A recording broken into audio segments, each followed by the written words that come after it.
Hey guys, welcome on in. How's it going? I hope everyone is doing fantastic today on this Saturday in November. We're getting closer to Thanksgiving. Evie made a big thing of turkey last night, so we've got a big turkey to be plucking away at. I already made myself an egg and cheese sandwich and put a little turkey on it. Doggo also got some of that. Just a little bit. He's got to learn to eat his regular kibble without the toppings. But it's warming up out here again. We had snow less than a week ago piling up on the deck and everything. And now we're back to like freaking 60 to 70 degree weather. The swing was weird. Like 2 weeks ago, this weather. Last week, freezing my butt off. Snow comes in. What the fuck? And then now we're back to warm weather where I'm in like a t-shirt. It's crazy. Freaking crazy. However, all the leaves on the trees fell off. Or not all, you know what I mean. The leaves started falling. And so when we were on our walk today, there were so many people out doing yard work, and Charming got to make friends with a lot of the neighbors. There's some neighbor kids that came over, and he was all kind and gentle with them. When he's meeting new people, he likes to jump up and give them kisses. So I have to like hold him down because he starts whining because he wants to lick their face. He's gotta lick their faces. You may also notice that my curtains are down. I have blackout curtains normally up there, if you all had paid attention to the cam before. He accidentally laid on one yesterday before stream and knocked down my blackout curtains. So we're gonna have the full force of the sun on us today. It's normally not a problem until around like 5 o'clock in the afternoon. Then the sun will start beaming me in the face. And that might be a little annoying. Today's stream, I didn't have a planned stopping point between the morning and the evening. I wanted to do some of this. We're gonna be doing tier lists for the characters and for the weapons. And then when I'm done with that, we're just gonna jump in and play the game. At some point, I will need to take him out, so we'll probably go on a pretty obnoxiously long BRB screen. So I apologize for that. But then after that, we'll come back and play some more for the rest of the night. Yeah, I'm pretty excited about that. I've got a big plan for Thanksgiving weekend. or not weekend, but the week of Thanksgiving, I'm going to be doing a special event with Gunfire Reborn. I'm going to work on the promotional material tonight and announce it tomorrow. It's going to be called Thanks Gunning, and essentially I'm going to just be playing Gunfire all week long with various challenges each day, and people will be able to sub or dono in order to hold me back from winning the challenge, and I will have a punishment for each day that I do not meet the challenge. But keep your eyes open. I'll have the promotional stuff for that done tomorrow. I had to get this tier list put together, which required me clipping out the pictures of all of the little weapons and stuff along the way here, and all the characters, and also anyway, let me head over there. Let me D-Dog Cam. Go to the big screen. There we go. Let me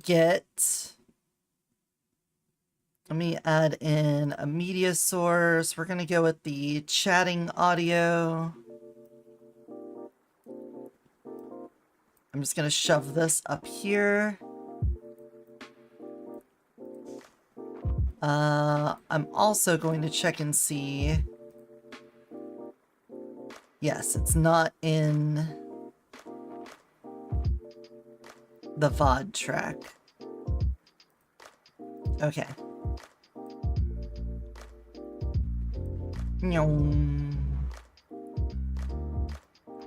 Okay. Hey everyone, and welcome to the Gunfire Reborn tier list stream. We're going to be starting out the first tier list with the characters, and then I'm going to move over to a weapons tier list.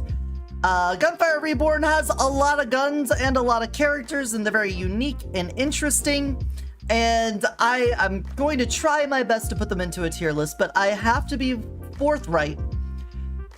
Full transparency. I feel like tier lists in roguelike games is generally a really stupid idea. It's a little bit easier to do it for characters, but for a game like Gunfire Reborn, where your weapons are going to have so many random affixes to it, you're going to have different situations with scrolls, you're going to run into different enemies, different bosses. The amount of randomness in this game is incredibly high. So, in one situation, a porcupine might be amazing for you because of the character you're playing, the run you're on, and the inscriptions it has. But then you could be in the exact set, you could be using the same character, you could be on the same build, but then because of the inscriptions rolled on this porcupine, it's not the right choice for you, or it's not going to perform as well. And because of that, it is really hard to put things on a tier list. However, every day, it feels like every day, I go to the Gunfire Reborn subreddit, there are people asking, what's the most powerful weapon? What's the most powerful character? Does anybody have a tier list of the characters and the weapons? And so I am here to finally provide for all the people that have begged and whined and cried for a tier list for Gunfire Reborn. So what's the criteria going to be? Because that's an important part of this.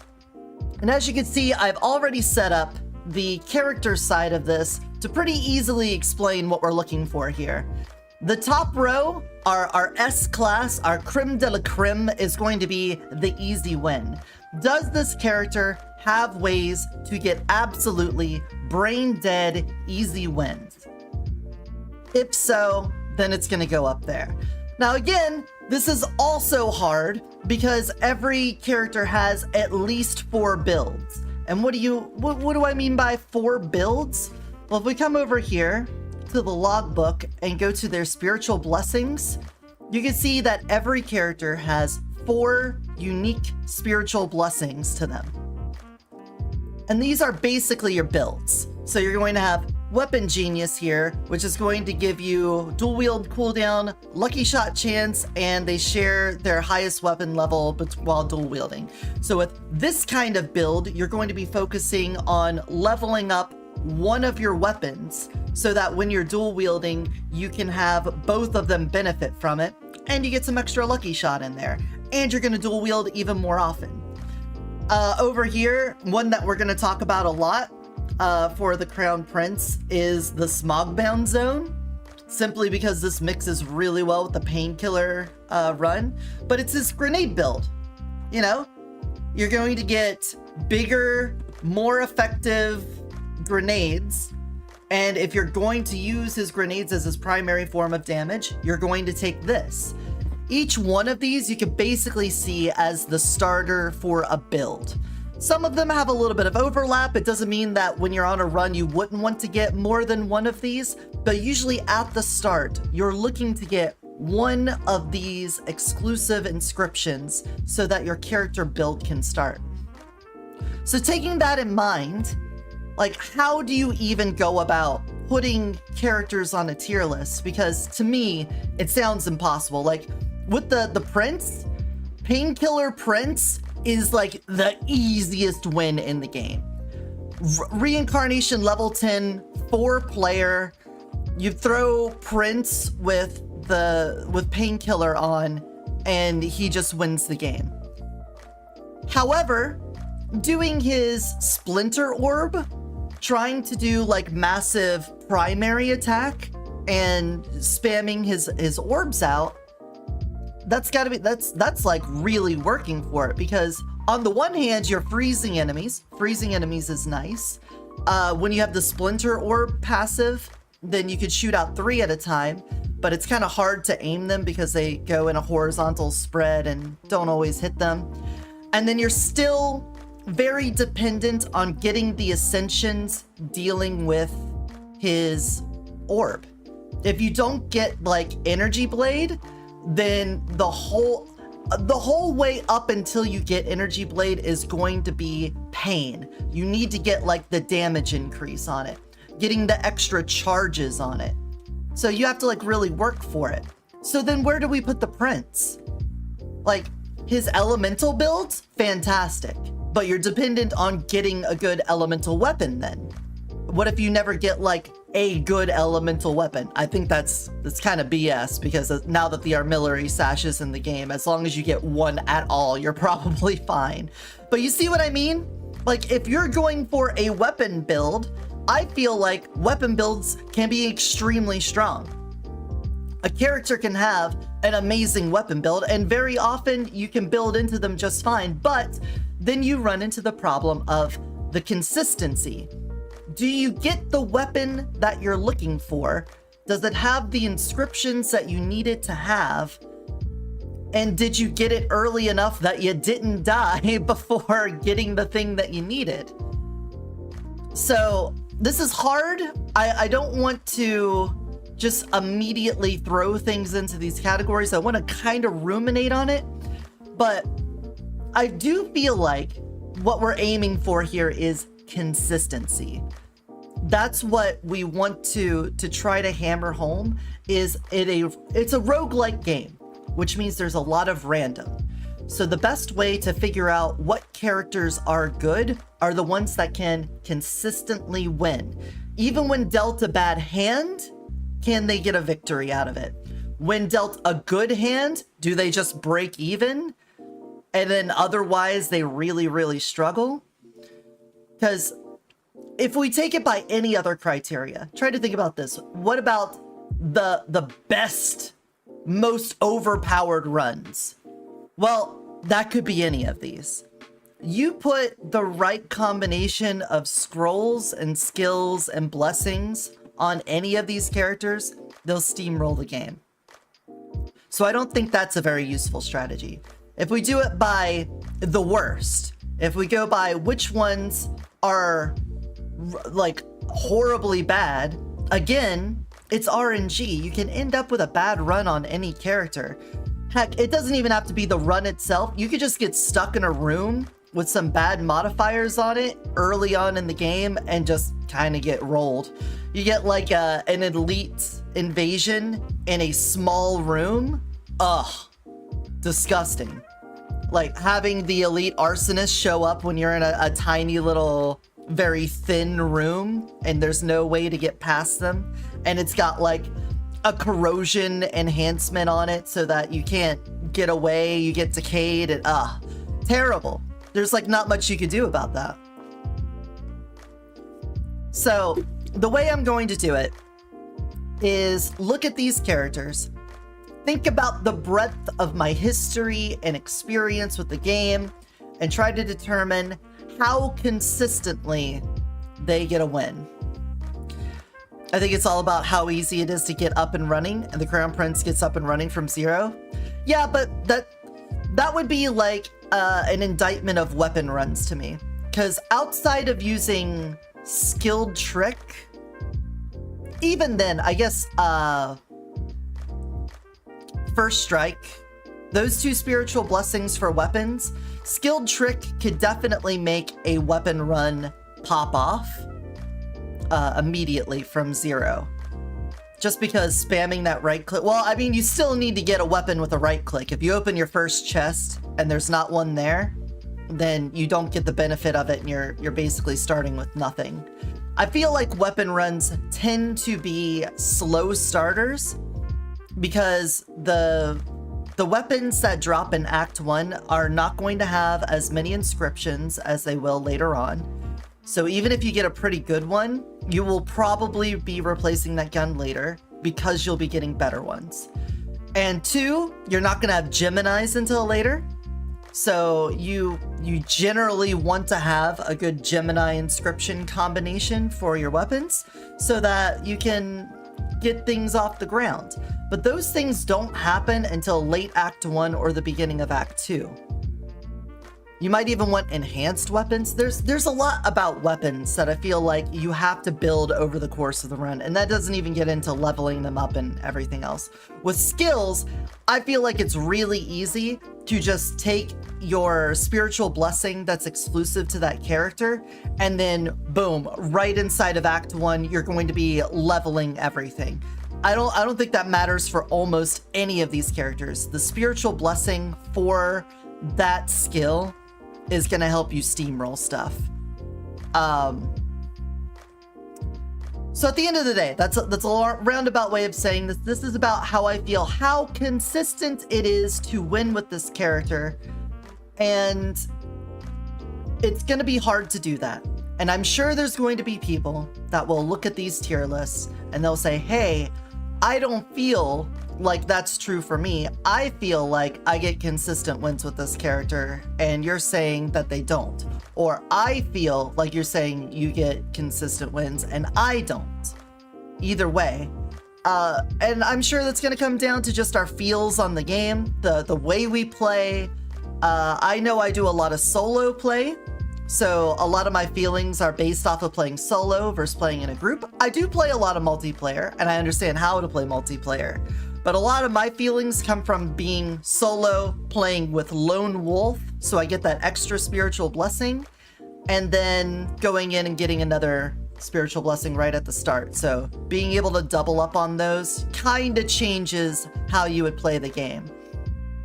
Maybe if you're doing a lot of multiplayer, and some of the little niche differences in there might change the opinion, but I'm going to try to do my best to take all of that into consideration and try to put together a tier list that represents consistent winning.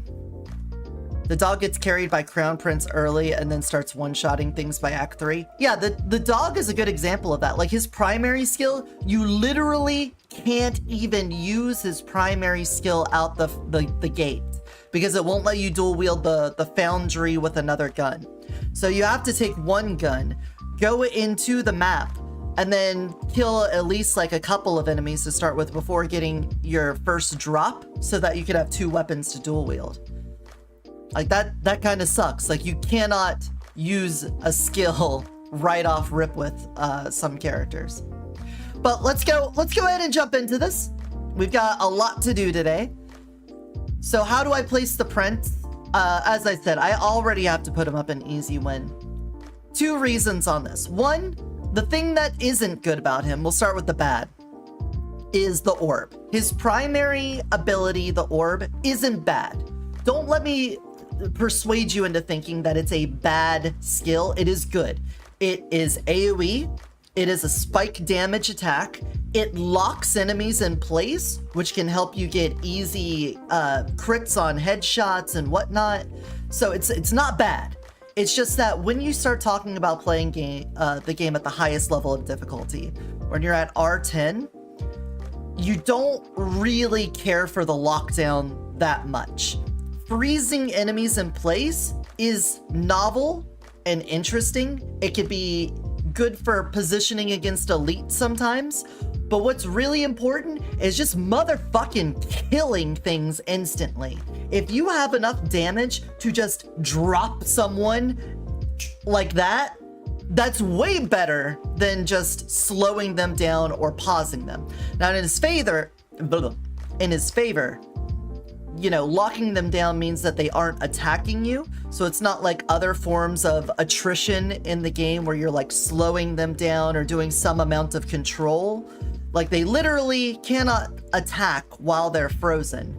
But I would much rather have a build that just melts enemies than locks them down and then has to try to make the fight take longer than I would want it to be.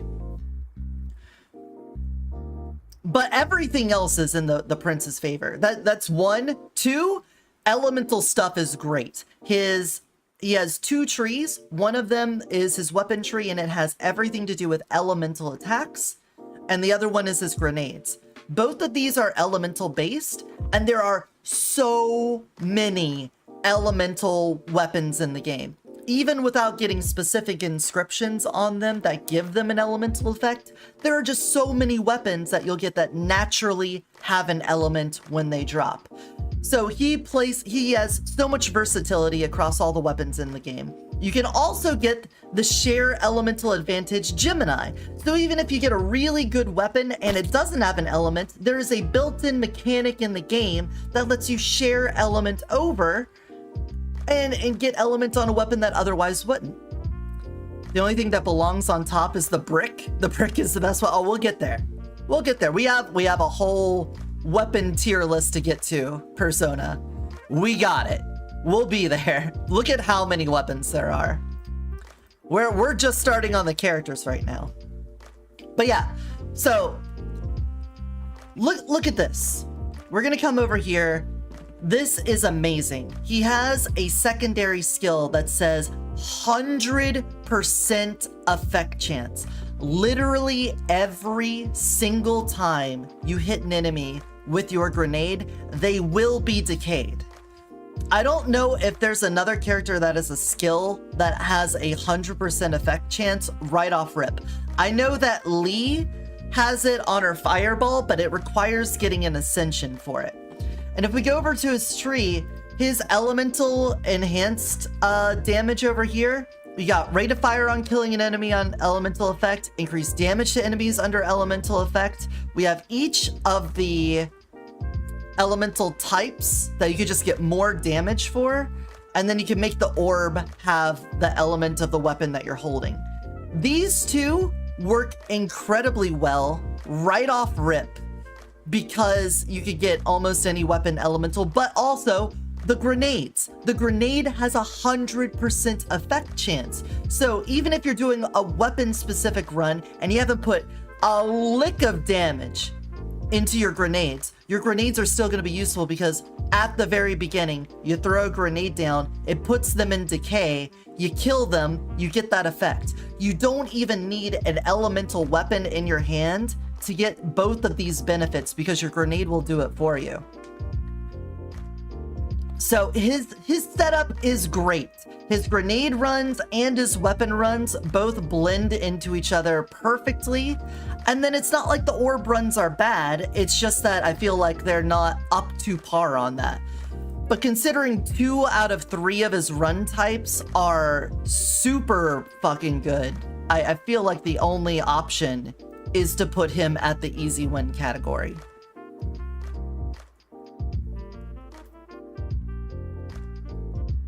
And I could probably talk about character stats, because they do have different movement speeds, shield, and health. But unless it's like something particularly like an outlier, I'm not going to worry about mentioning that as much. Okay. Albai. Albai is the dog. He is the veteran here. Primary is dual wielding, and second is the explosive grenade. Looking at his ascensions, you've got a lot of defensive stuff here that is like survivability, damage immunity. So he's a survivor. He knows how to live, right? We got a lot of ammo, things like continuous fire. You want to be dual wielding and you want to be continuously firing and going through ammo. And then over here we have demolition. He's very explosive based. His grenades explode and they do explosion damage, and he has explosion based stuff.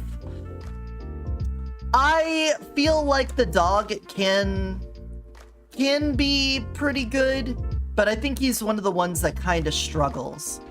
Let's go to his spiritual blessings. If you look at his exclusives, you would expect one of these to be dual wield based, one of these to be grenade based, one of these to be survival based, and then the fourth one can kind of be a toss up. Sometimes it mixes around, sometimes it adds on to another existing. We have Weapon Genius, which I mentioned earlier. It helps with dual wielding by reducing the cooldown and giving you Lucky Shot. Atomic Bomb. This is one of the most fun builds in the game, and it's on the dog. What it does is when you throw a grenade, you have a 40% chance to toss all remaining grenades without consuming uses. So if you have like double auxiliary, I think it's called, where you double the size of your secondary pool, and you get up to like 20 some, you throw one, you will throw 20 fucking grenades out there and they'll go brrrr. Your game slows down to like 5 frames per second. You see enemy health just melt down. It's beautiful. You love to see it. It's like quintessential Gunfire Reborn and what you would want out of a roguelike game. So Atomic Bomb, fantastic. That would be one of the easiest wins, is getting Atomic Bomb and then just building for secondary uses. Combat Elite is interesting in that, you know, you can dual wield with big stuff. You get explosion damage when dual wielding for every meter of explosion AoE, minus the duration for dual wield for every explosion damage dealt. And when not dual wielding, minus the cooldown of dual wield for every reload. So this one builds into dual wield as well.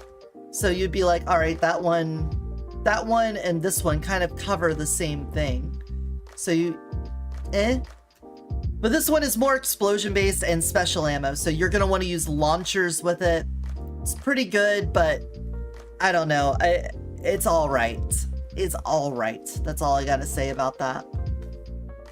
Life power, plus 2% or minus 2% weapon damage for every 1 HP restored or lost. The bonus is affected by max HP and will not go below 0%. So essentially, if you take a lot of damage, you don't get a bonus. Like it says, it doesn't go below 0, so you won't get a penalty. You just don't get a bonus. And then when you heal, you get weapon damage bonus. So the idea is to take a lot of damage and then heal it up in the combat in order to get a big damage from it. So that, to me, this one can hurt a little bit because you'll want to get hit and then you'll want to heal it back up. And there's not a lot of reliable ways to deal damage to yourself. There's bloody ammo and capacity overload. Both of those can deal damage to yourself. Bloody ammo being if you shoot while your magazine's empty. Capacity overload if you throw a secondary when it's empty. So you can't do your damage to yourself that way. There is Airbag. Airbag is a scroll that reduces your health while you're at max shields, and then when your shield breaks, you get a full heal from it. Any of those in combination with this can be good, but to me, it's way too much work. You got to put in a lot of work, and the benefit from it isn't even that good unless you also get a lot of HP. So you got to think about all of the things that have to fall into place here. You have to take this blessing. You then have to end up in a situation where you have a lot of health.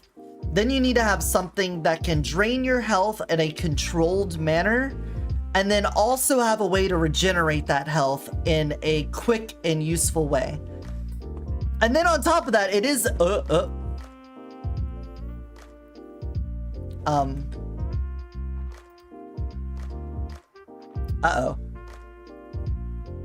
Qing Yan.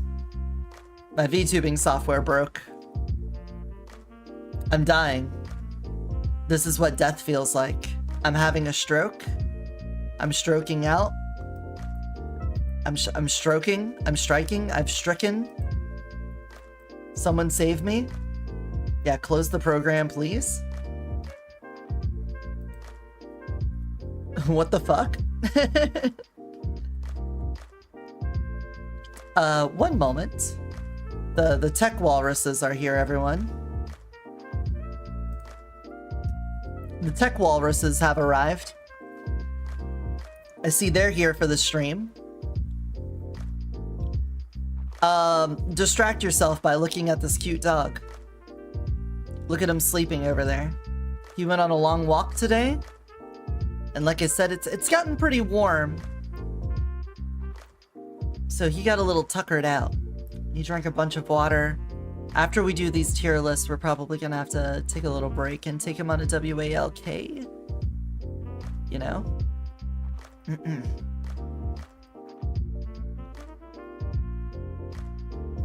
Alright, now you get to see my boot up sequence. Revealing the boot up of the shape-shifting avatar. Rip. Alright, tech walruses. You had your fun. Get out of here. But you know what I mean? It feels like he's a character that has to work for it. The atomic bomb run, it's kind of a good example of what I'm talking about between weapon damage runs and skill damage runs. With the atomic bomb, if I were to start a run, take Albi, come over here and get Endless Assault, so you gain secondary skill every 3 seconds, and then go into the game and immediately get the Atomic Dog, then right off rip, you're just going to be chucking grenades everywhere. Occasionally, you're going to hit that 40% chance to just unload hell on your enemies, literally nuking them down and your CPU at the same time. It's very good. It's a very good run, but outside of that, he's survivable, which ends up in positions of war of attrition. And I don't like that. I hate being stuck in those war of attrition moments with enemies where you're constantly dipping and diving. At the high reincarnations, you are asking for trouble. The longer a fight goes on, the more likely you are to run out of ammo, the more likely you are to make a mistake and get hit, maybe step on a trap. Nobody's gonna play perfectly, and the longer a fight goes on, the more likely you are to make a mistake. For that, I'm going to put him in the has to work for it tier. One build of his is a pretty easy win. The other 3 builds are all kinda hard to get going. Because even the dual wielding, it's very strong. Like, I don't want to downplay how strong it is to be able to shoot 2 weapons at the same time. It is very strong, but it does come with downsides. For one, you cannot use weapon skills. There are some weapons that you are just not allowed to dual wield, so you can't even use them on the dog. The dog is precluded. If you have any intention of doing dual wielding, you are precluded from using so many weapons in the game that are pretty neat. Which I think is a shame. I don't know why you can't, like, dual wield swords. I feel like dual wielding swords should be a thing, but he's just not allowed to do it. And then stabs and other equipment. There are just a lot of things that you cannot dual wield with him. And you cannot use weapon skills. So any of the right clicks during those, which is the reason why some guns are as good as they are anyway, But outside of those two little caveats, it's pretty good. You don't need to worry about sharing elemental advantages between two weapons because when you're dual wielding them, you could shoot them out. If you combine magazine capacities between them, then it helps with his ascensions for maintaining sustained fire. I know we just talked about this at the start. I am not saying by putting the dog down here that you cannot have a good, strong run with the dog. It is possible that in Act 1, you could find two guns that have an insane set of unique inscriptions on them. Let's say you took Ultimate Firearm early instead of like Endless Assault or something like that. We just came over here and we took Ultimate Firearm so that you get a chance for an enhanced weapon and all weapons have an exclusive inscription. This can really help a weapon run get off the ground. Let's say you took this at the very beginning, you jump in there, you get two weapons that work well together, good exclusive inscription, two different ammo types so you're not likely to run out of ammo with them. Like, yeah, you can have a really good run with them. The problem is that you're going to have to do more work than someone would have to do on average with some of these other characters. For that reason, I'm putting him down here in the has to work for it territory. All right, Bird. I want to say his name. Qing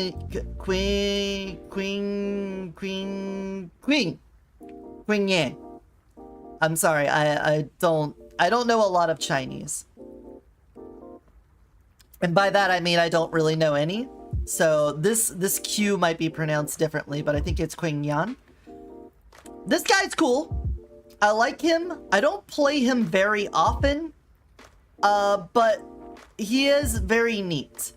The problem with him is that he has one very unique thing about him, and that is that he doesn't have shield. He has armor.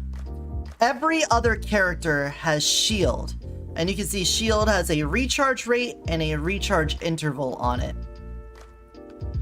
Different characters may have different amounts, but everyone else in the whole cast, just looking up there, shield, shield, shield, shield, shield, shield, shield, shield, shield, shield. Armor. So, why armor? He has ascensions that are built specifically for when your armor breaks and losing armor. So if you look over here, we have Last Stand. When your armor breaks, gain more weapon skill and damage, or weapon and skill damage, increase rate of fire and damage resistance. Nova Shockwave. For each stack of max armor, when your armor breaks, deal damage to enemies. And the way you get armor back is he has a couple of things built in. Regain armor on using leap. And then over here, restore a point of armor whenever your shot hits an enemy. So this guy, the problems that I have with him comes from the fact that there is a lot of stuff in the game that is built off of shields that he just does not get to play with. There are scrolls that replenishes armor and shield. It'll say shield and armor, but there's some things that say shield recovery time or shield recharge time, and he doesn't get to play into those at all. On top of that, because you care a lot about your armor stuff, you don't want to necessarily get the HP things because you get way more benefit out of the armored stuff. So any of the other characters, it could be a little bit of a value choice, a little bit of a juggle between whether you want to go more heavy on health or more heavy on shield. If you get Paranormality early, then yeah, you'll go into shields. If you get Flesh and Bones early, yeah, you'll go into healing. But with him, you almost never want to take Flesh and Bones, because then a large portion of your tree is just dead to you. Any of the stuff with building armor is just kinda not as helpful. You want to have armor so that you can get the benefits from his special things for it. But because of that, you're kind of limited. The other part about him is that he's built off of shotguns. Let me hit deploy on these guys. You'll see that several of his things, he deals with close range. He has this leap where he leaps into enemies so that you can gap close, get in on top of them. And then you're going to want to shoot them with your shotguns because he has things that have on hit. Increase the damage when the number of hits caused by a single shot is no less than a certain number. So if you need to get multiple hits in a single shot, there's only really two ways you're going to do that. That's either going to be with multiple projectiles per shot or with piercing. He can do piercing weapons. It's not that he can't, but generally you're going to go with shotguns for this. And then up here, he has things for increasing the weapon damage and lucky shot when the magazine's full, and the first few shots after reloading consume no ammo. And most of the magazines for shotguns are pretty small.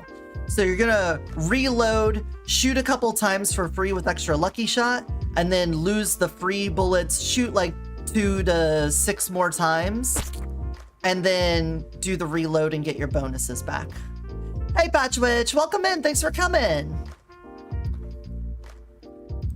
So, on the weapon side of things, can be a little bit touchy because shotguns require you to get in close, and getting in close can be dangerous. You also need to have your shield stuff going, so even if you are going into a weapon build, you are probably want to also get a little bit into your primary elite build so that you can get some armor recovery and maybe reduce the cooldown so that you can leap and gap close more reliably to get those shotguns in close. So a character that requires you to dip into 2 different trees usually means splitting some of your focus, which means your highs aren't as high.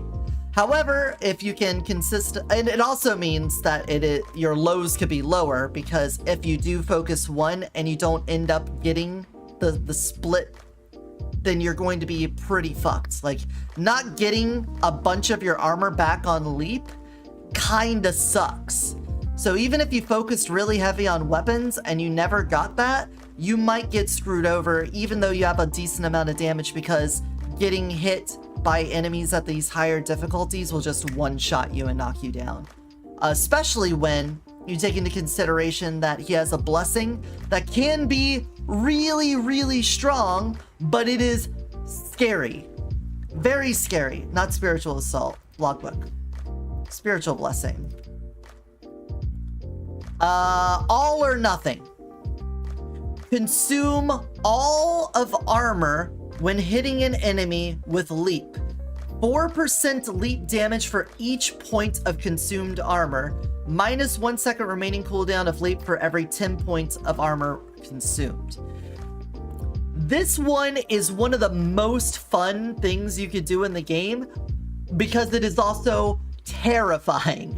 Because when you leap, you lose all of your armor and do massive damage.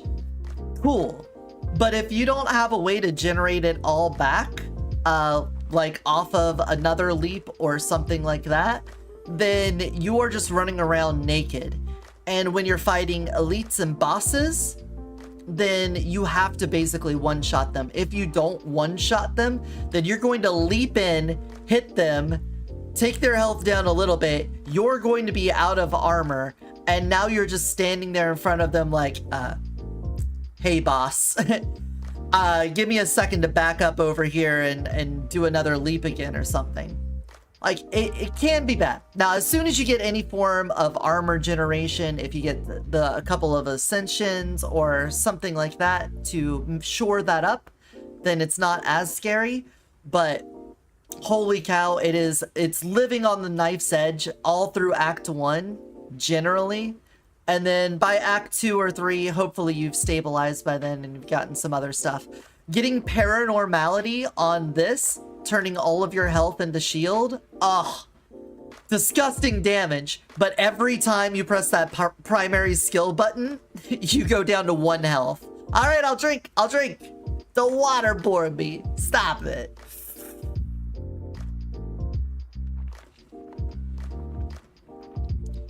Thank you. So, this blessing, very fun, very scary. Double tap is a very strong weapon damage build.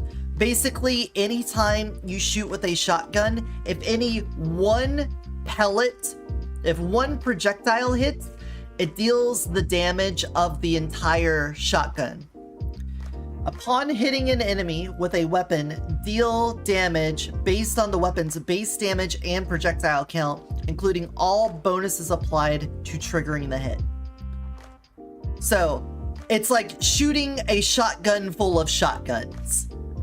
Double tap makes it so that every weapon you shoot is shooting a shotgun of shotguns. Very strong, very powerful. Obviously, you're going to want things with high projectile count, so you basically force yourself into a shotgun situation. But if you do find another way to eke out additional projectiles, then you can make that work. But generally speaking, just stick with shotguns on that and you'll have a wonderful time. The damage can be absolutely ridiculous on it. You can do spore build with it and that works just fine as well. So double tap's pretty good.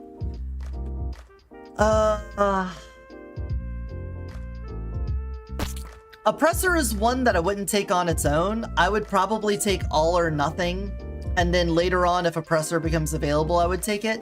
But it's like trying to do a survivability build, but I feel like survival builds, trying to live forever, is just begging for you to tempt fate and die. Hey Floyd, welcome on in. Hope you're doing well. We're doing character tier list right now. And we're working on the bird. So, anything that's about survivability isn't necessarily bad.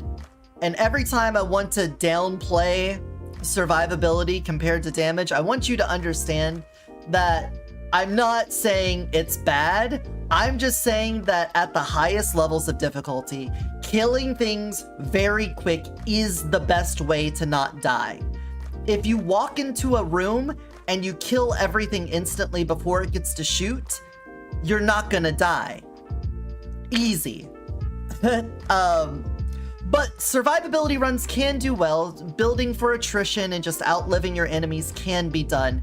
There are ways that you could become near invulnerable, but they are way more living on the edge and less consistent at winning. So, survivability, eh. Bladed Cleave is pretty easy. It says Cleave instantly kills normally monsters part of the time. Bosses with... I'm sorry. It's basically a calling strike. When enemies get low on health, when you cleave, you just finish them off.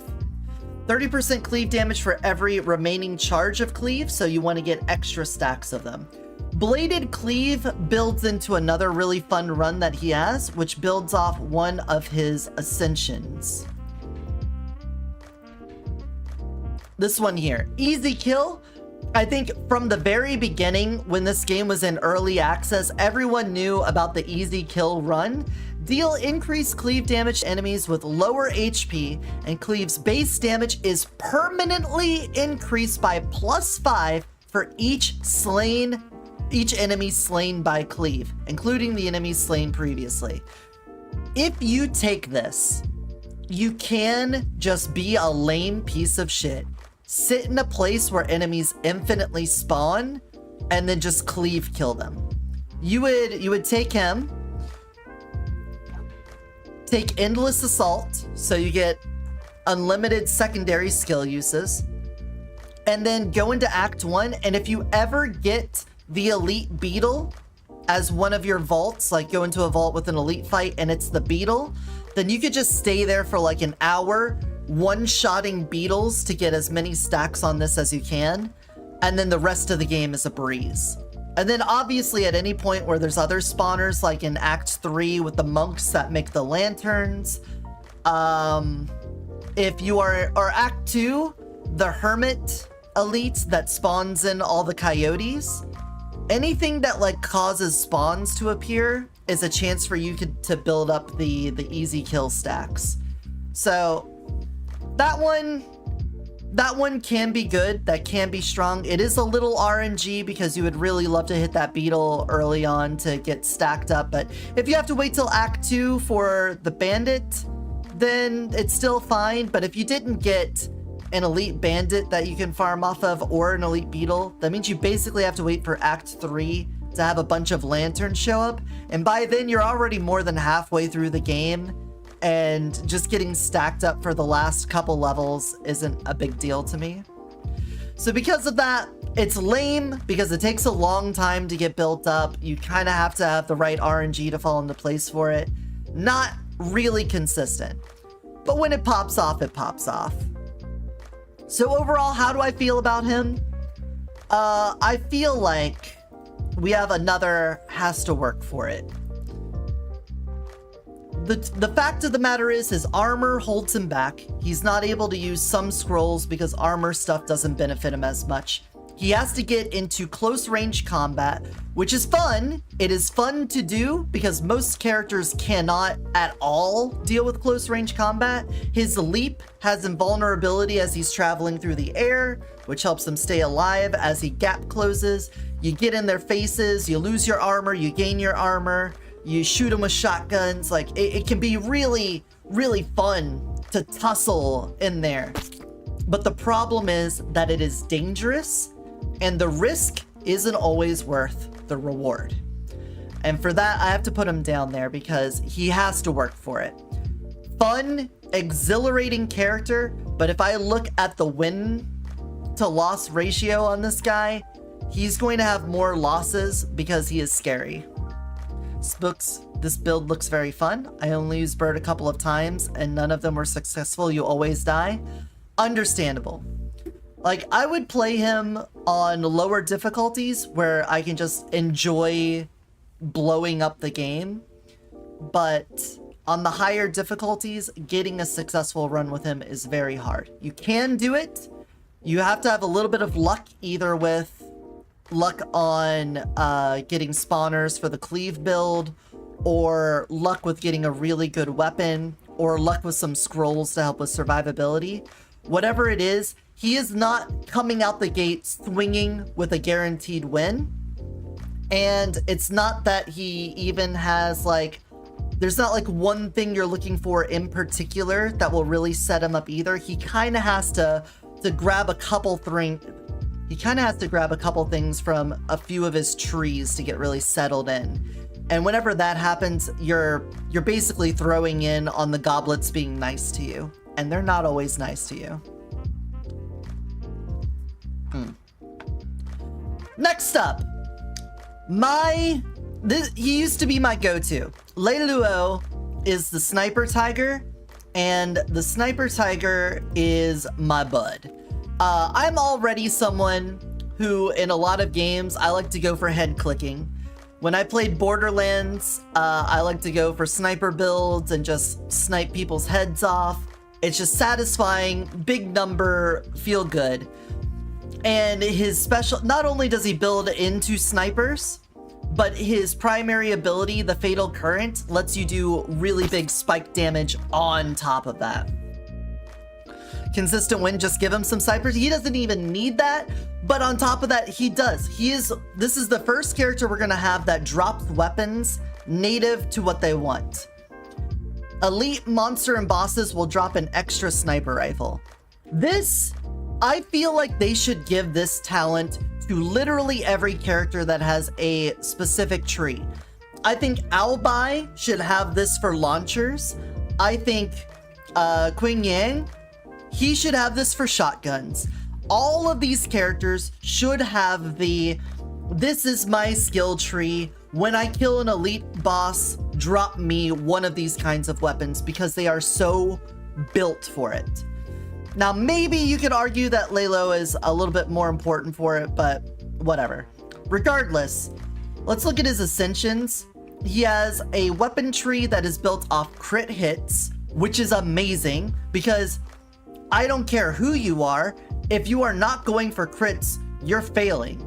You need to be going for crits. Unless you're playing a melee weapon run or a launcher weapon run that can't crit, you should be going for those headshots. You should be going for the weak points. So he already plays into a thing that you should be doing. Increased crit damage upon hitting crits. Thunder Turbo gives you more weapon and skill damage for killing with crits. And then his Fatal Current is going to give you more damage when you activate it and then shoot an enemy. So, boom, amazing. You could do a weapon run with him, and you get more weapon damage for landing crits. Snipers are not that hard to come by, so you can get more sniping.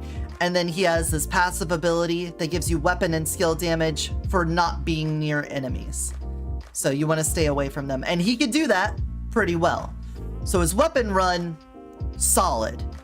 His primary, also good. You go into the Fatal Current state, which on its own doesn't do a whole lot. You just, you go Kaioken. But when you activate it, the next time your shot hits an enemy, it calls down a Thunderbolt that deals extra does extra damage. But then all of these other things in here are really good. The Thunderbolts do more damage. When you activate it, and when it goes away, you summon Lightning Bolts down. The whole time you're in Fatal Current, you have free Chain Lightning shooting off of you. If you're in Fatal Current and something gets shock on them, then you get a Thunderbolt on them. Reduce the cooldown of it, and then you get some survivability if you're staying in it. Activating, there's so many ways you could build this. You could build him, obviously, to be a spike damage off of this, where you hit your primary, you go into your Fatal Current, you do big weapon damage with a sniper rifle on a crit shot, and then you get the bonus skill damage from the Thunderbolts. A nice little mix and match on that. Or you could try to build into rapid use of Fatal Current. You don't even need a sniper. You could take something like an SMG or an assault rifle, hit Fatal Current, and then shoot. By activating it, you summon Thunder Nemesis. You hit them with the assault rifle, and then Thunder Nemesis happens again. If you killed a bunch of enemies with it, then you're reducing the cooldown with Heart of Battle, and then you can activate it again. So you don't even have to be trapped in a little sniper container. You can kind of step outside the bounds of the sniper area with a Fatal Current build. So either way, those work out well. And then I've already been glazing him on those, and then this is probably one of the freest wins in the game, is the Chain Lightning build. His Chain Lightning with the Blessing. Specifically with the Blessing, if you're playing on normal, elite, or nightmare mode and you don't have the spiritual blessings active, then this may not seem as free to you. But let me go to the logbook here and show you High-Powered Arc. High-Powered Arc says you get +3 bounces for Chain Lightning, 100% bounce range, 150% base damage for the lightning, and increase to the maximum number of bounces. 150 base Chain Lightning damage for each increase to the maximum bounces of Chain Lightning. This is so much damage. Right off rip, you start out the game and you grab High-Powered Arc, you are going to one-shot nearly every single enemy through all of Act 1. You don't need another scroll, you don't need anything else. Just take High-Powered Arc, throw out your secondary uses. You're melting everything in Act 1. Freest Act 1. Maybe Painkiller Prince is even better, but still so fucking free. Unbelievably good. His other ones here, Gradual Improvement, one of the most amazing weapon damage abilities. Gain a stack of Gradual Improvement for crit hit while reducing stacks for a non-crit hit. Each stack adds 0.3 crit X up to 30 stacks. So you can get a +9 crit at max stacks on this. Most snipers are around a 4. This puts them at a 13x crit. You could take a weapon that normally has really shit crit on it, and it could become amazing. It could become I mean, think about the difference in damage between a plus 12 and a plus 13. That is not as different. I mean, it is literally additively the difference between a times 3 and a times 4. But a times 12 to a times 13, not that big of a deal at those high numbers. So you could take a pistol with this, and gradual improvement would be great. You could take shotguns with it. As long as one of the hits is a crit, then that's all you need. You won't lose a stack for every pellet that doesn't hit as a crit.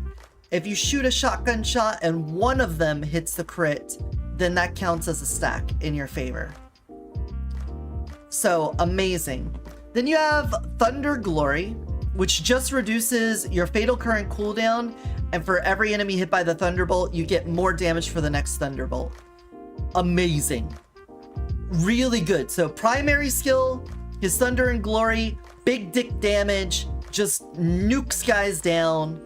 If it was already big spike damage, you could spike it more. If you're doing the Thunder spam, then the Thunder spam works for it. That's also great. And then Lightning Messenger says after dealing a crit, inflict shock on the inflicted enemy and all enemies within 3 meters. When Lei Luo attacks an enemy affected by shock, increase weapon and skill damage by 200%. This one is so sick. Because Bolt from Blue, if you remember what I said about Bolt from Blue, this causes a Thunderbolt to come down and strike an enemy when they're triggered by shock. So if you have Magical Supply, which says if your shot and Fatal Current kills the target, refund the ammo spent and recast Fatal Current with a reduced duration, having that one, Magical Supply, and Bolt from Blue, all 3 of those together, you will just wipe out entire rooms. Now that's a little bit of a setup there. I get that. That's not going to be terribly consistent. But when you see it happen, oh baby, it's just thunder. Thunder everywhere. Disgusting. So every one of his spiritual blessings has an amazing build tied to it. Super high damage. I'm not even done yet. I feel like fucking Billy Mays here. I'm not even done selling you on Lei Luo, because now you need to talk about Gifted Man. You can choose a random extra talent after starting the adventure. I'm even gonna pop into a run right now. Hey Lord Green Wolf, hey Little Metal, thanks for popping in. I'm gonna jump into a run real fast, just to show you these Gifted Man talents, because they're pretty good. Oh, yep, all right, I'll drink. They're waterboarding me. So if you never played as Lei Luo with this talent activated, this is how you start out every run. It says to choose an enhancement. You can also infinitely refresh them so you can get any one you want. There are 3 categories: defense, weapon damage, and skill damage. These ones up here, generally really good. Look, for every elite or boss killed or assisted to kill, you get 5 shield permanently. Just free shield for killing bosses and elites. And on the higher difficulties, you're gonna kill so many of them, so you're gonna get a lot of extra shield. Get a patrimonial sniper rifle. This basically means get a sniper rifle at the very beginning of the game, which is already great for him, because you need snipers for a lot of his stuff. But in addition to that, I think it's guaranteed to have 2 exclusive inscriptions on it. So normally at this point in the game, you're only going to see guns with a single inscription on it. And at that, they're not going to have an exclusive, most likely. And then for the next 2 stages, you're probably not going to see another gun that even comes close to that. So you could probably take this and just keep this gun through the entire game. Elemental effect chance of chain lightning increases to 50%. You know how I just said Bolt from the Blue activates on shock? Imagine if it was a 50-50 of causing shock. And this is free. You just get this at the beginning. If you want to do a Bolt from the Blue run where you're causing thunder during Fatal Current, you just take this. Then when you get Lightning Governor, you're gonna get free Chain Lightning on top of that. Amazing. When shield is broken, immediately fully restore shield and become invincible for 2 seconds. Whoa. The survivability on that. When your shield is broken, immediately restore the shield and become invincible for 2 seconds. It's got a 2-minute cooldown, so you're probably not going to use it more than once per room. But this is basically like a free it's a get out of jail free card. This, if you take this, you will probably not die for the entire run. Super easy.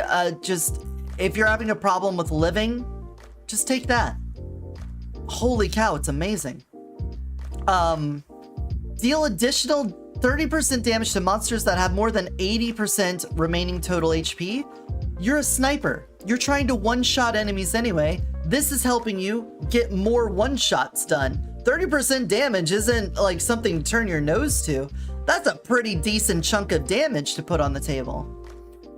Summon a Thunderbolt to strike on a target when Chain Lightning only hits one enemy. This one's on a little bit of the weaker side, but still, it's good if you're doing a Bolt from the Blue. If you're doing any Chain Lightning stuff, when you're fighting elites and bosses, this is going to help you target them down even quicker. I think this is the last set of them. After casting Fatal Current, remove self-elemental effect immediately. Meaning if enemies have put Decay, Shock, or Burning on you, activating your primary gets rid of those. In the next 2 seconds, gain immunity to elemental effect and reduce damage taken by 90%. 2 seconds of 90% damage reduction. Holy cow. Just by activating your primary. And notice, there's not a cooldown on that. It doesn't have a limitation on it that says, hey, you can't do this more often than so many seconds per use. There's no limit on it. You could just do it. So if you got one of those magical supply runs where you're one-shotting enemies and then going back into Fatal Current with a reduced duration, you could just keep doing this and you're effectively immortal because you're constantly getting this 90% damage reduction and immunity to elemental effects. It's crazy. This is one that's really great for just shooting. When attacking enhanced monsters, Lucky Shot plus 50%. Lucky Shot is your chance to do double damage. So when playing on the higher levels of Reincarnation, almost every enemy is enhanced. Every elite's enhanced, every boss is enhanced, and nearly every little piece of shit you run into is enhanced. So that's just basically saying, on harder difficulties, start with 50% Lucky Shot chance, which is great. Now there's other ways to get Lucky Shot chance. I probably wouldn't take this over a lot of other things here. I would probably take some of the stacking damage, but still, that's pretty good. And you just get that for free. This one is the quintessential go-to choice if you are doing a Chain Lightning build. Take this every time if you're trying to do a Chain Lightning build. During Fatal Current, Chain Lightning does not cost secondary skill use. You press your primary. Now you could just spam secondary as much as you want. Remember how I said Fatal Current was a free win all the way through? This is what activates it. A lot of people would be like, oh, shouldn't you take Endless Assault so that you have unlimited secondary skill uses? Nah, they built it into the character. He just gets it for free. Now, granted, you have to be in Fatal Current, but you imagine, you press that button, and then for like the next 8 seconds, you get unlimited Chain Lightning. It's as fast as you can press it. You're just going to be Chain Lightning. Plus, you're going to have the extra bounces and the extra damage from the extra bounces. You are going to wipe every room clean, and then all you got to do is, before walking into the next room, wait for your primary cooldown to finish, and then activate it again. Beautiful. All right, and then this might be the last one. Increase shield recovery speed by 30%. Delivering a critical hit makes the shield regenerate immediately. I don't think this one's as strong as some of the other survival options, but it's not bad. If you have Paranormality and you have all shield, you could take something like Resolute, which would normally give you bonuses. Not Resolute. Abundant Vitality, I think.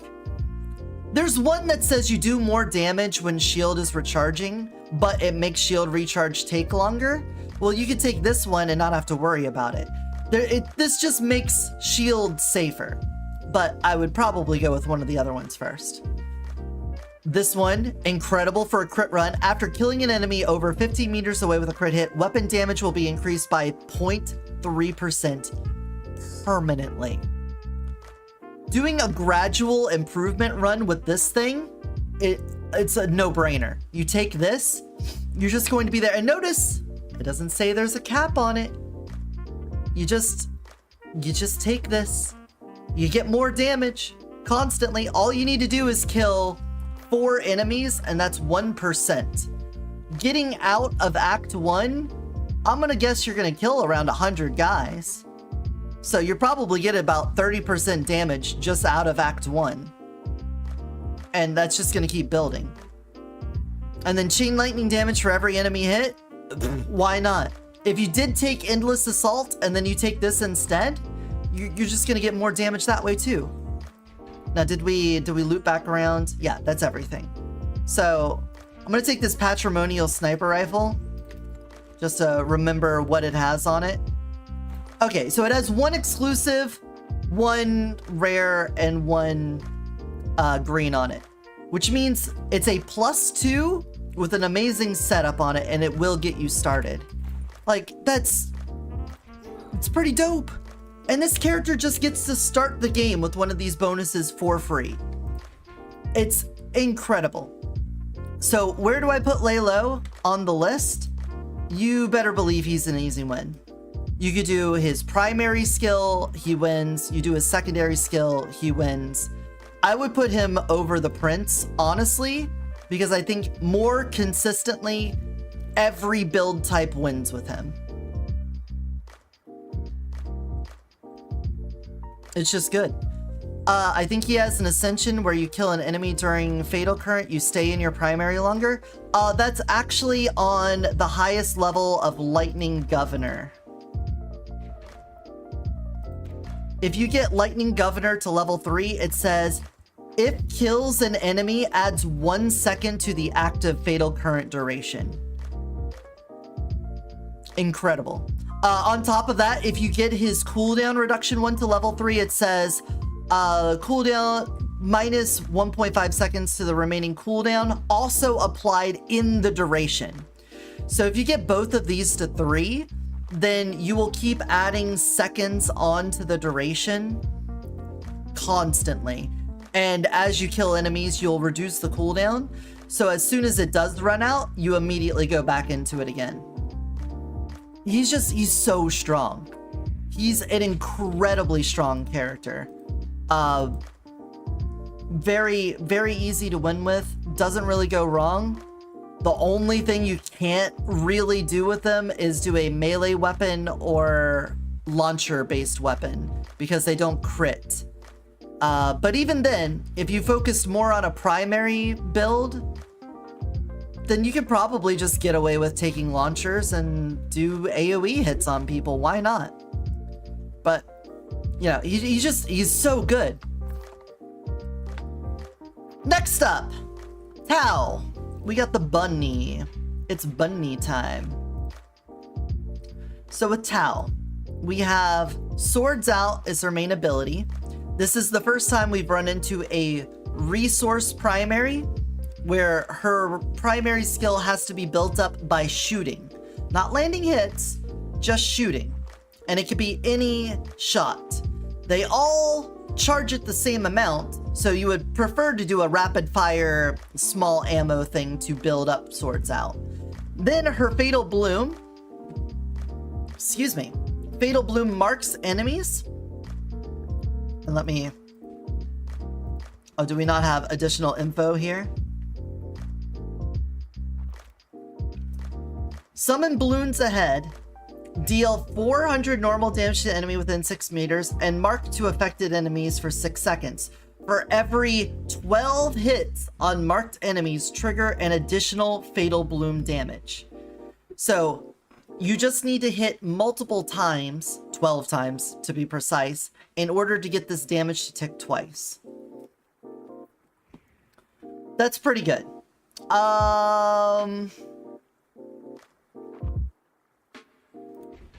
Let's go over here to her primary and secondary stuff. So the good thing about her weapon builds is that she is a very sustainable character. You're going to want to take SMGs, infusers, and rifles. You want to have a pretty decent magazine and the ability to unload rapidly. Not only because of the bloom and because of her secondary skill, but because you've got things like Warlike Blade. For every 10 ammo consumed, increase rate of fire and accuracy, and there's a chance to recover ammo. And then restore a percentage of ammo in the magazine on each kill and increase the weapon damage on subsequent shots.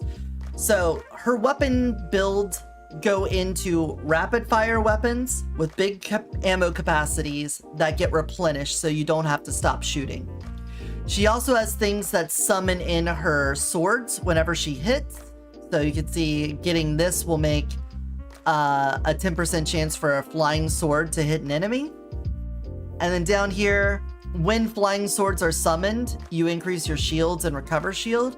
So these play into it. You can build a weapon only run and still get some of the bonuses from her swords over here. Her blooms are pretty good. Not only does it do some damage, but they will also slow enemies. Marked enemies can have like swords forced on top of them. And then for her swords out, her blade build, she basically shoots them straight forward and hits a bunch of enemies, and it's based off of how many you've built up from shots. Now, the thing about her that makes her not as good as someone like Lei Luo or the Prince is that she's one that you want to kind of dip your toes into a lot of different places on. You could focus singularly on one thing and do all right, but you would really get a big benefit out of going into multiple trees. For example, as we just pointed out, the blooms trigger once when you throw it on an enemy, but it triggers again when you hit them 12 times. So even if you were trying to do a secondary focused run, you would not be as efficient as you would if you had this and some of your weapon stuff at the same time. You want to shoot in order to get the most out of your blooms. So if you are shooting and casting secondaries, you might as well get some of these other bonuses over here. So anything you're doing with the blooms, you're probably also going to want to do with the weapons. And then because of that, you might also end up doing a little bit of sorting too, because the swords help with the damage. For every flying sword summon, increase weapon damage and skill damage. For every stack of blade heart, increase weapon damage and skill damage. So she's very fluid. And this one, I wouldn't say she's bad necessarily because of it, but it's very hard to be focused on something. It's very hard to be very skill or weapon damage focused because she kind of blends between the two very well. So her highs won't be as high, but her lows won't be as low.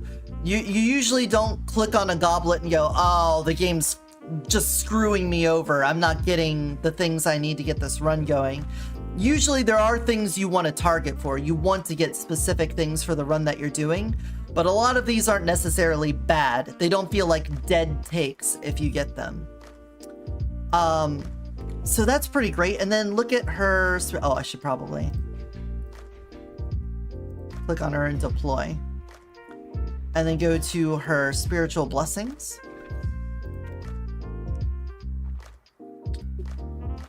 Rate of fire using swords out, +1 extra stack of blade heart, up to 3 for the next sword out, and gain stacks of blade heart even when sword out is on cooldown. This one, it kind of highlights one of her limitations. Whenever you do sword out, you take the stacks. I think the max stacks normally is 6 from the get-go, and you have to shoot to fill that up. Takes quite a few shots, probably like taking the foundry and shooting like 15 times will give you 1 stack. So you really want that high rate of fire shooting. But when you do swords out and you launch all the blades forward, they are you can't build stacks until that animation is over. So it's really hard to keep it going. Taking sword mastery though fixes that problem. So even if you're doing like a weapon damage focused build or something like, not even weapon damage focused, let's just say you take a really rapid fire weapon like one of the thunderclap gloves or laser glove, radioactive glove, any of the infusers, they have such a high rate of fire that you could hold that down, press your primary, launch the swords out, and when the animation's over, almost be all the way back, if not all the way back, and then just press it again. And you can just have a continuous string of swords. And it's good. It's good. But again, you're going to be mixing weapon and skill damage, so it's hard to hit those really high highs, but she is a stream of damage. She just hoses damage onto enemies. Ice Blades, flying swords deal an additional 10% of an enemy's current HP as true damage. For elites and bosses, that's 5,000 times the number of players in your squad at most per hit. True damage is a bit of a double-edged sword. True damage means that it cannot be modified, which means if there is something that would reduce that damage, then it won't be reduced. But if there is anything that would improve that damage, it also wouldn't improve it. So having lots of true damage is good. At the higher levels of difficulty though, this can fall off pretty bad, because you could say 5,000 times the number of players in your squad. If you're doing a 4-player team or playing on 4-player lone wolf, that's going to be 10,000 damage. But when we're talking about bosses that are in the billions of damage, that 10,000 isn't really singing to me. It's not really making me feel that great. Lower levels of reincarnation difficulty, if you're between like 1 and 4, Ice Blade could be really good. You'll see the effects of that true damage. But the fact that it's 10% of an enemy's current HP, it's not amazing. And that's all only on the flying swords too. So if you're doing a weapon run, you would need to get the thing that makes random swords appear to really feel the effects of that. But it's not terrible. It is extra damage. I'm just going to tell you at higher levels of reincarnation, this one isn't fantastic. Doesn't she have an ascension where you don't use your primary skill? You can get more damage or something like that? Yes, there is one that gives you more weapon and skill damage if your stacks of Blade Heart are high.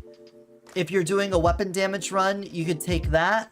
And also some things that increases the number of Blade Heart stacks you can have, but then just never press the primary and you'll get all of the weapon damage bonuses from it.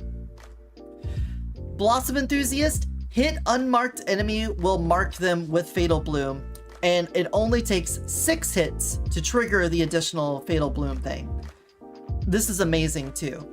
Basically, you could take this on a weapon damage run and then not even cast your secondary and just auto bloom things. That's anytime you see the keyword hit, that means a weapon shot something and it struck an enemy.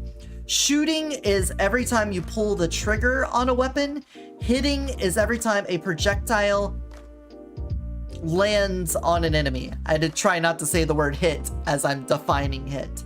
So imagine you shoot an enemy. If they're unmarked, it automatically marks them, and it only takes 6 hits to trigger the additional Fatal Bloom damage. So this one, fantastic. It's free real estate. You just get free damage constantly. Thorny Bloom. Extra damage to the bloom for each use of it for 30 seconds, which is a pretty good amount of time. 30 seconds is a decent number of seconds to keep things stacked up. It is not hard to maintain those stacks. When the mark disappears, Fatal Bloom will strike the enemy twice again, and the damage of those 2 strikes will be increased, multiplied by the number of times the enemy was hit by the sword during the mark duration. So this one, we're mixing every one of her trees together on Thorny Bloom. You're going to want to put Bloom on them. It's going to do extra damage. To get the most out of your Bloom, you're going to want to shoot it. So you're gonna do your weapon damage to them. And then if they aren't dead by the time that's run out, then they're going to take 2 extra stacks of the Thorny Bloom, and it'll be multiplied by any swords that hit them at the same time. This is incredible for elites and bosses. They are probably the only thing that will survive long enough for it to matter, but if you take a Thorny Bloom run and go into a boss fight, she will destroy bosses. It does so much to them. You throw 1 bloom on them, you sit there and shoot them, throw your swords out, and then when it wears off, they're dead. Unless they got invulnerability phases or something like that. So how do I feel about her? Overall, Tao is amazing. She has a lot of really great runs, but the problem is that her highs aren't that high, but her lows aren't that low. She's super consistent. She works well with a lot of weapons, but at the same time, there's a lot of weapons she doesn't work well with. Anything that is a one-shot weapon, you're gonna wanna steer clear from. 2-shot weapons, probably not touching those either. A magazine of less than 10 in general, she's not gonna wanna be around. You can make them work. It can work for her, but you pretty much wanna have something that has a fast rate of fire, and you're mostly only gonna get that from high magazine weapons. There are other ways to work around that, but then that goes into seasonal mechanics, and I'm trying to avoid having my opinions influenced by seasonal stuff, because then every character is basically consistent. It doesn't matter, because like right now I'm recording this in season 6 with the dice, and the dice make everybody way more consistent. If you go back to the season 5 with the talisman, it's even worse. Everyone's consistent then, because you can start with whatever talisman you want and a lovely loadout of power gems catered to what you're doing. So let's not bring seasonal mechanics into that. For her, I'm saying she is a consistent win. Her goblets, it feels like you can't lose with them. Whatever you take, it plays into her just fine. Weapon runs naturally blend in with her skill runs. Skill runs blend in with weapons. There's almost nothing you could do that goes wrong with her, but at the end of the day, you are probably not going to hit the highest highs you could with some other characters. But there's nothing really wrong with that. Hella consistent. She is like the poster child for the consistent win category here. Yeah, works well with SMG and injectors. Yeah, spore builds. If you want to do a spore build, if you've never used the plant spore Gemini, go with Tao. Tao is able to put those spore stacks on really, really, really fast. So put her on her injector. Radioactive Gauntlet's my go-to for the spore build, because the enhanced laser will hit the target you're aiming at and then 3 other ones. So unlike most other injectors, it can hit multiple targets. Then on top of that, the rate of fire increase from her ascensions and stuff is going to make it put spores on even faster. So if you never messed around with a plant spore build, go ahead and get her, and then get a radioactive gauntlet, a rainbow, thunderclap gauntlet, any of the injectors. And then in your secondary, get a shotgun. Optimally the Argus or wheel saw, but really any of the shotguns would be good for it. Well, addendum. Let me fix that. Argus, wheel, hell, wild hunt. Those ones are really good. The illusion isn't that great, because it's more of like a sustained shotgun, where we're looking more of like really big damage and projectile. So, you know, that was a huge addendum, but spore build with her. Anyway, talked about her enough. Let's talk about the turtle. Let's talk turtle now. Qian Sui. Qian Sui. I've had a couple discussions with people about this. They think he is the tank of the team. And to some extent, he can play that role. he has a shield. The Tidal Aspis is a thing that blocks attacks from the front. So you kind of have to be looking at him to block it. And it's not going to stop AoEs, and it's not going to stop explosions. But casting this puts the shield up. You can dash into enemies. It turns your dash into an attack. So you can just bump into dudes and kill them.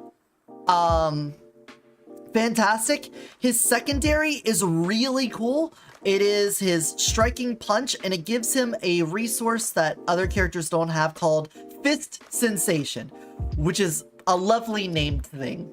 I love the fist sensation. But basically, you do more striking punch damage the faster you've been going recently. So if you're dashing a lot, if you just generally have good movement speed, your punches will deal more damage. It stacks up even higher. So he doesn't really have a weapon tree like a lot of other characters have. You still have your primary tree.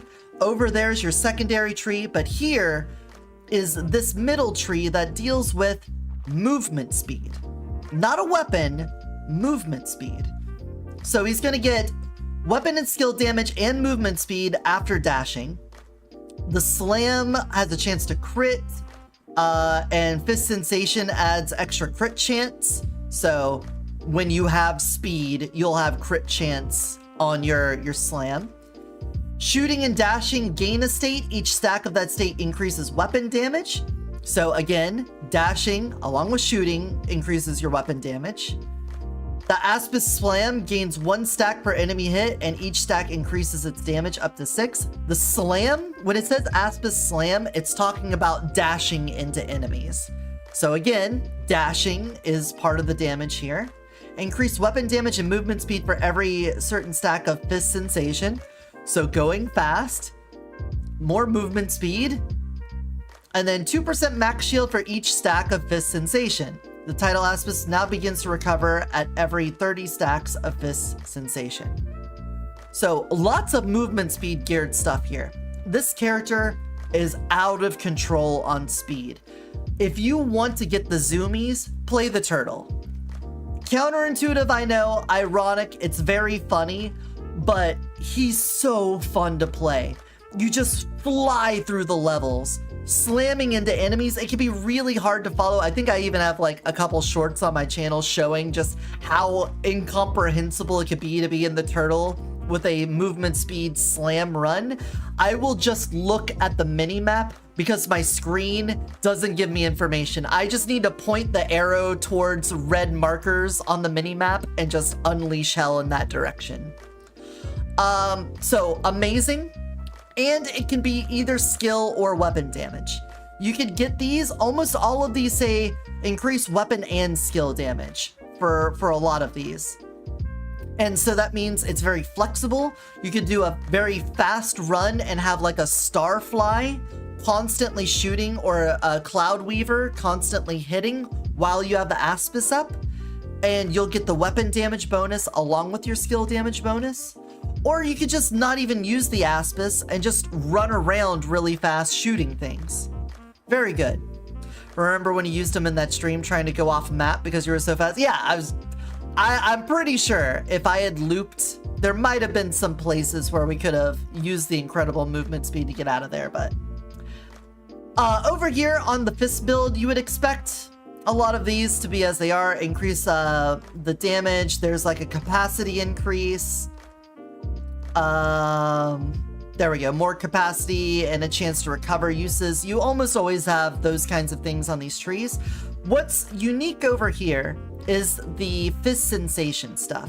So we saw that there's a couple of things over here that deal with the Fist Sensation, because even though it is tied directly to the damage of your secondary of the punch, it is used as a gauge for movement speed for a lot of stuff. If your Fist Sensation is high, that means you probably dashed, you've covered a lot of ground recently, or you just have really high movement speed. So these things over here, even if you weren't building for his punches, be mindful that increasing some of your stuff with Fist Sensation could help a lot. Like this one, Fist Sensation will not fall below a certain number of stacks. Which means that even if you haven't dashed in a while, even if you got locked down, let's say you got hit by a shock move and you got stunned in place, you won't lose all of your stacks of Fist Sensation instantly. Bonus damage for it. Dash distance increased. This one is fun, but on some of the platforming challenges, you might get screwed over because of the distance change. The same thing happens with the enhanced version of Propulsion Device when it increases your dash distance, so keep that in mind. If you don't know how to cheese some of the platforming challenges, that could make them a little difficult. But overall, solid. If you're trying to do a fist-centered run, works well with that. And when you're in your primary, when you have the shield up, you can punch while in the shield. So you can be relatively safe compared to the bird, who gap closes with his leap that's invulnerable. You leap in, and then once you're in, you're kind of just naked, unless you can immediately leap again. With him, he uses his slam to gap close, but then you still have the shield, and then you can punch them. So you're going to dash in, which is going to raise your fist sensation because you moved really quickly. Hit them to deal a bunch of damage with your slam, and then fist to do more damage again. It's incredible. And then on the title fort side of things, drink a little water. We stay in the shield longer. We're gonna get more duration. Emitting a shockwave constantly, so you're getting in close to enemies. That's what he does. You're gonna do damage all around you. The charge just increased the damage of the slam itself, and for every amount of distance gone, more damage for that. Enemies hit by the fierce charge deal less damage, so this is really good for elites and bosses. You get in front of them and just keep on slamming into them every time your dash is off cooldown, and you will reduce their damage for a little bit. Very nice. It can help in team play a lot whenever you're dealing with elites and bosses to keep your teams alive. Gain 2 temporary dash charges while defeating enemies during your shield. If an enemy is defeated within 1.2 seconds after retracting the Aspis enters a no cooldown state. Meaning you can just put it right back on again. This one's great. So you put up your shield. You slam into an enemy. If you kill them with your slam, you get 2 temporary dashes immediately. And then you dash again 2 more times. And you just keep doing that. Just keep slamming over and over again. You thought he was a hedgehog, not a turtle? Pretty sure he's a snapping turtle. Pretty sure that's... And the goggles. I'm gonna keep saying turtle. I'm just gonna... Also, the dragon Qian, that makes me think reptiles. Qian is like reptile. There's probably some Chinese play on words there or something. And then just some damage resistance. So, this character, fucking amazing. He's really, really fast. But the problem is that I think when people play him, they expect him to be like a tank. He does have damage resistance on him. He does have this so that when he gets close to enemies, he can do that. And the shield does block things from the front. But if you think his role to play in like a multiplayer setting is to put up the shield and stand in front of enemies and block shots for them, you're gonna have a bad time. Because he's not built to do that. He is a rush down brawler. He gap closes, he slams into enemies with his punches. The shield is just there to make it so that he can focus down an enemy without them immediately hurting him back. If he gets surrounded, he's still gonna get fucked up. If something shoots over his head, there's not really much he could do about it. So I wouldn't get the mentality of I want to be a tank, I'm gonna play the turtle and put up my shield and block for people. because you're going to be missing the whole point of the character. You're not going to be getting movement speed. You're not going to be building fist sensation. You're not going to be rushing down enemies and blowing them up. So, just be careful of that. Now, for his spiritual blessings. The one that I like the most, so simple. Such a simple one. 2+ uses for Tidal Aspis, 300% final shield swinging damage. This one lets you put up the shield, and then you'll have 2 extra charges in your back pocket so that you can pull them out again. But more importantly, when you end the Tidal Aspis, either when the duration runs out or you press the button again to end it early, you do a massive hit of damage. And if you've gotten an Ascension that says your Tidal Aspis damage is based off movement speed or fist sensation, then rushing into an enemy, slamming them a couple times, building up fist sensation, and then hitting them with that and breaking them, fantastic. And then remember, there's the one Ascension that says if you kill an enemy within 1.2 seconds of ending the Tidal Aspis, you get a chance to go right back into it. If you have that and this, those 2 extra uses almost don't matter. You're going to be activating it, killing an enemy with it by deactivating it, and then activating it again. You just walk up to guys and you backhand them with your shield, one after another. Just slap, slap, slap. Very fun. I love that run. Libra Warrior, Fist Sensation grants extra weapon damage, which is equivalent to 125% of the bow's striking punch. Sorry, let me get a little water here. I've been yapping for 2 hours straight. Fist Sensation grants extra weapon damage.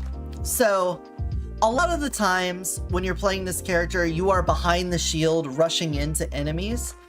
I don't like this one a whole lot because when you have the shield up, you can't be shooting for the most part. So you won't get any of the bonuses from the Tidal Aspis on that. But if you do have the Starfly or the Cloud Weaver, you can put up the shield and get that bonus too, which I think is the best use case for it. Now outside of that, you could be dashing around, moving really fast and still getting these bonuses, especially anything like melee weapons. You just rush in, slash around and stuff. Really cool. Can be fun, but I feel like this one is less consistent at being good. He's good in the front line, and your other friends can shoot the enemies in the back line, so he could be a good distraction. Yeah, I just feel like I've seen a lot of people think he's a tank, and he's supposed to stand between your other friends and the enemies and use the shield to block damage. And I think that misses the entire point of the character. Power of the Ocean.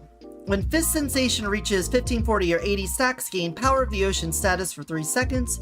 During the status duration, Fist Sensation stacks don't decrease, and each punch extends duration by a second up to 3. This one, I'm not terribly in favor of.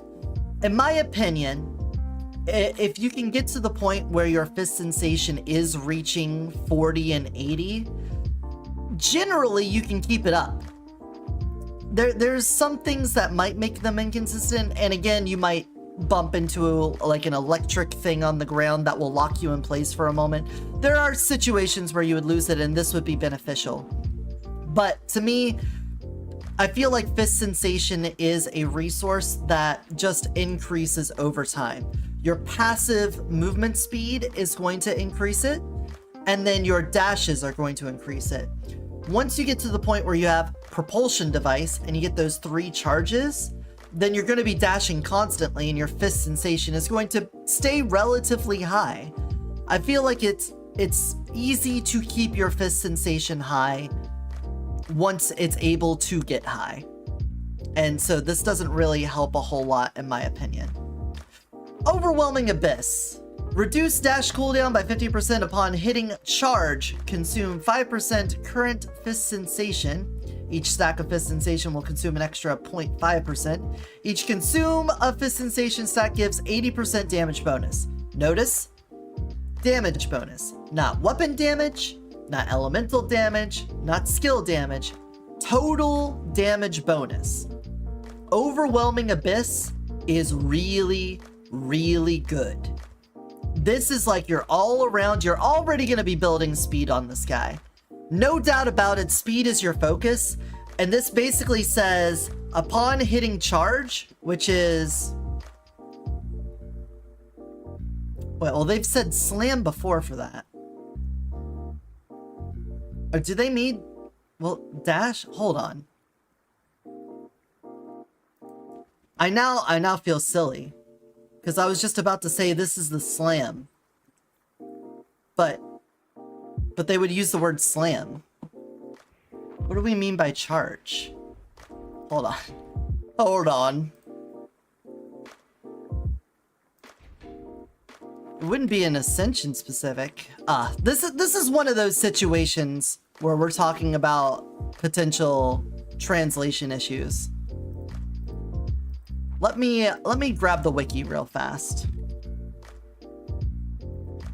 I want to make sure I'm right on this because I'm pretty sure it's on the slam. I think we're talking about the slam.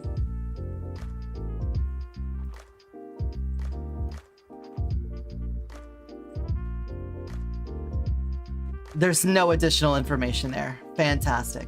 Reduce dash cooldown upon using fierce charge. Okay.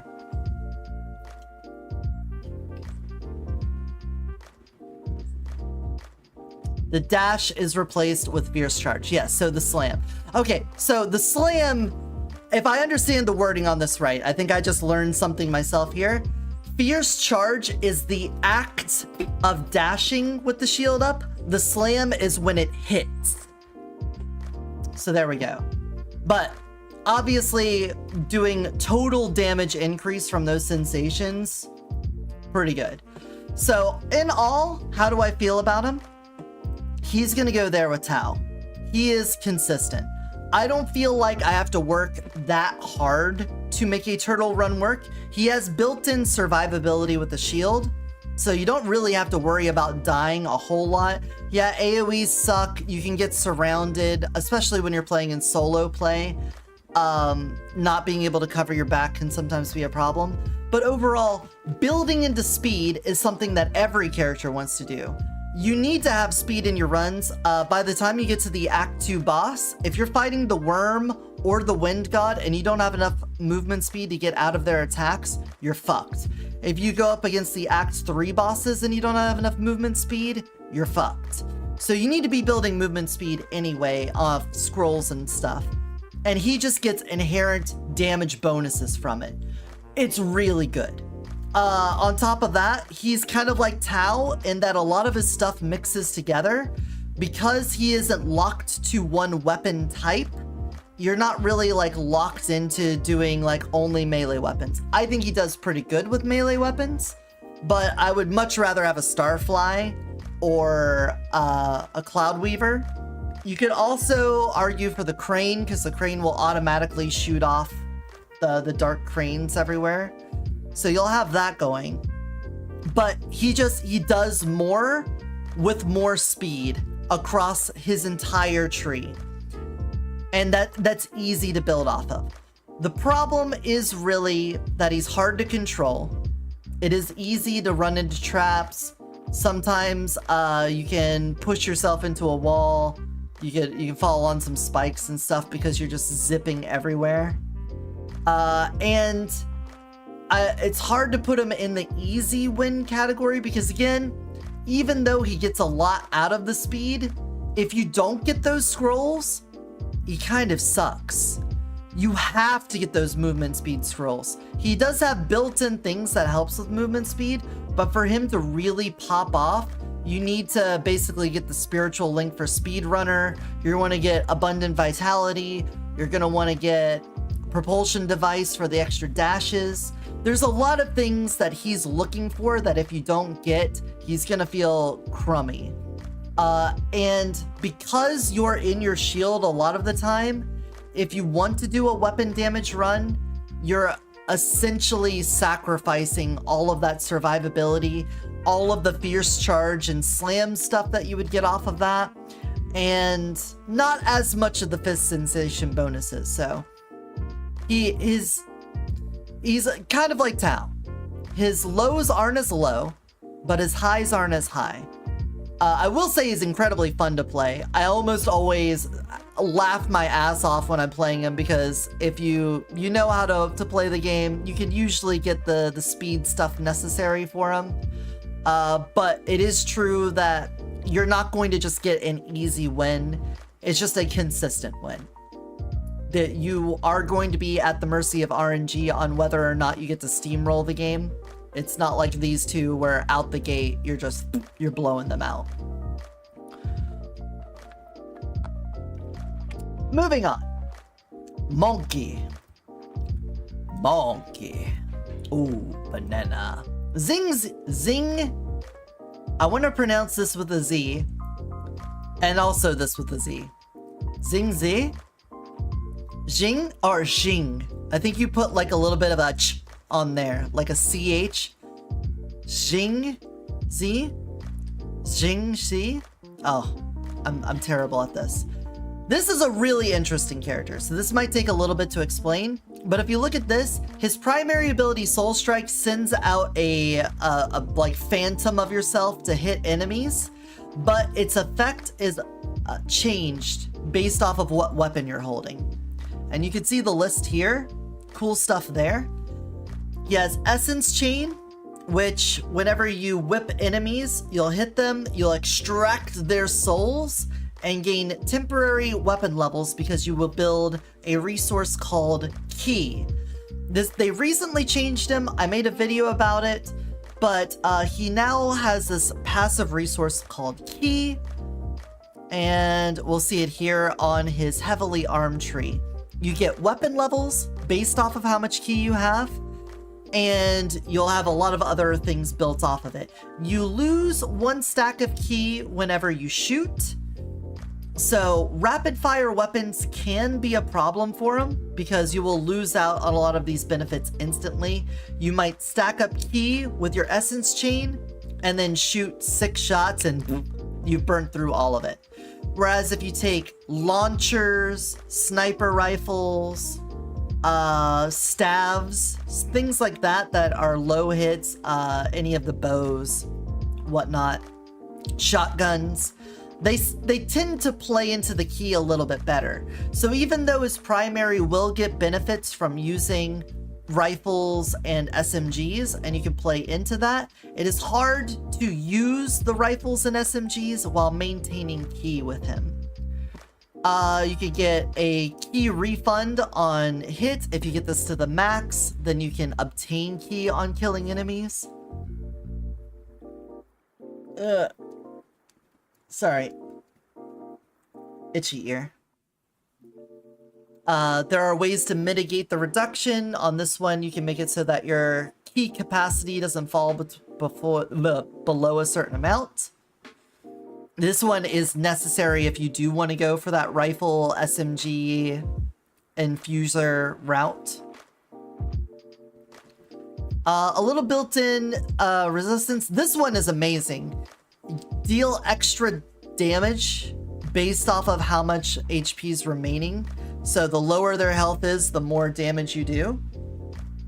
Great for killing elites and bosses. You'll see their health bar go and then just ramp down. Essence Chain build. I don't feel like these are incredibly strong. They are okay. You do skill damage, and it chains to enemies. So if enemies are grouped up, it's kind of like Chain Lightning, where it'll hit one and then bounce to others, and you get more Qi for more of them being hit. But unlike the Chain Lightning, since it's also building on this Qi idea and trying to build up Qi, it doesn't have as much raw damage. And because of that, you end up having to do a little bit of a combo, where if you want to build an essence run, you still kind of feel obligated to build a little bit into your primary or your weapons. So for instance here, every time the Essence Chain deals a number of hits, it will trigger a Soul Strike, which is the primary. Which is neat, but it doesn't do a whole lot for you if you don't have a lot in your soul strike. What was the other one?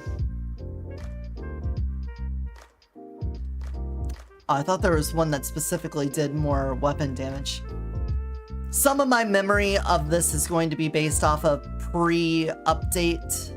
I have played all of every kind of build since this update, so I've done it, but sometimes I'm remembering things from before it. Like using pistols, like the Scorching Round or Sunder with him, or shotguns. Yeah, shotguns work great with him. It's easy to keep the key up, you do a lot of damage, and the Sunder stacks for that is pretty nice as well. Where I think he really shines is on his Soul Strike, on the cudgel hits. This also chains, so his secondary ability chains and hits multiple enemies. His primary ability chains and hits multiple enemies. So he's really good at clearing. Bosses can be a bit more of a struggle for him, so keep that in mind, but his clear capacity is really good. But the things that you want to look for on here is this. Making it so that his cudgel can crit is amazing. It is one of the few things in the game that allows a skill to have a crit on it. But something that is quirky about him is that, read this, it says, pull out a hair and blow it to an enemy. When it lands on an enemy, summon a clone that performs cudgel on nearby enemies, dealing weapon damage and different bonuses based on weapon type. His primary skill doesn't do skill damage. It does weapon damage. I've noticed over the years since this came out, some people play him and complain that he doesn't do good damage. And I think it's because when they're trying to use his cudgel, they don't realize you need to build weapon damage with it. It's a skill using weapon damage. Gotta get that in your head. It will fuck you up. The good thing though is that means he has two build types where weapon damage is what you're scaling off of. Normally it's a primary and a secondary are both skill damage, and then your third tree is your weapon damage tree. But with him, his primary and his weapon tree are weapon damage and his secondary is skill. So if you are doing a weapon damage build, his primary still pops off. And if you're doing a primary build, you still want to build weapon damage, so your weapon damage will pop off. So both of those play really well together. He can have really amazing runs with that. So I think he can do some really crazy stuff. Let's look at his, deploy him, so I keep coming back to it. Look at his exclusive inscriptions. Dimensional Strike is fantastic for doing those primary skill runs. We're looking at a +2 to his strike uses, so you have 3 uses of the strike. You get extra weapon damage for every cudgel hit, up to 10 stacks, but it resets when you take damage. So if you don't get hit, you can keep these at 10 stacks, which would give you 300% weapon damage. So your guns, gonna fuck them up, and your cudgel hits are gonna fuck them up. Fantastic. This one is like a go-to for him. If you haven't played the monkey or you thought he was weak before seeing this, go back and play a cudgel run with this and just don't get hit. Does it inherit the weapon damage when you level it up? Yes. Everything, if I didn't make that clear, when you use his primary, it inherits everything from the weapon. See how it says, and gain different bonuses based on the weapon type? That's not just this. This thing is part of it, but what they don't explain is that, for example, if you're holding a bloody drill, the bloody drill puts bleed stacks on enemies when it hits, right? If you hold a bloody drill and you use the cudgel, it'll do the damage. It'll give this little sniper bonus here of a chance to crit the cudgel, but it will also put bleed on the enemies. It gets the if you've got the a sniper that says create lightning ball on crit hit, and then it does a crit hit, it will make a lightning ball. It gets all of the inscription bonuses from your weapon as well. It's really, really good. So keep that in mind.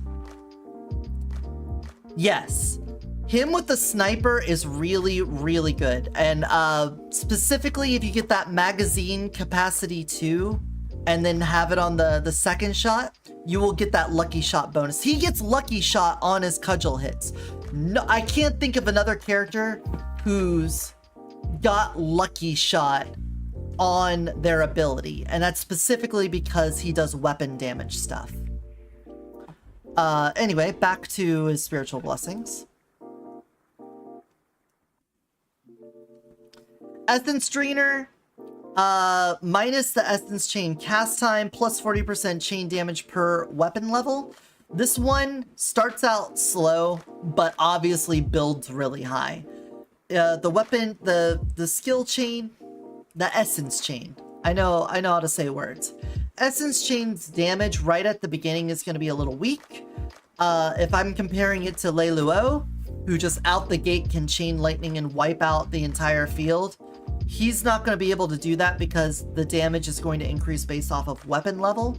He does build weapon level with his key, and if you could stack up the key, then you're going to be feeling a lot better. But his high is going to be so much higher than the chain lightning because this doesn't have a cap on it. You could just keep going higher and higher. When you're doing an endless run, this blessing just pops off. You end up with a weapon that's like over 100. Let's say you have a weapon that's plus 100.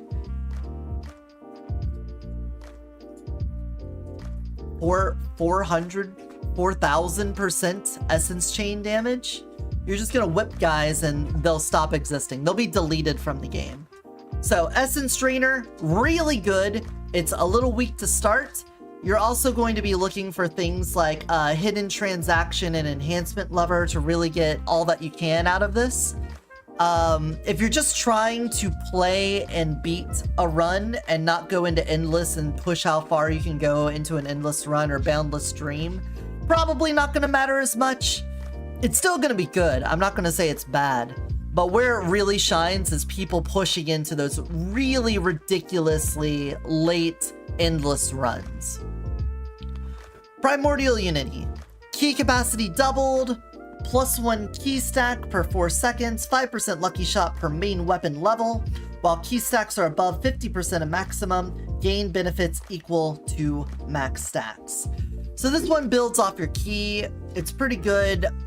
It can play into a weapon level or a weapon damage run because of the lucky shot per weapon level. Again, like the Essence Drainer, if you were doing a skill damage run that goes into the super late game, going into the Boundless Dream, the Endless stuff, that's great for skill damage. This is basically that for your weapon damage, because you want to get lucky shot per main weapon level, and you can get really high levels of lucky shot based off of that. So either one of these, I would say it's going to get you through the game. It's not bad. It's going to be a little weak to start, but by Act 3 and then into Act 4, these should be popping off and giving you really big numbers. Fantastic. I want them all. 200% total bonus from Assaulter, Generalist, and Breacher talents. For those of you that haven't seen your talent tree in a long time because you maxed it out,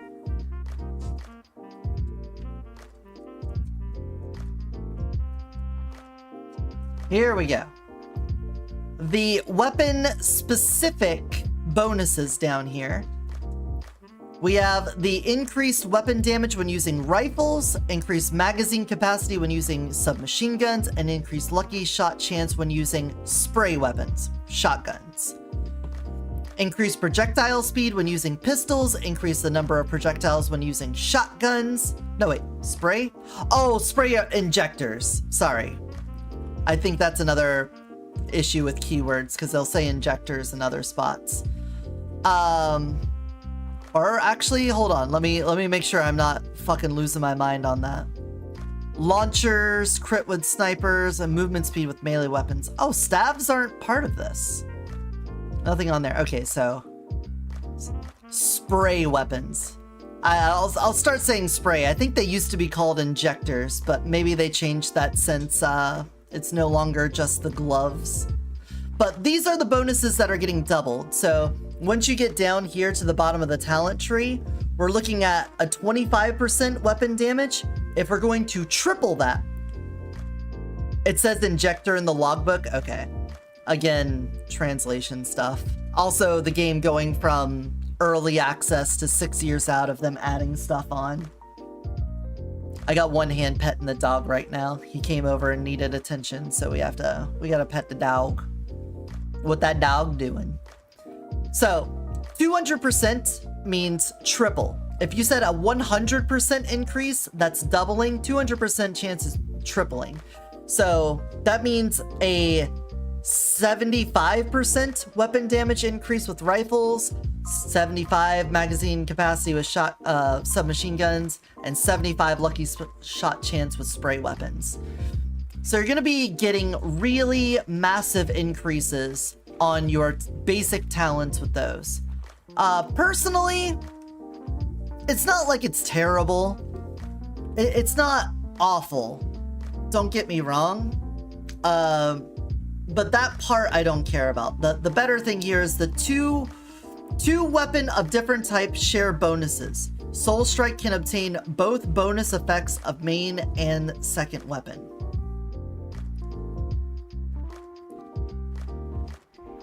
Let's back out. Hero, here. So on this, normally this just tracks with your primary, but with that Ascension, you can also get a secondary bonus here. So if you could have like a sniper in your primary, you get that crit chance for the cudgel. But then if you take a rocket launcher, you'll get extra damage and it'll do explosive and hit all around it. Over here, if you have like a staff or a pistol, every hit triggers an essence chain that only deals damage. 100% damage for each triggered essence chain. So you can get a little mix and match out of those and get a little bit better out of your cudgel. This one, it can be good. I definitely don't have as much fun building around that as I do just the straight up dimensional strike, but pretty nice. So with all that said, how do I feel about him? Easy win, man. This guy is such an easy win. Granted, he's kind of like the prince. On the prince's side of things, he has two really good trees, and then I feel like his orb tree is kind of lacking. With the monkey, I feel like his weapon damage and his weapon tree and his cudgel tree, really strong, really amazing. His essence tree, kind of lacking. But because you could just focus on weapon damage so hard and get really high highs out of shooting and using your cudgel, and your cudgel gets all the bonuses of your weapons, it's just so fun to build a weapon damage run with him, and it always goes to really high heights. I feel like you could just play monkey and use any gun, any like inscription setup. He just builds weapons so nice. And because you don't need to do damage with the essence chain, when you're doing a weapon damage run, you still want to use the essence chain to build key and get weapon levels off of it. So you don't even though I don't feel like the essence chain tree is good, it still builds into the cudgel and the weapon tree so good. He flows nice. It works really well.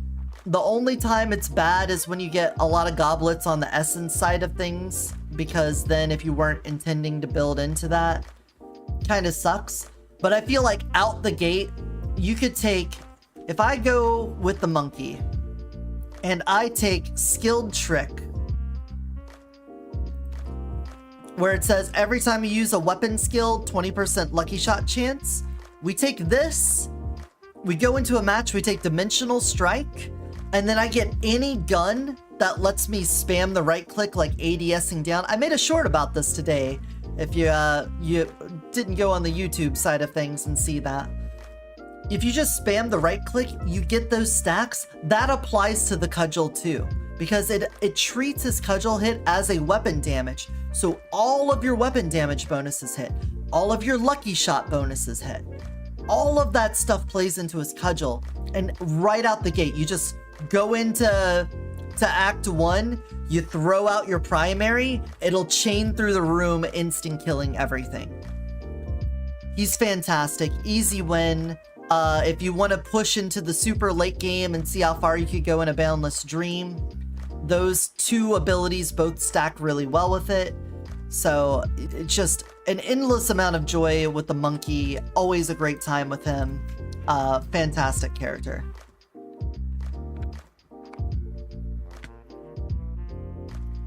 Lee, the Firefox. I feel like I should have been shapeshifting through all of this, but I'm just gonna stay Cosmic Dragon through the whole thing. So, don't hate me.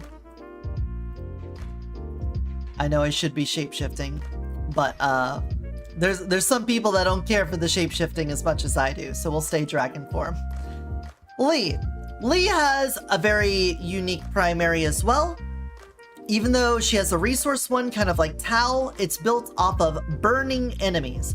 When you apply fire damage, not burning, that's a different keyword. Defeating enemies with fire damage restores energy. The way hers is unique though is that it is a charge. She has a little circle bar that fills up, and based off of how much you fill that, you'll deal more damage.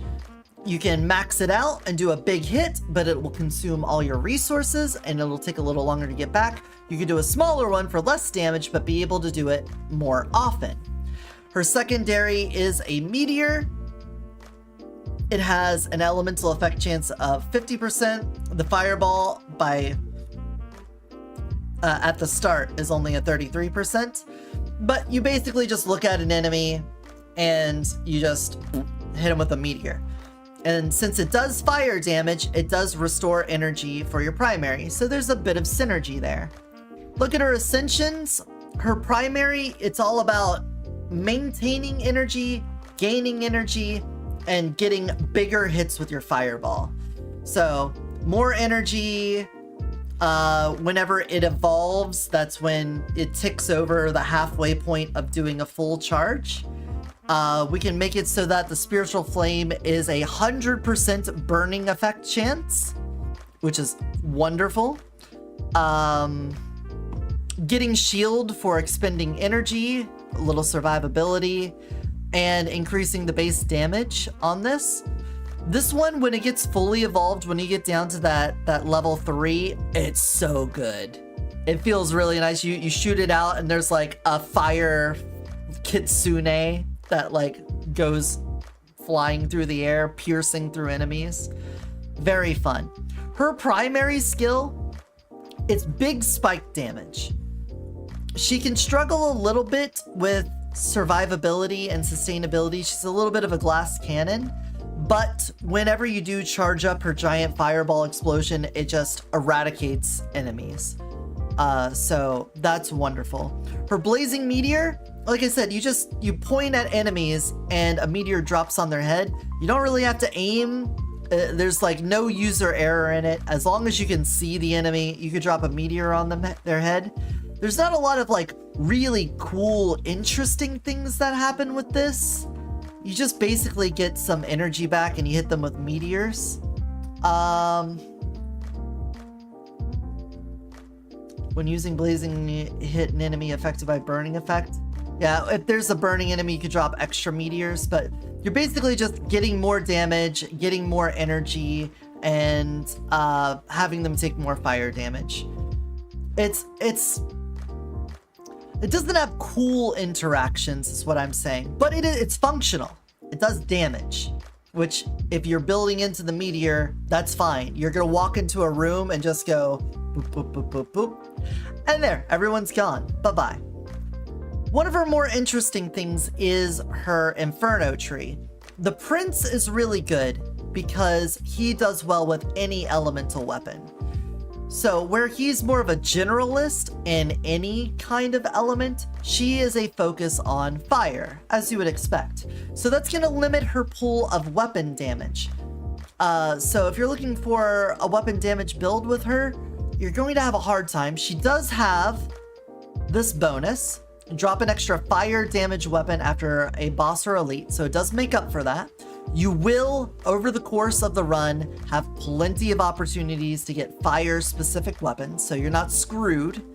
But if you're looking for a good weapon, you might not hit the right one for a while, which could suck. But all of this tree has to do with dealing fire damage and not necessarily fire weapon damage.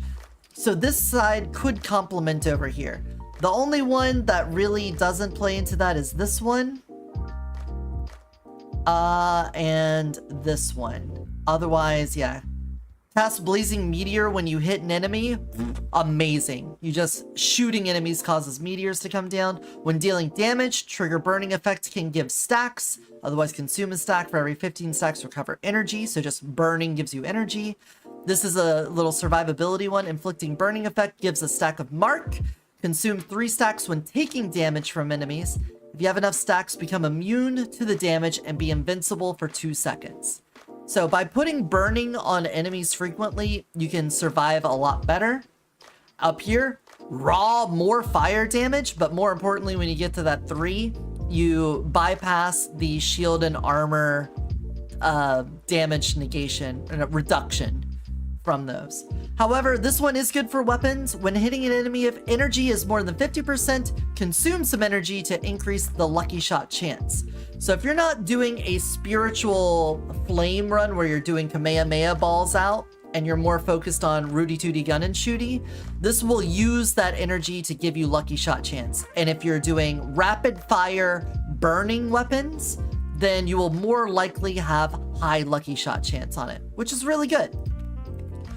Let's look at her spiritual blessings.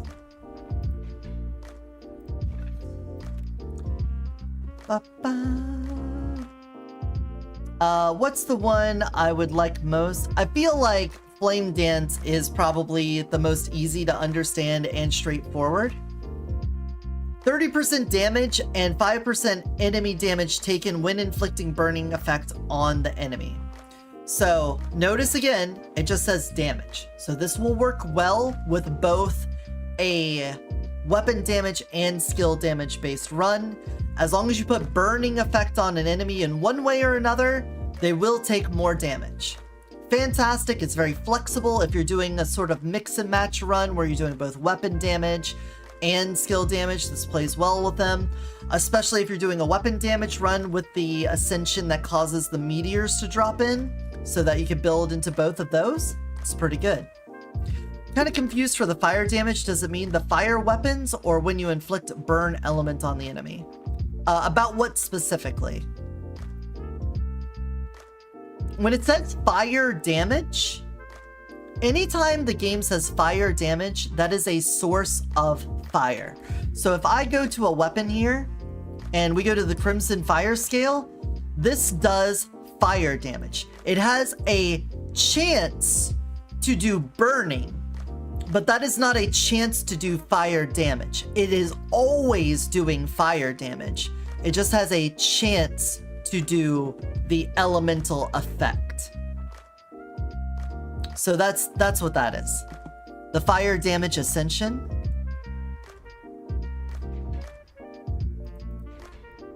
This one? Does it mean fire weapons or when you inflict burn? So, fire damage is just anything that is coded as the fire element. If you have Blazing Hoop is fire damage. This would increase that damage. If you have the Crimson Fire scale, that is a weapon that deals fire damage. The burning effect itself is fire damage, so that should increase it. But the amount of damage that a burn does is based off of what triggered it. So if you do a 100 damage shot with the Piercing Flame and it triggers burning, then they will take another 100 damage over the course of 5 seconds, I think. I believe that's how burning works. But that would increase this. So you would get the initial increase of the 40%, so you would do 140 damage. And then each tick, if you divide 140 by 5, that's going to be 8, an extra, so that's 28 damage over 5 seconds, 28 ticks, and then increase each one of those 28 by 40. So half of that would be 14, so probably like a 12, so 60 damage. Something like that. Some rough numbers, but basically that's how that would work. It would turn what would normally be one rank of this, which would normally be a piercing flame hitting for 100, and then dealing another 100, which would be 200 over the course of 5 seconds, and then turn that into 140 plus 30 times 5 is 150, so almost 300, be like 290. So, you know, it adds a decent amount. Now, that is burning damage, which is going to be damage over time. And I've already made my feelings quite clear on that. That is, the longer it takes for something to die, the less I like it. So, burning, not my favorite mechanic, but it is more damage at least. It is damage. Cataclysm. Blazing Meteor Blessing. Plus 1% damage of Blazing Meteor for every 1 energy stored. When casting Blazing Meteor at a target, cast Blazing Meteor on all enemies within 8 meters. Cooldown 4 seconds. Every remaining blazing meteor will reduce the cooldown by 0.1 second up to 3. So this one is good for both clearing and for boss targeting, because you get extra damage on your blazing meteor for energy stored.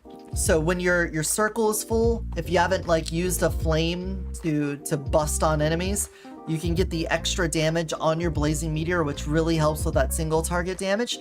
But when there's a lot of dudes around, you can cast it on one, and every 4 seconds there will be meteors dropped on everyone, which is, it's amazing. It'll refund so much of your energy, because those meteors still have a 50-50 chance of causing burning. You're gonna be doing fire damage across a whole group of dudes. Like, there's so much going on in favor of this. If you're doing a meteor run, you gotta take this. Really good. It's a very fun build style too, because like I said, you just look at enemies and click, and then you just watch them disappear. And in this case, you could watch a whole room disappear if they're clumped up enough. Raging Inferno. 45% base damage of Spiritual Flame for hitting 1 enemy with Spiritual Flame, which consumed over 30 energy, up to 10 stacks, lasts for 90 seconds, restore 1 energy for every 2 meters moved. So this is basically another way to get more energy built up, and because of the Spiritual Flame doing more damage to a single target, because normally this pierces through a bunch of enemies.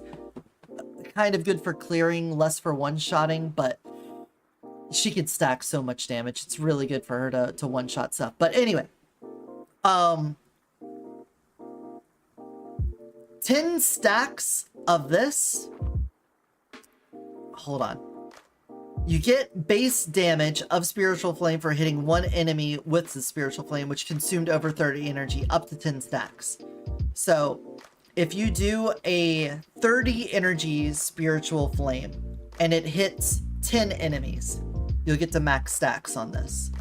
And now you have a really big hit. Super big hit. It's fantastic. Lots of damage on it. It lasts for 90 seconds too, which is a really long time. It may fall out if you're playing in multiplayer. Something I've noticed, any of these characters that have these cooldowns over a long period of time, it is harder to maintain those. So maybe this isn't as good if you're playing multiplayer, because if you like go to do a boss fight and then people take a really long time to do shops and crafting and rolling dice and whatnot, you're gonna lose your stacks of stuff and you're gonna drop off on damage. But if I'm playing solo and I'm doing a run with Raging Inferno, I'm just gonna be go, go, go all the time, pushing through, keeping my stacks up as high as possible. So this might not be multiplayer friendly because losing the stacks over time, but it's still really good. Energy draining. After casting Spiritual Flame, enter energy draining state. Consume 10% of energy 10% energy of energy capacity per second. Okay, consume 10% of energy per second. You could have just said that.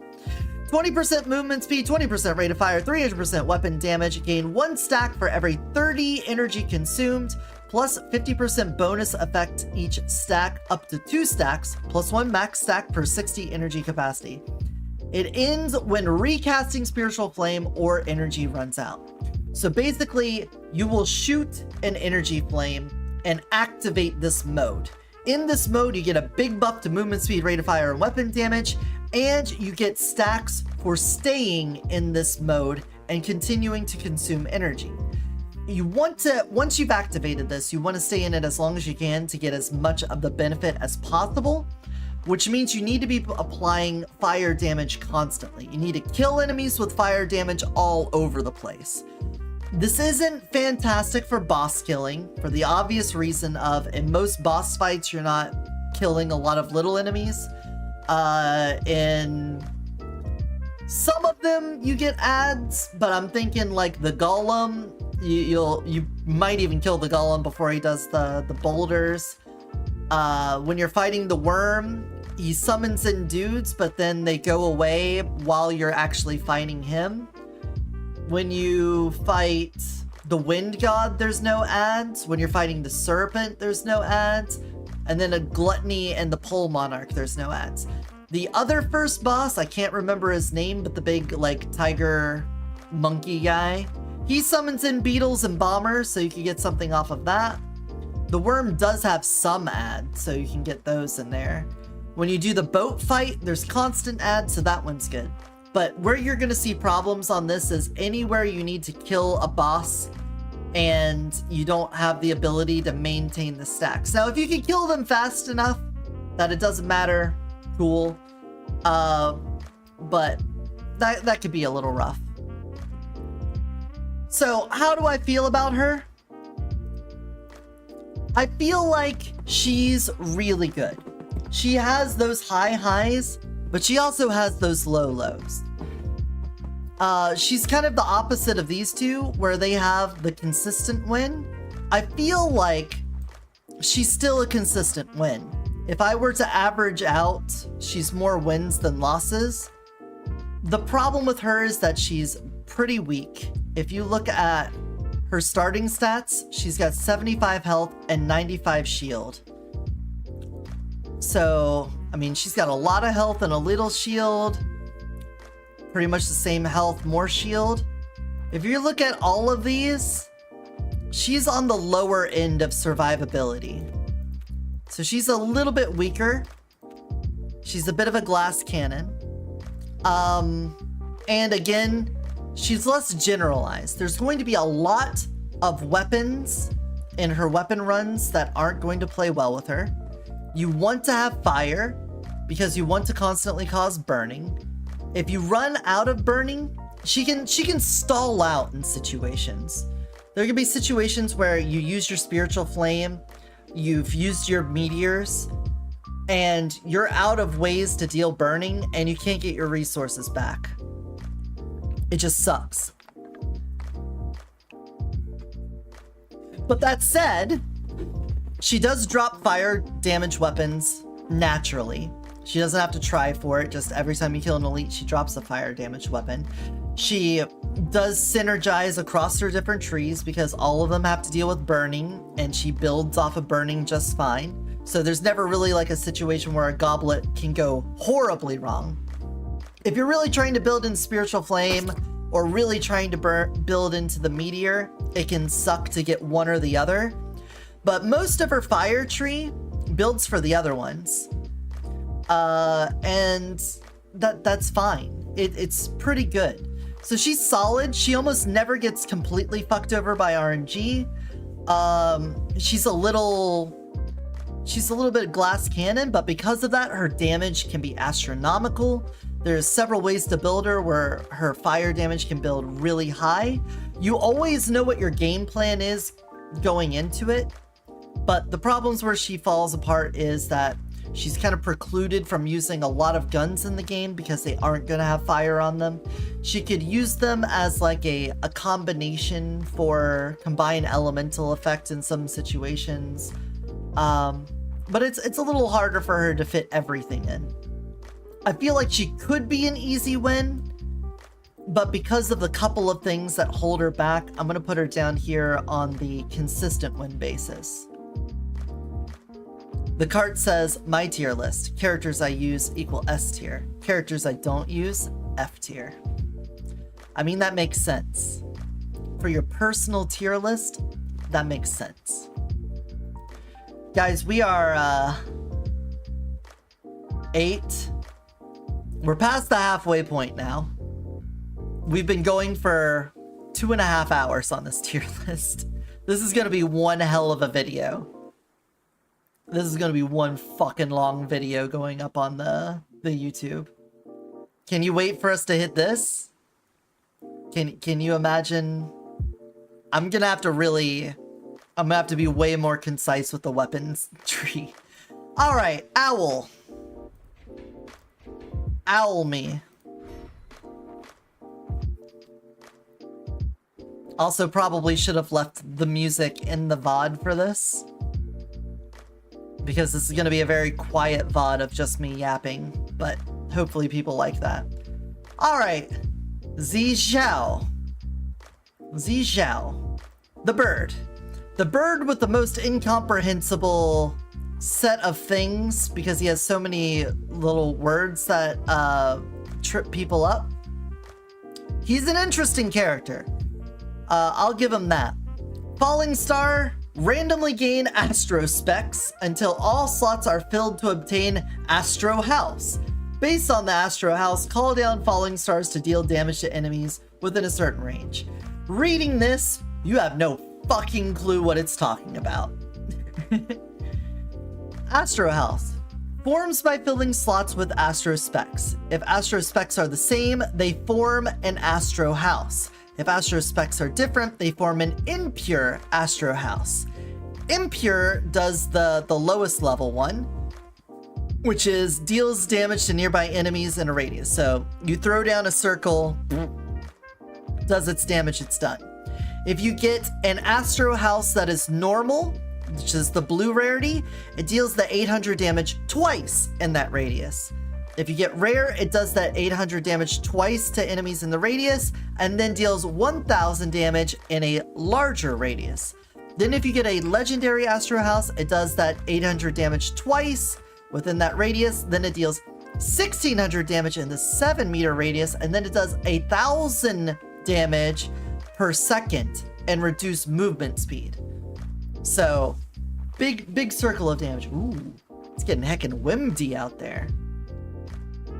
So that's Astro House. But what is Astro Specs? How do you get Astro Specs? That is from your secondary Astro Forecasts. Obtain Astro Specs randomly according to the initial chance and quality of occult scrolls. Normal, rare, legendary, and cursed occult scrolls correspond to normal, rare, legendary, and wild Astro Specs. Wild Astro Specs are regarded as any kind of Astro Spec. Wild Astro House is regarded as a legendary Astro House. So basically, if you have a non-legendary Astro House, Wild Aspects can fill in any slot and sort of make it into that one.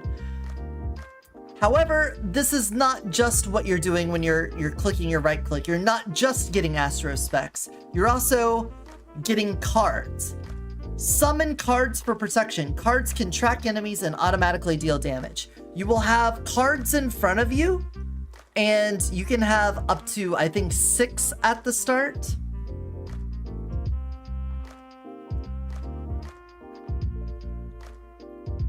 Okay, I can't remember exactly, but you use it, you get some cards. Then you use it again, more cards can sit in front of you. So you can basically walk around with a bunch of cards out, and then when you run into an enemy, they'll fly out automatically and hit guys. So we already have some pretty complicated stuff going on here. Look at his ascension. With the cards, you can get extra capacity, summon extra cards when you use them, and for every astrospect with normal or better quality, summon an extra card. So whenever you're flipping cards out, you get more astrospects. Lucky day, you can get weapon and skill damage for every astrospect obtained. And then, you know, better rarity, the better it is. Recover shields for astrospects, so a little survivability. Increase card damage based off of the astrospects. So again, you'll get better with the better scrolls. There's a chance to obtain astrospects several times through Astro Forecast. So one use of drawing cards will give you more astrospects, so it's easier to fill a house because you'll get more of the same kind all at once. And then down here, increase the capacity of Astro Forecast. There's a chance to obtain secondary skill uses when obtaining them. When you get this, the capacity of Astro Forecast here, I get these mixed up a lot. This is your increased card holding capacity. This one is the capacity of your secondary. So this is like any other character. Like if you want to have more grenades, you would take this one to get more capacity. This one doesn't increase your uses. It increases the amount that can be held in front of you at any one time. So if you start out with 6 cards in front of you, you take this, you can now have 10. Then it could be 12, and then it could be 16. You could walk around with like your whole fucking Yu-Gi-Oh deck out in front of you when this gets to the max number. This is incredible. So for a secondary run, a lot of card stuff, you're just holding cards out and building astrospects. But because the astrospects build into your primary, this is another character where you kind of have to dabble in both. Because if you want to use the primary to call down your star power, then you need to build astrospects, otherwise you're never going to have it build up right. So you have to use the secondaries. You don't have to build damage for them, you don't have to have a bunch of cards out, but you will have to use secondaries in order to get the astrospects to build your astro house. Over here we just get more damage, extra damage to the enemy with the highest HP, so this is good for bosses and elites. If the quality of the astro house is not lower than last time, increase the damage. So basically, you want to consistently hit higher rarities of Astro House. When the probability of an impure Astro House is 100%, fill all empty slots and clear the Astro House. After clearing it, there's a chance to gain 20% weapon and skill damage for each slot. So basically, if you don't have it a pure Astro House, if it's got a bunch of mixed rarities in it, then this will clear it and give you some extra weapon and skill damage. Increase the capacity of slots. If Falling Star is an impure Astro House, replace the lowest quality Astrospects with wild Astrospects. If the Falling Star is not impure, increase skill damage. So again, a little bit of mitigation here. Say you have let's say you have 2 rares and 1 normal in there. Using this would get rid of the normal, add a rare, and you would have a rare Astro House. The problem is if you have a normal, rare, and legendary and you try to activate it, it will turn that normal into a legendary, but it'll still be impure because it's a legendary, rare, legendary. So this, in the heat of the moment, it can be hard to keep track of that, but this will basically make you more consistent. And then over here, reduce the cooldown of Falling Star when clearing a specific Astro House. So when clearing an impure, when clearing an impure or normal, and then when clearing a legendary. And then otherwise, all of them. So a lot of general damage stuff and then making it more consistent. And then over here on the arcane arts, increase damage for every slot and occult scroll you have. So slots referring to your Astro House slots, your Astrospec slots. When consuming the last ammo in a magazine, clear 1 random Astrospec and increase lucky shot chance. When clearing slots, obtain different weapon bonuses based on the number of slots. This one's very wordy, but you can just see it's talking about the rarities over here. So weapon damage based on every slot for 6 seconds, for 7 seconds, for 8 seconds, and then you get an extra amount based off of what was there. So down here on the last one, you get base damage for normal, lucky shot for rare, crit for legendary, and wild obtain a random bonus. So if you're trying to get something specific, then it's going to be based off of those scrolls, and that can be hard to build into. We'll get into that in a minute. Astrological magazine. Without Astrospects, gain an Astrospect and have a chance to obtain an extra one. So without using cards, you could just shoot your weapon and get Astrospects that way. Star Blessing. Get shield for every slot. This is not filled slots. It's not it's just slots. So if you come over here and you get the increase the capacity of slots, this one will then give you more shield. After a shot hits an enemy, there's a chance to summon cards and obtain Astrospects. This is kind of like Lee's Blazing Meteor on shot. This is kind of like Tao's Swords on shot. This just makes cards appear on shot. When consumed ammo accumulates to a certain quantity, shoot 1 holding card and reset the accumulation process. So this guy, you may have noticed, he has a lot of stuff based off of cards. And that's because he also has another really cool thing. Scroll Divine. Upgrade the quality of occult scrolls in your backpack without changing its effect. Or re-roll the occult scroll to another one of equal or higher quality. Each occult scroll can only be upgraded or reset once. Start with 1 reset attempt. For each ascension obtained, gain 2 upgrade attempts and 1 reset attempt. So to show this off, I'm going to jump into a run, because I want to put this in the background. We're gonna immediately try to go to the vault as fast as we can. Give me a weapon. Let's get through here, because we need a scroll. Sure, Thunderclap Glove. I'm gonna throw cards out. Cards. See how I just hold cards in front of me. Have 6 out. There's our vault. Get me in here. There's a pure Astro house. I had a blue one there. There's another blue one. I'm still on cooldown though. There we go. Throw that out there. Get those boys in the back. Oh, of course. Invulnerable bomber. Oh, I'd feel really silly if I just died while showing this off. There you go. Have a card. Sir, thank you.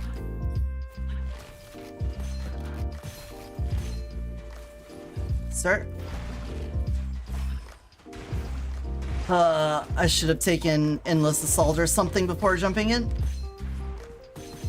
Here, do an impure house. Look, just because I don't have a full house doesn't mean full house. Just because I don't have a pure house doesn't mean that I can't use the thing. All right. Should probably edit this video if I put it on YouTube, but there's no way I'm going through like 4 hours of footage. We get this. Problem with this character, we go to our occult scrolls. We still have some Chinese over here, but let me explain some stuff. So, Astrospec drawing ability. you can see right now, we don't have a very high chance to get rares and legendaries, and since we have no curse scrolls at all, we have no wild chance. If we wanted to aim for a certain kind of thing when we're doing our resets and upgrades, we could try to put this here. So if you remember the bonus, I can't, I'm in the game. If you remember the one that said you get certain bonuses based off of what astro specs you have, you could try to angle it this way so that you could get what you want. You could take none. I don't know what this says, so I don't know exactly what they're trying to confer there, but when we're trying to reset, we can try to angle for legendaries most of the time if you're going for crits, rare for lucky shots, and normal for those increased weapon damage. So over here, we have one reset waiting for us, and you'll see when I hover over this, unlike other characters, we now have the left click to reset here. Hold that down, boom, we now have flowing wind. So that went from a normal to a rare, and you can see we now have a significantly better chance to get a rare upgrade here and less on the normal. So as I cast more cards, we're going to have more likelihood to get the purple upgrade in there. So that's basically what that means. The reset is really good. If you're ever trying to do a run where you're looking for a specific scroll in order to pop things off and the character doesn't matter, especially me as someone who makes guide content and I want to test things out, if I want to test a specific scroll combination or weapon scroll combination, I will often use the owl for this because the ability to recycle scrolls and go through large numbers of them to get the one that you want is amazing. Spiritual blessings for him. Take a look at that. Star Compass. 200% total damage and +1 use of Falling Star. Affected by occult scrolls in the backpack, there is a chance to upgrade Astro House quality of Falling Star by 1 level. Falling Star with Legendary Astro House will obtain an extra effect. When Falling Star deals continuous damage to a single enemy for 0.75 seconds, it will deal 2,400 damage to enemies within 3.5 meters. Basically, you get an extra use of it, and if you get the legendary effect and an enemy stays in it for almost a whole second, it will deal way more damage to everything in it. So, big boom of damage, great for elites and bosses. Single target. It can even help with weaker enemies. If they somehow survive the first hit, then this extra boost of damage should probably wipe everything else out. It says there is a chance to upgrade the Astro House quality. It doesn't give a percentage. In my estimation, it's probably something like a 30% chance. Seems pretty likely it's not on the lower end of things. I feel like if you just throw out Astro Houses every time, or if it's like the impure ones, it's very likely to just become a normal one and hit twice. And then later on, you're very likely to hit legendaries if you don't get a legendary every time. That is kind of the bad part about this character, is that the longer you go into a run, the more legendary scrolls you have, and the more heavily it will lean into those legendary Astro Houses. And if you're trying to do the thing to specifically get lucky shot off of the rares, you lose that, and instead you end up with crit.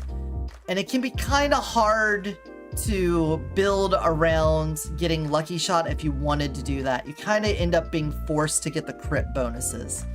It kind of sucks. But at the end of the day, you get a whole bunch of legendary scrolls, so you're probably not complaining much, you know?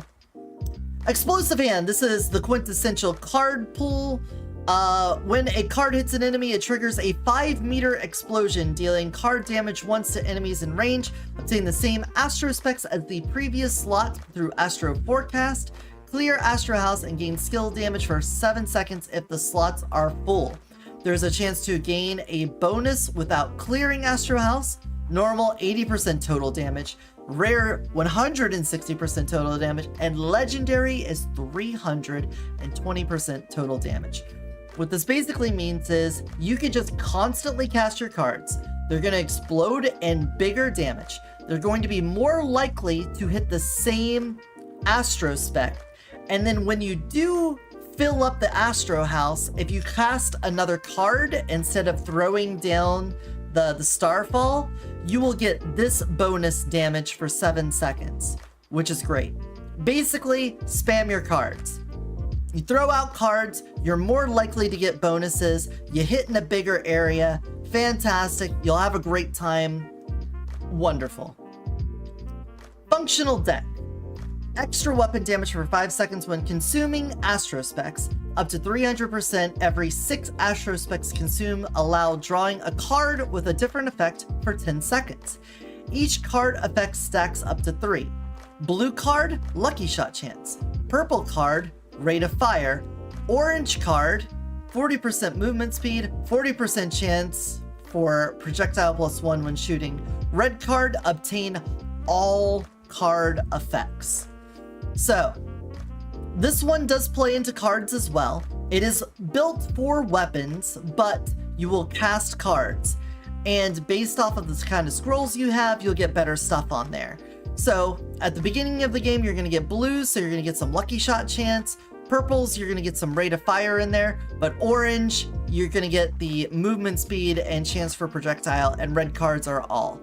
If you are going for a weapon damage run with him, I would take this and try all I could to get Cursed Scrolls. Try to get as many Cursed Scrolls as possible so that you can get all effects here.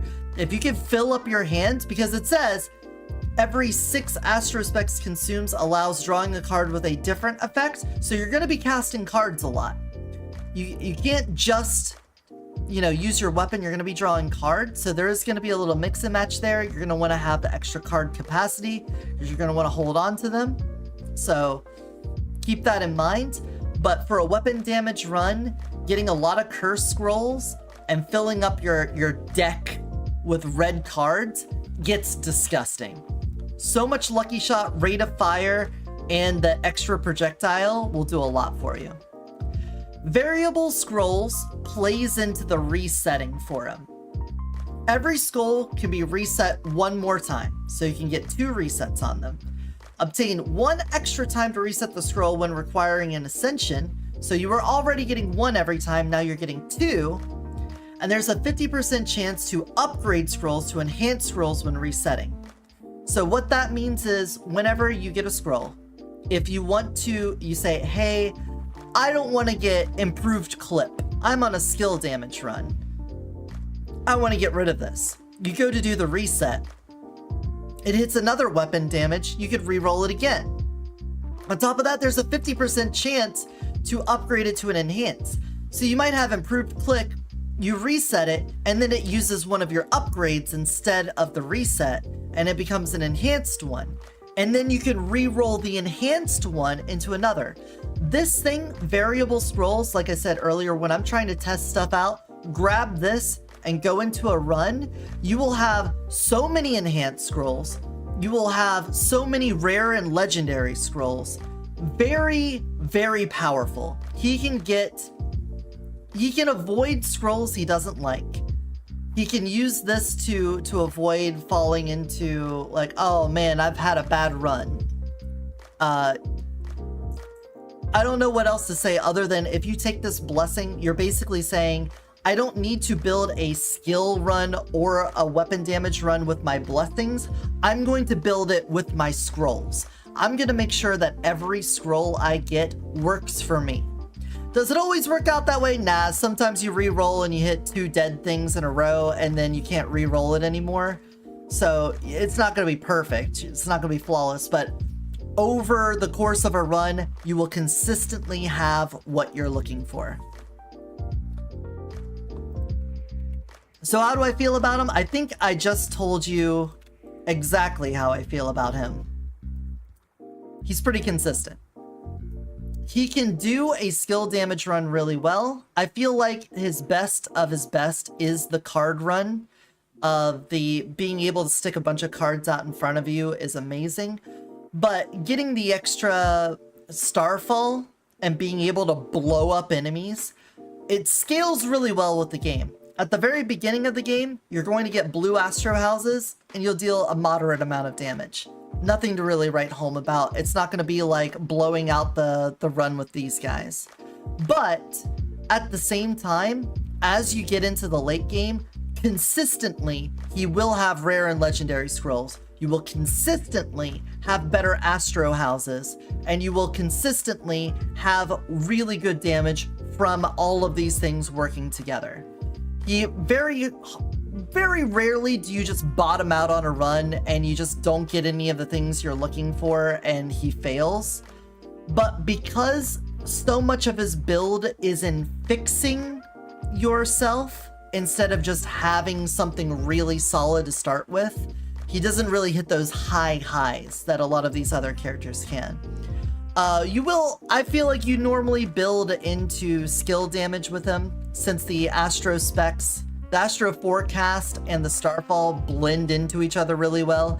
It's nice to just throw cards out and then throw the Starfall down and then throw cards out. When it's on cooldown, having the exploding cards is really nice.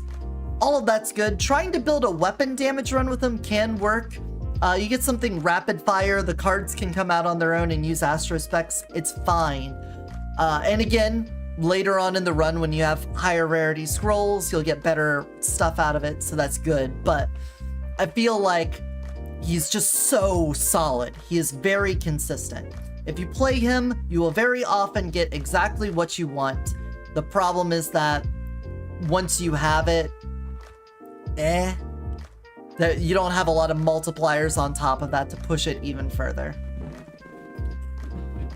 And as a Gunfire researcher, I just like him. He helps me. He's a scholarly dude who helps me get what I want. Moving on. Nona. Red Panda. Nona! I keep saying these are unique characters. The thing is, the developers of this game did a good job of making unique characters, so. She has a buddy with her. She's got Strike Wing. Her primary is Mecha Drop, or Iron Wing, sorry. Strike Wing is a stance it takes. Strike mode charges into target location, dealing normal damage to nearby enemies while taunting them. Then you can use a button to redeploy Iron Wing into fire mode, which puts him in like a turret and shoots. Her secondary is a missile. It homes in on enemies. If you hit Iron Wing with it, it will restore his health. So you can basically heal your buddy here,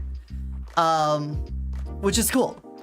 Looking at her ascensions, we've got your primary tree over here, which has everything to do with Iron Wing. His strike mode obtains the elemental type and elemental effect chance of the weapon not currently held by Nona. So whatever's in your backpack, he basically treats as having in his hand. Increase attack speed and attack power of Iron Wing. Increase the base damage and decrease cooldown for Mecha Drop. Increase the weapon and skill damage after using the primary skill. So it kind of builds into the weapon side of things, even though it's over here. Increase max HP for Iron Wing and increase the taunt time on the Mecha Drop. And Iron Wing strike mode can release a shockwave forward, dealing damage within a 6-meter radius, and obtain 1 temporary shockwave use after using Mecha Drop. Oftentimes when I'm playing her, I just leave him in strike mode all the time. I hardly ever put him in the turret mode. There are situations where it's good, but I feel like, especially on the harder difficulties, when you put him into the turret mode, he is literally a sitting duck. I mean, he's a chicken, but he becomes a sitting duck and he will just fucking die. There's lots of AoEs that hit on the ground. It causes problems, but doing the Mecha Drop, leaving him in strike wing time, I feel like is fantastic. On her missile side of things, you can get this one to just hold down the button and continuously launch missiles. This is endless assault bait. Fantastic. Love using this. You just hold down the button. Shoot off missiles constantly. Great. Increase the damage. When Iron Wing is in fire mode, you can launch tracking missiles from its shoulder cannon to attack enemies. Obtain 1 temporary shoulder cannon use after using redeployment. So whenever you put him into the turret mode, he can shoot missiles now. Increase attack speed of Iron Wing fire mode after Nona or Iron Wing launches a missile. Increase damage of the next missile fired by the other one. So putting him in the turret mode and then shooting off your missiles makes his missiles do more damage, and then his missiles make yours do more damage. Increase the missile capacity, and Iron Wing launching missiles will restore your uses, which is great. Sustainability. When Iron Wing has not been defeated, it starts assembling a backup mecha. Once the backup mecha is fully assembled, it will self-destruct when the primary skill is used, or when Iron Wing is defeated, dealing damage to enemies in a 10-meter radius. Triggering self-destruction with the primary skill will refund the cooldown of the primary skill. So basically, you get a backup mech. If he ever goes down, he blows up, and then you get another one back, or you can manually detonate it to blow him up and bring the other one in. Now, her weapons build. Decrease reload time and increase attack speed of Nona and Iron Wing when reloading an empty magazine. Increase the crit damage for the first 10 shots in a magazine. Increase lucky shot chance on a crit hit. For every 1% increase in movement speed, deal weapon damage increase. Increase movement speed when using a pistol. So as you can see, pistol is her flavor. She's got crit stuff, reload stuff, small magazine, a little bit of lucky shot there, and she'll get a built-in increase to movement speed if she's holding the pistol. Eagle Eye, each crit with pistol guarantees a crit hit of the next weapon shot that does not hit a weakness. Up to 10 stacks. When at 10 stacks, 50% weapon and skill damage. Amazing. Incredible.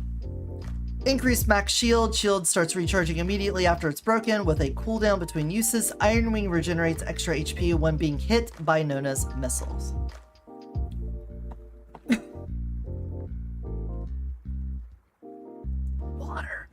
Water. I need like milk or something to help give like a mucus membrane covering of my tongue and throat. So you can see she's got really well-defined areas here. Her strike wing stuff is fantastic. If you want to just hang back and not do a lot and let Iron Wing do the stuff for you, you can go into this tree, mecha drop like crazy, plop them down on guys. That works fantastic. The talent craft tree with her missiles, it is a little bit more dealing with putting them in a turret mode, but even not, you can get a lot out of just focusing on some of this missile stuff for yourself, shooting off a whole bunch of missiles, getting more missile damage. She just becomes a hose of missiles. That works fantastically. And then on her weapon side of things, if you want to go into pistols, there's a lot of great pistols, and she could just get raw damage. We get some attack speed, reload speed, crit damage, lucky shot, movement speed. It just, anything with pistols, you just get a whole lot of great damage out of them. Great utility. But there's not a lot of bleed between them. Those trees, you could do a little mix and match between Iron Wing being in strike mode or fire mode, but her pistol tree doesn't really help the other trees. So the good part about that is you could really focus. If you really want to focus on one thing, you do not need to touch the other ones really at all. The one thing on the primary tree that you might want for the weapons, when you do the mecha drop, you get some extra weapon damage you might want to grab, but outside of that, you can keep them pretty separated.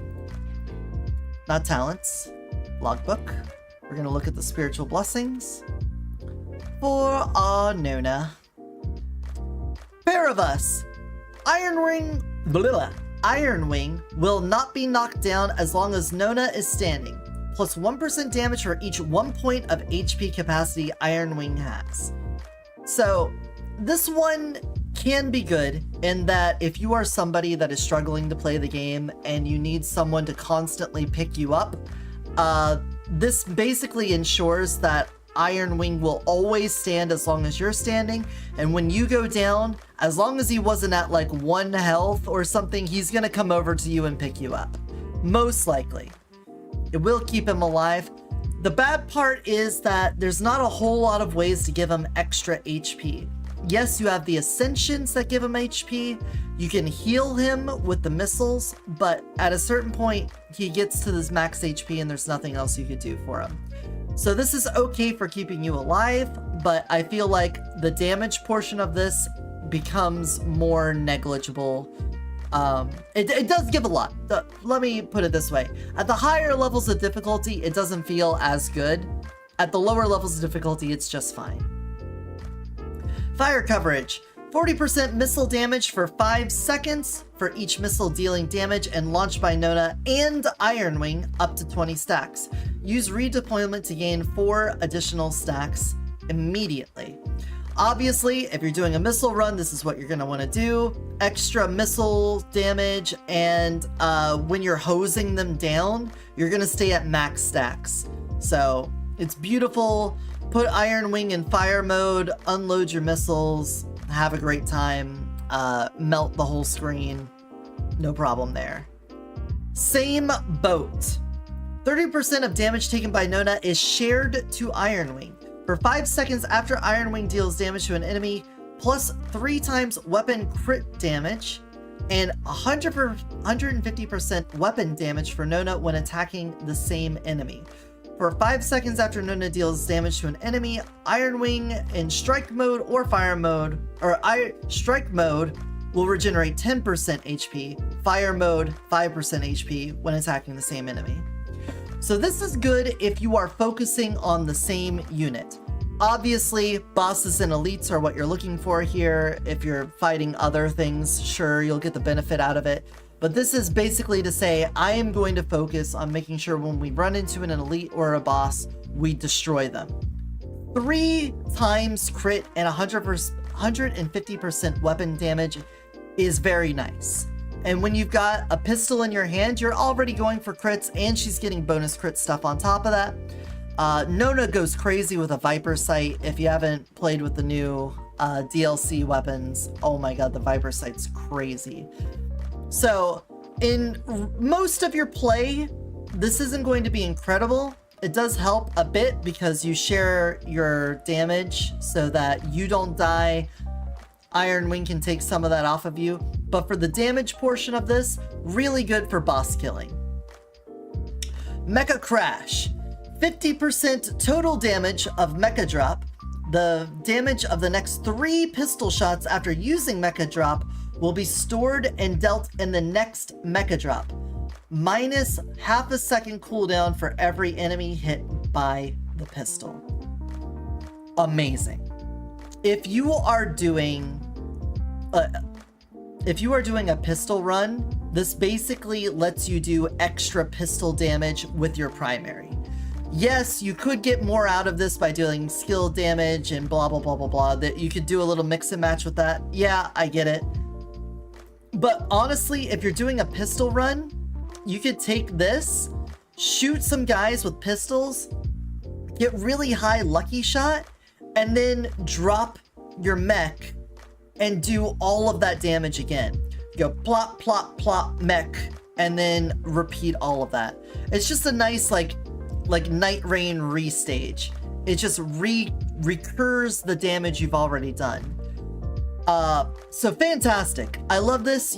By reading it, you would think Mecha Crash would be more of a primary based ability because it's based on the mecha, but this is a pistol damage blessing, and you should not turn away from it just because it requires using the primary. It's very good. So how do I feel about her?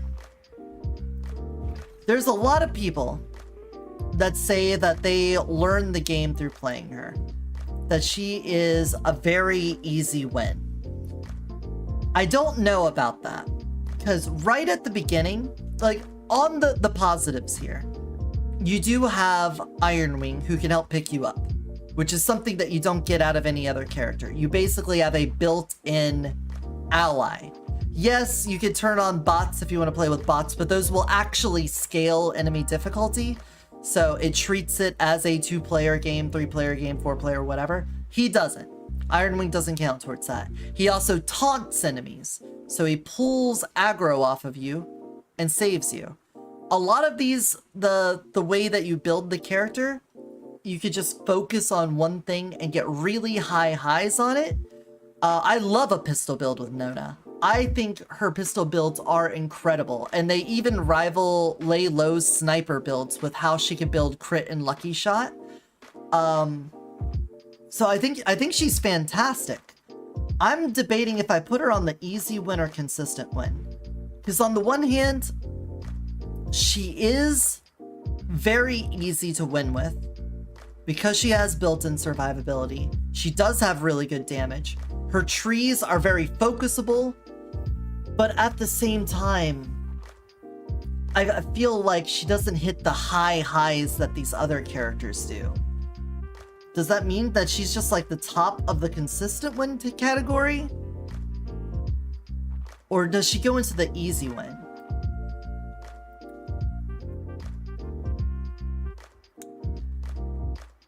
Is it an easy win? I guess that's what it is. Like, these are consistent wins, but they're more than that. They're more than a consistent win, they're an easy win. And Nona, even though any character can have a struggle, any character can have bad RNG, because her goblets are more focused, she can get a little screwed over by RNG. And if you look at her ascensions here,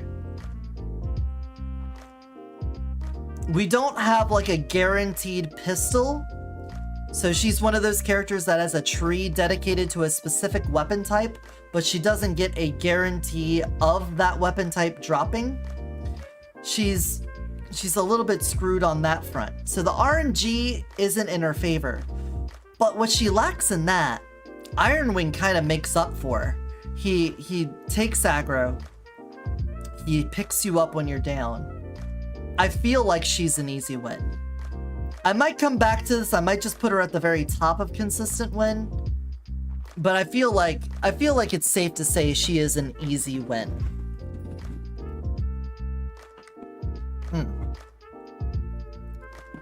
The pair of us, Spiritual Blessing plus Turret Form, easy win because the missile does a lot of damage with the correct ascension. More than his striking drone mode. Yeah, but I like the striking mode. I like that he moves around the battlefield, and whenever you do the mecha drop on guys, he does the taunt and he pulls them all in, and it makes it easy for you to get clean kills on your other stuff. I normally go for the strike mode over the fire mode, but the fire mode's cool. It's fun. It builds into the hosing down of missiles. This is probably going to be the hardest one to decide on for me, looking at the remaining characters here. I want to put you in consistent win, but next up, Lin, the goat. And I don't mean the greatest of all time, but oh my god, she's adorable. I love her. Anyway. Oh look, a unique and interesting character in my Gunfire Reborn. Frost Burial. Frost Burial. Harness the power of frost and snow, dealing damage to the target. If the target's HP is below the lethal line, it will be executed. Frozen Grenades. Throw a frost-infused grenade when it contacts enemies or obstacles. It deals damage to enemies in the area and causes a slow effect. This is a little redundant. We already have a thing in the game that does slow. It's called Decay. It's on corrosive stuff. Maybe you remember that from this little guy over here. Remember how he has a smoke grenade that does 100% elemental effect chance of corrosion? Well, guess what? He also slows. That is a good thing and a bad thing. The bad part about it is that you are not going to actually get elemental damage here. Even though this says frost, and it says harness the power of frost and snow, and you do a frost-infused grenade, frost is not an element type in the game language. This is just talking about her skills and abilities. So if you get things that increase elemental damage, it doesn't actually increase this damage. It doesn't scale this at all. So that kind of sucks. The good news is, that this can independently stack with decay. So if you get decay on her, get something like the sting, and you've got these grenades, you can slow enemies so far down. You can make them crawl. They can't move at all because you've frosted them and you've decayed them. But I kind of glazed over this, so I'm going to go back and talk about it. What's the lethal line and executed? Well, we're going to have to talk about weak spots. Every enemy has a weak spot on them. For most enemies, it's their head. When you shoot it, you do the crit damage of your weapon. Kind of figured out that. I think if you've watched this far into the video, you probably know enough about Gunfire Reborn to know that. With Lin, she has weak spots appear on enemies. When you see enemies, they're going to have big glowing yellow spots on them, and they act as a crit spot. So hitting the weak spot guarantees a critical hit and may cause unbalance. The lethal line will be increased when the targets get unbalanced. Weak spots shattered after 6 hits and consecutive hits on the same weak spot increase the chance to unbalance. I'll go into a match and show you a couple of enemies just to show off this mechanic, but let's look at our ascensions first. So let's start with the weapon tree over here. Skill and weapon damage increase after hitting or shattering a weak spot. Oh, thank you for the follow! Welcome on in here, Cyberman. I'm Eotidiss, Shapeshifter from another dimension, currently in my Cosmic Dragon form. We're making a tier list of all the characters in Gunfire Reborn. Anyway, skill accumulation. Skill and weapon damage increase after hitting or shattering a weak spot. So you want to just hit those weak spots and then you'll get more damage. Fantastic. Weak spot spies increase and generation time decreases. So after breaking one, another one will come back faster. Weapon hits on weak spots store part of the weapon damage. When shooting causes unbalance, deal all the stored damage. So as it said before on there, hitting it 6 times is guaranteed to do the break. So 6 hits will get stored into it and explode, but it may pop a little bit earlier than that. Increased damage when shattering a weak spot. Each shatter on the same target increases subsequent damage dealt. Notice there is not a time on this. Often debuffs have like for 5 seconds or over a certain amount of time. This is permanent. So when you're fighting like a really long boss fight, you know, Pole Monarch or the Gluttony fight, you will get to this built up really fast. Moon Chaser, after throwing frozen grenades, enter a 7.5 second enhanced state with increased rate of fire. Rifle bullets auto target weak spots. 30-second cooldown, -1 second cooldown when breaking weak spots. Amazing. So we now know she is the rifle based character. And after throwing a grenade for 7.5 seconds, you just auto target weak spots and melt them away. If you are doing the weapon build, this is the go-to. You get a rifle, you throw a grenade, and then you just hold mouse 1. Now, it has a 30-second cooldown, and you lose 1 second of that cooldown when breaking a weak spot. Not hitting a weak spot, breaking it, which means you need to hit 6 times. So if you wanted to perfectly reduce this down and get it exactly every time, you would need to have such rate of fire that you hit, let's see, 6 weak spots for 1 second. So times 30, 180. You would basically need to dump 180 bullets in 7.5 seconds. And have all of them hit the weak spot. Even though bullets auto-target them, if it hits a shield, if there's like a piece of geometry in the way or something like that, it might miss. But in the ideal situation, if you could burn through 180 shots in 7.5 seconds, you could have almost permanent uptime because you would still need to rethrow the grenade and all of that. So you want to have big capacity, probably some form of ammo generation. You're looking for a big hippo mixed with something else, if not 2 big hippos. And with this, you could just hold down the button and auto-target everything on the field. And when bullets hit weak spots, they splash ice crystals nearby enemies, do a little spread damage.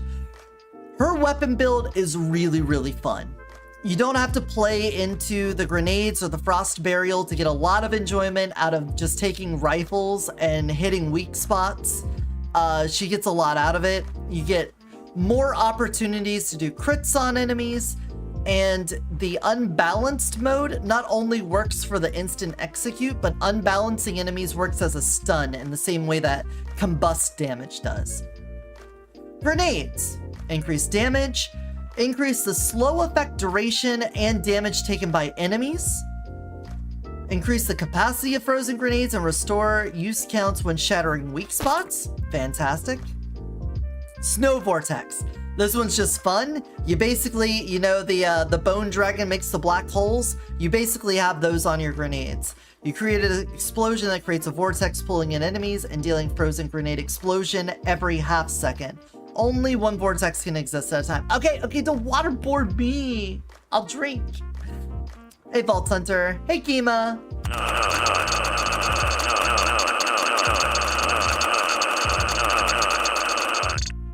That's a lot of nuts. Thank you. Chill Overdose. Frozen grenades deal higher damage, but enemies will gradually recover during the slow effect. I don't know why they had to put a negative on this. I mean, this one already has damage. This gives you extra damage, but then it makes the slow not as good. I'm sorry.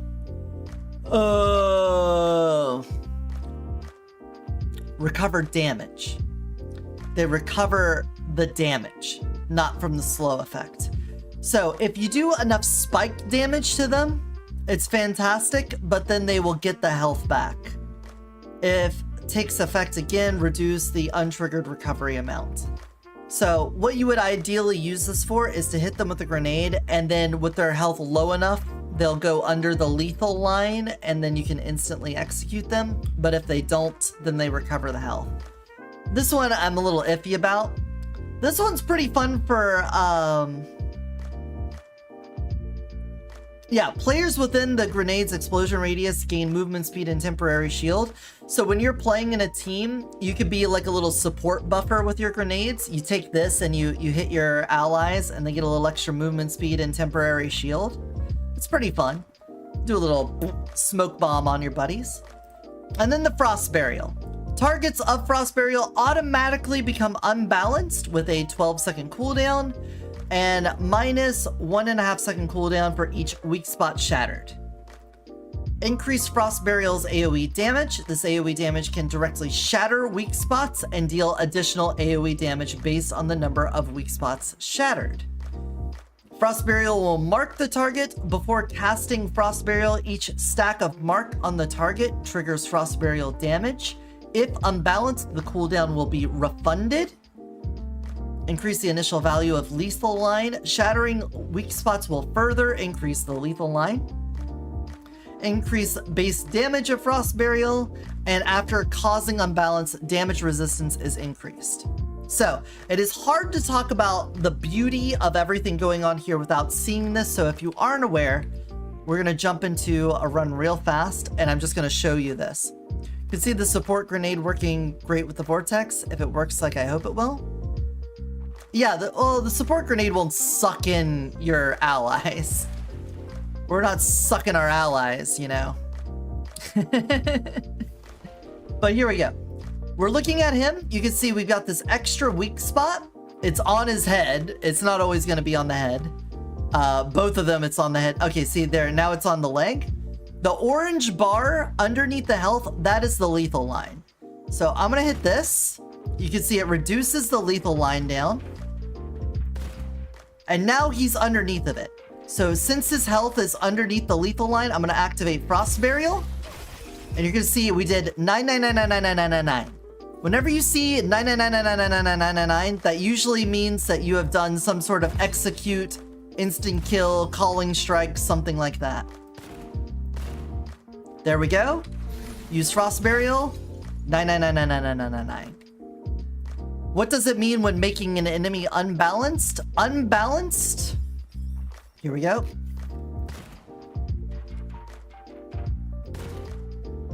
I think these guys are too weak to show it off. I think I would have to go pretty deep in this run to show it. But if you hit... Thank you. Thank you for the moisturizing. I needed the mucus.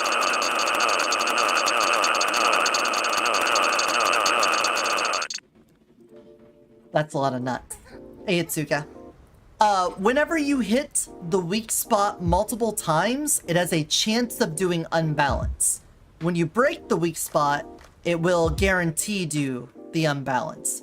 Unbalance just makes the lethal line increase for them, and it stuns them temporarily.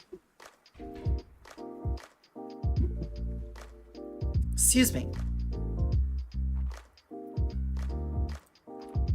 Let's look at her spiritual blessings.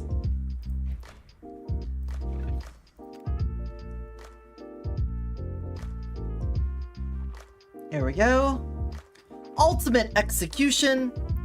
50% total damage of Frost Burial. When the target is unbalanced or HP is below the lethal line, deal Frost Burial damage to one additional enemy.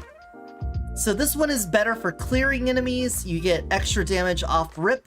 But if you shoot them and they go into that unbalanced state, I believe the lethal line will like glow a color when it happens.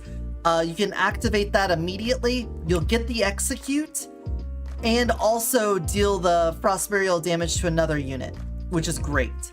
If you're going for a primary focus run, this is an easy take. It doesn't do anything that is like world changing. It's not as transformative as some other blessings are, but it is really good. It's solid. Crippling Torment, +1 enemy weak spot capacity, so they will now have 2 glowing yellow spots on them. Minus 50% weak spot generation interval, so after you break one, they will come back faster.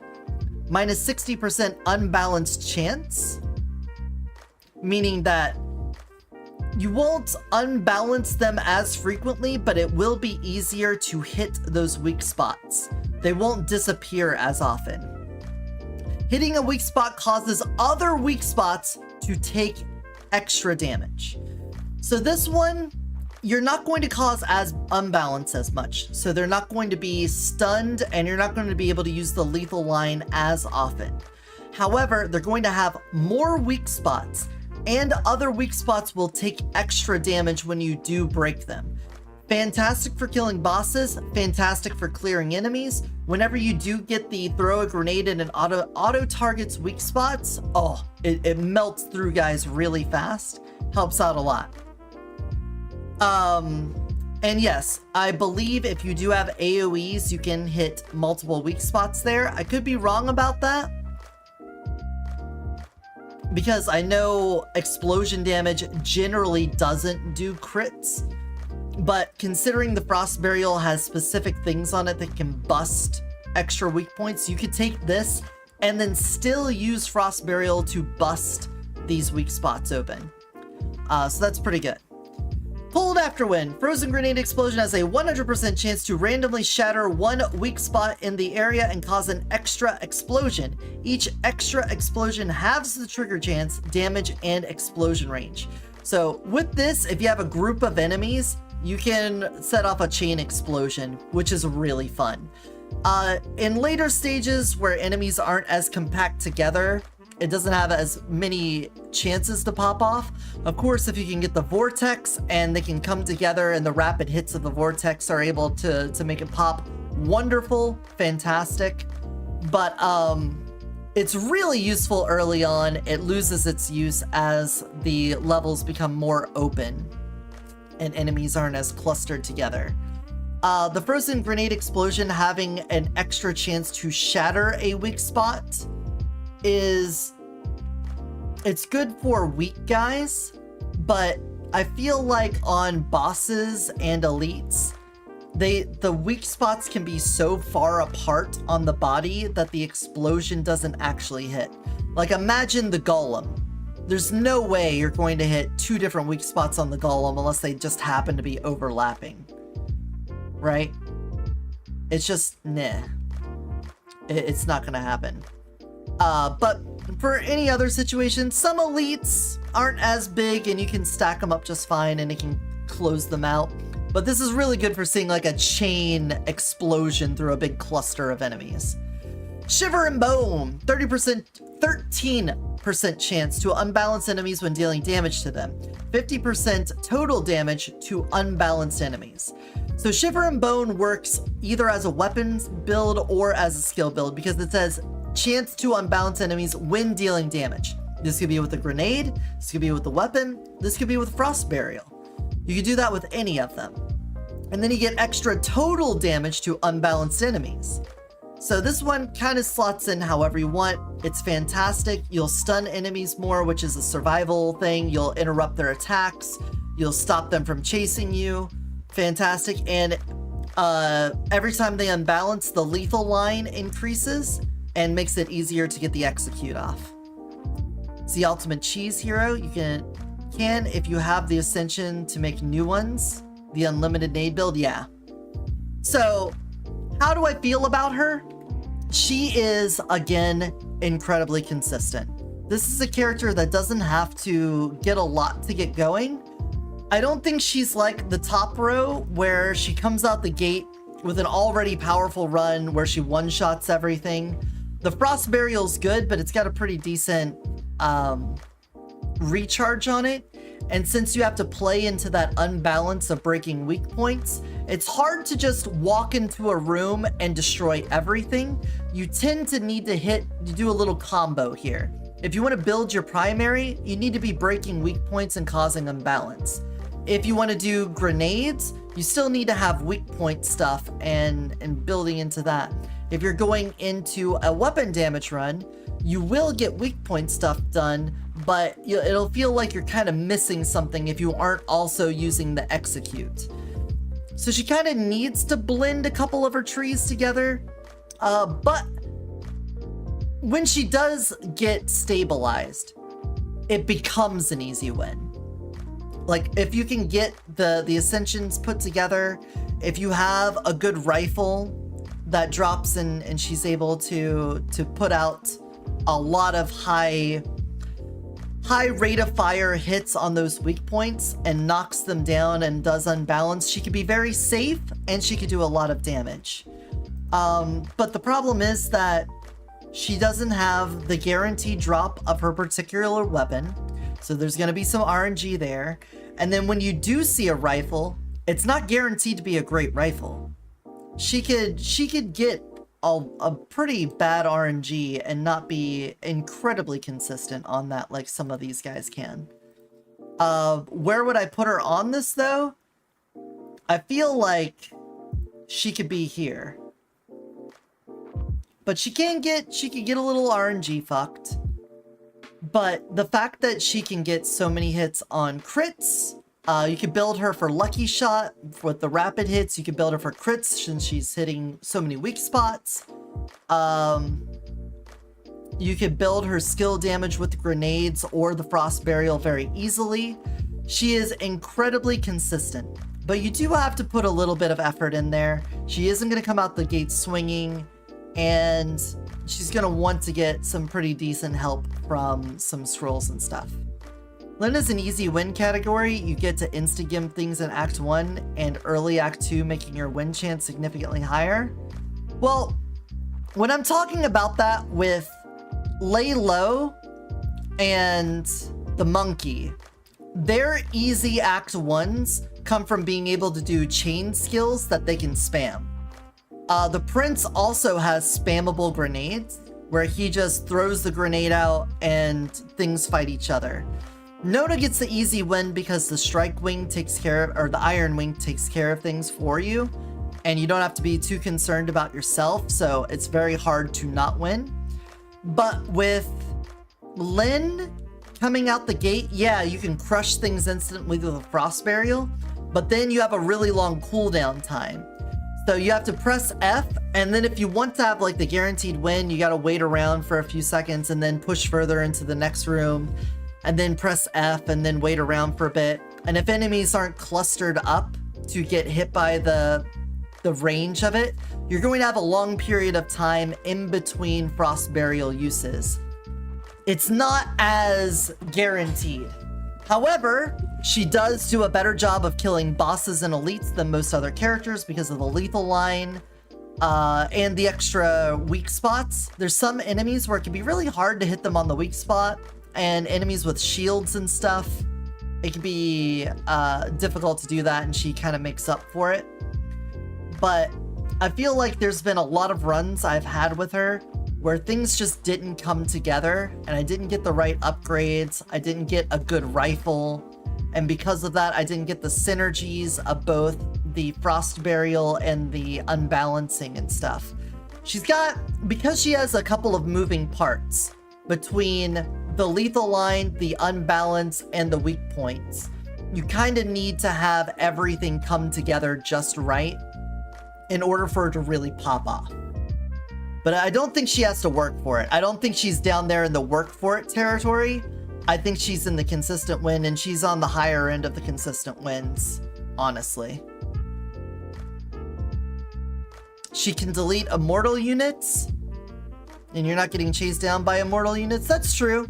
She can actually, once an enemy has, with the immortal enhancement, has little line burning down, you can just execute them and stop that. Does get rid of that annoyance. And then clearly, if you get things that increase your number of primary uses, if you end up with like extra primary uses, then she can use that. But I think because you have to have a bit of a spread, you don't have a guaranteed rifle, and she doesn't come out the gates with immediate clear on the entirety of Act 1, I'm going to put her in consistent win. I don't think she's at the level of these ones.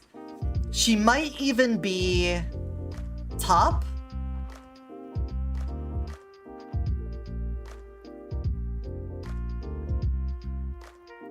I think she could be top of the consistent win territory, but I feel like she's still under Panda. I think she's the order of magnitude. She's definitely below Monkey. I'm still iffy about if Panda should be on the easy win or consistent win. I'm still iffy on that. Anyway, we're in the home stretch, folks. We're almost there. It's Momo time. It's squirrel time.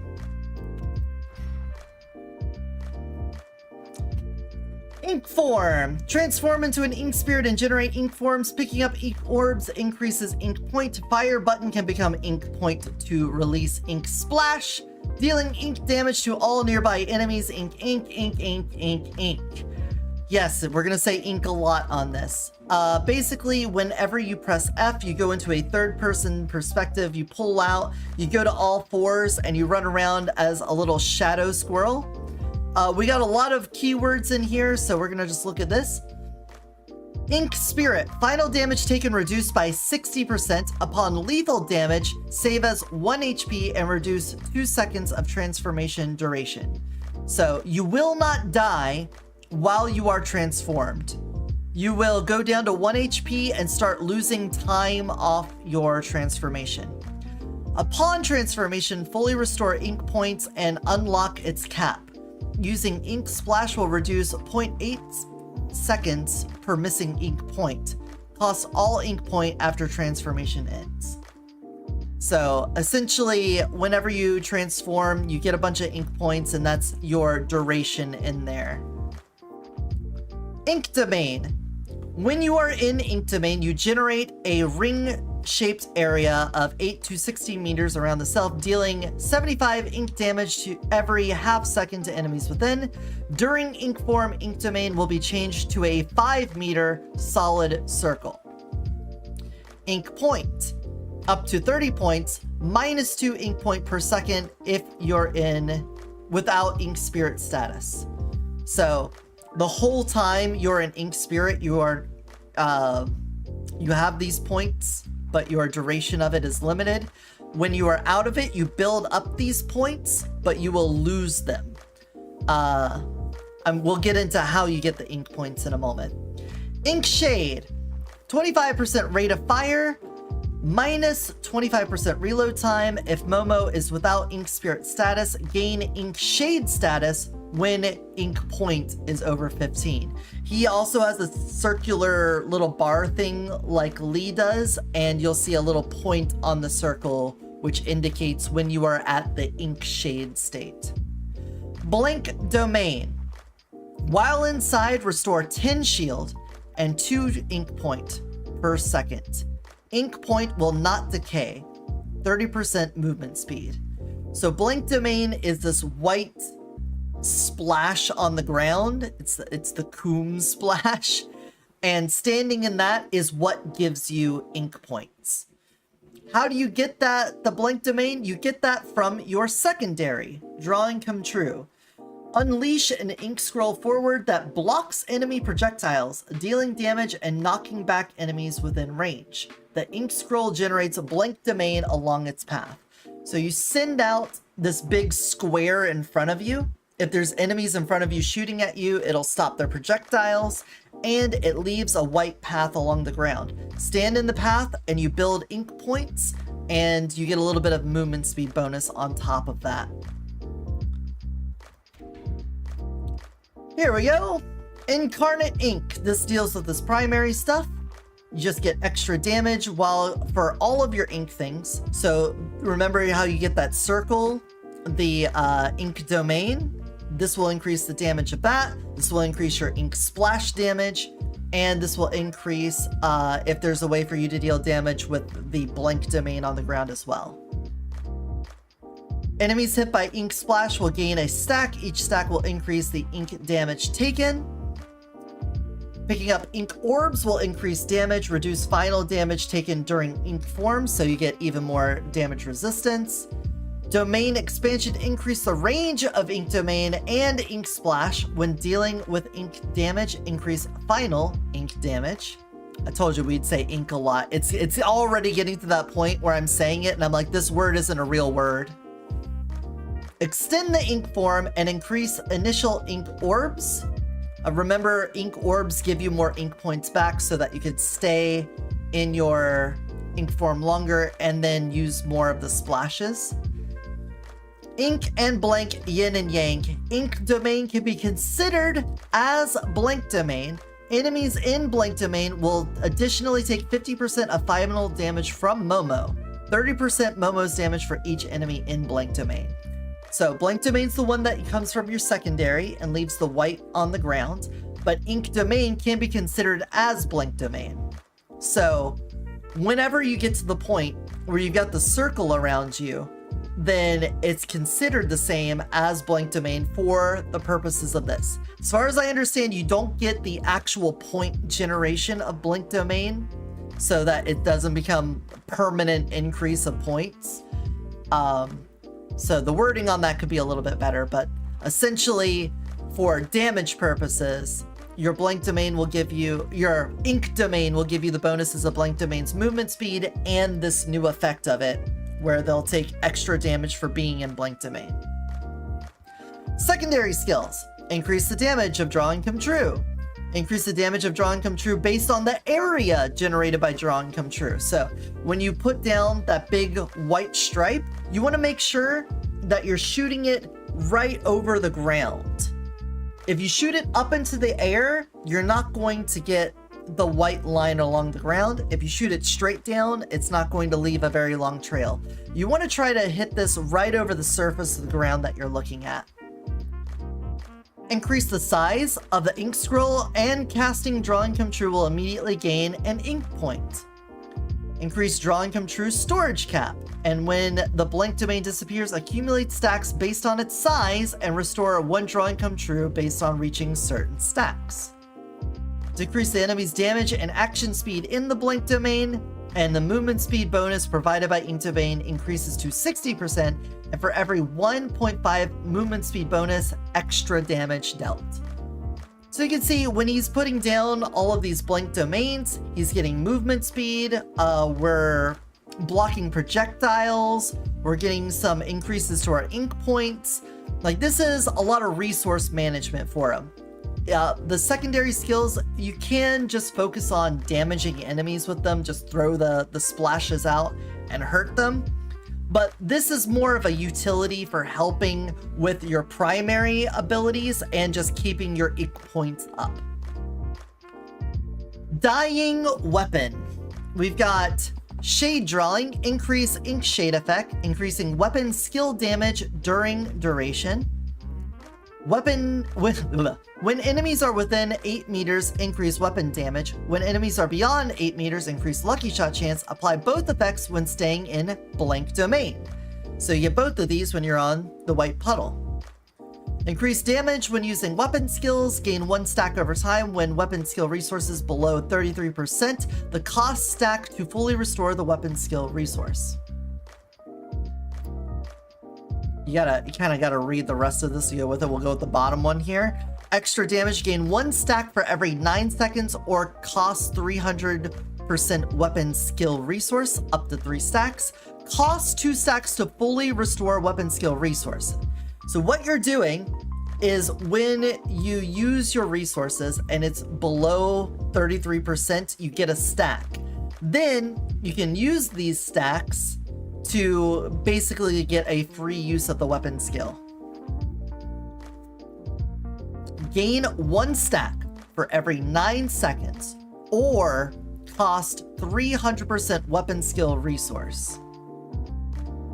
Okay? Cost 2 stacks to fully restore weapon skill resource. Hope that makes sense. Again, wording a little off, but use weapon resources, get weapon resources, and other bonuses. Is good. Is good. Leaving blank. Stay in blank domain will gain stacks during combat. Momo can cost stacks to be considered as staying blank domain even when not in it. So essentially you throw down the white splash, you stay in it for a bit, you get some extra stacks, and then even when you're outside of it, the costs, the stacks will reduce, but you will be considered staying in blank domain. Breathing rhythm, 50% ink point gain during ink form and 5 seconds after the end. The areas of Momo Pass will generate blank domain. So while you're in ink form, you create the white splashes on the ground. Increase shield cap when staying in blank domain. Increase shield restoration speed from blank domain. So you can see this is very useful on its own, but you want to put down these blank domains to give yourself ink points and to also get weapon skill stuff. His weapon tree has to do with weapon skills, which are right-click things, but specifically weapon resource ones.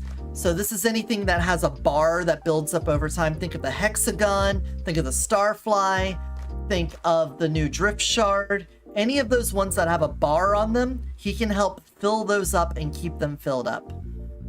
Very good. I like all of those. His primary, from where he has damage reduction and he can't actually die while in that form, makes him a powerhouse for survivability. Doing a primary build, getting a lot of skill damage. You can just sort of run through enemies and you will just passively damage them with your ink aura, essentially. His secondary build, pretty good too. You will put blank domain down everywhere. You'll get lots of movement speed. You'll get those ink point generations and make the blank domain around you. But again, I feel like his secondary isn't that great on its own. I think it really helps both the primary and weapon skill. And then weapons are great because if you can get anything with a weapon skill resource, he just blows it out of the water. He makes them amazing. Let's look at the spiritual blessings.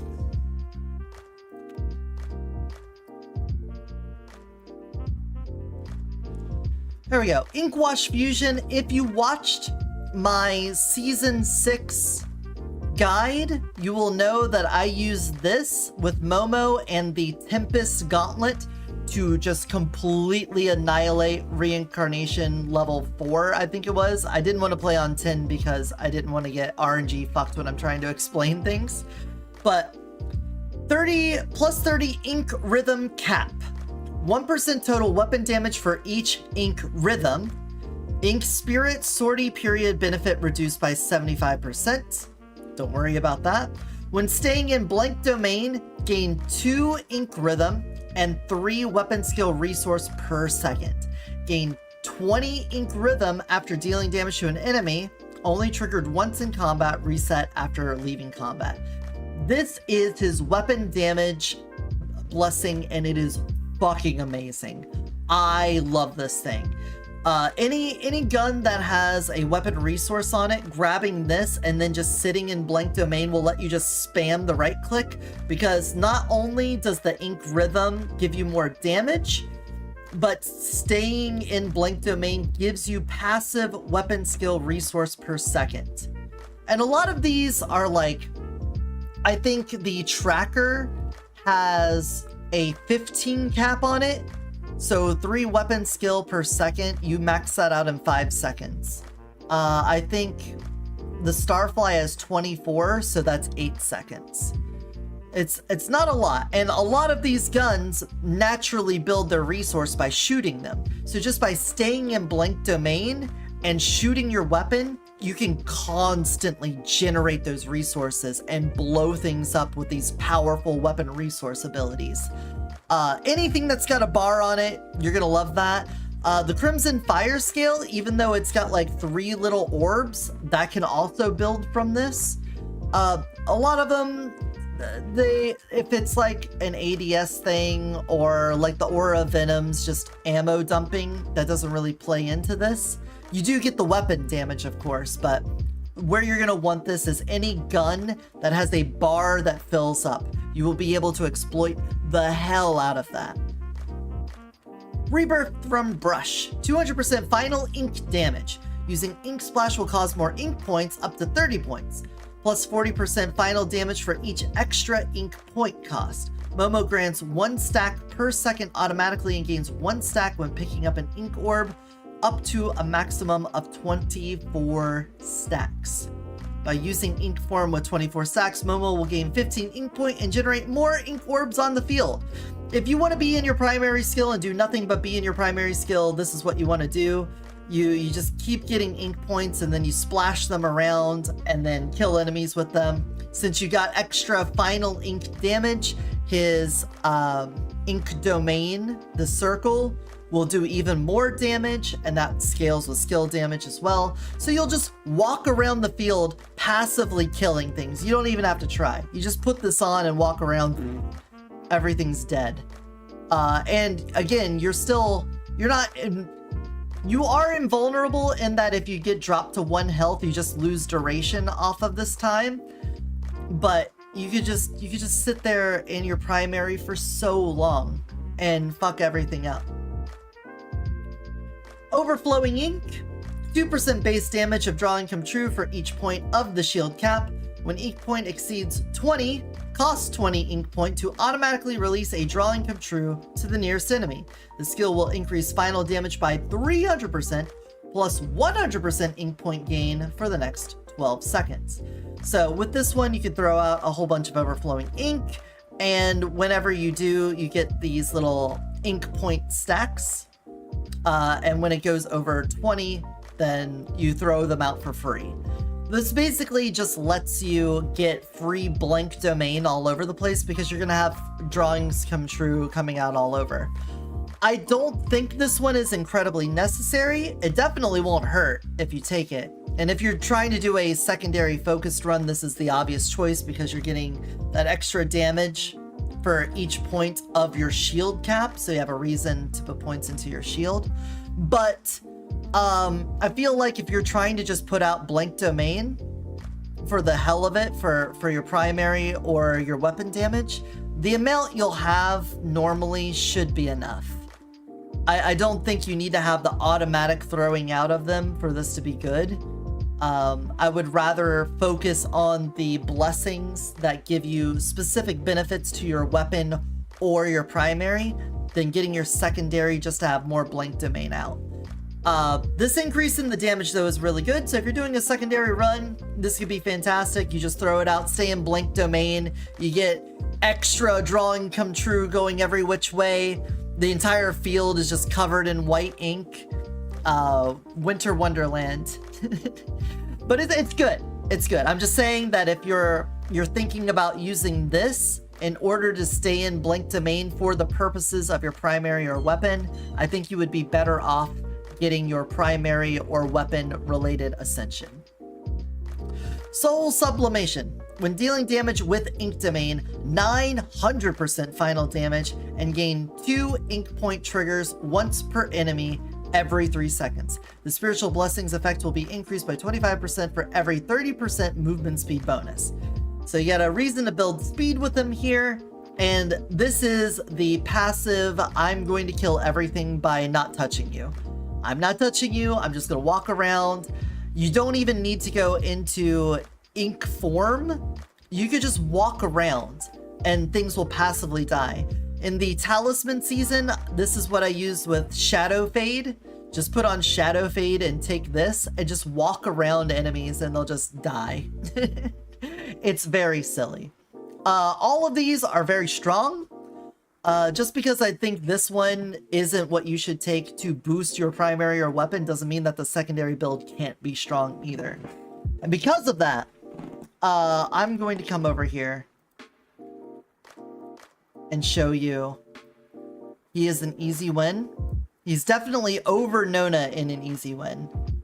I would even say he could be better than the monkey in an easy win.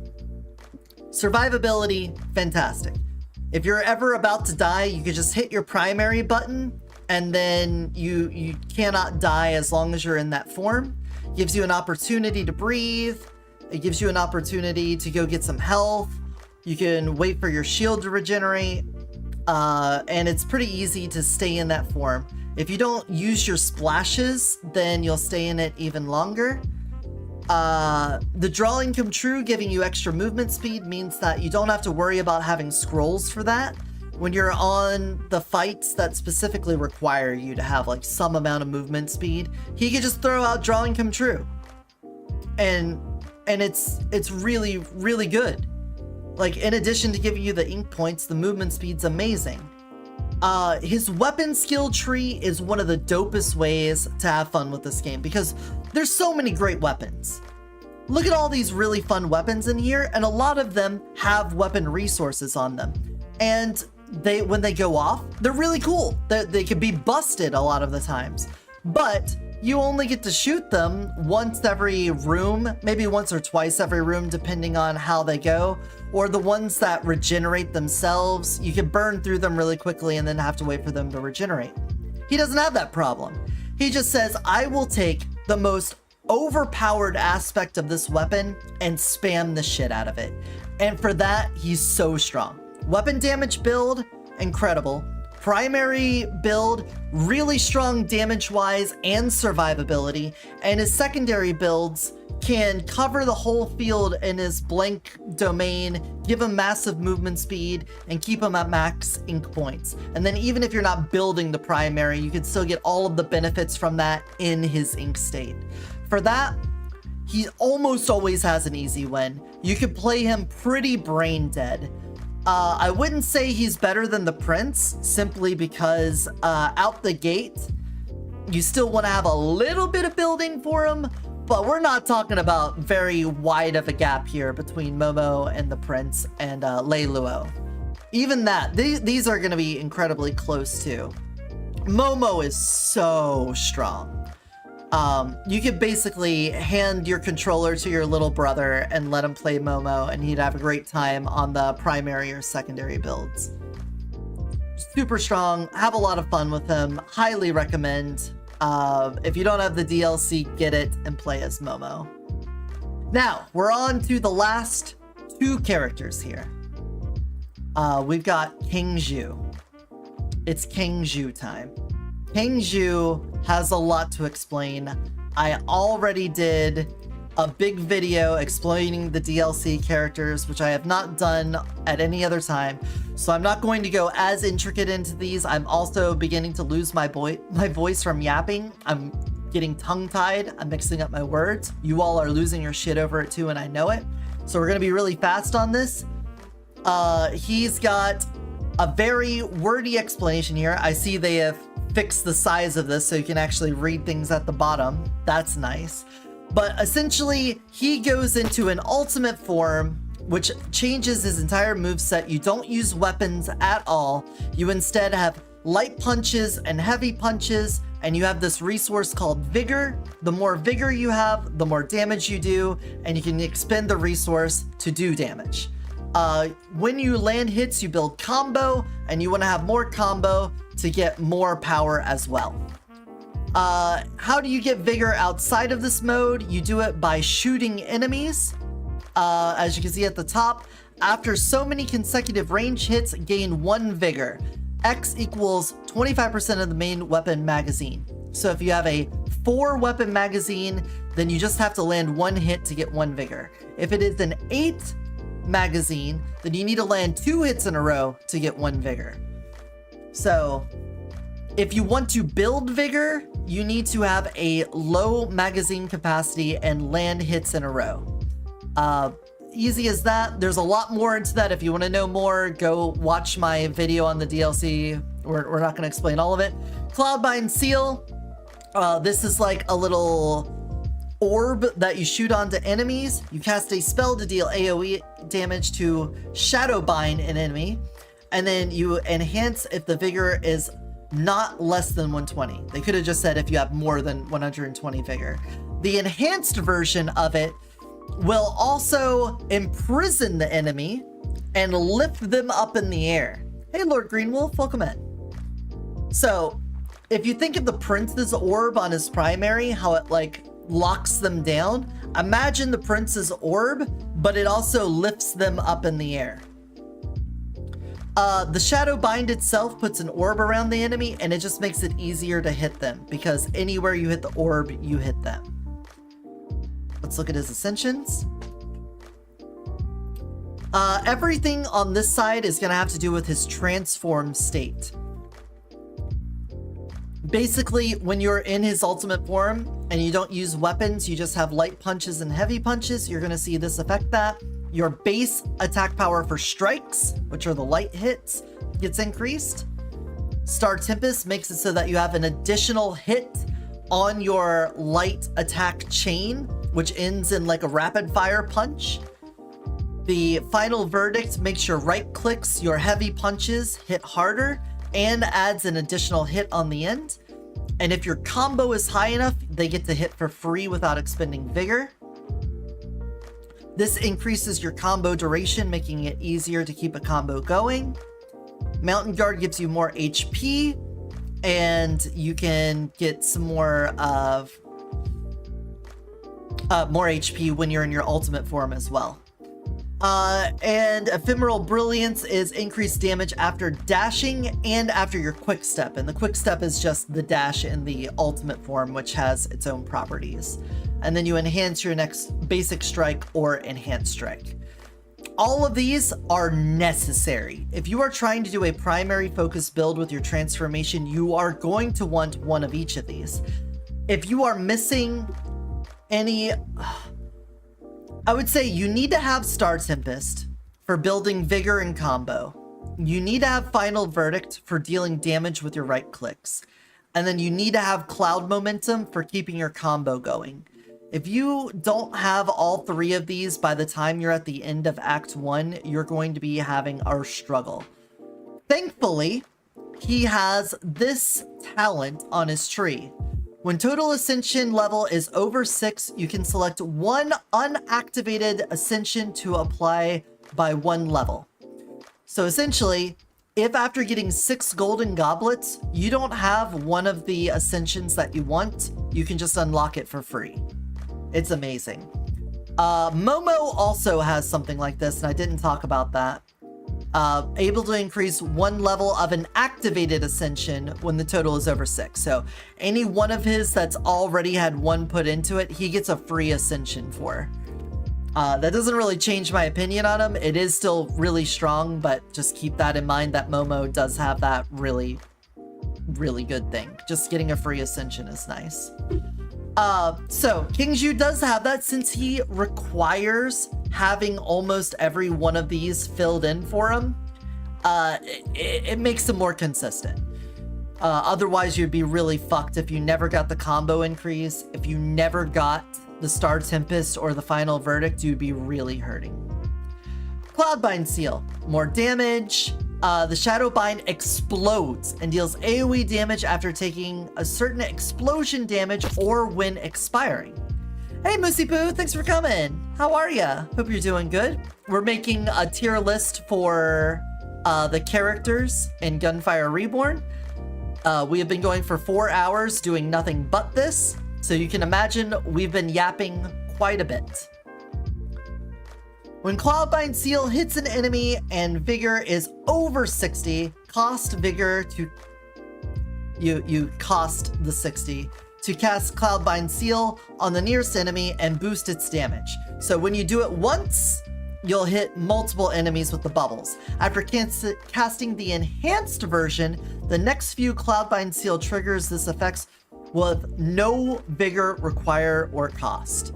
So once you have this one and you get your Vigor up high enough, you can cast it and do the enhanced version, and then further Cloudbind Seals will be able to do it without costing Vigor. It's pretty good. Celestial Embodiment, Shadowbind duration and size increases, and enemies affected deal reduced damage, so a nice little coverage of a lot of the detritus in the game. Secondary skill capacity cap increase, and charges recover when Vigor is restored or HP lost, so a little bit of sustainability. Eternal Cloud, gain a Vigor every second, and recover effect 100%, 100 or 200% after generating 400 to 200 Cloudbind. So you get passive Vigor, which is good if you were even doing a primary build, and there's things for the weapon build as well. But if you are doing a secondary build and you have casted Shadowbind a lot, you get even more Vigor per second. This is really nice. I would take this on any build that you're doing, but being able to generate Vigor passively is super good for that secondary so that you could do the enhanced ones and just juggle boys in the air.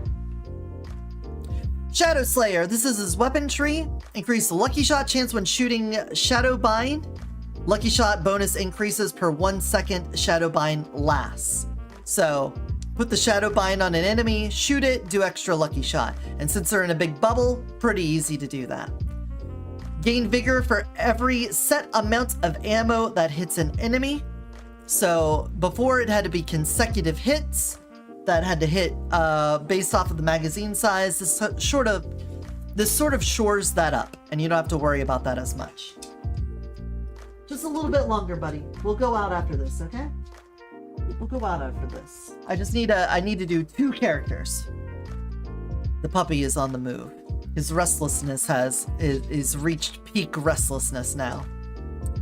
Soulbind, deal increased damage to enemies affected by Shadowbind from enhanced Shadowbind Seal. Instantly defeat enemies with low HP. So we got a Calling Strike.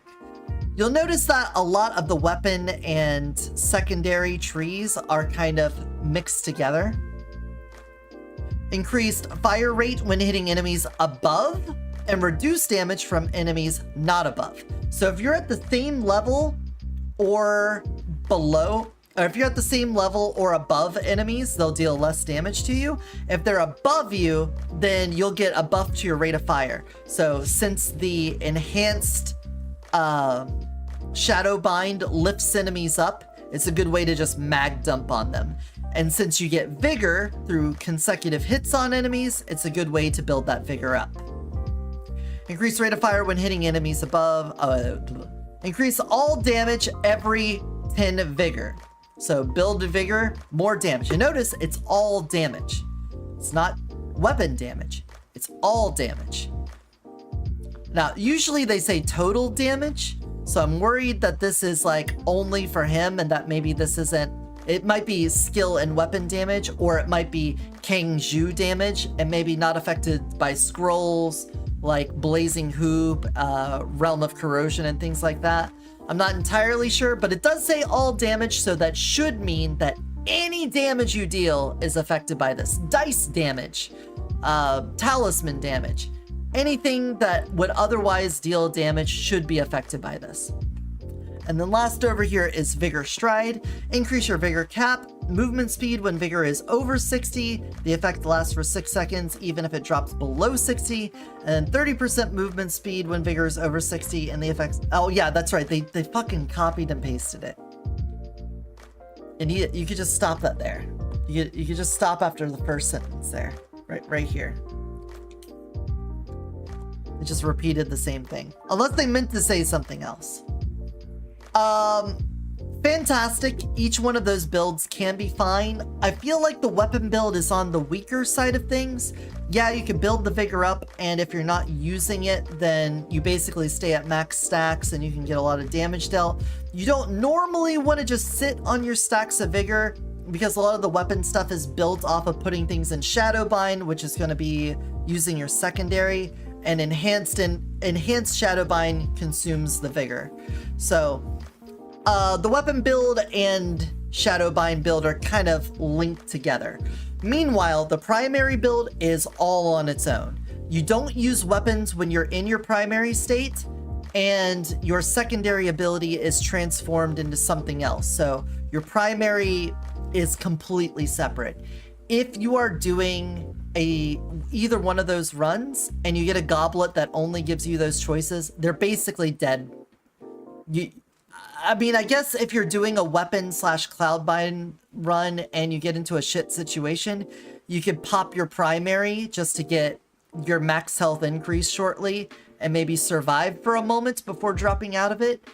But otherwise, if you're doing a primary run, you're going to want to stay in your primary the whole time. He can. There's no duration on it. You're not like given a specific amount of time to stay in there. You could just stay in his ultimate form as long as you want. So you don't want to drop out, so you wouldn't want to get things for weapon damage or cloudbind damage because you're not doing that. So it's hard for him to deal with a bad goblet choice situation. And when you are doing a primary, the fact that 2 whole other trees, not whole, I mean, you are still going to want to get the passive vigor increase and increase your vigor cap and vigor damage.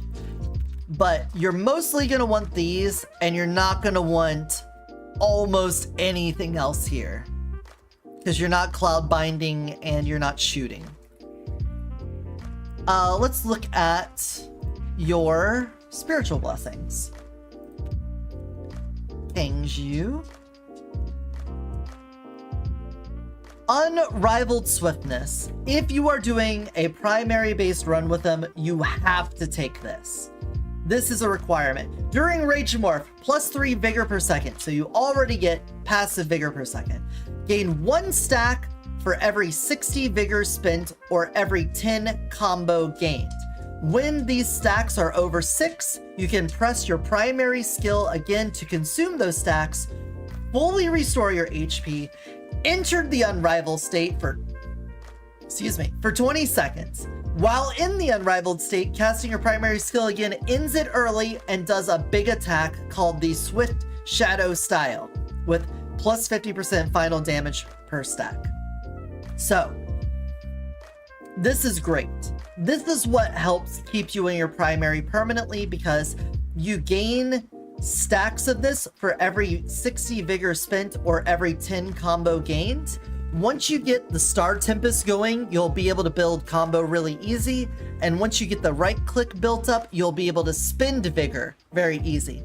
Getting to 6 stacks is not hard. You can basically do this in every single room you do. And then once you go into that unrivaled state, you get that full HP recovery.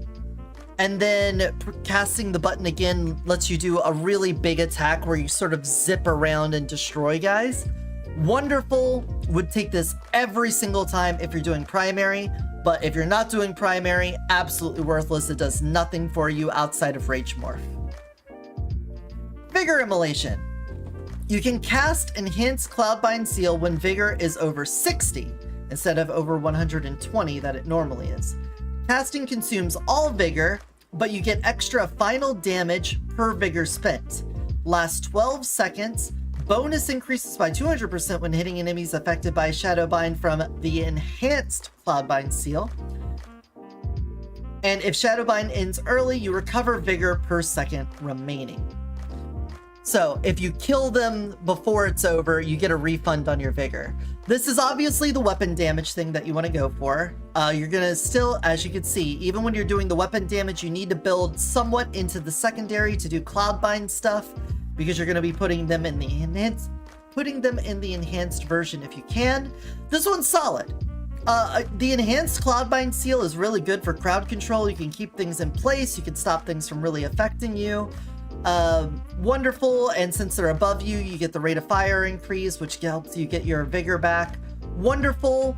It's just damage, and makes it easier to do the enhanced Cloudbind shield. Oh my god, words. We're running out of steam, folks.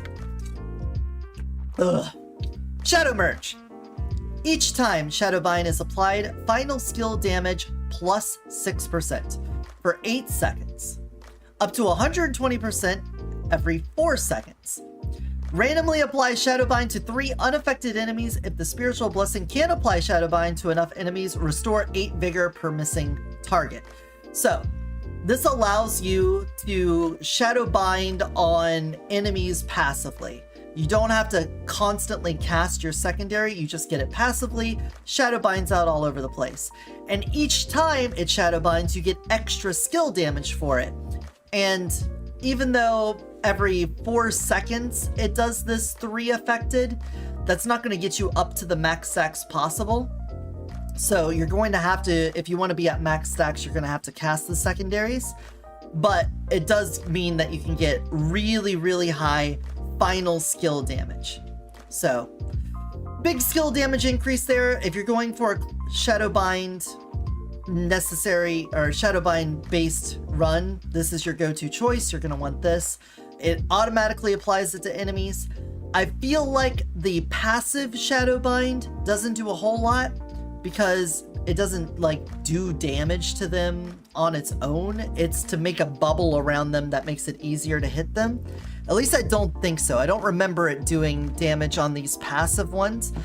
But if you're using an explosive weapon or something like that, it makes it real easy to clear the room. Everyone's bubbled up all the time, and then you get extra skill damage, and skill damage scales explosive damage, so it's wonderful. Vigor Surge, plus 60 max vigor per second. Oh, plus 60 max vigor per second. Gain vigor equal to 3% of your max vigor.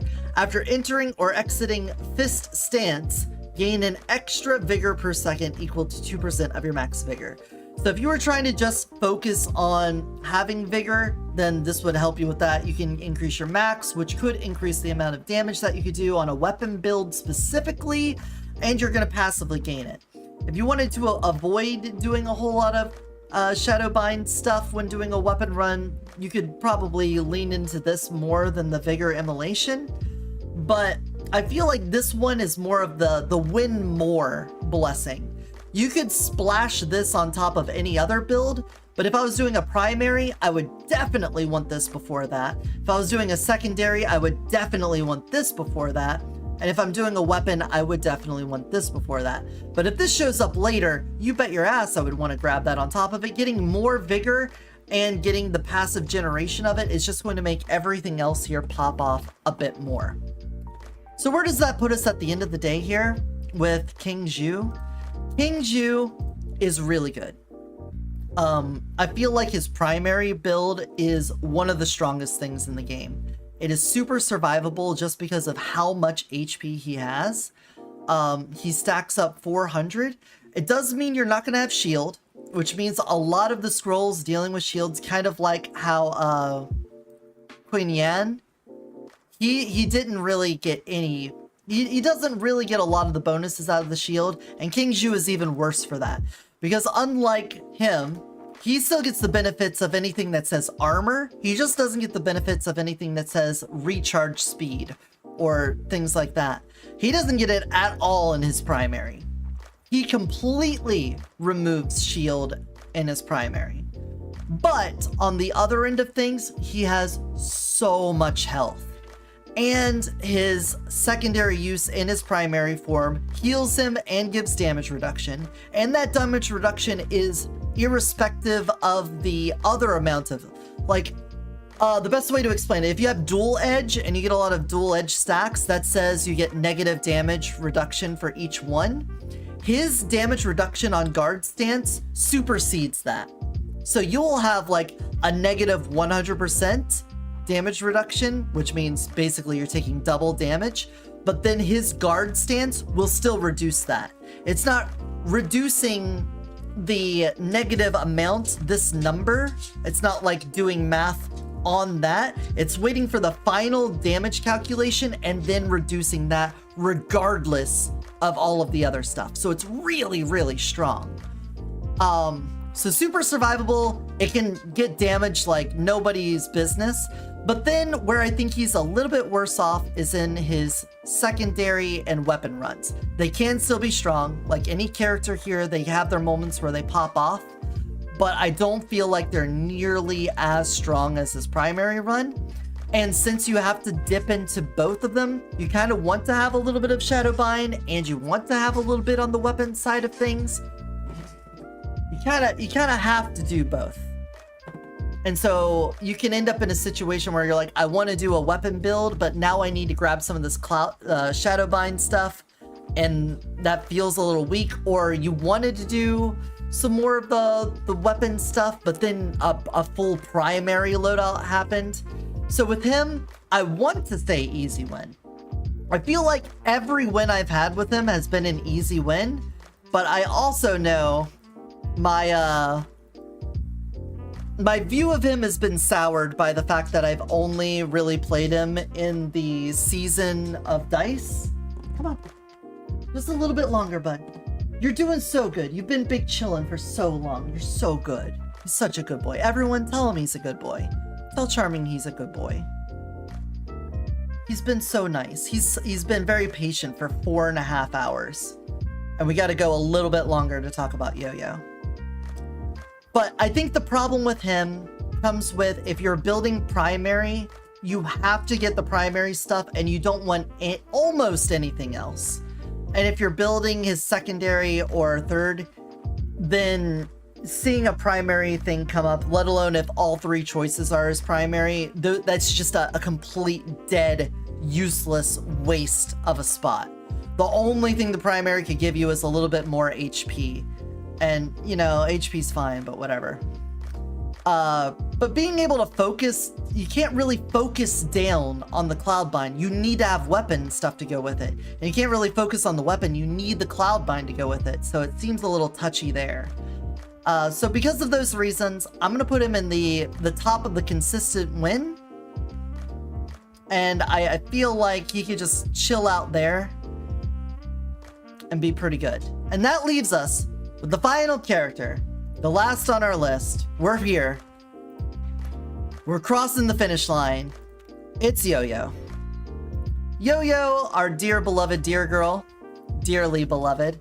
She has as her primary spirit summon, create a natural domain, summon a leaf spirit inside, and convert seeds into leaf spirits. Leaf spirit will automatically attack enemies and deal corrosive damage. The leaf spirit is the physical thing that is like, it's like a little turret. It's a little plant turret. It has a set amount of health, and it loses that health constantly in addition to damage. And then, oh, thank you, Alfred. And it does damage based off of your ascension level and skill damage. So, lovely little turrets. She is the summoner character. Fantastic. You press her primary, you make spirits, but what are these seeds? Well, the seeds come from her secondary Verdant Orb. Throw a Verdant Orb, explodes on contact, leaves a seed, applies Parasite to enemies in range, and deals damage. Enemies with Parasite take continuous damage.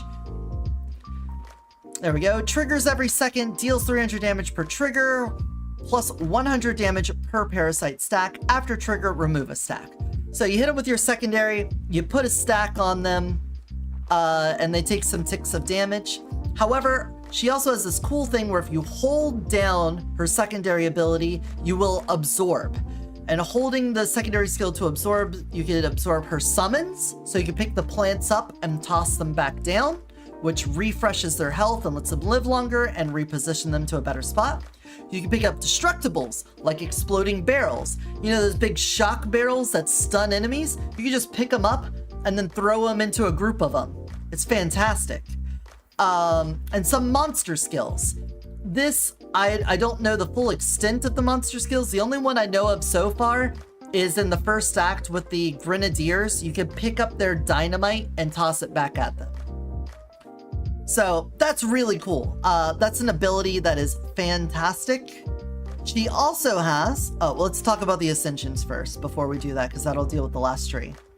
Primary tree. This is everything to, oh, no. Wait a second, did they switch those? I feel like this used to be in the middle. Whatever, doesn't matter. Secondary tree.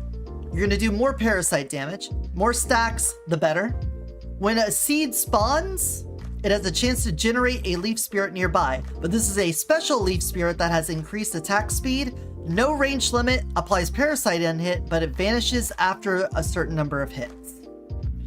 Parasite triggers interval reduce, meaning it ticks faster and has a chance to not reduce the stacks. When a parasite triggers, it has a chance to attach a seed to the enemy, increasing the parasite damage taken.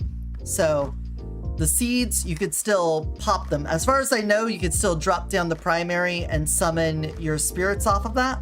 But because of this, they can also just deal damage with your secondary, so it's not a waste. Secondary skill capacity increase and leaf spirit attacks give you some back.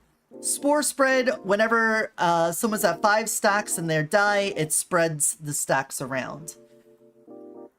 Now let's go to the primary tree, just increase the damage. Periodically summon just a free spirit in there.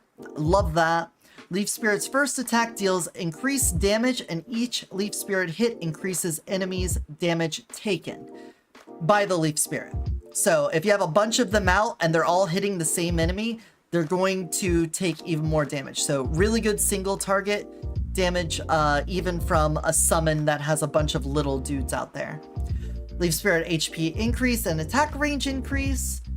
Per Leaf Spirit summon, recover a shield and increase a max shield.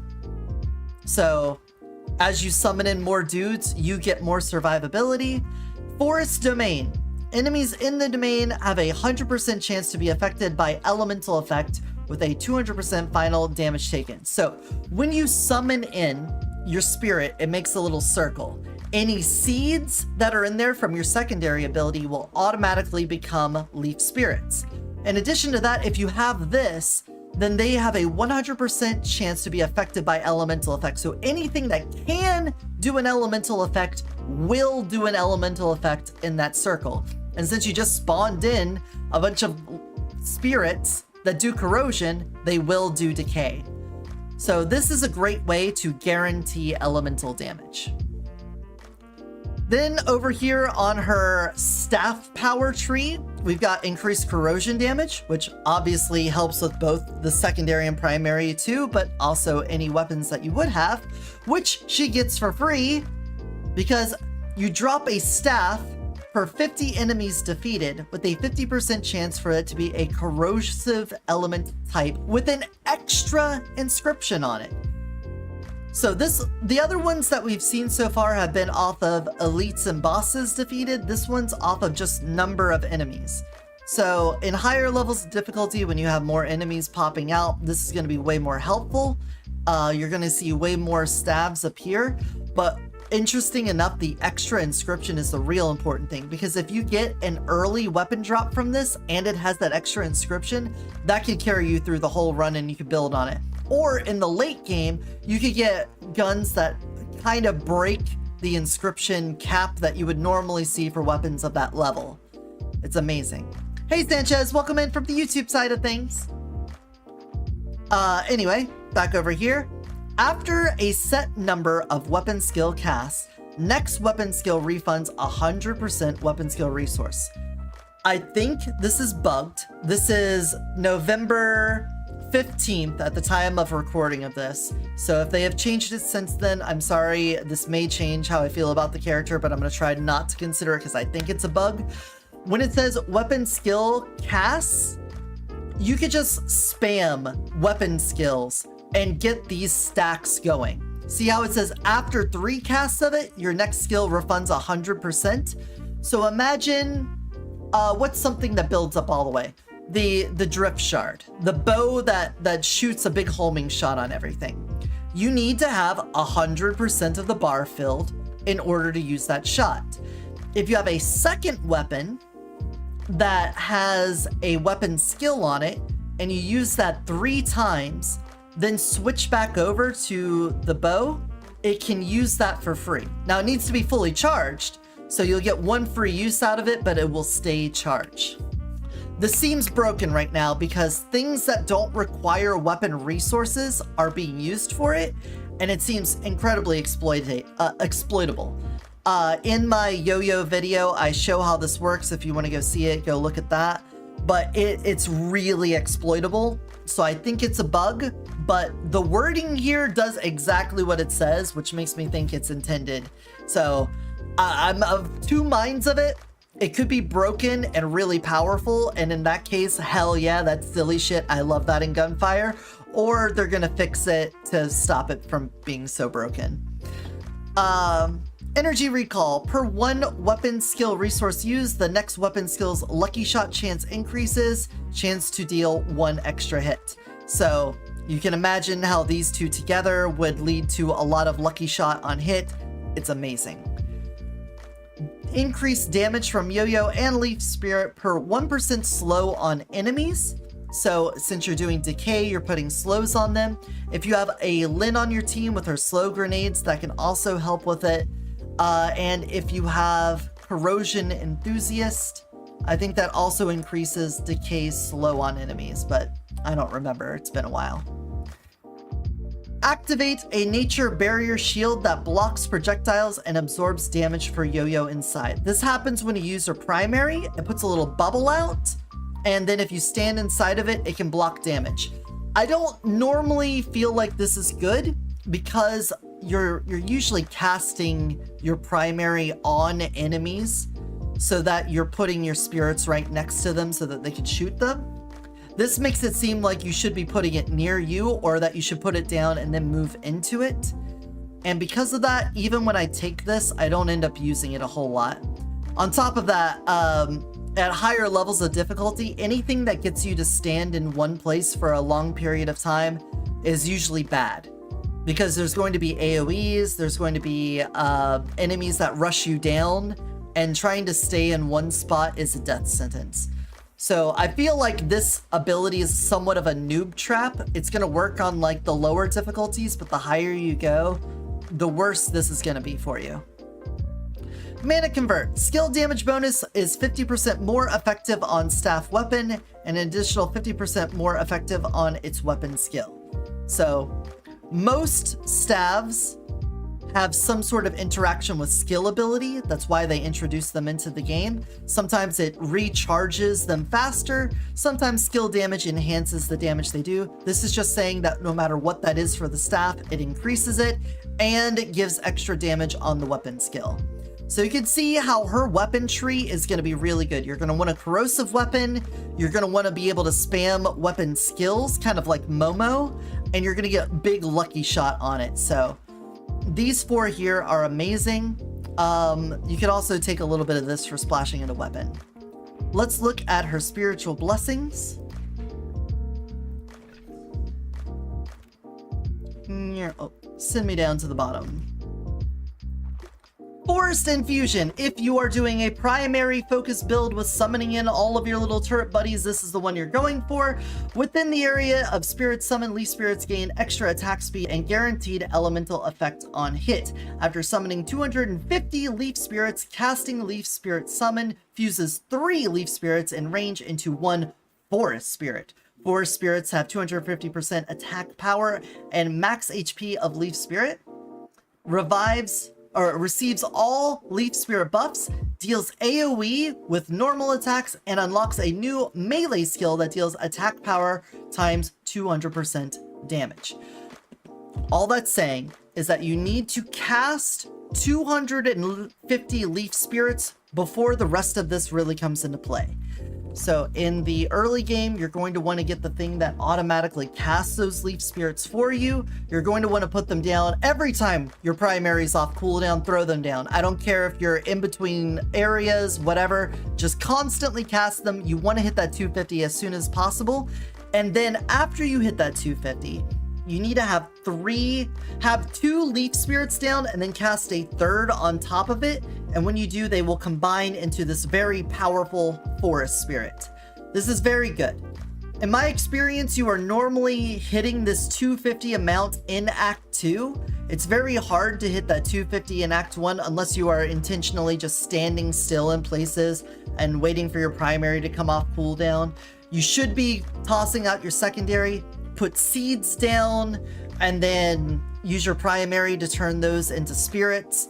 It's possible to get them in Act 1, but you usually have to do a lot of fendangling to make it work. Leaf Essence. Auto pickup seeds within 12 meters. 5% parasite final damage per pickup for 10 seconds with a maximum of 200%. When parasite stacks exceed the limit on an enemy, per XX stack instantly trigger 50% parasite damage. So this is your quintessential secondary run. This is for parasite. This allows you to throw out your secondary, and when those seeds land, since you're not very focused on building turrets for you, you're going to pick up the seeds and deal extra parasite damage. This is, it's good. It's solid. It doesn't like really transform things. It won't change the way you play other than the fact that you'll have more reason to run around and pick up seeds, but you'll just throw your parasite down everywhere and it'll just do way more damage. Spirit Summon. Skill range doubled. Each time a weapon skill is cast, obtain 1 stack. 2 stacks if the cast in nature domain. Each stack grants 15% final weapon damage bonus and plus 7.5% skill final damage bonus for 10 seconds at a maximum of 10. So that means you can get that up to a 150% weapon final damage bonus and a 750% skill bonus. 75, not 750, 75. The Spirit Summon skill range, that is your primary. So you're going to put your primary down and it's going to make the circle. And then when you're standing in the circle, you'll get these bonuses. You get a stack each time the weapon skill is cast. Oh wait, no, it's not when you're standing in it. It just increases the range, but that has nothing to do with it. I'm sorry. I've always been standing in it when using this. I feel kind of dumb now. You just get a double skill range on it. Huh. Alright. Not sure why that's on that, but go on. Anyway, the more important thing here is each time a weapon skill is cast, obtain a stack, and each stack grants you more weapon damage and final skill damage. And as I've already said, there are ways to spam the crap out of weapon skills, and this just lets you get ridiculous amounts of weapon damage for that. So, brilliant. If you're doing the weapon damage run, this is your go-to. It is amazing. Please take it. Corrosive Wither. 20% corrosion damage for 10 seconds per decay effect triggered, up to a maximum of 200%. Every 4 triggers, deal Imprison, lasting 1 second to an enemy, and gain 50% movement speed for 2 seconds. Imprison is the lockdown thing, like what the Prince does, so that's what that is. Every 9 triggers plus 1% final corrosion damage, max 80%, includes triggers before the spiritual blessing. So that is a permanent increase. Basically, you want to just keep putting decay on things, and since she has a couple of ways to get more decay out of your stuff, it's fantastic for her. This one is good. This is another one of the ones where I would say this is more of a splash in there. I would want to have one of these other blessings before taking this, but if you saw this, definitely go ahead and take it. You're going to be doing corrosion damage no matter what you do, so it's going to be helpful. And triggering Imprison on enemies, it's cool. And getting more final damage bonus, awesome. But I don't think this bonus is as important as getting any of these other things started on it. So with all that said, where does that put us on Yoyo on the list. Yoyo is super strong. Her summons don't take aggro like Nona does, but you can have so many out there. And on any ascension level, it is very easy to just constantly juggle them. There's a lot of ways you could go with her too. You can do a weapon damage build and it pop off. Skill damage builds pop off. Elemental damage builds pop off. It's not as strong as the Prince, but because she has ways of getting that 100% elemental effect chance, Painkiller is going to go crazy. It goes crazy regardless of that, but Painkiller is good. There's just so many ways you can build her that is awesome. Now, where she is a little bit lacking is that obviously if you have a no element weapon or you have a fire or lightning weapon, you're not going to want those unless you do the share element Gemini. You're kind of pigeonholed into doing staves. It's her thing, but you can step into other weapon skill stuff.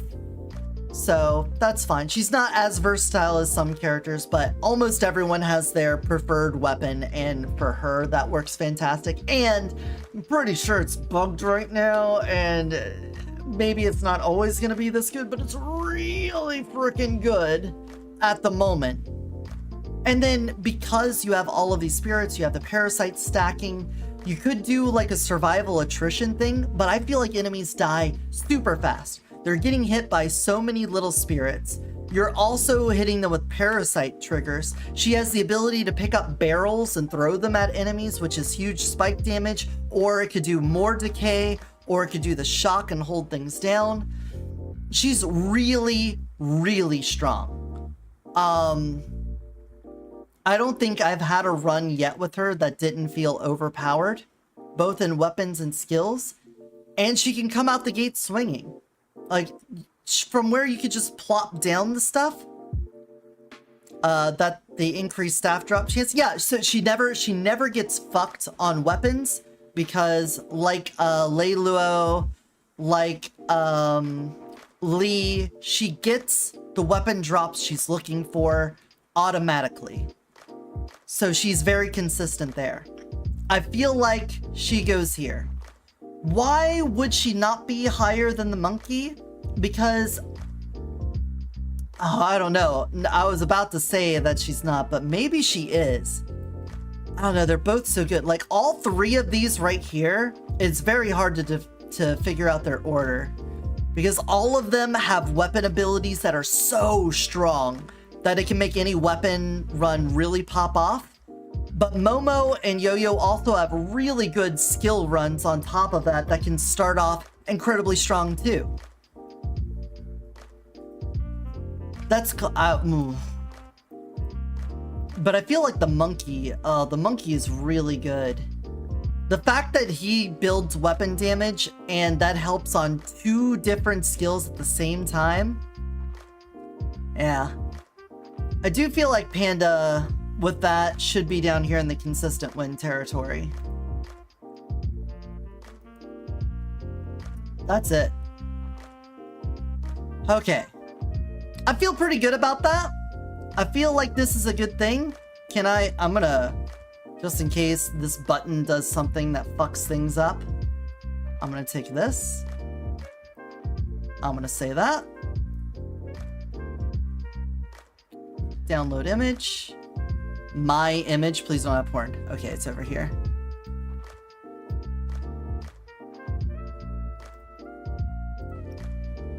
And I'm gonna save that. I'm gonna go to the Discord. Please don't be porn.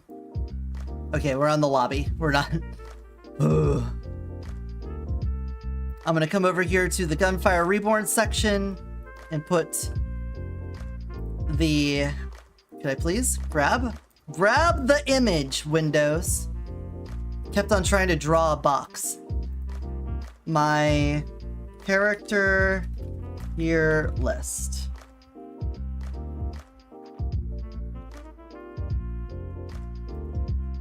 There we go. Huh. What we're gonna do, I I have talked so much. We're gonna have to take a little break. We're gonna have to go on a BRB. The dog needs attention. Look at him. Look at him. He's gone back to big chillin'. He's the guardian of the yard. We've had such a whimsy day. I'm gonna be gone for a bit here. I don't want to end stream and start it back up again because we're just gonna jump into some gunfire. I don't think I'm gonna do this weapon tier list today because I want to play the actual game and not just talk about the game the whole time. So, I'm just gonna minimize this and we're gonna play the game when we come back. Hang tight, everyone. Take your own bio break. Do what you need to do. We're gonna handle dog stuff for now and then come back and play the game. So I will see you all in just a bit.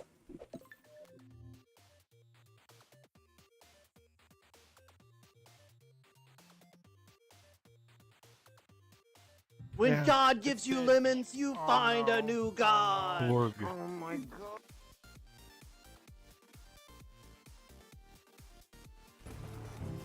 Whoa. Whoa. My screen. What's going on? Guys? Guys?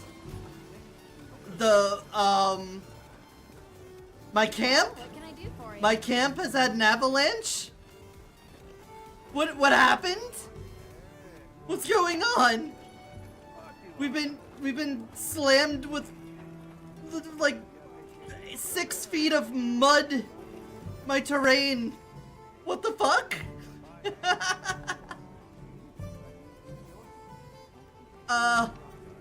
This is normal. This completely normal. Oh no. I can Statue? Alpaca, like, no offense to Helldivers 2. Always have a great time, always fun with Helldiver 2s. Literally the only reason I'm playing this is that my Monster Hunter Wilds crashed, like... 3 times. Hey guys, guess what just happened? No fucking Yeah, way. I see you running in place. My No Helldivers 2 fucking just crashed. way. Oh my god. I think that might be a computer issue versus... I think I'm gonna clip that for one. Alright, we're gonna get a little toasted. Oh, we're awesome. Oh, He's in the fog. aren't we fighting him? No, we're fighting the Dark Knight. Oh, Dark Knight, you're so right. What a This- bitch, though. Yeah. He's in the fog, though, so we have to talk to him. That's gonna be really fucking... That means our day fucky. 1 boss fight's gonna be rough. Yeah. Alright, I'm up. I take a sip.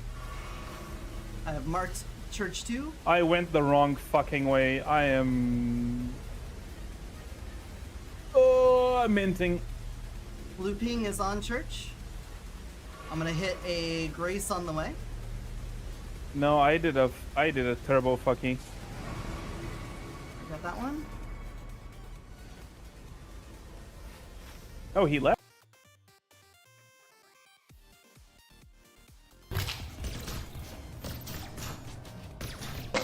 Oh, that's my wall.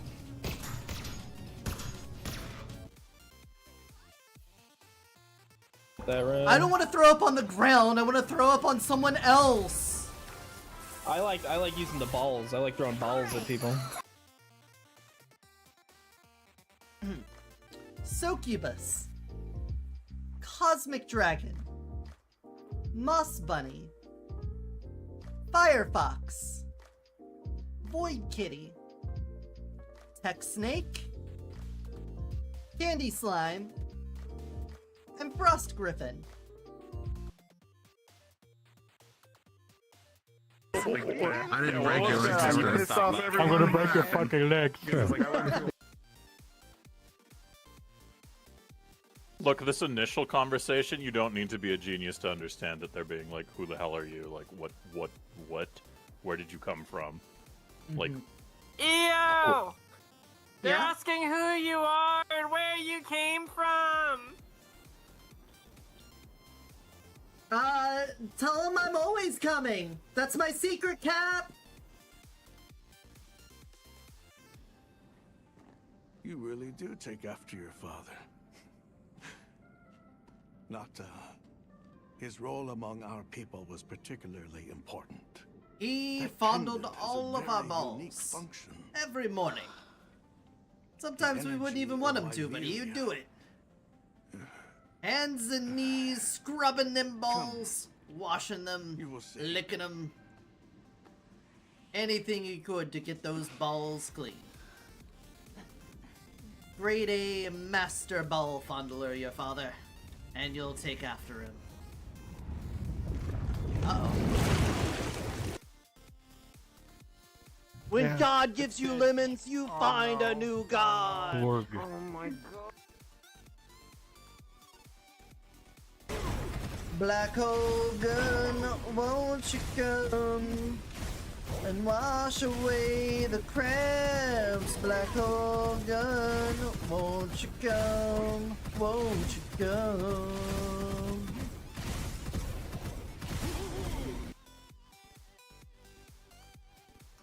What is this about?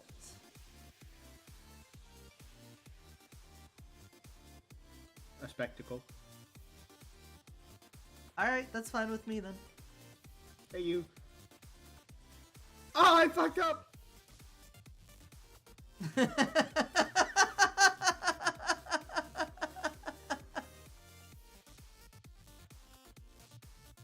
Put tank goggles on and then climb under the roof of the car while the other person drove fast down a road. Yeah, that was pretty bad. It was fun though. I crashed in front of the ER. Crazy. Oh, at least I like to imagine that's like 2 years service. I like to imagine that that like Misha's lying there on the ground in pain, can't get up yet or whatever, and her phone's just blaring like Bum bum bum bum bum Yeah. bum bum. Rolling around at the speed of sound. We got places to go, gotta follow my rainbow. and she's just like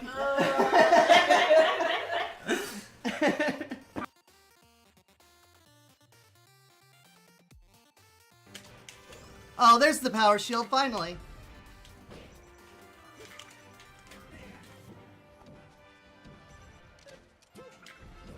Oh my god! Oh my fucking god, did you see that? Leads. Let's just kill one more.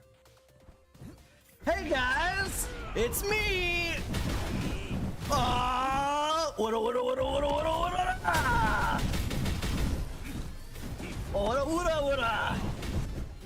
Oh, I can't hit through walls with that?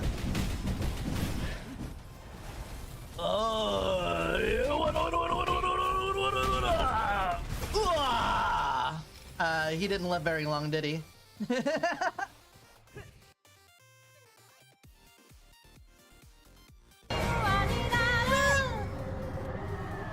Yep, that's where a car should be. Why you don't get the roof? How'd you get on the roof? I don't know, because I couldn't see the screen! Red? There's so Chat. He was making fun of me. yeah, I'm really creaming him about it. Wow. Chat. What, do you not like getting roasted? Oh god. You didn't realize that collabing with me would have such a steep price to pay. Oh, you're as cold as ice, just like what fell on the floor with my coffee. Oh. Get here, motherfucker, you know that? I'm sorry. I just couldn't help myself. Those puns have been brewing for a while. Oh my god. Oh, I hate it here. I want to go home.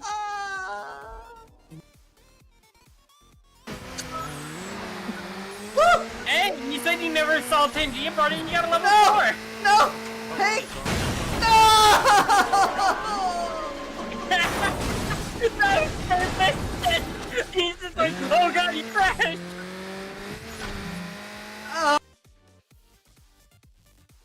Yes, they are. They did something very stupid. Now we have to save them from their consequences. Oh no, the consequences of my actions. Oh god, here comes Me- the consequences of my actions at it again. Me when I'm sowing. Ha ha ha ha ha. Me when I'm reaping. No, the consequences. There we go. I hit the right. Hold on. Oh. We can do this, we can do this, we can wrap around. Yeah! It's called skill and ability. Fuck! Fuck! Fuck! Fuck! It took a lot of skill and ability to die that way, okay? You know, you gotta give me credit for that. That was a very specific way I When I look at you head on, you can't tell a difference.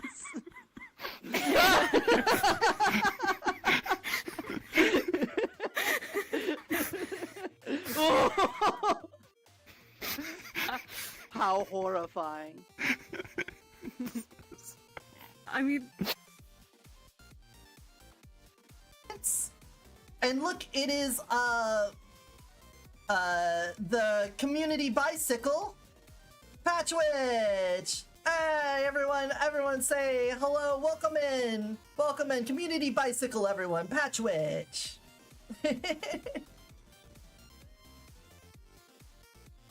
Hey everybody, welcome back to my YouTube tutorial, Mario Kart 64. Why is that in the air? We're gonna go to Peach's Castle. If you didn't know, this is actually an area you win over here at the end of every cup in the solo player game. I just thought you know, can't go into the castle. You just get into the first place podium first. That gives you first place. I was gonna be so mad if I fell in the lake. My own bit ruined because... Uh-oh. I will worry less and less about trying to help everybody and to help the people that don't want it or can't really accept it, and more so just focus on helping the people that will respond to it, and then by changing one person at a time, you'll start changing more and more without you even knowing. That's all I can really Was say. your name Elias, was it? Elias. Well, thank you Elias very Navarre. much. Lila Pitts, it was nice talking with you. Hey, Mahiro, after I hope I talking, can help. after talking to a couple people, I feel more resolved now than I ever had before. You want to join me in this heist and getting all of the alcohol out of Aether? Sounds like a plan! Put her there! Yeah, alright. That's completely Oh, Mr. Elias! Mr. Sounds Elias! right.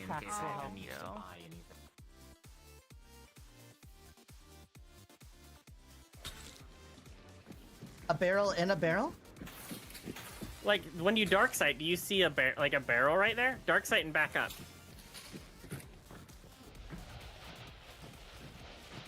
Do you see that?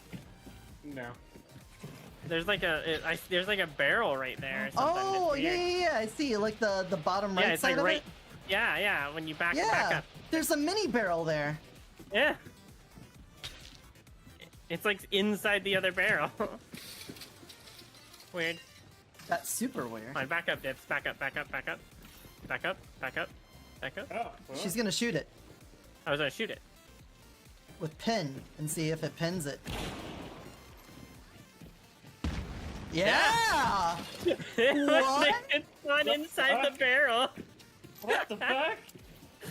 I could have put a trap at this window? Well, I guess no one would climb into this window. That's Okay, super weird. Got that. Hey, Mocha. Can't Hey, say that word. I'm kind of waving at Mocha. Yeah, you're it's sort cookie of time. in there. Hey, Lord Greenwolf. Did you just say Hitler Greenwolf? Lord Greenwolf. I said Lord Greenwolf. What the fuck is wrong with is your problem, you goddamn troglodyte? Alright, so... You're right, dog. Maybe it's a bad idea to have me on stream. That's fucking sick! You know what? My bad, dog. As long as she's not putting graphics up on the stream.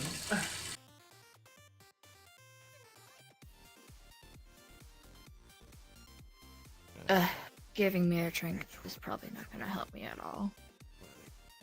Do you What is need that? anything moistened up? What's this one? It's this one. Okay. No, I'm alright. That sounds so wrong on so many levels. I was gonna say something, but I kept it to myself. Oh man. Okay, there you go. I'm a mistress of the how much moist, more? a woman of the wetness. I'll just be a. I'm just here to make sure that everybody stays hydrated and everything, you know? I just please just call me Aurelia. Not that. Oh, I was talking about myself here. Nice to meet you, Aurelia. I'm Lila Pants. Mr. Moist. I think maybe. I don't fucking know, man. How much was? Cards, Lamb, and yet, this is the first. Take these cards, and I will draw another each time we meet. When drawn by me, they will grant you power. Alright, temporary HP, increased chance to spawn better chests. Why does that look like a dick with 3 balls? I know it says rabbit's foot. It's a rabbit's foot. It kind of looks like a dick with 3 balls. Am I wrong or am I right? I will take the dick with 3 balls. Fake. The mountains are fake? Alright, Nukem. Go, go, go! His balls. Oh, the fire's down. It's done.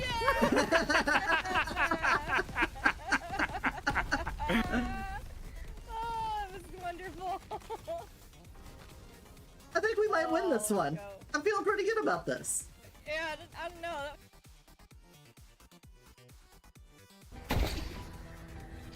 Cool. Yeah, I got juice in there. What about you? Oh, he's spinning. Oh, he's spinning, boy. Oh, shit. Shut up. Do it ever stop spinning?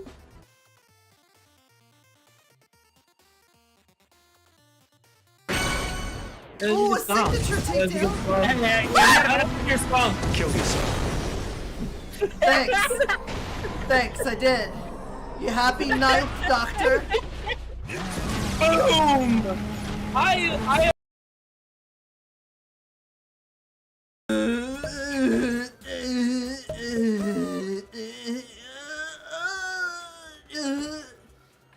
These are my feelings. This is the feelings that I'm suffering under right now. It's a lot of...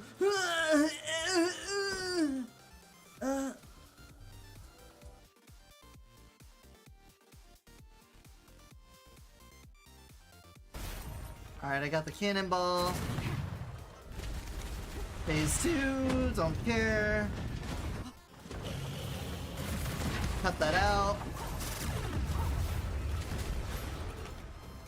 Got the cannonball. And send it on home. Alright. Fucking dead.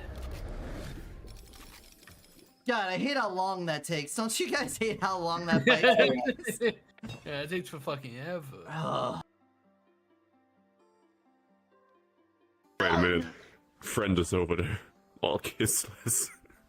What if we all kissed him at the same time? Yes. Too late. Too late. What the fuck? What's happening? You've just been kissed by the kisser. You've been kissed by the kisser and his retinue. The power of friendship wins! It's a demic.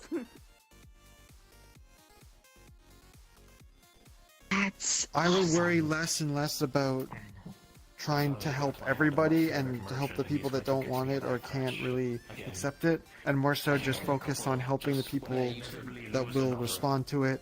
And then by changing one person at a time, you'll start changing more and more without you even knowing. That's all I can really Was say. your name Elias, was it? Elias. Well, thank you Elias very Navarro. much. Lila Pants, it was nice talking with you.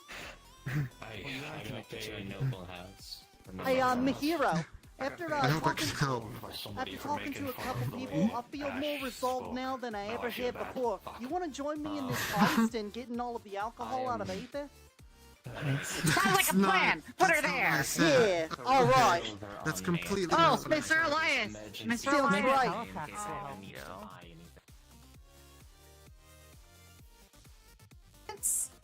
And look, it is the community bicycle, Patchwitch. Hey everyone say hello, welcome in, community bicycle everyone, Patchwitch.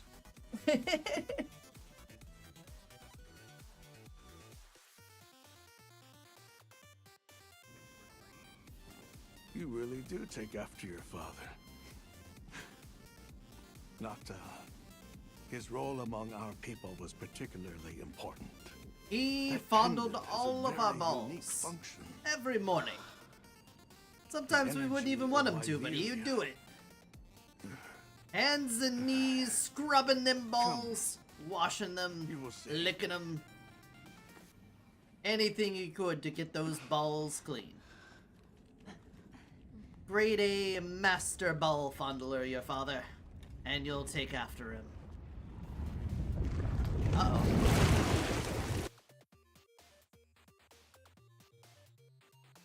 Put tank goggles on and then climb under the roof of the car while the other person drove fast down a road. Yeah, that was pretty bad. It was fun though. I crashed in front of the ER. Crazy. Oh, at least I like to imagine that's like 2-year service. I like to imagine that that like Misha's lying there on the ground in pain, can't get up yet or whatever, and her phone's just blaring like Bum bum bum bum bum Yeah. bum bum. Rolling around at the speed of sound. Got places to go, gotta follow my rainbow. And she's just like,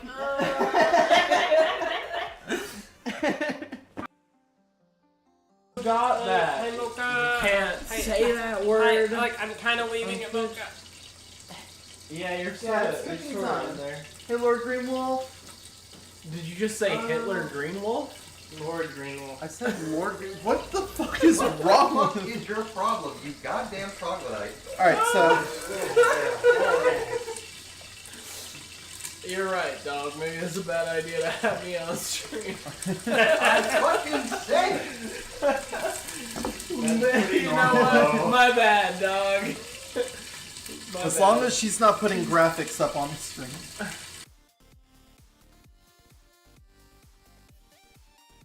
Hey everybody, welcome back to my YouTube tutorial, Mario Kart 64. Why is that in the air? We're gonna go to Peach's Castle. If you didn't know, this is actually an area you win over here at the end of every cup in the solo player game. I just thought you know, can't go into the castle. You just get into the first place podium first. That gives you first place. I was gonna be so mad if I fell in the lake.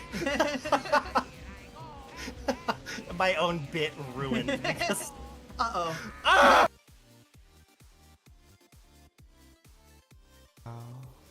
Chat. He was making fun of me. Yeah, I'm really creaming him about it. Wow. Chat. What, do you not like getting roasted? Oh, God. You didn't realize that collabing with me would have such a steep price to pay. Oh, you're as cold as ice, just like what fell on the floor with my coffee. Oh. You're a motherfucker, you know that? I'm sorry. I just couldn't help myself. Those puns have been brewing for a while. Oh my god. Oh, I hate it here. I want to go home.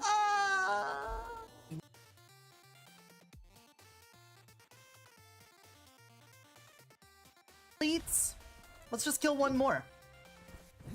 Hey guys, it's me. What?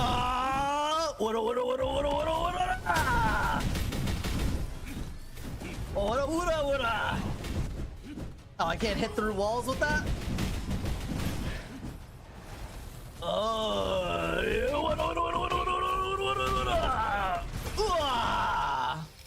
He didn't live very long, did he?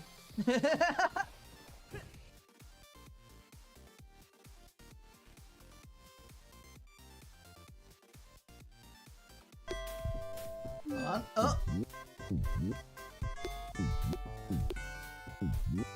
We can do this. We can do this. We can wrap around. Yeah. It's called skill and ability. Fuck! Fuck! Fuck! Fuck! It took a lot of skill and ability to die that way, okay? You know, you gotta give me credit for that. That was a very specific way I...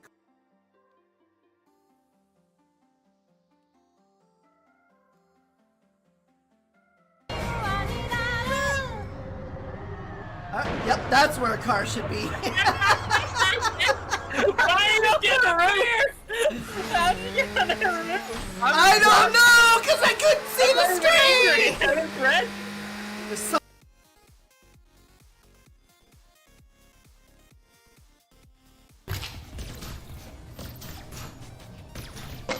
Oh, that's my wall.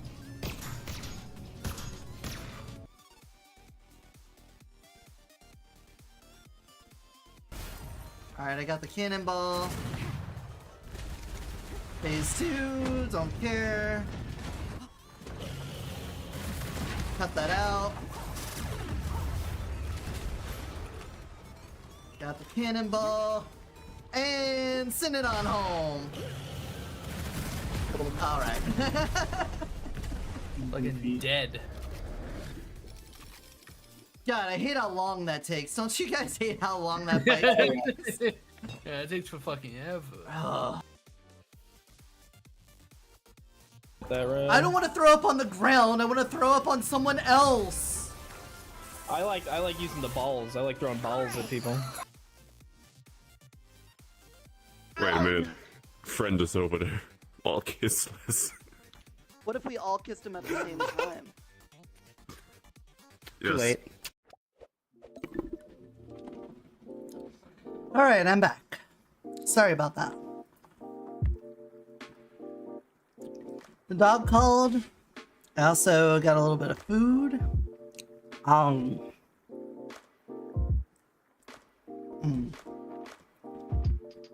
Turkey sandwich. I realize I'm looking at the not safe for work chat. Oops. You didn't see that? Nobody saw that? New adventure. So what are we gonna do?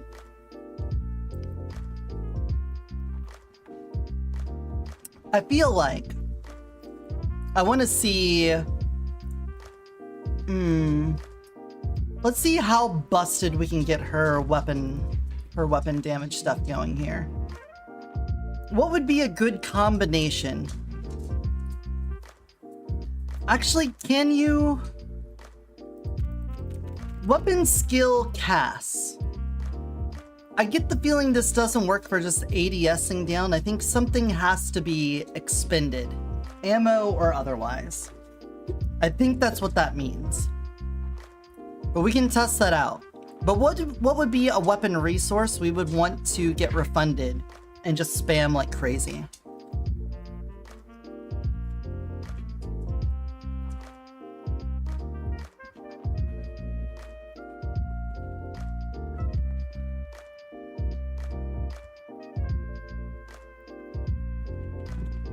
What do you guys think? Let's quickly take a look. Weapons. Crimson Fire Scale has a weapon resource. Does the ball explosion thing.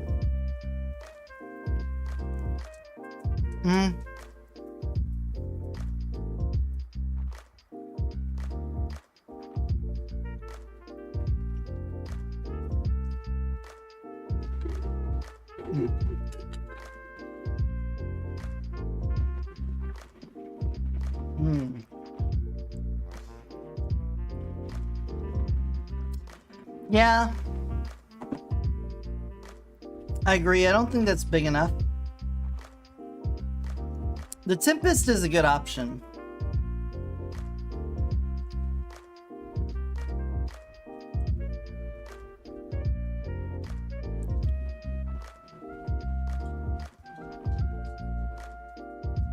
It's very strong.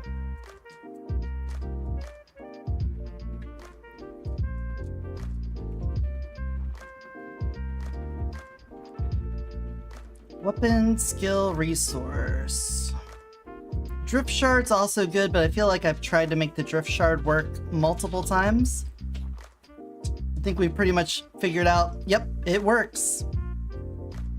Phoenix Sword, since you can buff the plant's damage as well. Mm-hmm. Mm-hmm.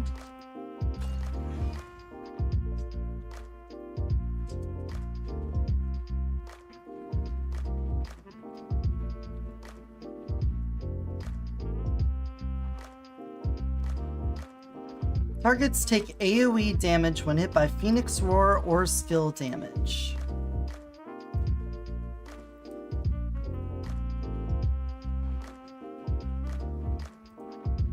What's your inscriptions?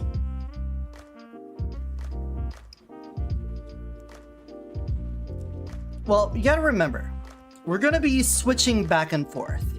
This is gonna be one of the rare instances where we're gonna use one thing to spam really hard and then switch over to this. And go back and forth on that.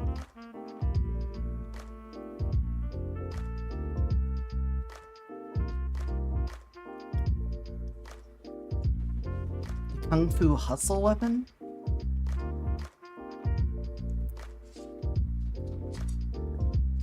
The harp?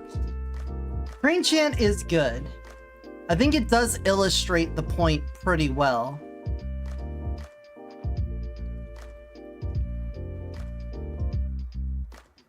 We could probably do Crane Chant Armillary Sash.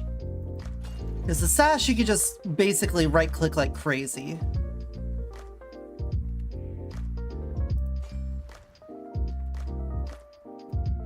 It's a Crane Chant. Yeah, buddy.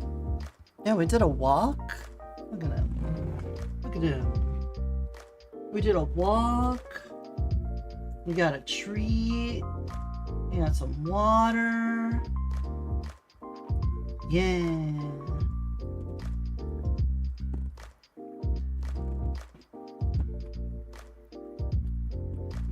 Sun's down. It's mighty windy out there. The sash, we could spam the right click on. We will be doing elemental because of the plants. Just passively, the plants will be doing elemental stuff, so we'll be able to get the sash to pop off.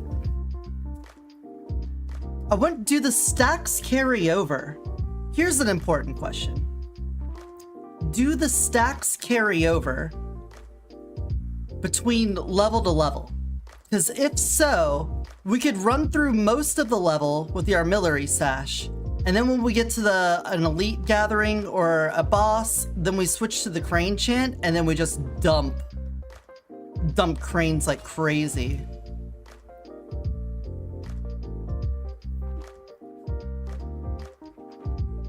That could be pretty nuts.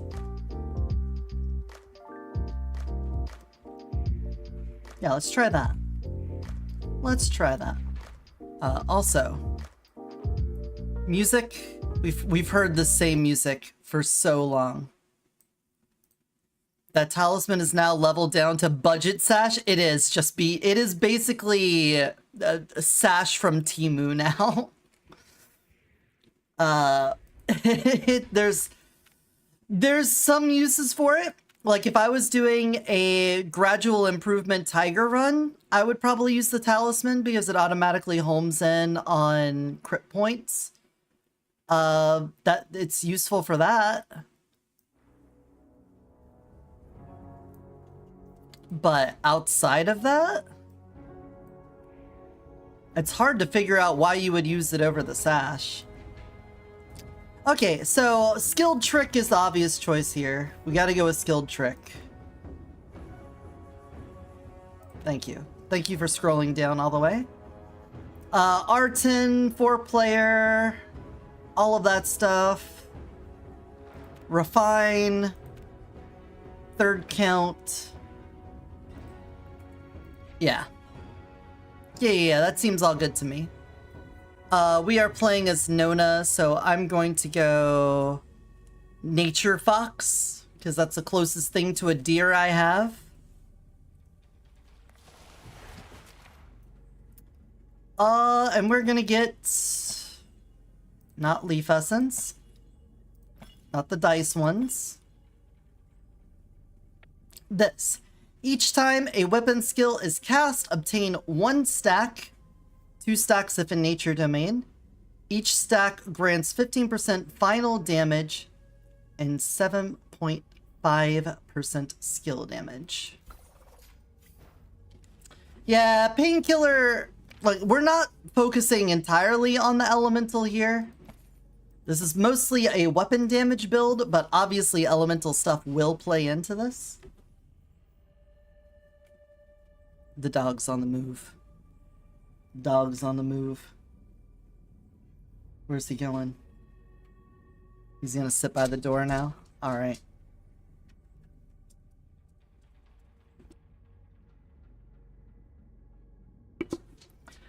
Okay, so with that in mind, weapon, firepower upgrade. Should probably see what weapons we have first. We do have a weapon skill thing, so that's cool.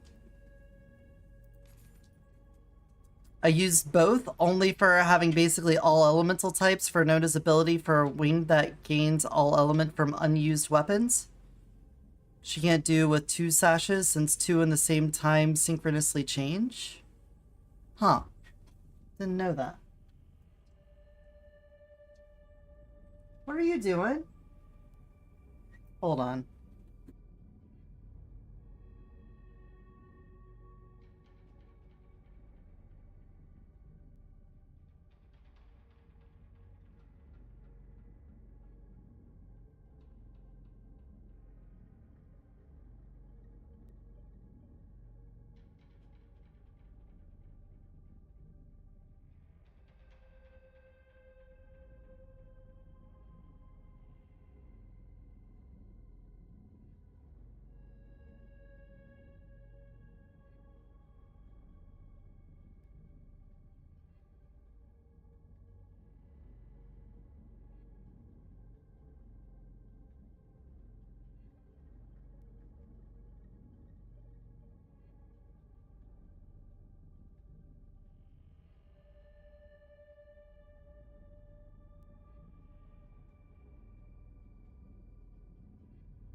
The dog buried some of his food in my laundry and then later came back and got some of it. What a weirdo. What a weirdo. Hell yeah.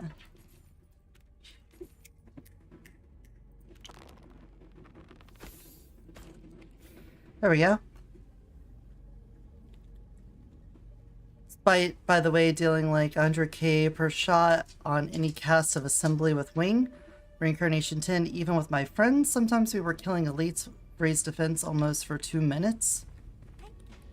Doesn't sound like it was highly damaging then. Alright, let's get going.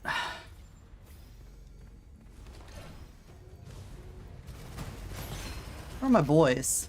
Oh, they are.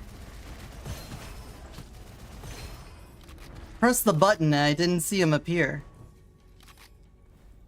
That was weird. Wait, why is it only appearing at my feet?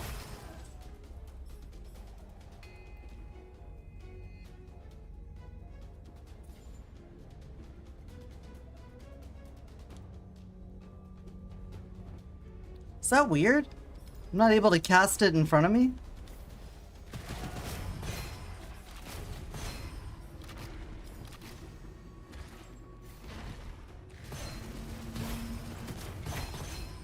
Not a big deal. Holy shit. Well, we got a sash.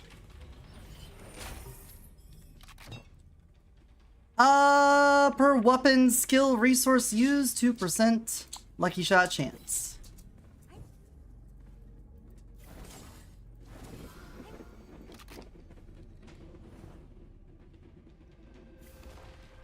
There you go.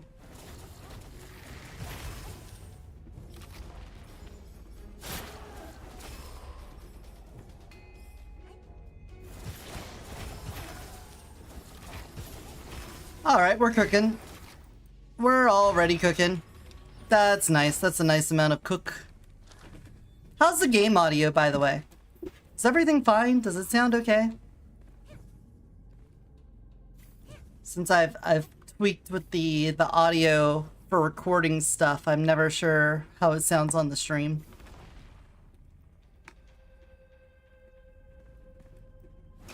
Also, when I play this multiplayer, I end up turning the game down so I can hear people talk.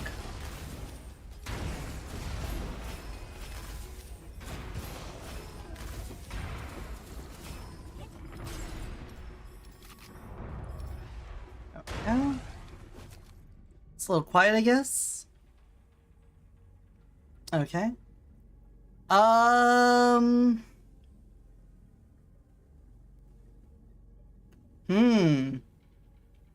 Hold on.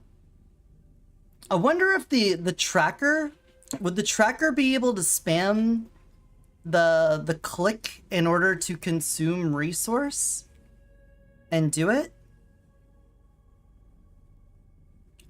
That one elite on Reincarnation 10 was able to entirely restore its shield when charging armor phase. Its new crab enemy. Oh yeah, the one that burrows. Uh-huh. I see. You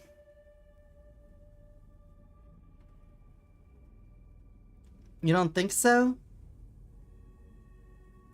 I still feel like the sash combo could be good, but this might be more spammable. Hold on. We might be able to get more stacks more quickly with that if it does work. We're still gonna want to get the chant. I think we still want to get our harp. Our harp weapon is still gonna be the best, I think. Ow. How dare you? Just give me more shield.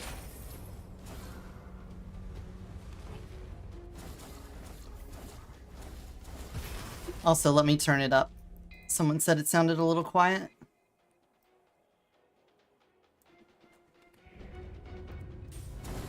There we go. CK. Oh, well, there we go.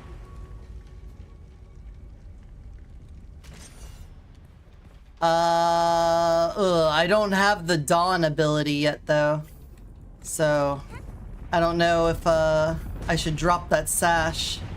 Then again, we're very likely to get another sash in the future because it is a staff and we drop a staff every 50 enemies, so I guess it's not a big concern.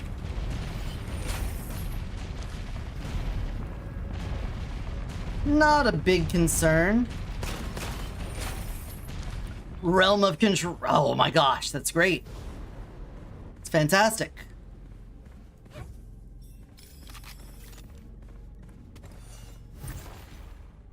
Oh,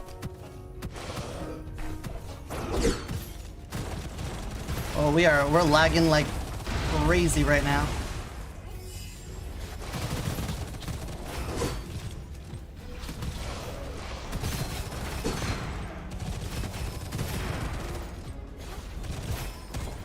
Well, that seems to be stacking. Verdant Hearts. Spiritual Domain stacks were going up. Bounce die? I mean, this does get our skilled trick going as well, so that also points in our favor. Yeah, sure. Tracker being my favorite weapon before the recent DLC, finally started using the injector weapons, combining other types. rarely use the staves. Well, everything's got their uses. Sometimes you'll find some good stuff, and sometimes it's not as good. Skill boost. Oh. Well, I'll take that. Thank you. I'll take that lucky shot. Roll me again. And another firepower. Alright, well, 666. That's about as best as we're going to do in Act 1, so I don't care. Because remember, we're also doing Skilled Trick. We have Skilled Trick down here, so we want to have a really spammable right-click thing that uses resources so that we can try to abuse the crane. Ooh, propulsion device. It's a specific combination of things we're looking for. The drift shard could also be good, but we're gonna stick with the crane. We're gonna stick with stabs. I've seen drift shard work a couple times now. Even though the projectiles +1 sounds amazing. I feel like I always get tidal wall on this.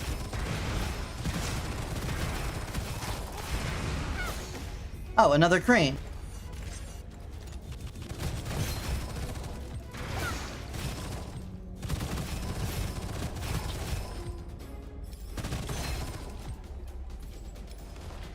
Mm-hmm.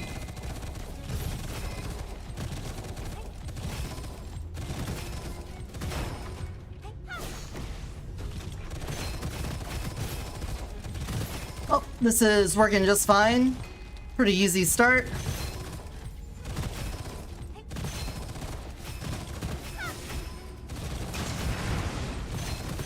Remember, this is 4-player reincarnation level 10. For anyone who has a short memory.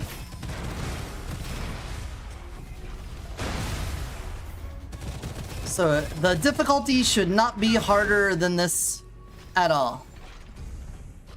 And yet, and still, no, we're starting out pretty strong. Element Surge. Not a good roll.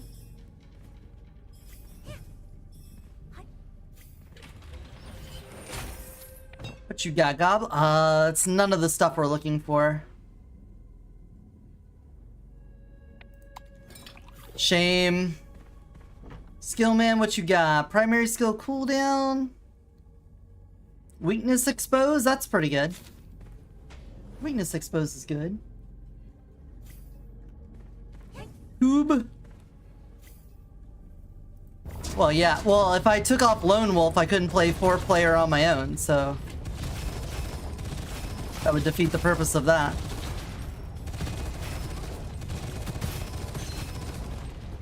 I'd have to add in other players and then have them, like, kill themselves. Or bots or something.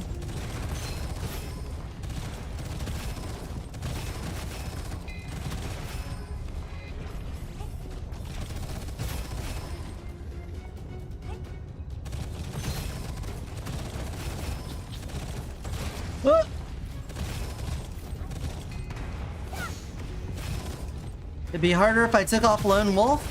Yeah, but I'm playing on 4-player difficulty because of Lone Wolf.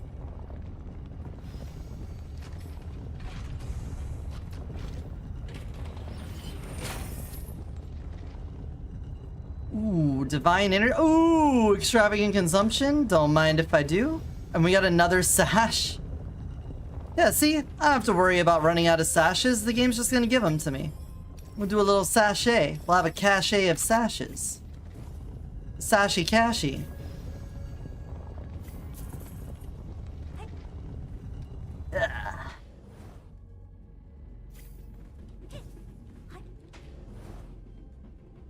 We're just waiting on the one particular ascension to really test this.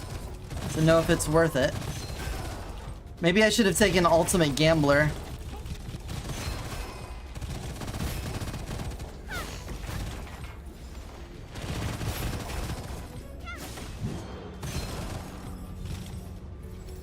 Oh, you're a corrosion guy? That was almost bad.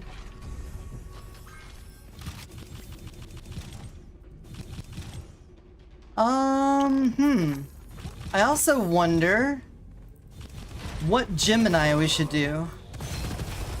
Because if I take the share resource option, oh hi guys, then I think it's gonna reduce the amount of resources because of the tracker's lower amount.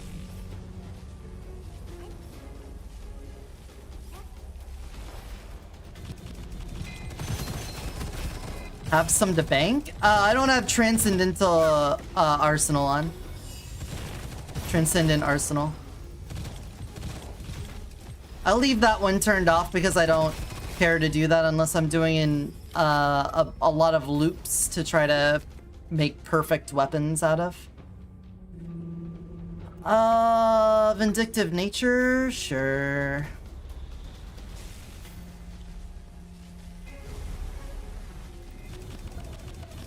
Give me my stacks. Get out of here. Also, wait. Why? Extravagant consumption is permanent. It's a permanent upgrade. I wouldn't need to sell them specifically in the boss room anyway.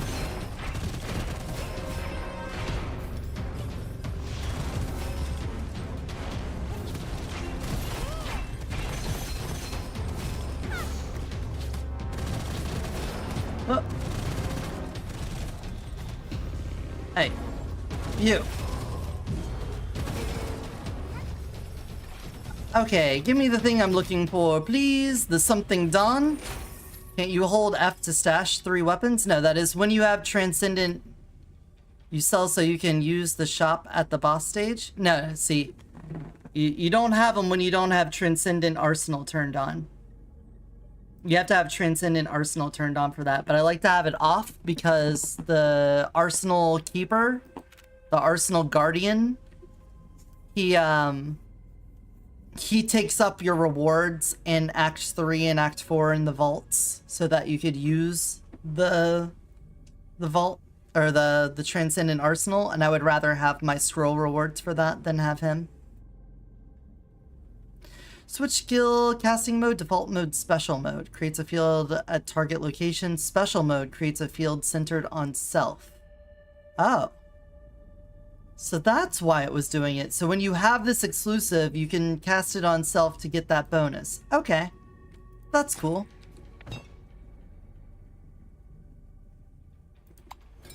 That's neat.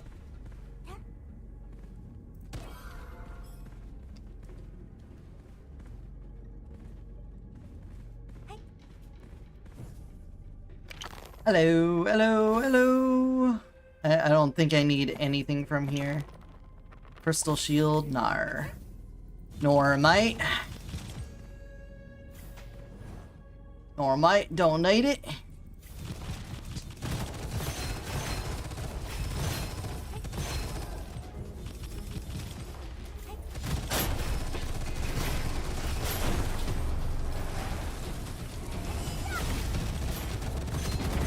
Oh, it sucks to be you. Holy shit. Boundary blessing, sure. Well, he's having a bad day. Masterful craftsmanship. Well, we might have a chance to get a way better crane and tracker along the way.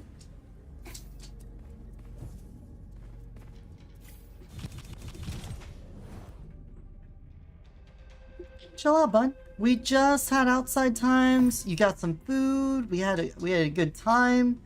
We did stuff. Increase damage when using weapon skills. One stack over time when a weapon skill resource is below 30%. Well, that works perfectly for what we're doing. Thank you, Momo.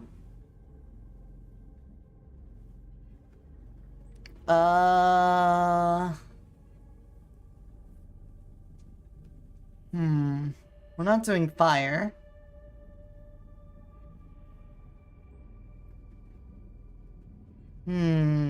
Alright. Hey, Digi. Thank you for the long hair and also the water. Thank you.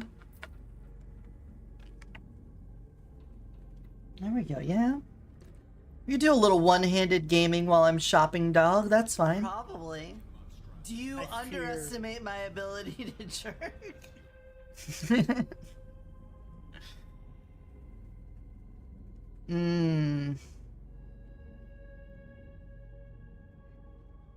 I don't think any of these other ones are what I want. We could get rid of a couple parasite things. I'm not really intending on doing that much.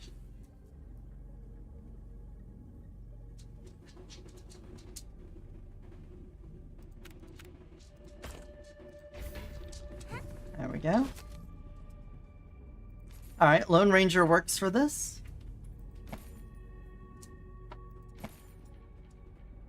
Another drift shard. We're gonna get way better things than this. I'm just gonna pump this up a little bit so that we can fly through this. This should work just fine.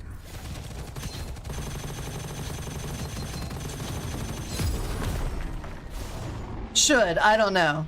Jury's kind of out on that one. Not sure if Reincarnation level 10 4-player version Act 1 boss is gonna get us or not, guys.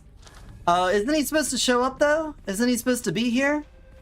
I thought he was supposed to be right here. Maybe I'm forgetting. New Dawn! There we go. Now we can test it. 1, 2, 3.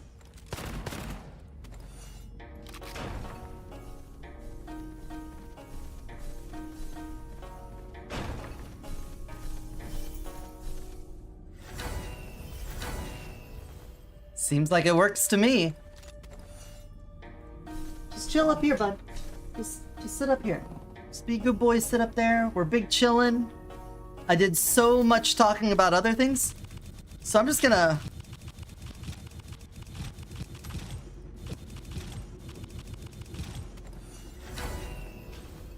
Okay, no. Okay, maybe it doesn't count then. Alright. We learned. We gotta have something else then. This probably counts as using the resource then. Since it has a resource, it uses the resource. So we can't do that. For right now, we'll hold on to this though. We'll go back to the sash probably.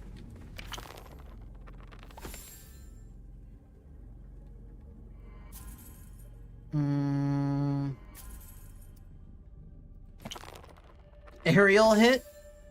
Nah.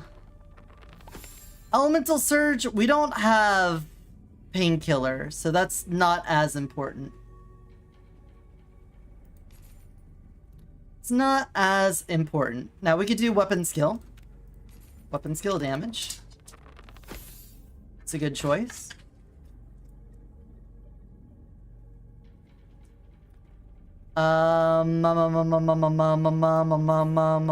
Other weapon skill stuff. Weapon recharge. This reduces the capacity, but we want the capacity to actually be pretty big. Because we need it to be refundable. Right?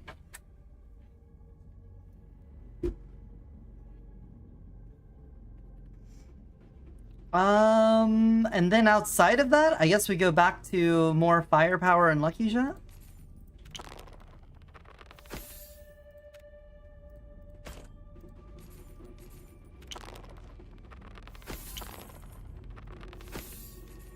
Give me another one. And another one. Didn't really upgrade anything there, but that's fine. Lucky shot me. Alright, fine. Hello! I personally got one of the reasons of liking this game. There's nothing as fun as playing a game on a bit more niche native language, because it has the most amount of funny errors and localization than English. Makes it twice as hard to understand. One of the localizations dropping dice from the inventory for some reason is saying leave game. Describes what I feel when no matter what it rolls, anything but 11 or 18 in a constant row. Oh, anything but 11 or 18. Well, yeah. I know there's some weird stuff. Also, we just played as the bird, and the bird still has straight up Chinese in his information. So, like, they really need to get on that. But thankfully, most stuff is just intuitive as far as like the seasonal mechanics go. Let's see, Merciless Combo works great. Yeah, especially since we're gonna have the sash on that. Lucky shot chance on a crit hit. We're probably not gonna crit hit.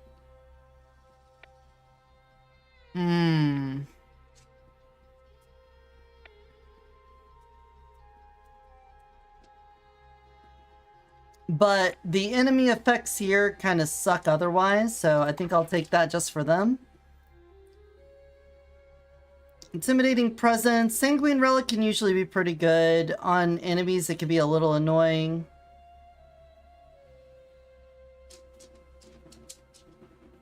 Some normal damage? Nah, normal damage doesn't matter as much. Take Sanguine Relic. Might as well take Spirit Feline. Nah, we don't want enemies having Spirit Feline. We're gonna try to do, like, super big damage on them later. So we'll take Elemental Torment. If I get Counter Violence, that makes up for it. Forced Infusion. Ultimate Firearm? We already have... No, they're locked to 2 because of Masterful Craftsmanship. I'm not really focused on these, so I'm not going to worry about that. Yeah, we can turn on the translation suggestion thing. And thank you for the follow. Welcome on in, I'm Eotidiss, shapeshifter from another dimension, currently in my nature fox form, because I'm playing as the nature deer, and a fox with horns is probably the closest I can get to that. I don't care about this. I could take a Scroll Master right now. I feel like Ultimate Firearm, we could get an enhanced thing, but we already have exclusive inscriptions guaranteed, so I'm just gonna take that. Wicked Power? Hell yeah. Deadly Curse, Evil Banishing? Oh, hell yeah, baby. Hold on.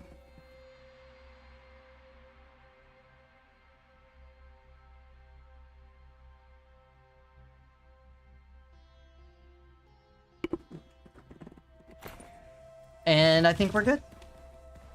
So we gotta get a different weapon skill thing to try to use the glitch. To try to glitch the crane.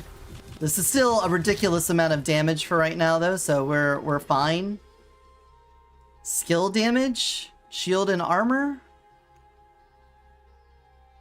I don't need secondary skill uses. I think we just take the skill damage. I think we can handle enemies respawning. Wait, are they not? Whatever. Yeah, there they are. Oh, they had already spawned, so they didn't have the trainer ability on them. I see.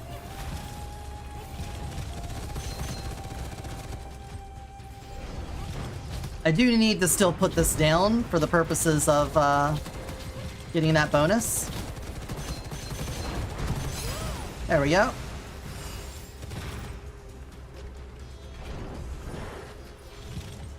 A revealer.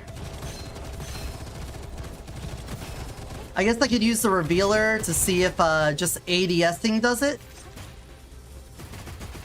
Oh. I still need to get this charged up.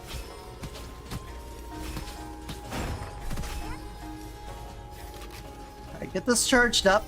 And then let's try ADSing a whole bunch. Okay, ADSing alone doesn't do it.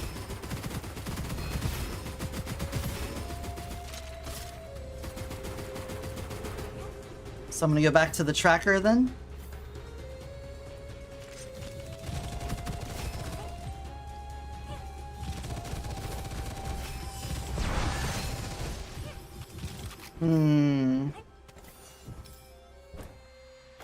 We're definitely gonna get a better chant than this, so I don't want to invest too much in these weapons, because we're gonna switch off of them, and right now it's very clear that our damage is fine.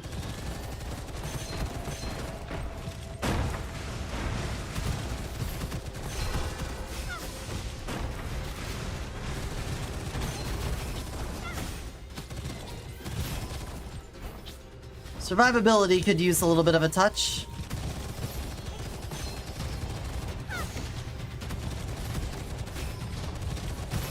You can stop teleporting anytime now, my man.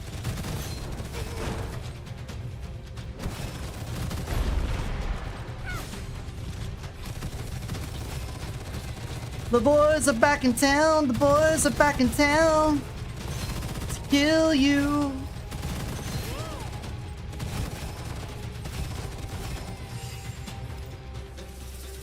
Oh, look, a tracker. We're gonna switch off of it, I promise. But for right now, I'll take a better one. Oh, it automatically replaced it. Fantastic.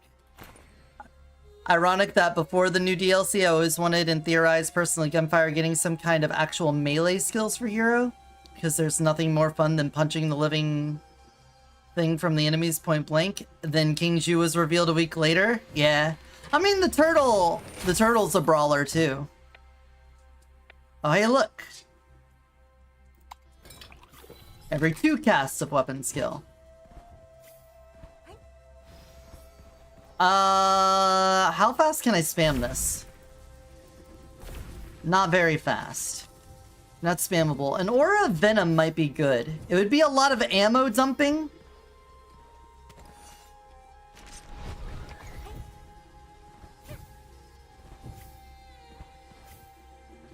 A lot of ammo dumping. But we could just spam the Aura of Venom and also end up with a pretty good situation. By the way, if you guys ever do this platforming challenge, this is how I do it. Ouch. Other than touching the orb when I shouldn't. That way you just kind of go around the fire without having to worry about it.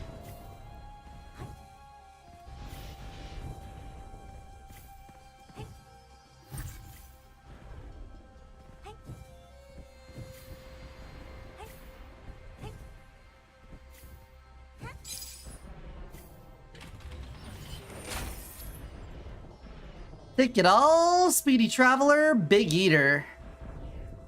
Take Big Eater. Feel a little bit safer about my survivability. We got the damage right now. Reasonable luck is bad for us. If we had the... Excuse you? I didn't think I took that. We already have way more than 150 lucky shots, so there's no reason for us to take that.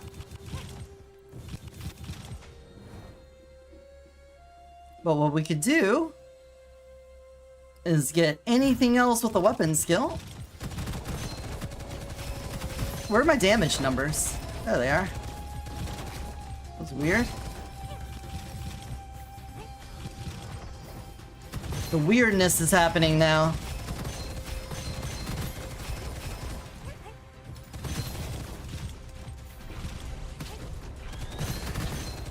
Ma'am?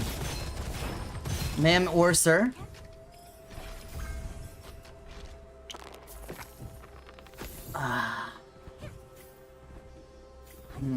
The talisman could also be good because you could spam the right click on that. That could also be really good. Replace inscriptions, don't care. Not doing it. Misha, thank you for the resub.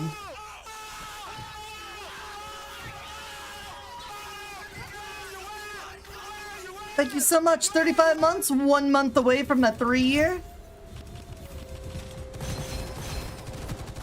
Nearly there.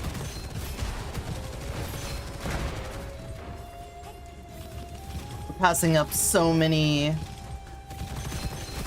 crafty men.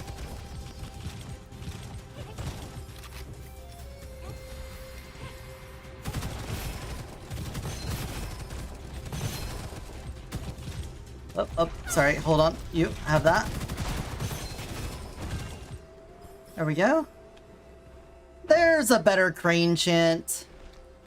Alright, sorry Starfly, I love you. You're my child, you're my baby, but you gotta go. And 11 on a Blood Valor.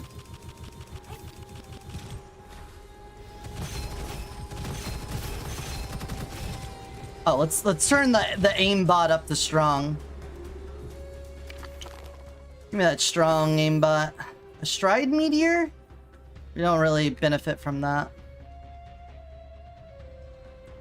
I don't think we're gonna HP stack, so I don't care about that. Honestly, we're doing fine, so let's not worry about the dice for now. We'll save all our rerolls, bumps, and whatnot for when we have legendaries.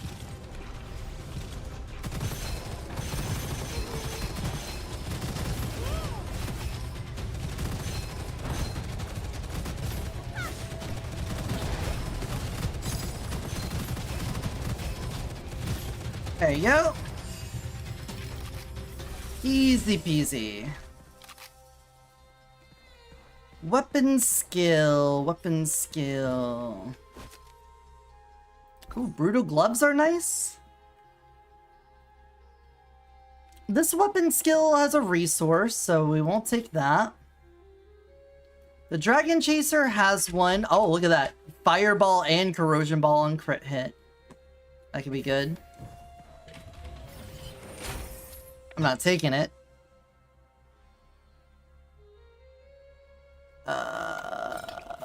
We're not getting my tree.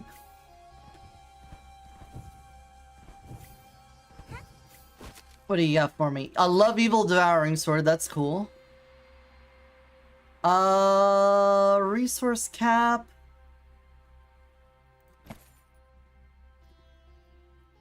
Special ammo is not what we're going for.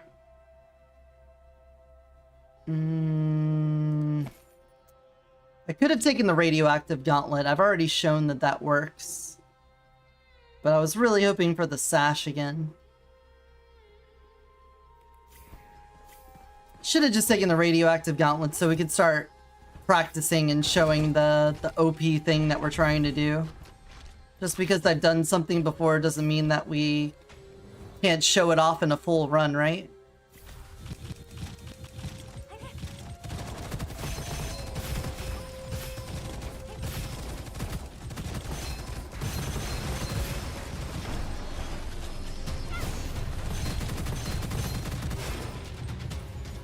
Sit your ass down.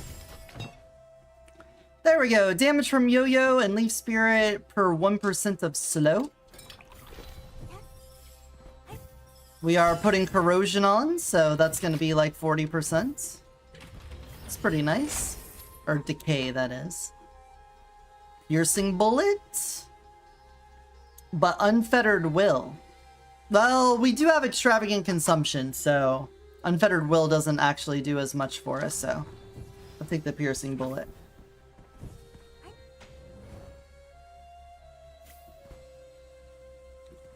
Okay. If I see another radioactive gauntlet, I'm gonna take that. Yeah, but we need something that has a weapon skill that doesn't cost any resource. That's what we're running into the problem with this. That's why the sash would be good, because the sash has a right click that doesn't cost resources. Because otherwise, in the use of doing that, it's the thing being refunded. Us doing this is getting it refunded.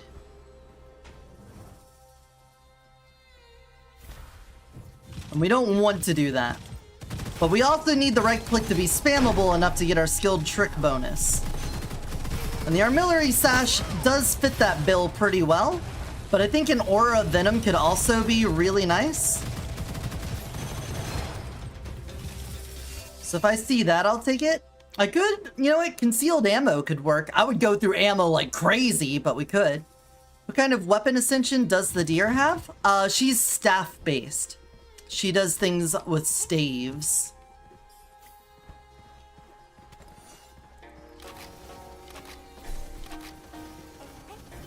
Okay, we build this up. Switch to you. Weapon skill. Weapon skill.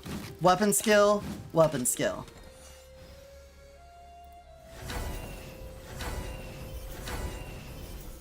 Yeah, that works. It costs a lot of ammo to do it, but that does work.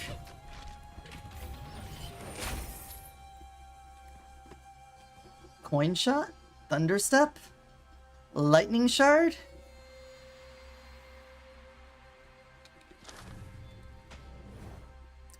The gun, when you left click, shoots it normally. When you right click it, you take all of the ammo in the magazine and throw it as an explosive.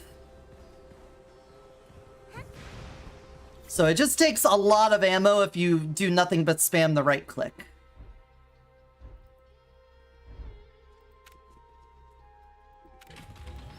When attacking enemies within 10 meters, extra weapon damage. When beyond, lucky shot. Hell yeah. Hell yeah, that is what we're looking for. Okay, so now that we have our crane chant, I can now start enhancing you. Let's get our stacks back up.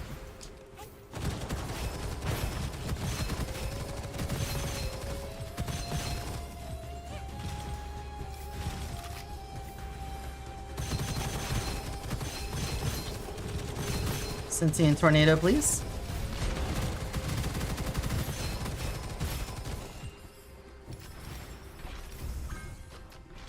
So there we go. Thunderwrath? Nah.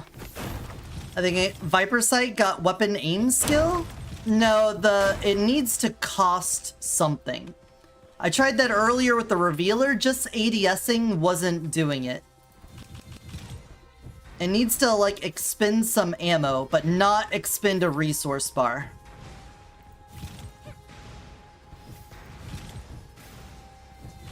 It seems to be the difference. It can't use a bar, otherwise it expends the stacks we're trying to stack.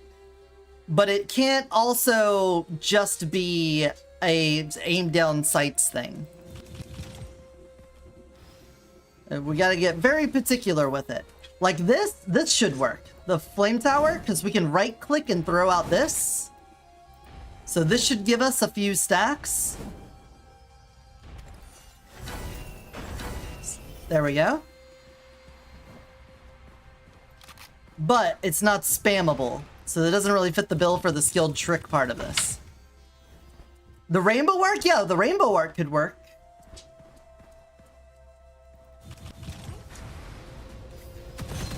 Yeah, rainbow arc could do pretty good for us. You can mash that right click on it pretty well.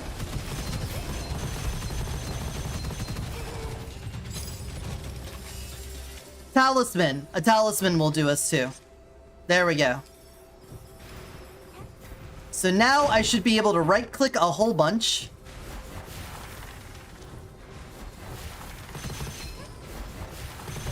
We're gonna get a lot of stacks of this. Let me switch to corrosion.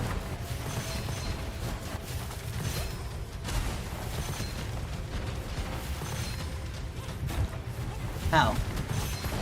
And then we can switch to this. Oh.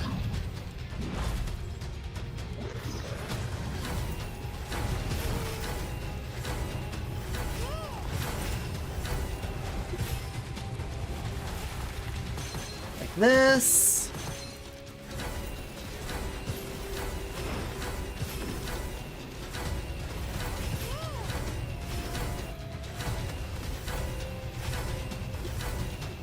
There we go. Yeah, that's what I think. I think the aura of Venom would absolutely do it.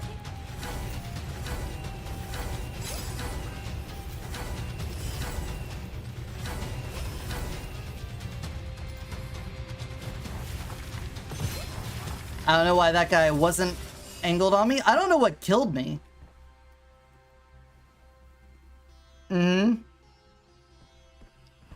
This is pretty good, though. This is an elemental weapon, so it kind of fits the bill.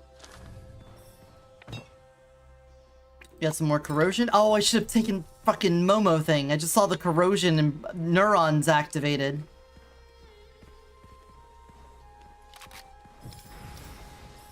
This one's also pretty spammable in that every right click ends up being more... Oh.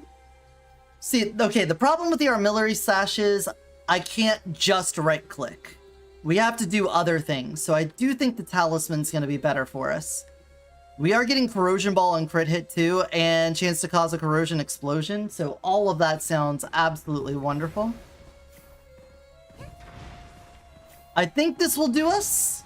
We can also see if our stacks carry over from one area to another. So let me do that a whole bunch, and then we're gonna go into the next room and see if we get some free shots on this. There we go. 40% damage for 6 seconds after using a weapon skill. Gain 1 stack every 10 seconds. When weapon skill resources below 33%, cost 2 stacks to fully restore. We'll get a little bit of that in here. Alright, Wind God. Let's see if this works. Let me get this prepared for a potential clip that moment.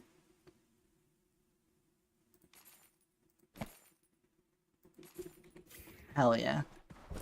Is there scrolls I want to sell? Yes. Masterful craftsmanship.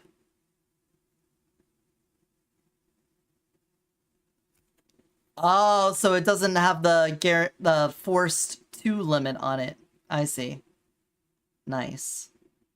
Tactical reload doesn't matter. Thunderstep, and we lost the scroll. Okay. Probably with Advanced Depot or Big Mag or a Venom does it. Yeah, you would get so many stacks with that. Not enough to actually pump this up. I don't even know what I would want to do. Resource cap is 16. I guess, oh, what I could do, this one, even though it dropped from us, it didn't get the element, so we could just do the share element on it. That wouldn't be a big deal. Alright, let's do this. Get our skilled trick up. And then do this. Invulnerability 1.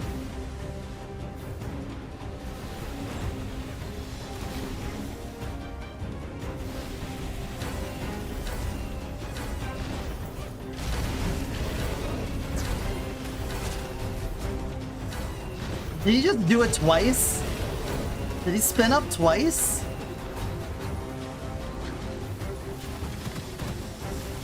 Alright, we're just gonna do a couple more of these to get more stacks out.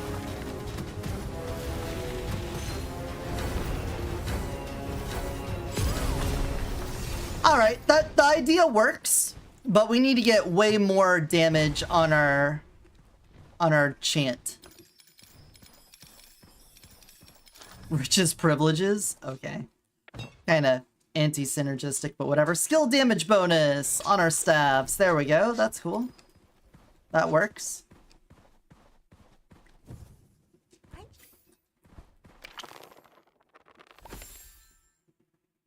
All right.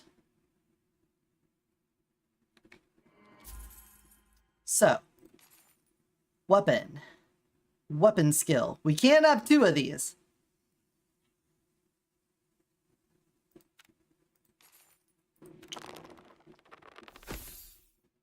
Fantastic. I guess we go for another one. Try to get yellow on that. Just do it again. There we go. Alright, get rid of these guys. We can get rid of... yeah. Firepower upgrade just for more weapon damage. We don't want to reduce the resource capacity, because part of our bonus is how much is used, right? Weapon skill cast. For 1 weapon skill resource used, next skill's lucky shot chance increase. So we want the resource cost to be as high as we can. So we don't want to reduce it.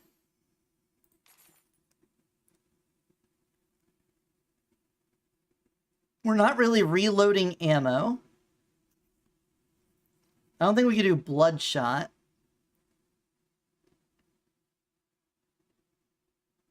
Weapon level? Don't think so. Yeah, I think we just go for raw lucky shot and firepower then. Ooh, the net one. Ooh, the net one. Oh, I should have checked these first. Whoops. Oh well, we remain unpunished. So the plan works. The talisman does a good job at it. I think if we went Aura Venom, it would go a little bit better. We could take Berserk Soul if we end up with Airbag, that'd be nice. We have EBT, so we should take that. I could have taken Corrosion Shard, but then enemies get reduction, so eh.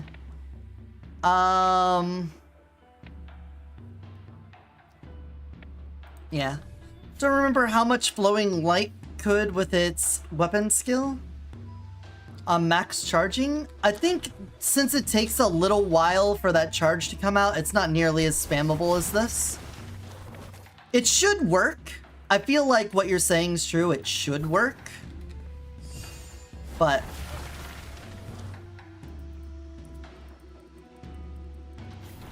I think it's not spammable enough.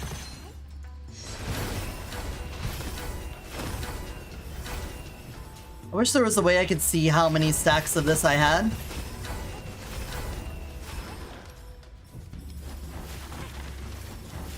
Oh, hello. Cube time. Oh no, it's dragon time.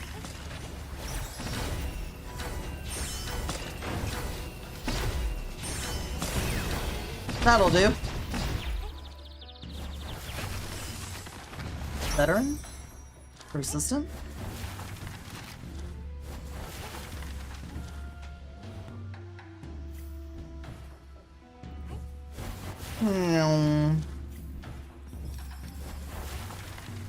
Kind of would think we have enough stacks of this. I can mostly just use the crane.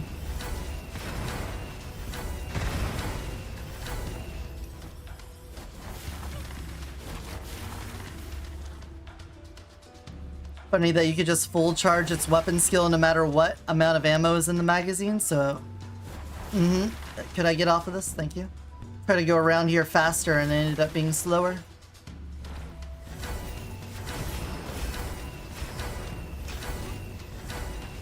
Well, just be invincible then. Is there... Grinding Link... That skilled trick, Big Eater. Yeah, I'm not sure if there's a thing showing me the number of stacks of this, but it's very clear we have many.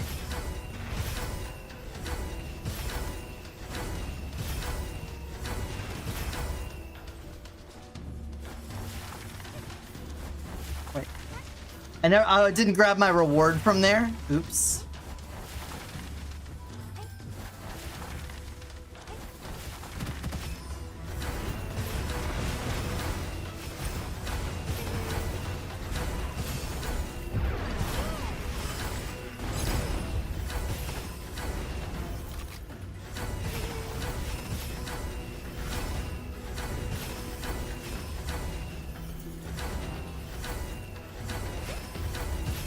There we go. Oh my god, I have so many. Oh, a corrosion one. Projectiles +1. Shooting changes to fire 4 plume blossoms at 50%. Now, this one has total damage and AoE for each hit by Shadow Crane up to 4 times. That's the kind of enchantment we need on this. So instead, we're going to sell you. Crafty Man. We're going to etch you. You get Share Element. And we can try to do that with this talisman as well. I'm going to go back and sell a couple of things. You just need 1,000. Still kind of want to try an Aura of Venom with this. But our Crane Chant doing Corrosion will be really nice. Well, after 3 casts of weapon skill, the next 2 weapon skills will refund 100%. So we're gonna have so many of these stacked up.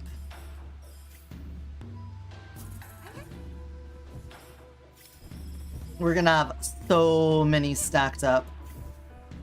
I just don't want to run out in the middle of a fight because then I have to blink out little hits to get it up there. There we go. I can also reroll once. I left a reward back here.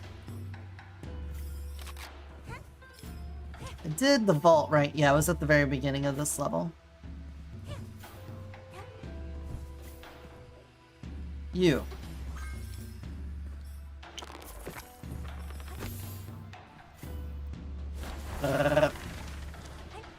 So I would say so far, mission success. We have executed on the theory. The theory craft has come through.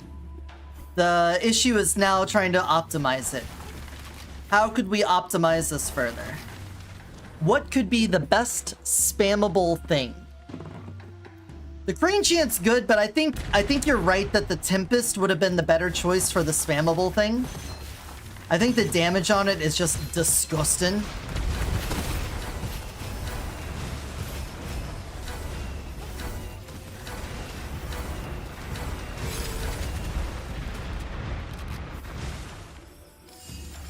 But I feel like the Crane Chant kind of goes with the run more.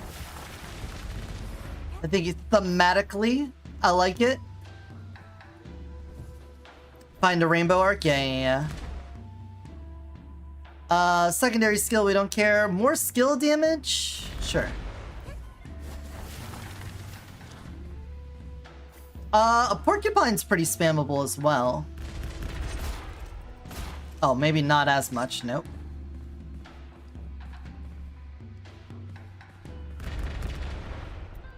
Maximizing the Kung Fu hustle. I watched someone try to make a whiskey sausage casing full of nothing but whiskey, and it burst into flames. I think Honey tried to show me that guy who makes sausage out of everything. Is the name of the channel Sausage Everything? Or something like that?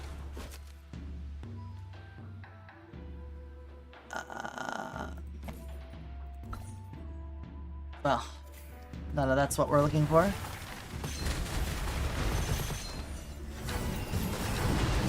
Ouch. Just point in the general direction of red markers.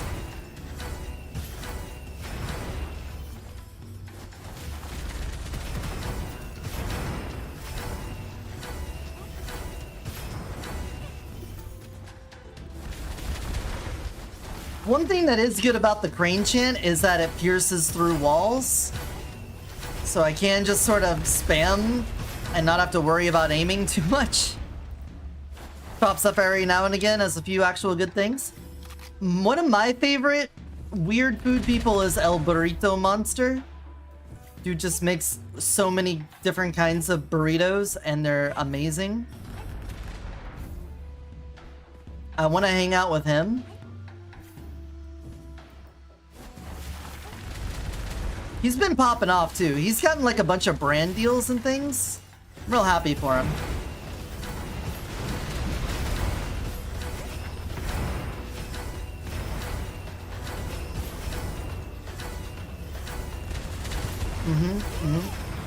This is my favorite song to play on the shamisen.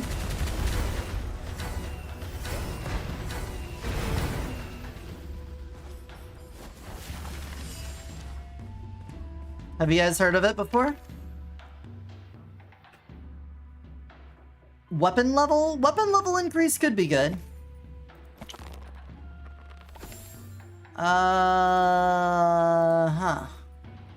Still looking for better firepower. That works. Still looking for better firepower. That doesn't work. Still looking for better firepower. That can work. We'll give that a nudge.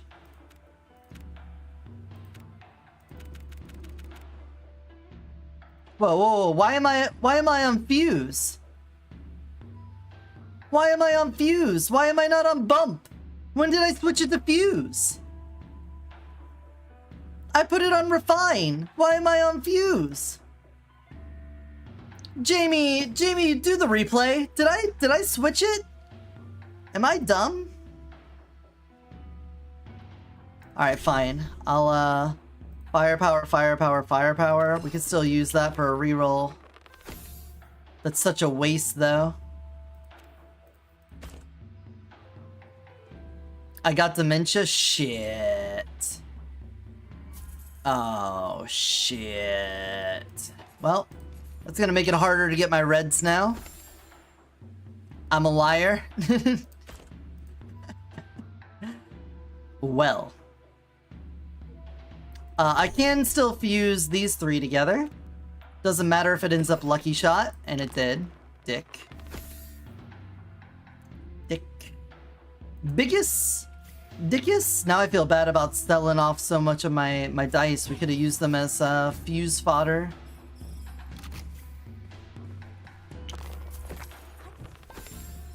Of course I would get a red on the thing that would ruin the run. My resource capacity down.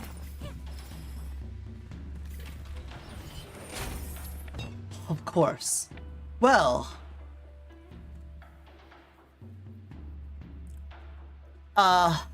Both of these are amazing. I think we're gonna take that one. But either one of those seemed fine to me. Still need to use a couple of these to build up Skilled Trick, and then send that down. Send it down Main Street. When you see 9999999, you know you're doing something right here.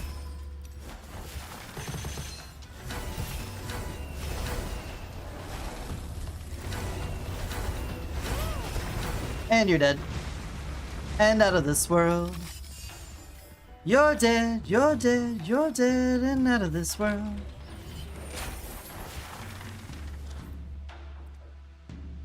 A little late for an elite assassin, but late. At least it's before the last elite gathering. So we'll get several stacks on it. Yeah.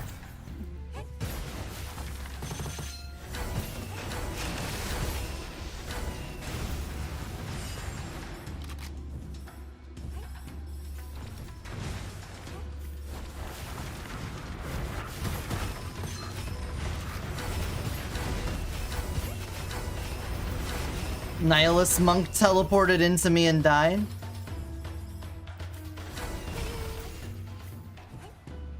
Goshawk. Still looking for an aura of venom or a rainbow arc. Either of those would do just fine. At least for testing purposes. Hello.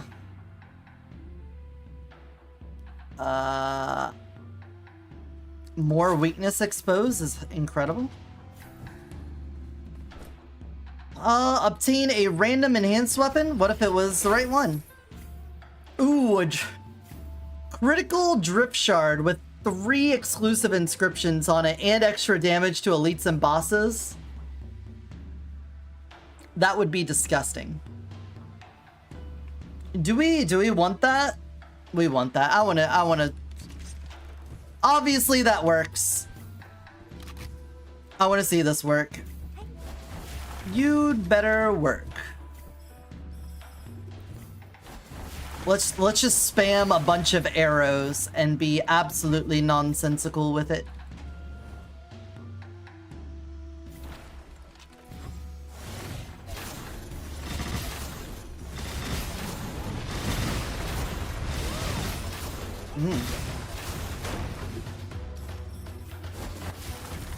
Was the oh, we're not getting the bonuses of stabs, that's why. Yeah. Yeah, we'll go back to the crane.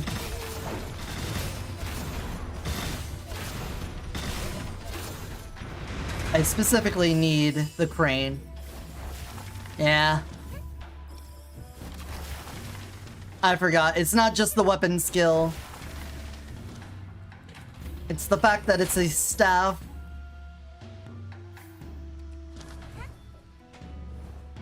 Yeah, and it's not as satisfying as hearing caw! Caw!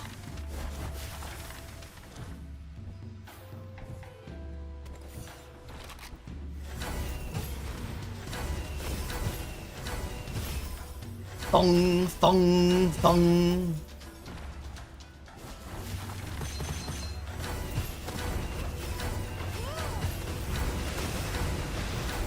Oh, yeah, look at that. We did the thing.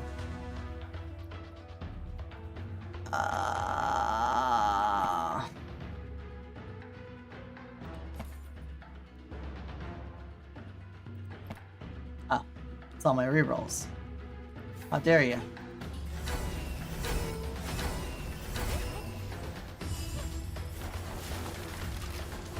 Ironic that most staff type weapons are not stabs. Yeah. Well, I mean, most of the pistols aren't pistols. They're just like the icy spear. Yeah, that's a pistol. That makes sense.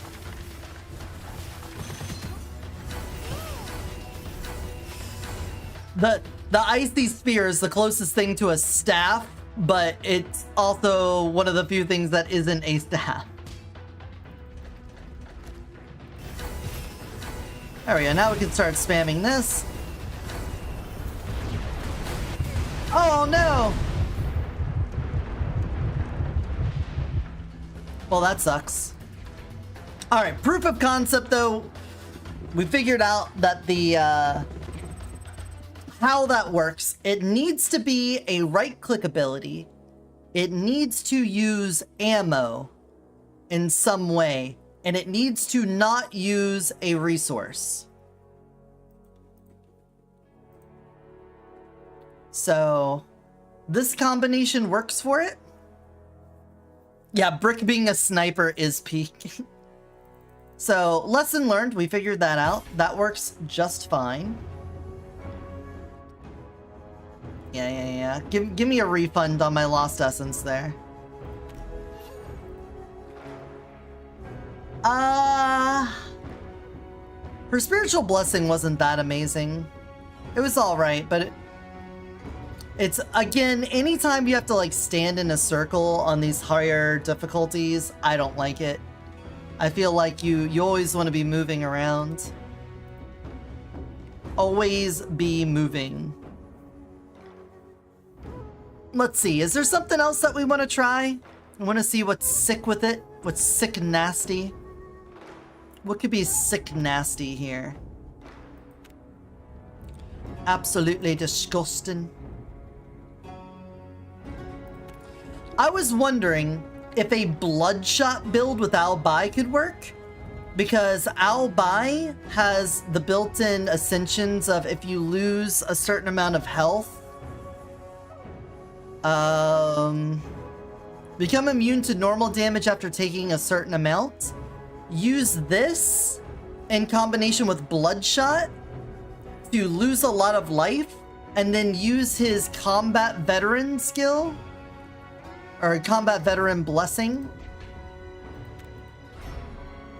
to give more damage when he heals it back up. So you're getting damage from losing life and then getting damage from healing it back up. And then just try to stack as much HP as you can. Probably take Battle Scarred to go with it. Does that sound like fun? That could be fun, right? Also, Refine. Fucking weirdo.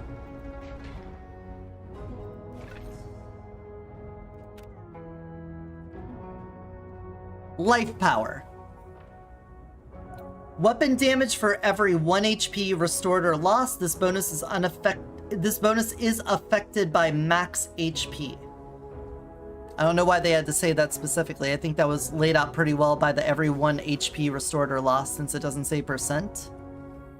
But we take this, we take Life Power, we try to life stack as much as we can, and then we use his abilities to not die to just pump as much damage as we can out. HP stacking, healing nonsense.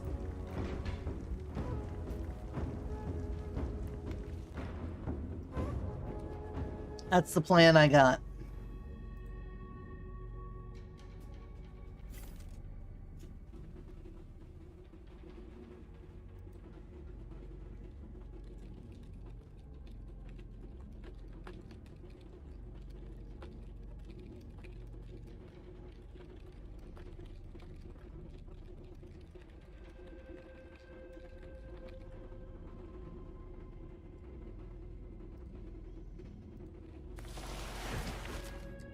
So we're looking for a life power, life power, life power, life power, life power, life power.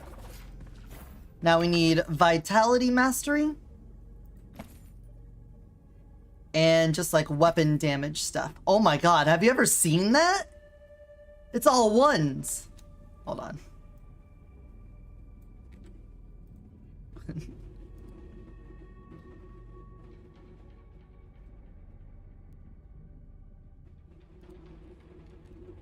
Worst shop ever.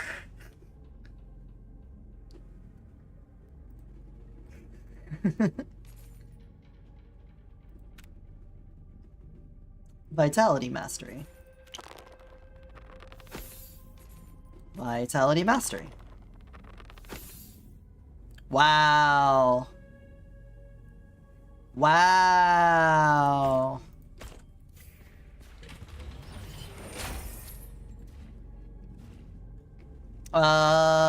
Just go for the tracker again? Well, we're gonna be dual wielding. It's like a cross spray. Oh my, look how happy he is. He's just happy to be here. We're a dog now. We're an explosion dog.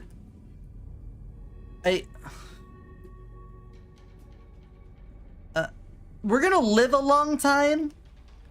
So that says to me, have the survivability of a slime. So I'm gonna go slime mode. That's what I'm hearing.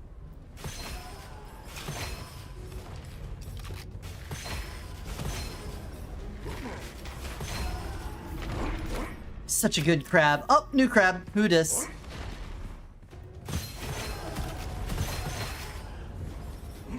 New crab. Who dis?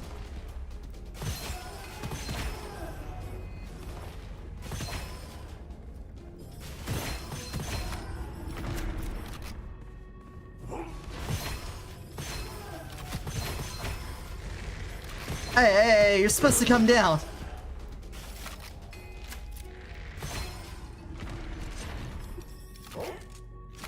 You guys just decided to stay up there and just look at me? What a dick move. Damage resistance and recover HP for 6 seconds after killing an enemy or destroying an item. Thank you.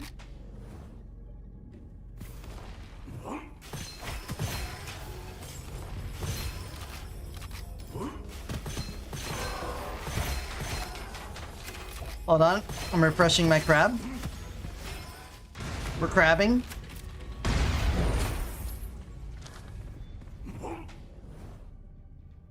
We're crapped out. This is one that's only gonna come online after we hit Act 2. Because Blood Valor doesn't show up until Rare Dice.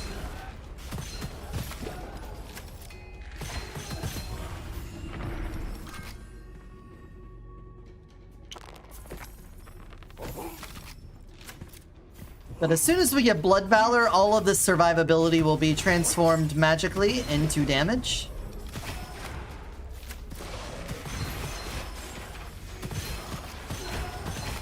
Through the power of science and magic and friendship. All together in combination. Divine energy doesn't matter. We're weapon damage right now.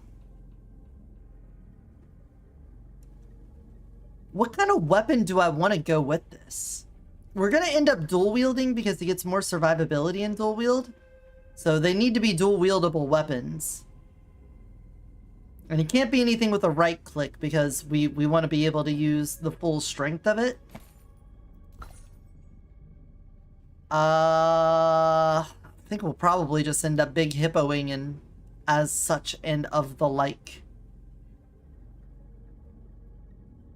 Critical Angelic Aura could be pretty good, but we could go big on explosions. I am a fan of bustin'.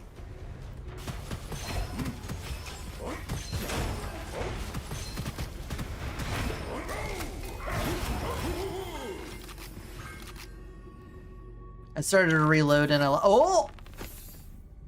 Arcane Box this early could be nice. Get that in there. Give me some more scrolls. Also, can I bump you? I can bump you. There we go.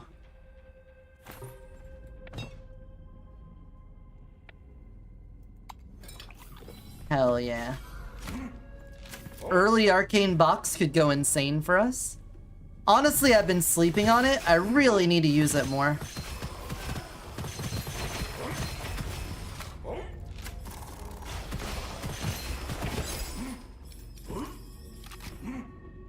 It's just that I'm usually trying to test other things out. I know Arcane Box is good in the same way that I intentionally don't take Painkiller on Elemental runs because I know there's nothing to really test there. I'm not testing if Painkiller is good. Everyone knows Painkiller is good on an Elemental run. I want to see other ways things can break so that my repertoire of awesome shit expands. And we're really big fans of having a repertoire of ever-expanding stuff, you know? Gotta make sure that it's big. Ooh, damage against elites and bosses and extra burning? You've got to right-click on you, so I don't really care. The sting could be good. I'm not going to be swapping. I'll take Magic Magazine. Energy Sandals doesn't really do a whole lot for us either. Thunderstorm is nice, and it's got explosion range on it. Some Lucky Shot. Yeah, I'll take you. You can't dual wield a Drift Shard, turns out. A Demon Lore can also be pretty nice, but... Give me my crabs.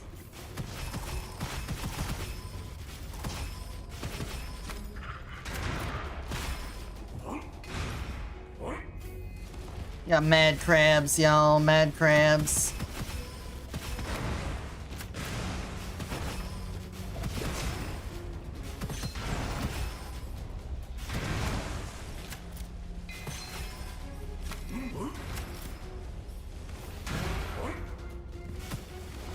Hello, sir.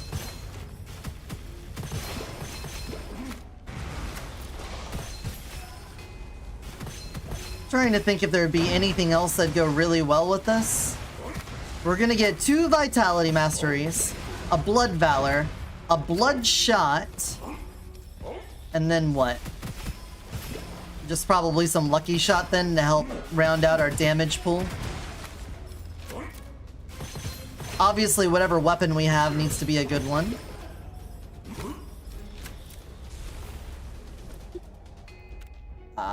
Third time unlucky is great.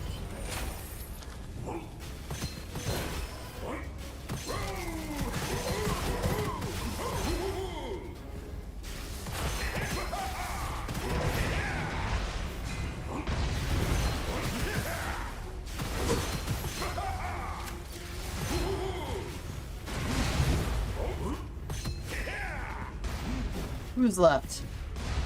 Who's left? You? Go home, gamer girl. Rapid fire? Nope. Not when it's a 1. Not when it's a 1.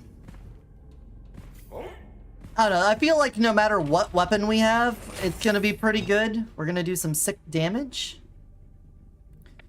Damage resistance and recover HP after killing an enemy or destroying an item. Life power is already...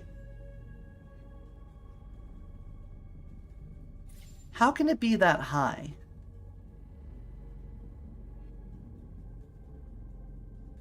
Is it possible for me to get rid of life without losing it and then I gain it back? Is that happening from something?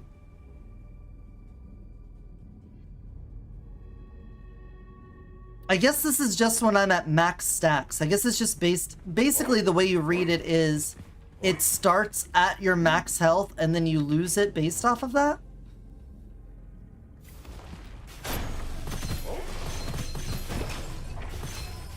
I guess I've been misunderstanding it. I thought it was based off of healing, not based off of like actual health.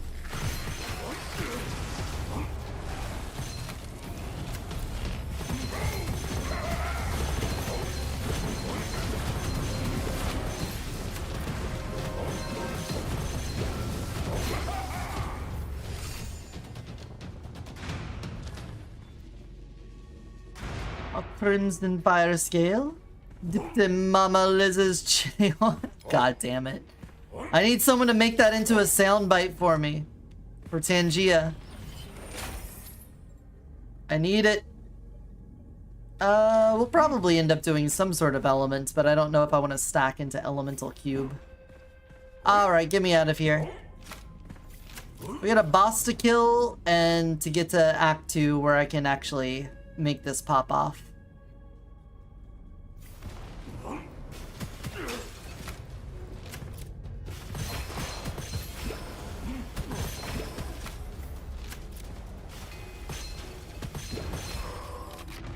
Skillman, more crit. Oh, a goblet refresh.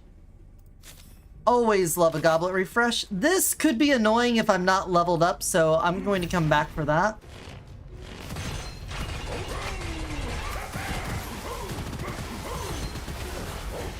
I'm squirting. I'm squirting. I'm a squirter. Tell your mom.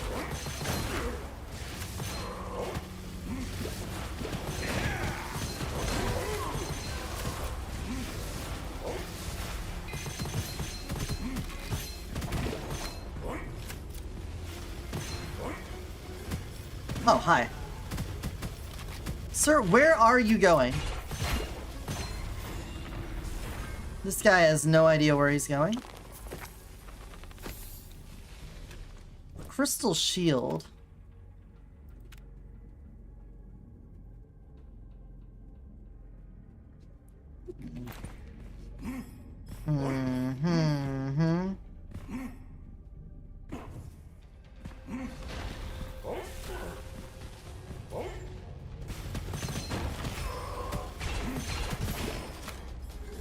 Don't catch me with that. You gonna miss me with that?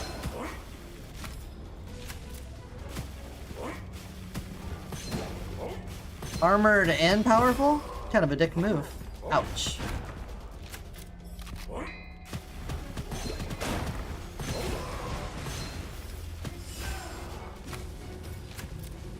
Can it be a little bit funny that the spear thrower guys look like they're holding swords to me?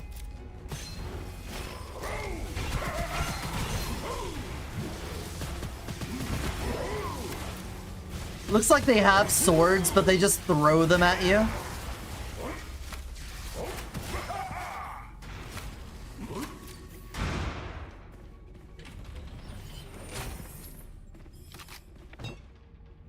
Oh, we're already capped at that? Hell yeah. Alright. Love that for us. And that chicken from Popeyes.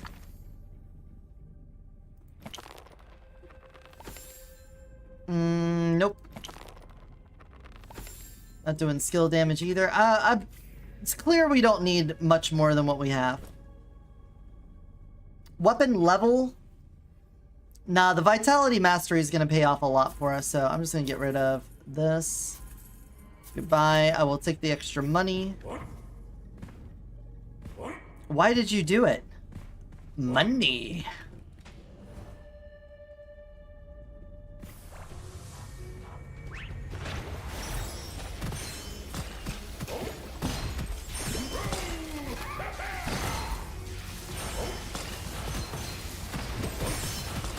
This one's taking a little longer than last time.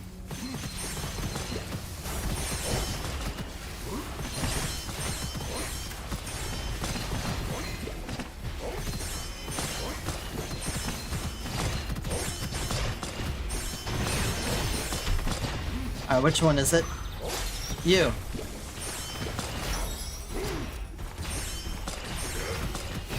Thank you. Instant blows. Nice for what we're doing. We cannot dual wield any staves. Don't know. Can you dual wield starflies? Oh my god, if I could dual wield starflies, I'm gonna do that.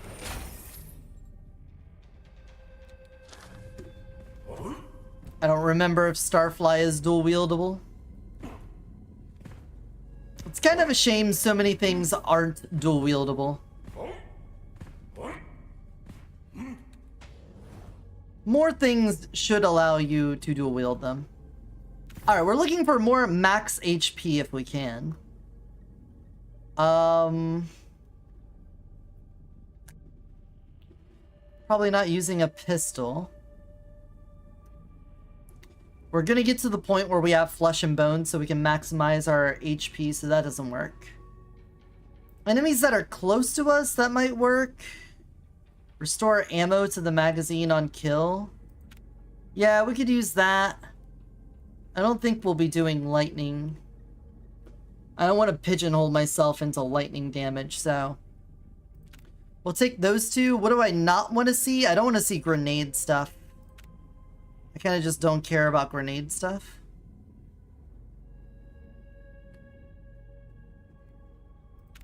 Yeah. Priced HP? I could get a lot of health for it, I guess. Brutal gloves. Another claw spray? Just upgrade my crab?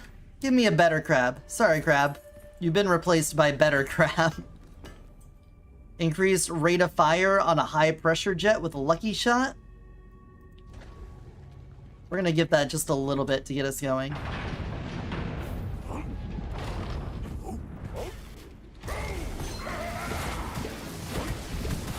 Oh, he's already back? You're already out of here?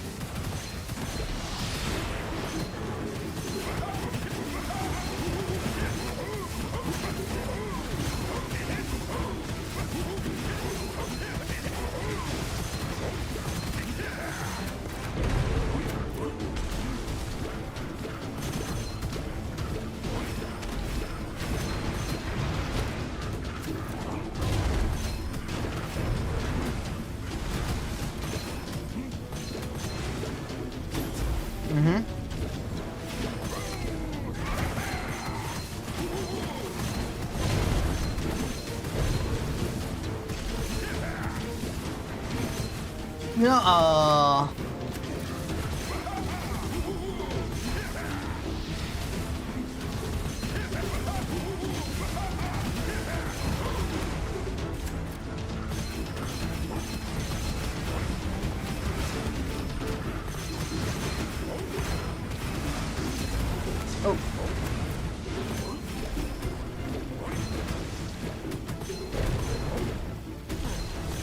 try to go under him.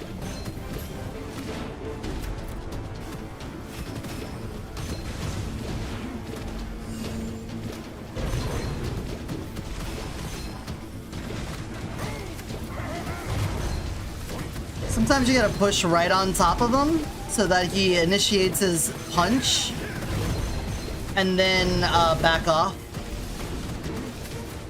Otherwise, you spend the whole time running away from him and then he'll catch you with the leap slam instead. There we go. Alright. It's a little bit rough. Probably could have spent Act 1 doing more damage instead of getting the... oh, that's nice. And there it is, my beloved. Come here. I love you. Evie, welcome in. How's it going? We probably could have just spent more on damage instead of survivability and been a little better off, but that's fine.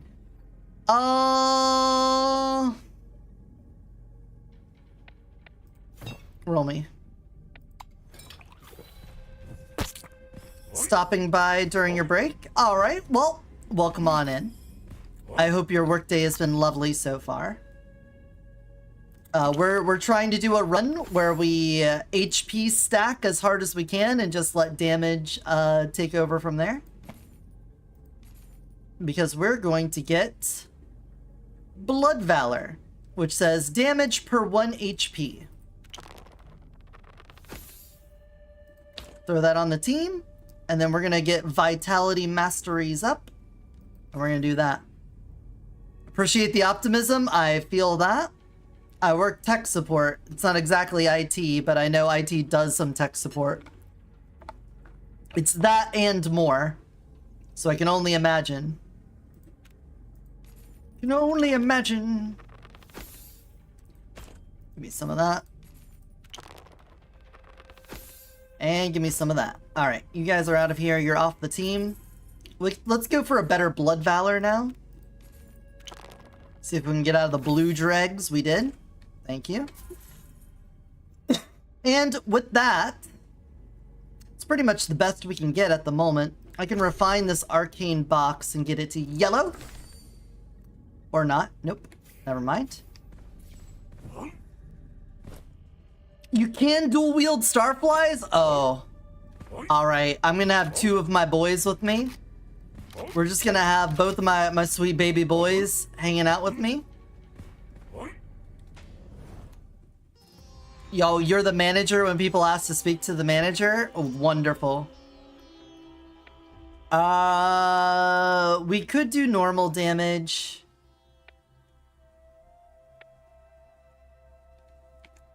What do I have as far as...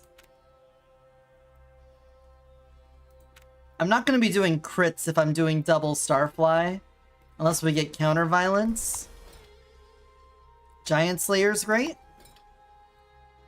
Bloody ammo. If we get Strive to Survive...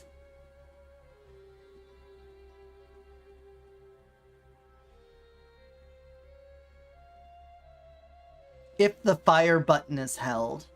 I'm not going to hold the fire button with you. So I think I'll take Lone Ranger. Alright, not my best setup. That's fine. What do we got over here? Ultimate Gambler would be nice to get exactly what we're looking for. Do I need Ultimate Firearm? No. It would be kind of nice to have really awesome guns, though.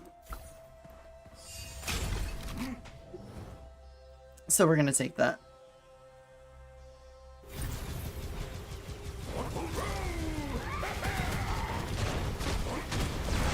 Crab! Dragon! Working together. In harmony.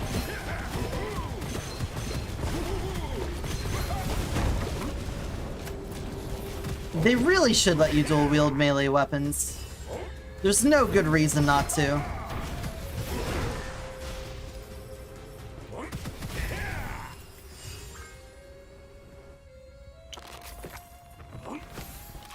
No good reason.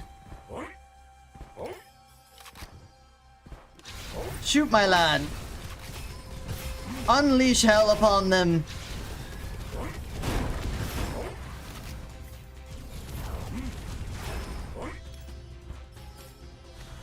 Second Starfly? We don't want reinforced eggshell. We will get flesh and bones at some point. Skateboarder's fine. I'm not doing fire damage, so I don't mind that right now.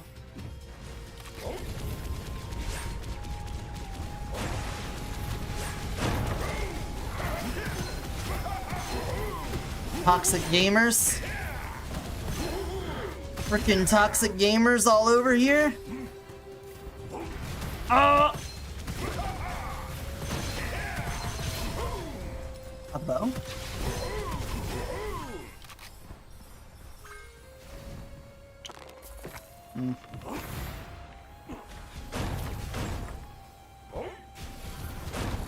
Elite battle.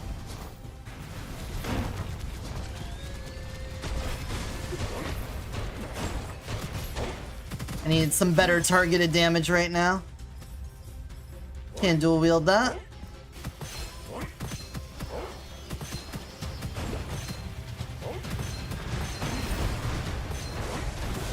Ouch.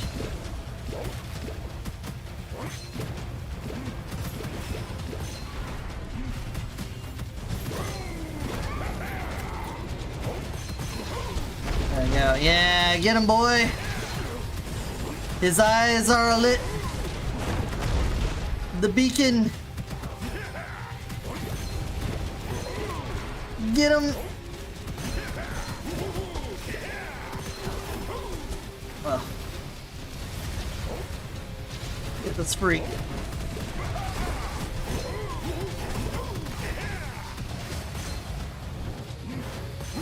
There we go.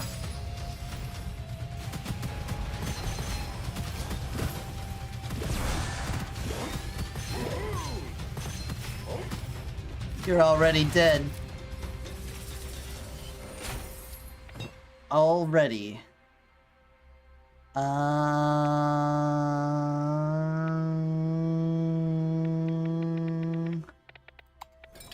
feel like our survivability is okay. We could do a bit more on the damage side.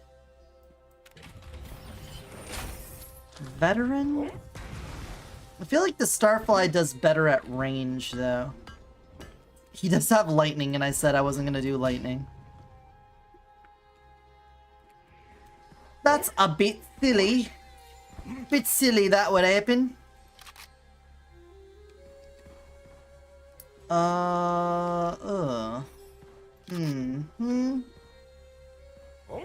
Crab? Could go lizard. I like my crab, though. Crab's a good crab.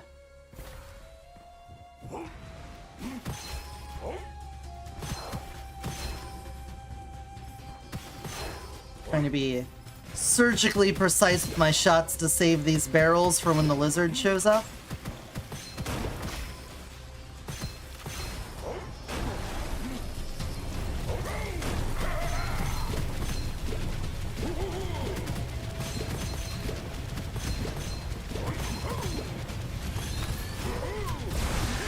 There we go.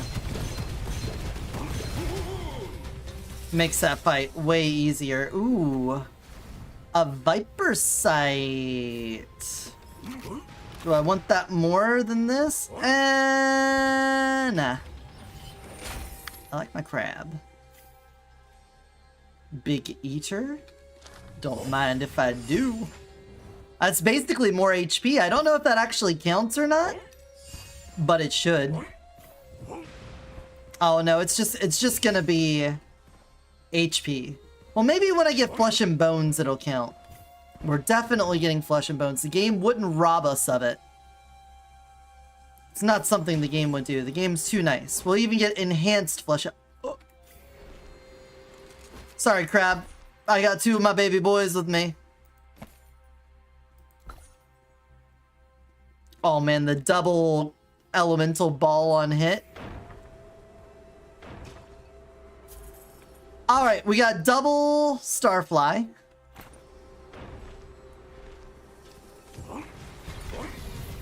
So when I dual wield, I have both my children!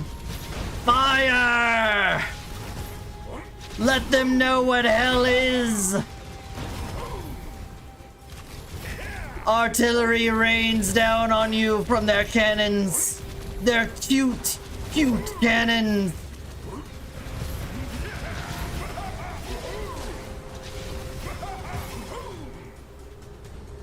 Oh, I should probably get a skill train going while we're on this. Weakness exposed, great.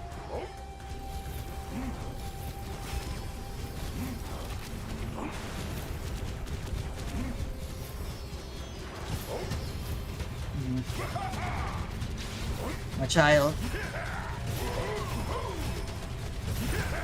The children.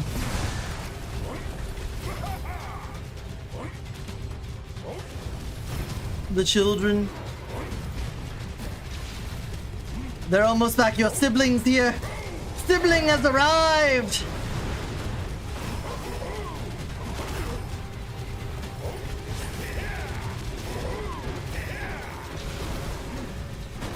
Together.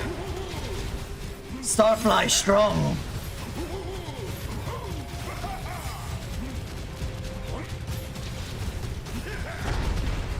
We need to share the resource thing with them.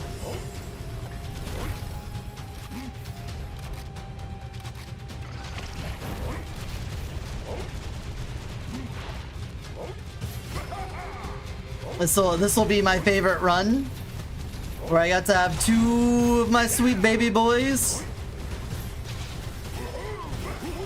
My gift to the world. My son. My son.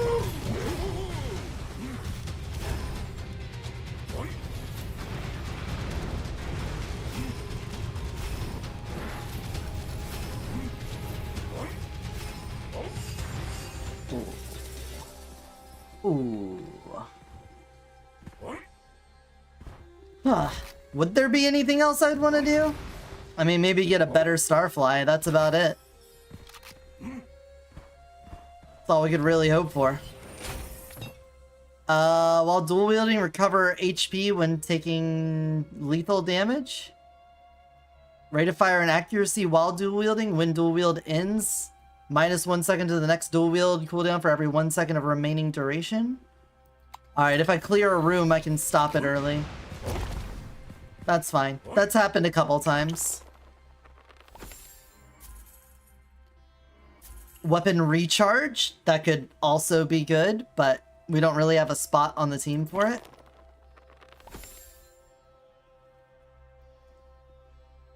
Kind of goes against what we're trying to aim for here, right?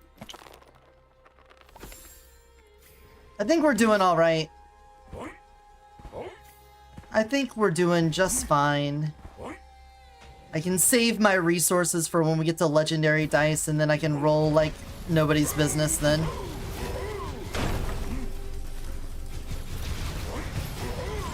Oh, when they synchronize like that? You love to see it. Ah, hey, shotgun guy. How dare you?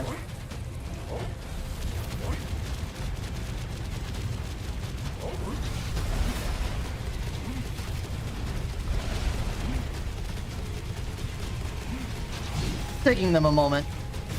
Don't worry. Uh-oh. Maybe worry a little. There we go.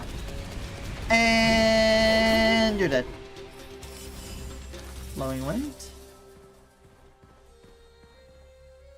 You can dual wield storm chasers?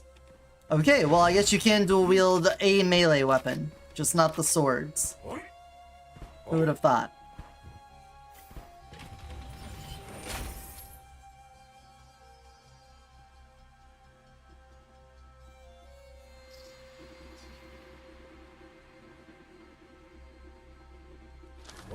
If we can get lightweight trigger, that'd be nice. Wait, is lightweight trigger pistol only? A spray weapon. Fuck. I didn't think about that until right after. Oh well. Whatever.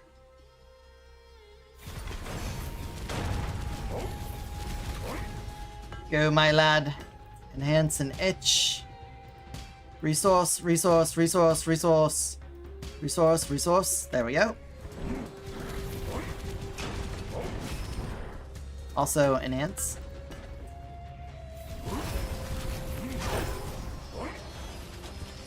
And in lead invasion.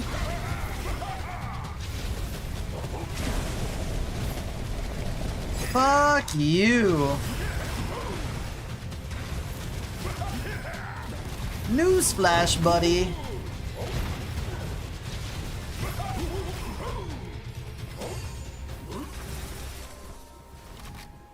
Oh yeah, end it early. I know how to play the game. I've played the game before.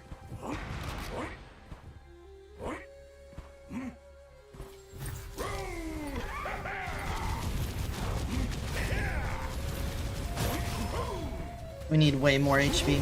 I really need that flesh and bones. Reroll an enhanced attribute? Did mine have one? It's an expanded. The big magazine. And it's got a magazine plus down there too?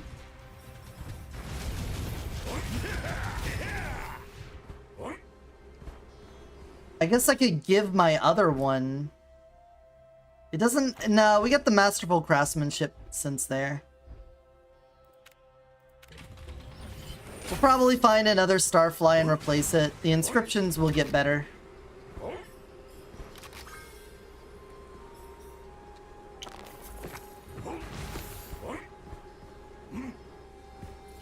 Okay, we do have our vault right here.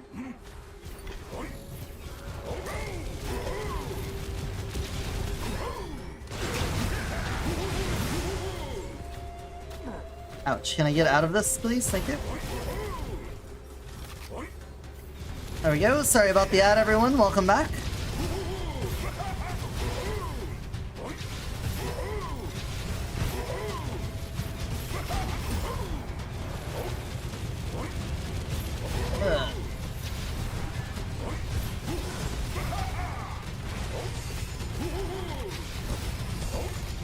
Oh yeah, elites.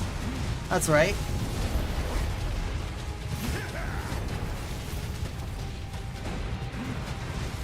I can escape to the platforming challenge if I need to.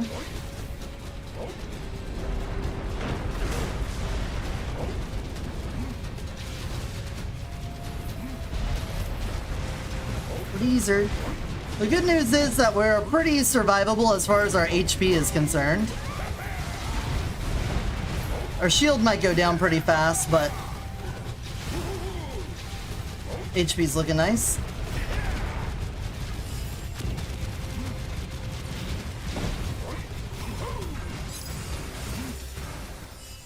Ta-da! More HP! And that's doubled during dual wield.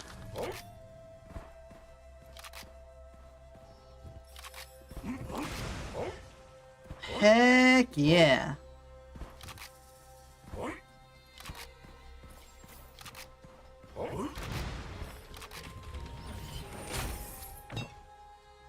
Oh no.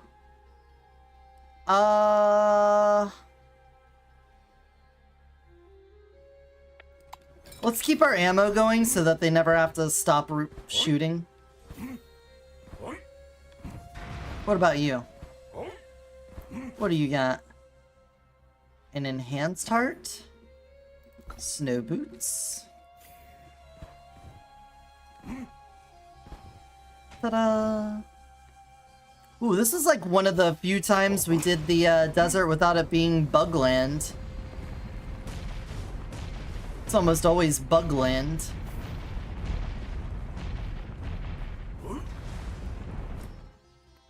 Random weapon, replace a random normal inscription with a rare. During weapon skill duration, base weapon damage will continuously increase. Hell yeah.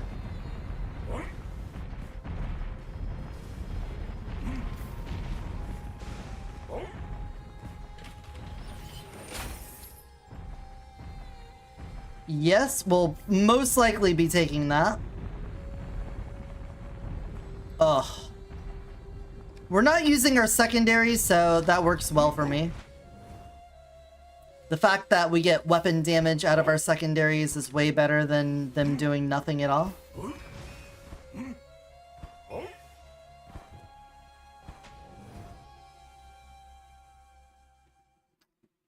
Alright, how bad is the squirmy worm fight gonna be?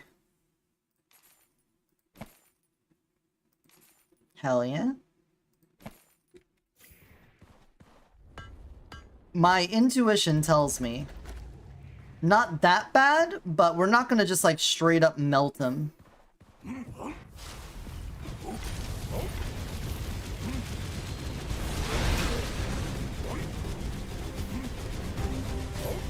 Okay, never mind.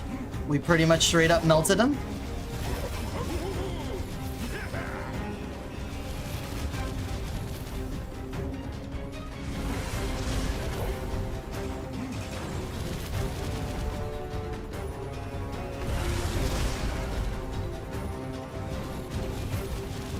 Wasted so much time underground.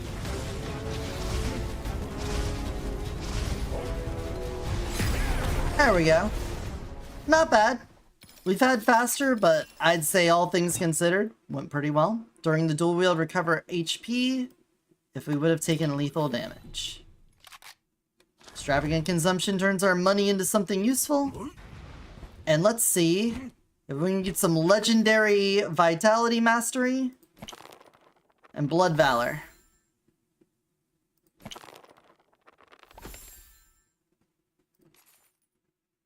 First things first, we want to get the Vitality Mastery up, because we have two things building off of HP. We have our Spiritual Blessing building off of it, and we have Blood Valor. So, two things building off of it means we should focus that.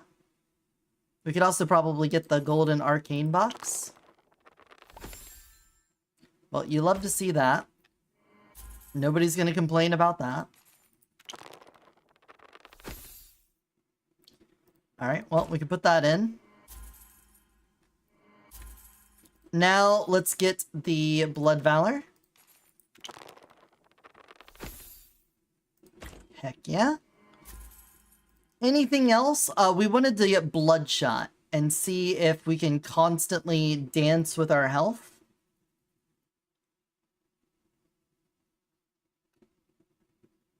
So, weapon. It's going to be Bloodshot.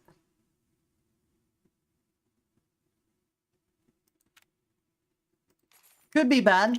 This could just make our health go down like crazy.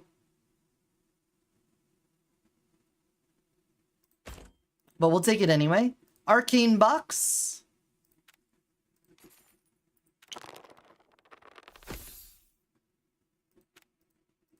Sure.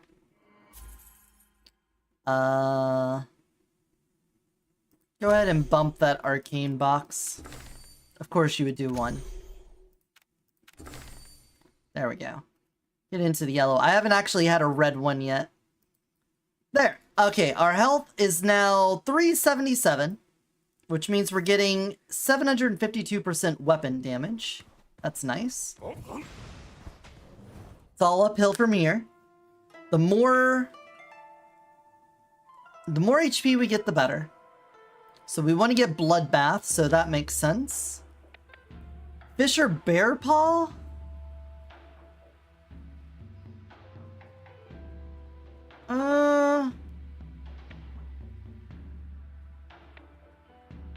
I would like to get Misfortunate Aura going. Not if it means that. But they're robust body and heavily armored. Could get Lucky Copper. Yeah.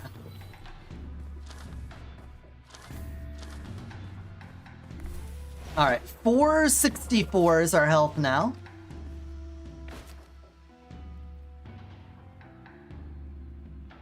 %25 explosion damage when dual wielding for every meter of explosion. I don't think Starfly's got an explosion radius on it, so that doesn't matter. I guess we take Fake Death. We're going to be very survivable. We're just hoping that that survivability translates to damage so we don't end up in a war of attrition, or else we're going to be very sad.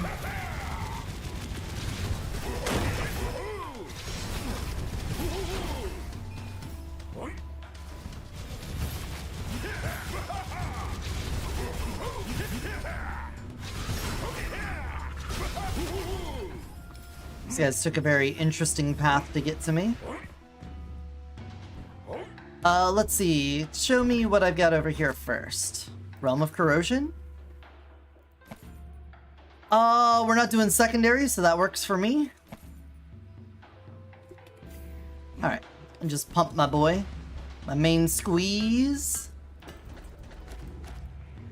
Thank you.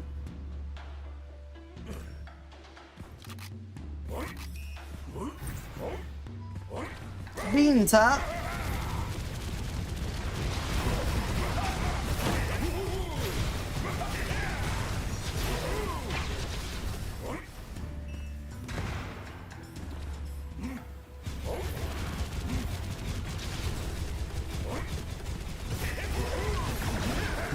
We could use some more reliable lucky shot, that's for sure.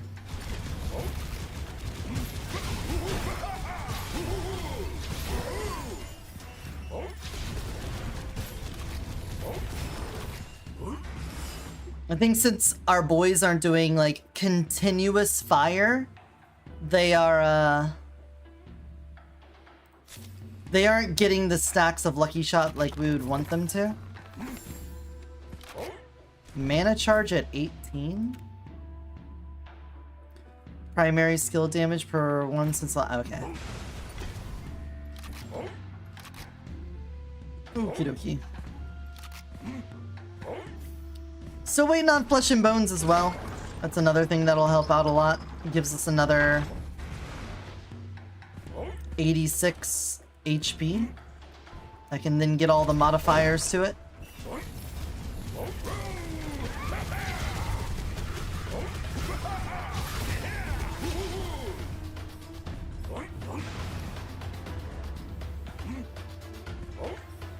Hello, where is everyone?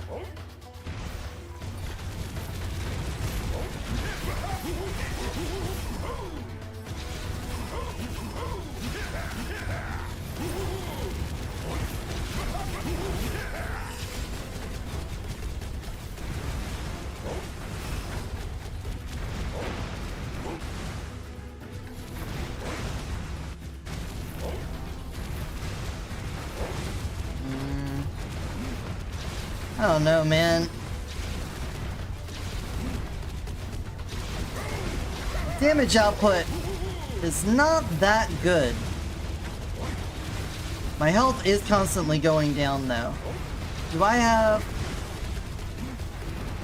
Hold on.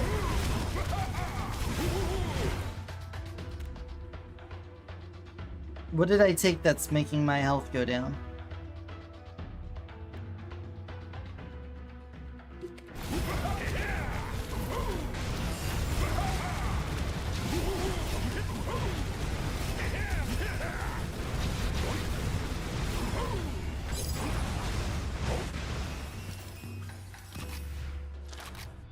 Melee talent activated. Well, now I have airbag, so that sucks. I gotta get rid of airbag. Sorry, airbag. If I had flesh and bones, you would be fine, because then I wouldn't have to worry about the downsides of you. But right now I do, so I won't.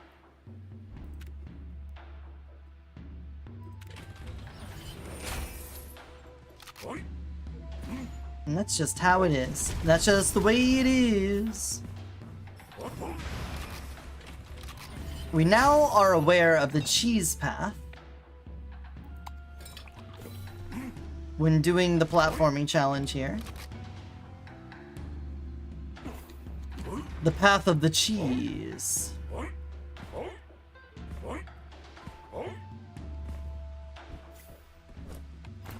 Hold on. Oh. Oh.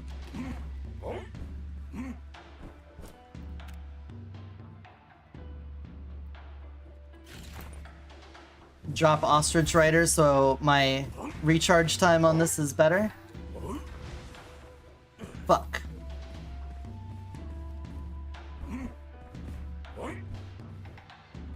This is only the second time we've done the cheese strat. There we go.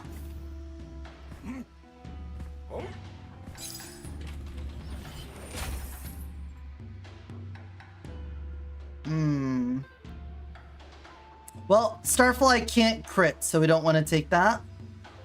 This helps with heavily armored, so we're going to take that so that when we get our flesh and bones, we have even more bonus on there. If it works that way. It might not work that way on second thought. So I think you look at all of the raw shield, and then it converts that, and then you apply bonuses. So if you're converting stuff away, it's not going to get the bonuses to it. Crabs.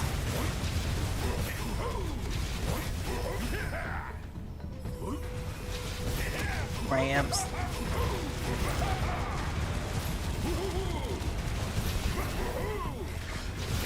We do want to try to kill things up close for our veteran.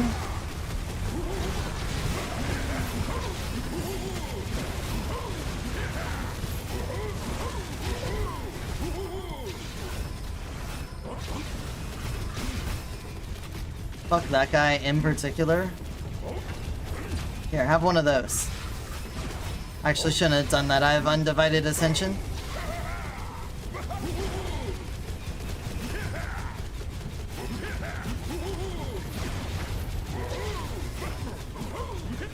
This is one of those situations where if you don't have incredible damage, you can find yourself in a real shit spot. Because this guy can summon in guys faster than you can kill them. It's one of those things where I said if you're playing in a war of attrition, this game can be real rude. You can have elites that have like recharge speed or re-healing so much faster.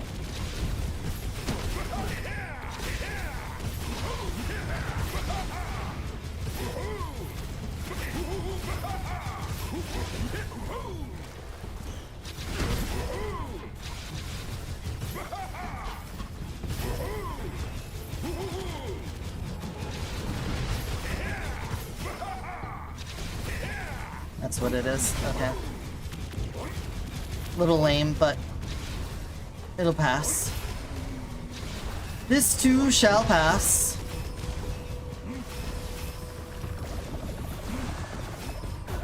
Ouch. Could really use a dual wield. There we go.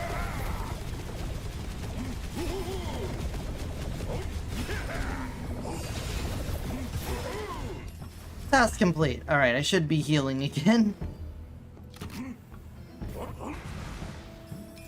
Could you drop down here for me, please?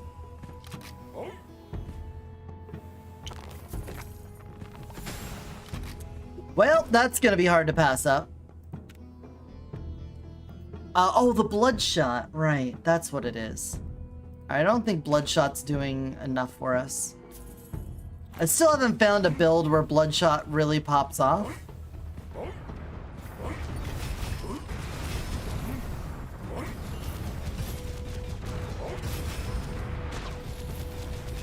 It probably would be better on a sniper so that you get more stacks of it charged up.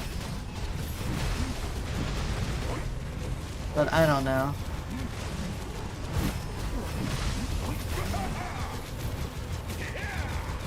Oh, Starfly, you're not able to hit him. He's got a ceiling right next to him. You got it.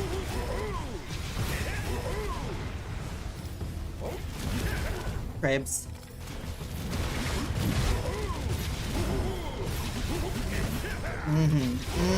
This is much better. Get everyone up close. We want to get as many veteran stacks as we can.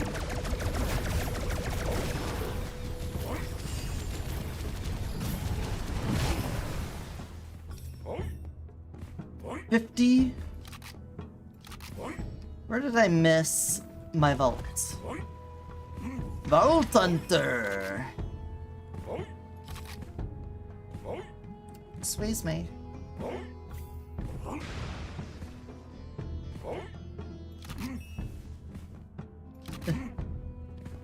I opened it. Oh, it's just a basic challenge? You couldn't give me an elite to fight? So I can get more goblets? It's kind of rude. Kind of mean.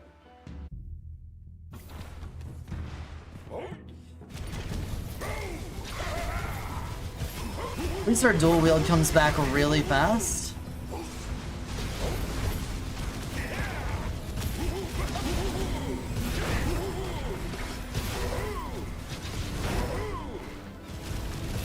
Relatively invulnerable during our dual wield.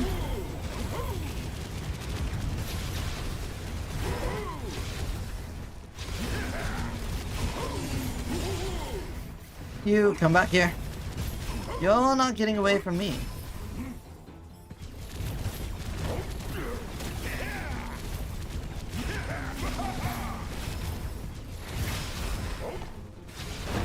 Lads. Oh, dual wield time. Get your sibling.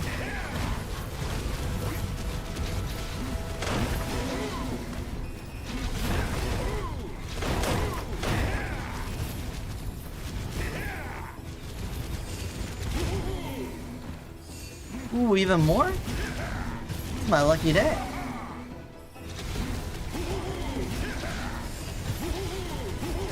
Well, if we ever get the opportunity to enhance the scroll, we should probably enhance veteran. I forget exactly what it does, but I get the feeling that would be the right choice.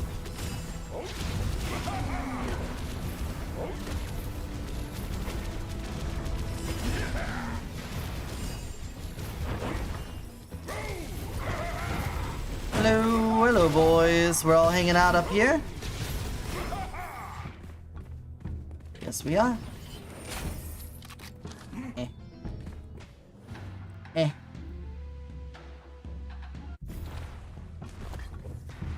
Every time I switch levels, it sounds like it's playing the normal Act 3 music, but then whenever it does the alternate Act 3, it like goes back to it. Makes me wonder if they just have that track going on in the background at like low volume or no volume. If so, horribly optimized. Should probably not do that. If not, I have no idea why you sometimes hear the other song playing partway through. Alright, let's say hello to the neighbors.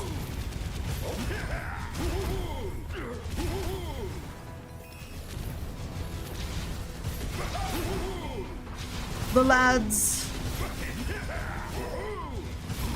My boys. Let's get where everyone's spawning so we can get them as they're spawning in. Yes, give me all of that. We could be super lame and sit here and build stacks off of the lanterns that the monks are making. I'm not really in that. I'm not a part of that group. You won't find me doing that.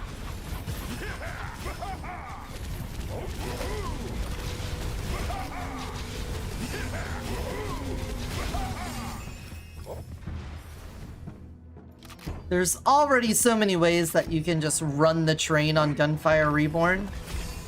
I don't think I need to like stand still and fight enemies for an hour just to show how busted something can get.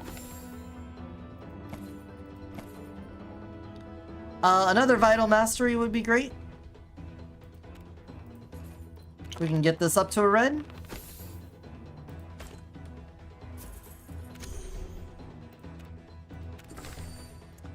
That really sucks.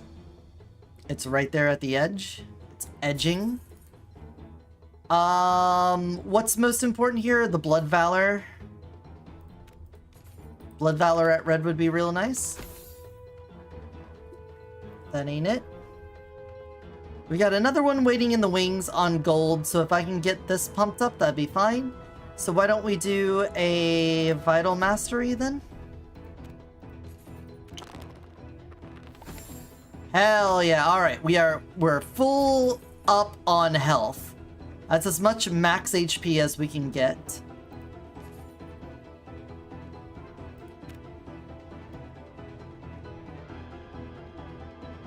I can increase my primary duration. Oh, that gives shield and armor per second. That doesn't do it. During primary skill, movement speed and damage could be nice.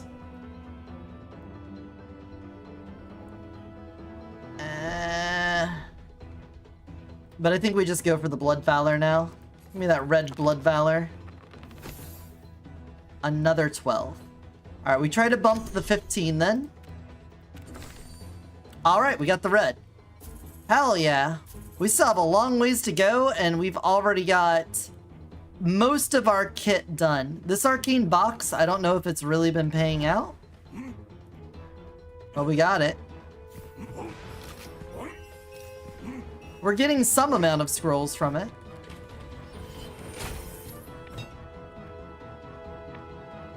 Extra consumption, but more damage. Sure. I think with Against the Flow, I don't really need to worry about running out of ammo. I might, but I don't think so.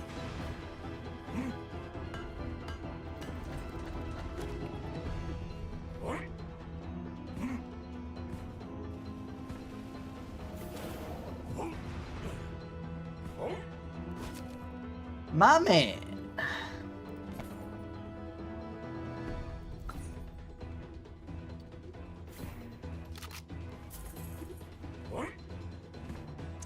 Can anyone out there think of another kind of build we should try? This one seems like a success, but it's not a rip-roaring success. It's not like an overpowered success. It's strong in that I'm very survivable while also dealing damage. But it's not that great in that things are taking a little bit longer to kill than I'd want. That might be different if we use different guns than the Starflies. If I did like 2 tiger cannons, maybe shooting at my feet, it'd be fine. Replace all the normals with rares. Give a scroll, get a scroll. We could give up something for skill or another Foundry Blessing. Alright, Elite Assassin. And look, an Elite. Who would have thought?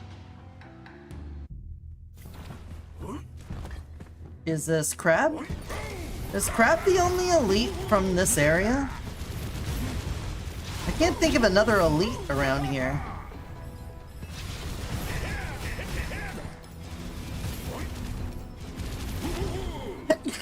Oh, bless me. Thank me.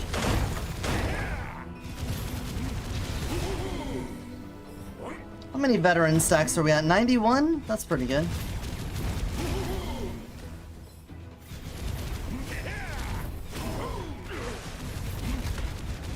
Hello. Oh, we're not dual wielding anymore. I'm not invulnerable.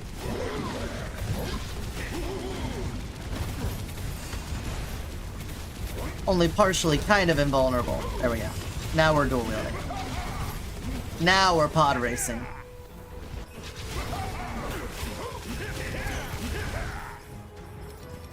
Hey.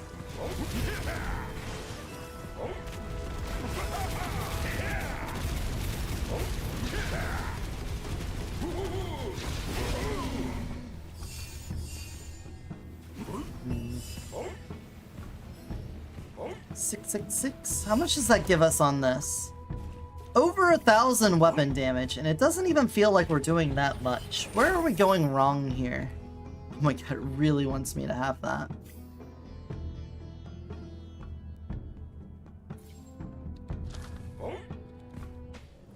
It really wants me to have Foundry Blessing. I keep on selling it off and it keeps giving it back.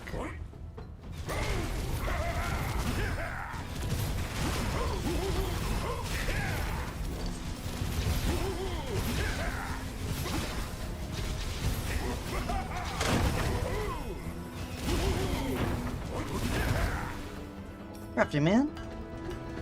Thank you. Thank you for your wares.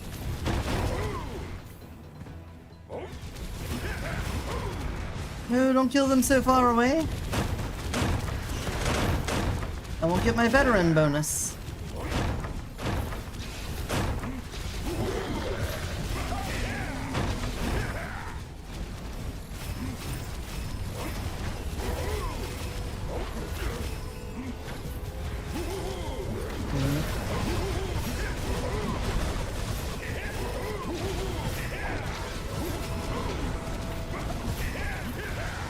There's a lot going on here.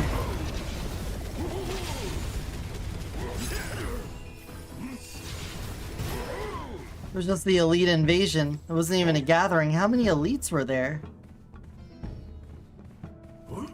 Also, I was really hoping to get another Starfly before we got to Act 4. But it's starting to look like that is not gonna happen.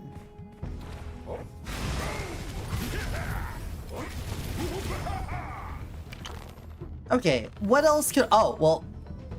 I can't have 2 Blood Valors. That doesn't help. What could we get on here? Probably another Lucky Shot, I guess. We could switch out the Arcane for 2 Luckies.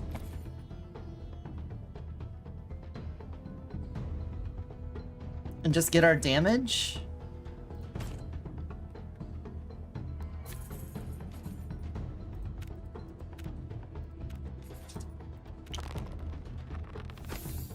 Ooh, lame. Still kind of lame. Red? Can I get red? Thank you. Sometimes you just gotta ask. Alright, that should be good. Our health is constantly in flux anyway.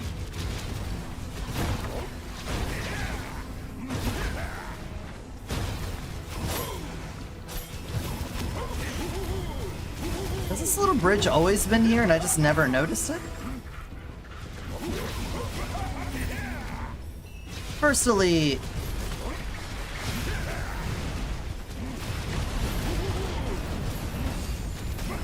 Hey boys. Oh, I'm kind of getting blocked in here.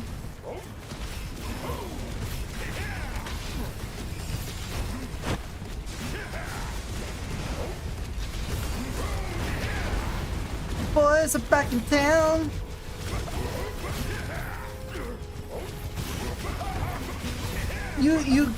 couldn't tell me you wouldn't want to get a plushie of one of these little guys right here.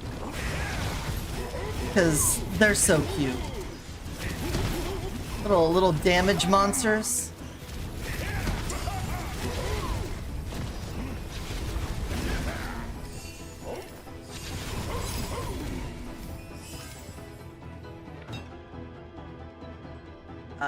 More HP. Who's left? Who won? Who's next? You decide.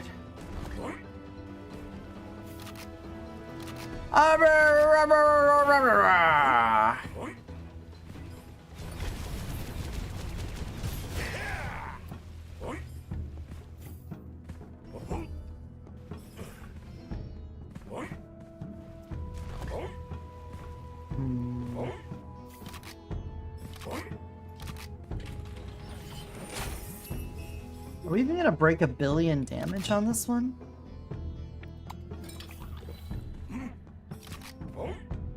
I don't know if we will. I'm not even gonna get over 1,000 HP unless I get flesh and bones, and the game's kind of screwing me out of that.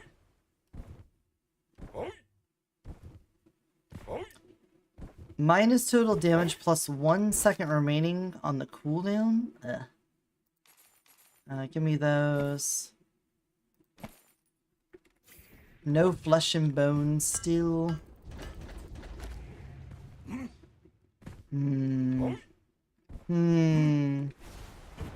Alright, boat. Let's go. Can't.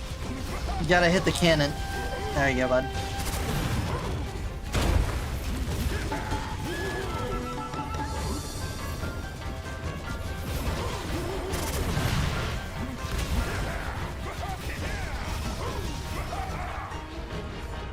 Up, over here.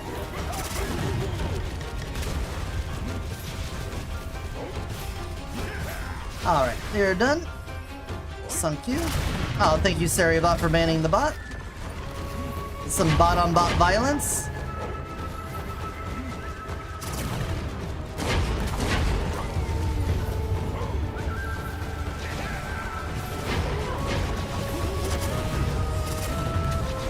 Oh no, I went to the wrong side for the cannonball. Guess I get to kill more dudes.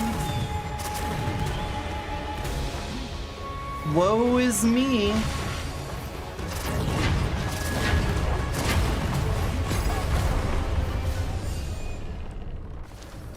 Okay. I feel like we're showing off how strong a run can be even when it's not that strong. Big stretch. Max HP decrease. Immune to damage for 3 seconds.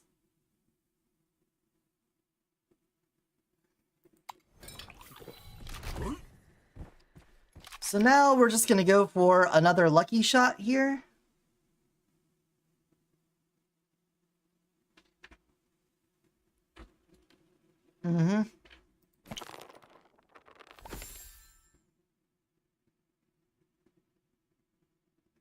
Yeah, that doesn't work on this. Alright, lucky shot.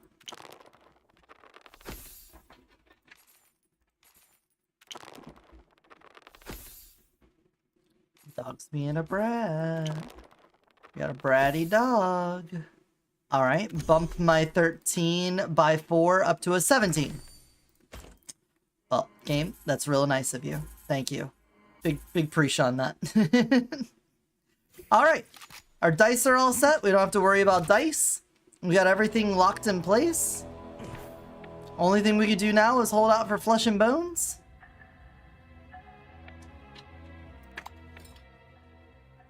Deadly Curse would fuck us up, so we're not doing that.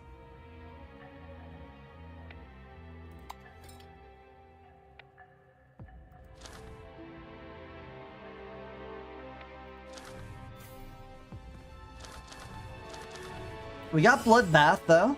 That's good. First strike. How much ammo's in the magazine? 87. We got an 87 and a 60. 5% weapon. And we do have the recovery. We're probably not getting another replacement weapon. So I think we can get rid of Ultimate Firearm and keep First Strike. That'll be a bit of a damage buff.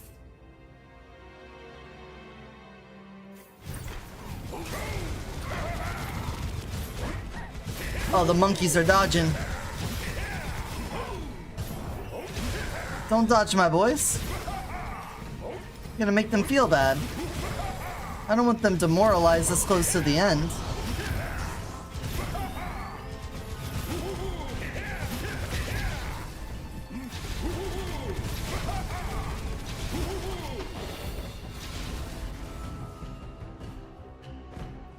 Oh, you actually are a living creature, not an immortal one.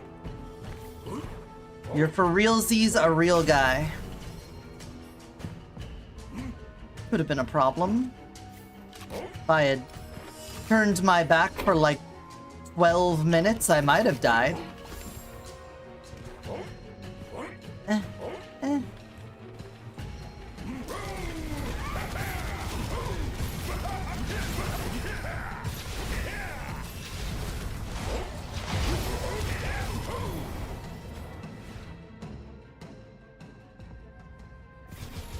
I don't think I could have done anything better here. Other than different weapons. Starflies are not the best, I just really like them. I think they're neat.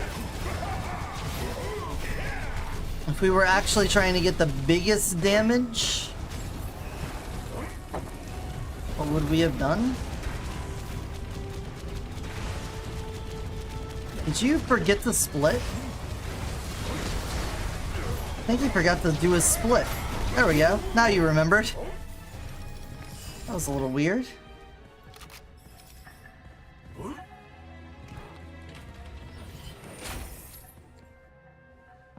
Terrific Crossfire, Enduring Caster, and Sucker Punch. Well, whatever.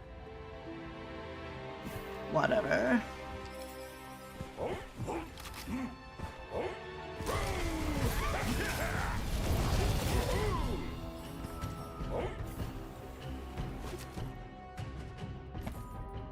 Flesh and Bones. Nope, couldn't manifest it. Unmanifestable.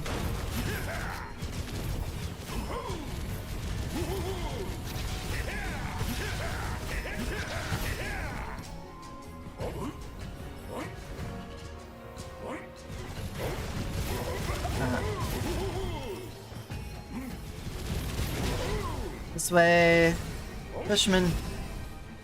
I was behind you. Could have at least looked at me. Look me in the eyes when you kiss me. They would never. They would never look me in the eyes. Wow. I don't know if I've ever seen a red chest be in that location.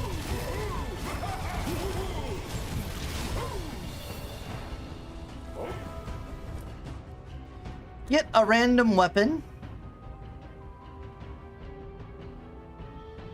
Reroll all inscriptions on you.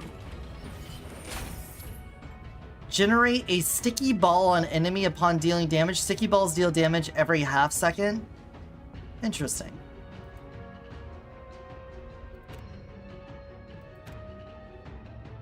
And now it's lightning. And give me a random one.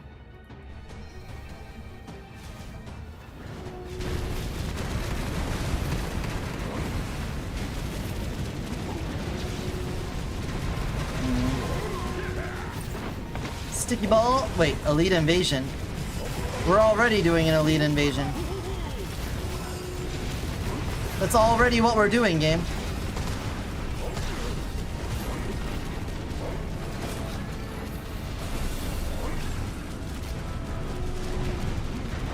Game's a little confused, but it's got the heart.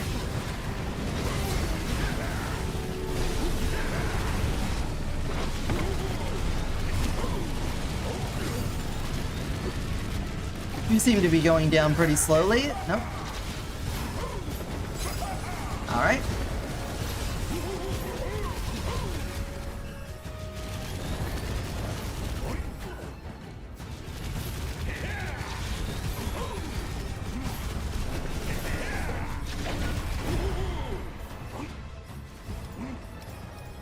This is comprehensible, right? You can tell what's going on? I hope so. Yay! Did I do the vault? Pretty sure I did the vault. Are you done slapping the door? You done being a door slapper, you little weirdo? We're so close. What time is it? It's only 7:48. That's like so early for my normal stop time.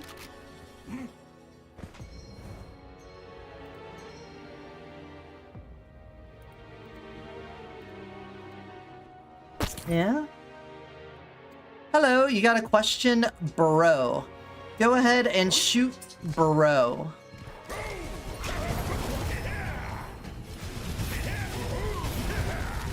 Let's find out. We got a lot of game knowledge. We might be able to answer a question. So I can get one DLC right now. Which one should it be?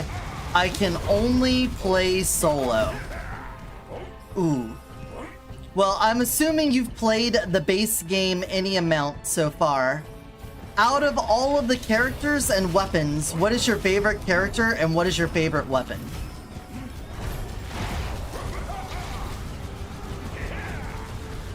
Well, let's get to know you so I can personalize your answer. Like I'm goddamn chat GPT scraping through your internet history. Which character have you looked up on e-hentai?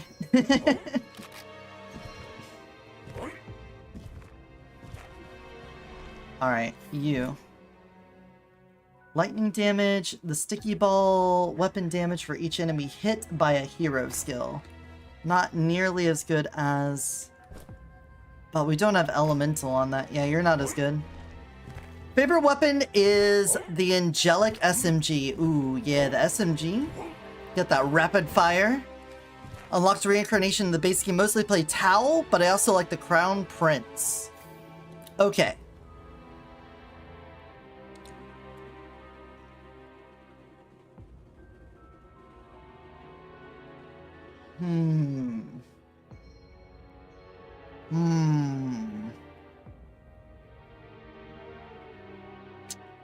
Tao is all about just constantly mowing guys down. That's pretty good. You've already got the dog, his dog's base game, so that's kind of like Tao and the dog are kind of their buds. If you like the prince, if you like him because of the elemental stuff. The most recent DLC has a chick that does corrosion damage, but she's like a minion master. She's very unique, so I'm not sure if you would like that, considering it's nothing like Tao and the Prince, but it is similar to the Prince in that she does corrosion damage. In the same way that he does the grenade corrosion damage. She's pretty fun. As far as the Angelic SMG, that is probably the fastest rate of fire bullet weapon. It does a pretty good job of doing what it's supposed to do. If you give me one moment to wrap up this run, I can go back to the main menu and I can look at what each DLC brings and I can tell you. But honestly, the most recent one is amazing. The characters on it are fantastic and I'm having a lot of fun with them. But it's kind of... That's probably how it should be. The developers have kind of hit their stride, they know what they're doing. And they made some pretty crazy characters. Like, the most recent guy has, like, Devil May Cry / Bayonetta button combos on his ultimate form. Oh, sorry, there's a little bit going on right now. I might have to call you back.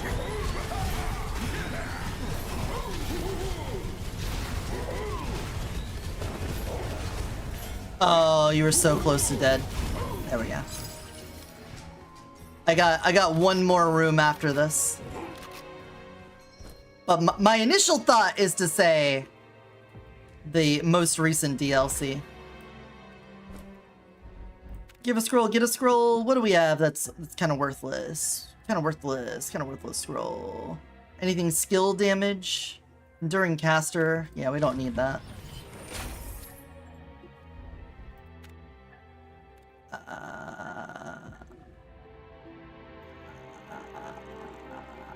Whatever. Get me out of here. Bloody ammo? This is probably gonna be bad, but... oh well. If things go horribly, they go horribly. We pretty much figured out this run is a win. The HP stacking run is a success on the dog.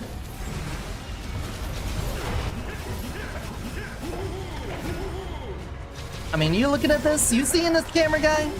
You're gonna love my nuts.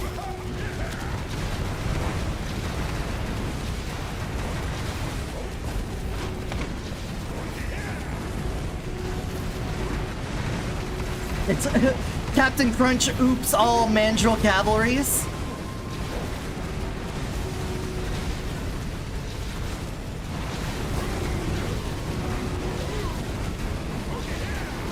There we go. This one's down.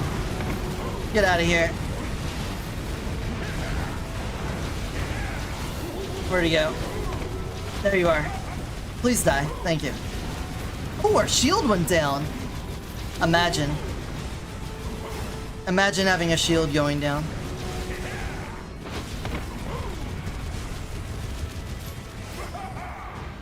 No. Come back here. Can't hide from me.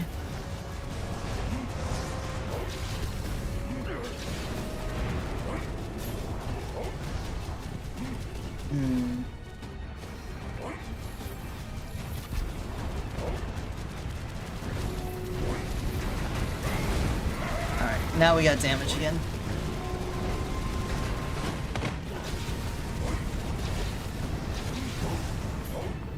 Sorry.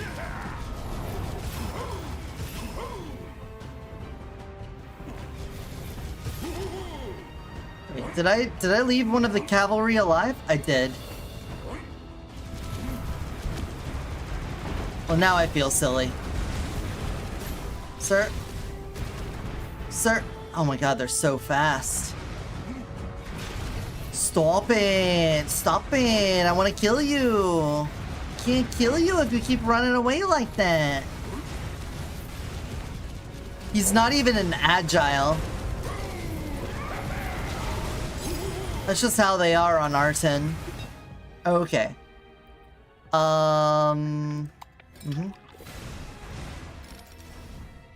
Scroll enhancer, sure. I don't need to see weapons. We've already got my best buds here. Do you like this guy? Do you think he's pretty cool? He just auto shoots for you? You just point in the direction of enemies and they die? He's pretty neat.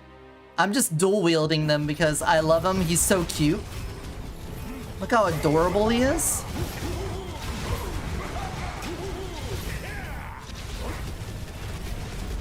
When that little bar in the middle fills up, they go into like an enhanced form where they shoot way faster and deal more damage.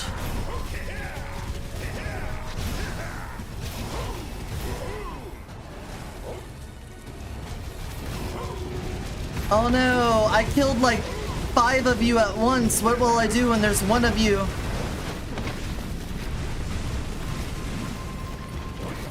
Run away from me. Run away and never return. There we go. Sir? This is a Wendy's?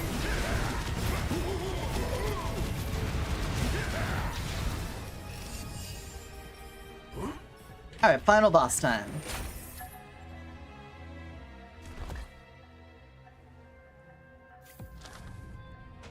Corrosion conversion, okay. Okay. Alright, we're gonna put miasma on like crazy now. Gluttony. Flesh and bones. We've been waiting this whole time for flesh and bones. I'm gonna reroll. And reroll. Oh, we never got Flesh and Bones on the whole run. It was the thing that was gonna really help this pop off. Convert all of our shield into more health so that our health could be more damage. Whatever. Anyway, this will be more than enough to melt you down. Oh, invulnerability? Oh gosh, everyone loves that. Uh-huh.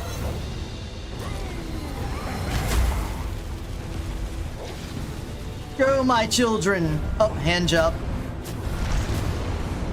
Oh, he's invulnerable. You gonna do your big suck? That's what I thought. Do your big suck. I'll stand here and wait. Lovely skybox that.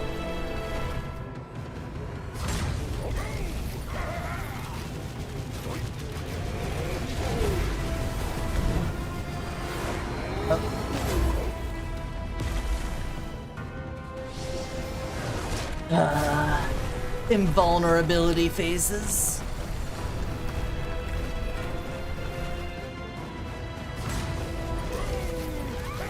Go, my children.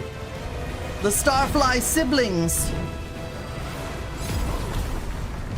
Good night. Say good night, Floppy.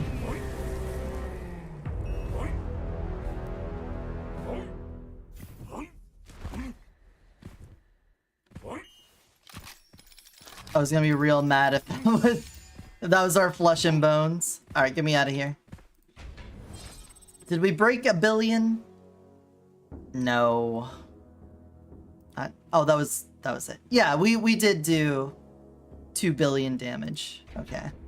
I was a little worried that wasn't gonna be a 1 billion damage run. Alright, let's see. Take me back to the main menu here. This one, the Cloud Weaver? Cloud Weaver's pretty fun.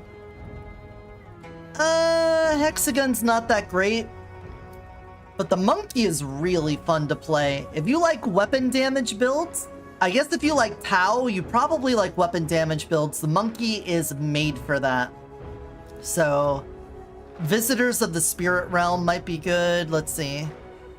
The Owl, he kind of doesn't play like the Prince or like Tau at all. Neither does she. Angelic SMG? The Wolf Bark is pretty good. Or the Wolf Howl. Sorry, Wolf Howl.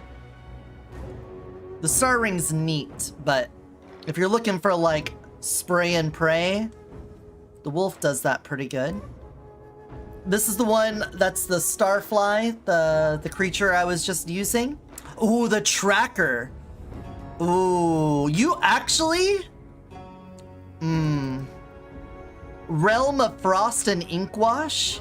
The Tracker. So it's a weapon that has a resource bar, but it's full at the start. And when you right click it, it auto locks onto enemies and it increases the number of projectiles fired, but it drains that resource down. But the chipmunk character, the little squirrel there, Momo, his entire weapon tree is based off of doing weapon resource stuff. So any like weapon skill things, he does way better. And with his stuff, you can basically make that happen constantly. That's a very fun weapon setup on there. The Goat Girl does things where she puts extra weak points on enemies and she has the ability to execute. Let me snooze these ads so that you don't get stuck with them while I'm trying to explain stuff. And the Tempest is a cool weapon. It's a large ammo that shoots and does explosion damage, but when its weapon resource bar fills up, you can lock on to a bunch of enemies and shoot all of them with like a big explosion all at once. It's fucking sick. So based off what you said, probably the Realm of Frost and Inkwash. You'd probably like Momo and the Tracker. The most recent one, the Echoes of the Primal Grove, we do have, as far as like a fast shooting weapon, the only normal ammo sniper here. It's this bow, and it also has a bar that fills up, and when you do, you right click and it locks onto enemies and like a volley of arrows shoot out and blow up shit. Also sick. Also, I've been a slime for a bit. Let me slip into something a little more comfortable. But as far as the characters go, like I said, Yoyo, she does corrosion stuff, but she does a bunch of summons. So you might like her for the elemental stuff if you like the prince, but the rest of her playstyle isn't very similar to him. Momo here, he can turn into this ink form where he can't be killed, and he just does like AoE damage like no one's business as his primary. His secondary like sends out a bunch of drawings that can stop projectiles, and they coat the ground in ink that you then use to power your abilities and stuff. I really like Momo. Lynn's also good. She's very rifle based, and she puts extra weak points on enemies, so it's not just headshots that deal damage. You'll see like extra yellow targets on them that you can hit for crit damage, which is neat, and there's a lot of things that build off of that. Otherwise, you know, base game characters. The monkey. Okay, if the monkey sells you on anything, he's very weapon damage bonus. His primary skill sends out phantoms of himself, but instead of doing skill damage, it does weapon damage. And it acts as if you shot a bullet. So if your gun says something like, on crit hit, make a lightning ball, and your primary skill crits on the enemy, it will make a lightning ball. If it says deal more damage to enemies in corrosion, it will deal more damage to enemies in corrosion. If you have lucky shot, it will do lucky shot. So you can build a weapon damage build, and his abilities work off of it, and it's really fun. You can do some silly stuff with it. He came with Lee. Lee's a little harder to get going, but she has massive spike damage. She does this like Kamehameha fireball that just melts enemies. But her primary isn't on cooldown. It's a resource that fills up by doing fire damage and killing enemies with it. So she's pretty interesting. I like her. I mean, I like all these characters. They did a good job of making very unique characters. But I'd say based off of what you're saying, I would probably go with Realm of Frost and Inkwash. Does that make sense? Did I make any sense, or did I just gush for a bit? Drink some water.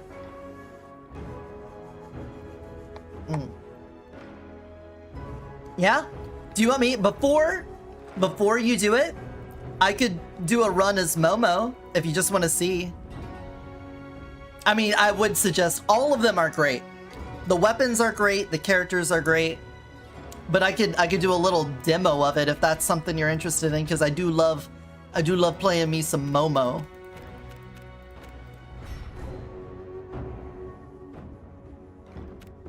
So I'm playing on the hardest difficulty. I'm playing on Reincarnation level 10 at a 4-player count. Because if I do anything, don't want to spoil myself. Ah, that makes sense. I won't do that then. Back out. Get that one, but I'll show you the monkey. I'll show you the monkey, but get that one first. And then this way I can spoil something else for you. We'll do something else. If you're hanging around. I would understand if you went and got it and want to play it immediately. I'm not going to hold you prisoner here. But we're going to go for the strike. Dimensional strike. So now I get 3 uses of his primary skill. We're gonna see if we can get a really cool weapon to show this off. Oh look, it's the Tempest. Yeah, hell yeah, show me that. The current season stuff doesn't matter. You know, we'll just do whatever. Do whatever on that. I'll take a free crystal shield, sure. Weapon damage. Since our primary is based off weapon damage, even though we're focused on the primary, we're gonna be building weapon. Check this shit out. This shit is sick. Spoiling it a little bit. So it shoots, it does explosions, and you see that little bar on the right? Now that it's yellow, you can hold down right click, it charges up. Bah! Ah, it's good. It's good.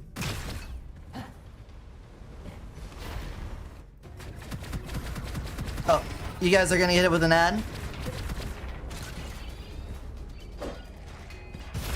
Ah, couldn't get them all on screen. Here, have that.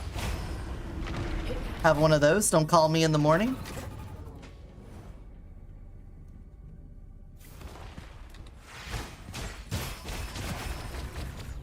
Monkey. Jesus Christ, monkey. Save some for the rest of us.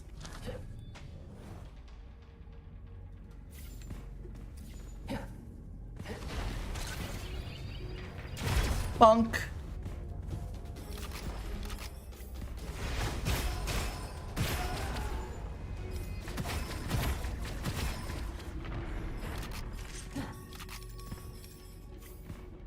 What's this at? 300% weapon damage?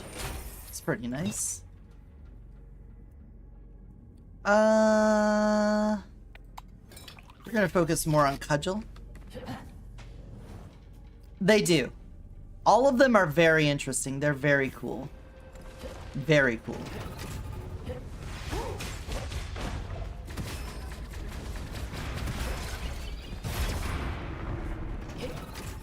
I need to get something with a more spammable right click for this.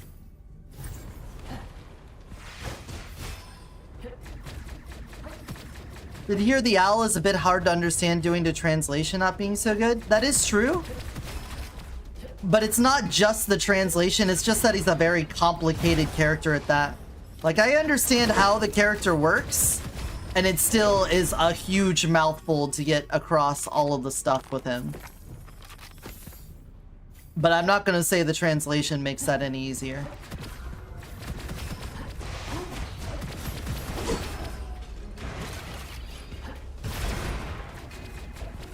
Oh, here we go. So, if I pick up the bloody drill and I use the monkey's ability, notice it's putting bleed on the enemies too.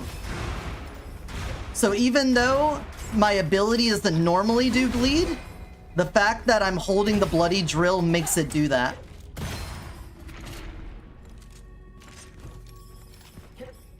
Just as an illustration of that. Yeah. So anything your weapons have on them as far as inscriptions go, your primary weapon will adopt, or your primary skill will adopt. On top of that, based off of what kind of weapon you're holding, it also changes this. So right now I'm holding a sniper, so there's a chance that my cudgel attack gets more crit chance. If I was holding a shotgun, it would treat it as if it has extra projectile count. If you were holding a grenade, if you were holding a launcher, it gives it an explosion radius. If you have a melee weapon, it gets lucky shot. It just has so many different ways to use it, so every time you play with it, you can get some really weird and interesting combinations. I'll take a lucky shot, thank you.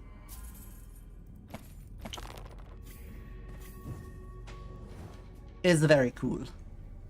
It's very neato.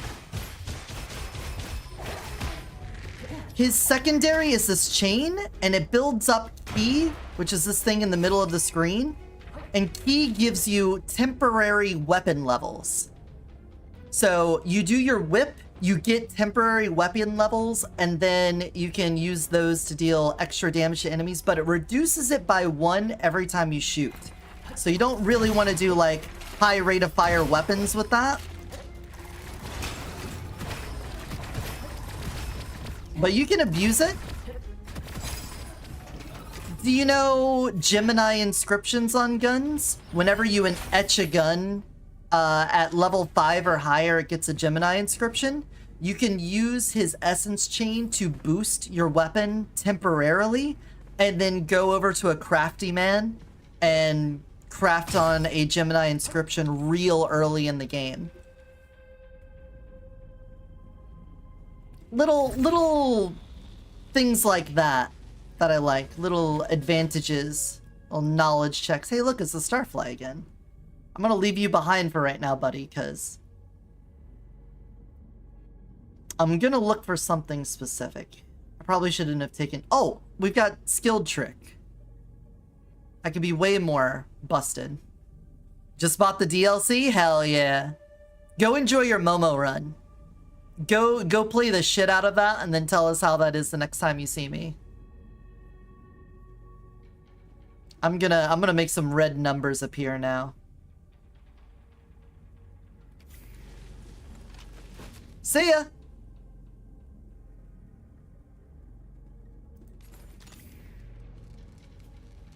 Yeah, no problem. Did I earn a follow? We're so close to 2K. Bop, bop, bop, bop, bop. Oh, it's not all red numbers? I'm a failure. I'm a failure. We had a couple purple numbers.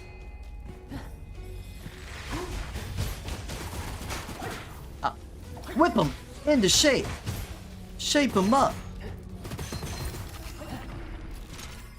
Why were some of them purple? It should be at permanent reds right now.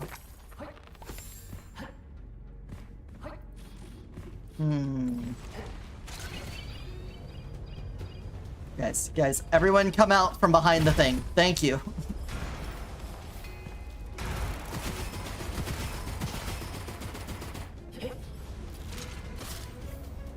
Dun, dun.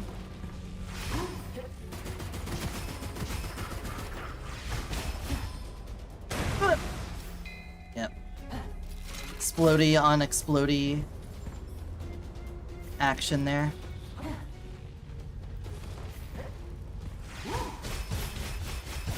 There's my red. There we go.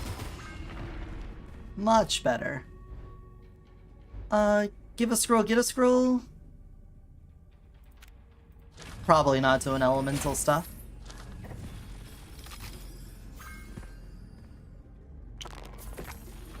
Pop! Oh, he hit something from... Oh! Immortal guy! Suicide bombers should not be immortal. It goes against everything in the natural order.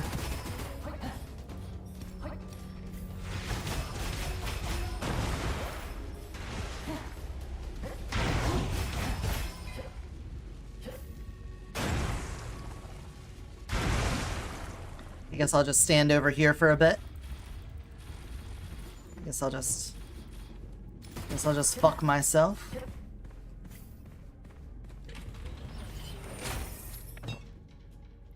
Ooh.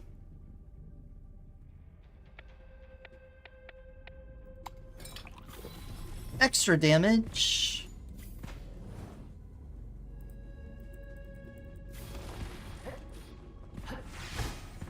Oh, I missed. Oh, I missed.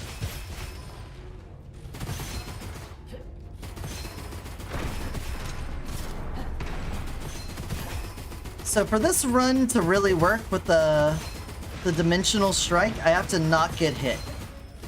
As soon as I get hit, I lose all my stacks.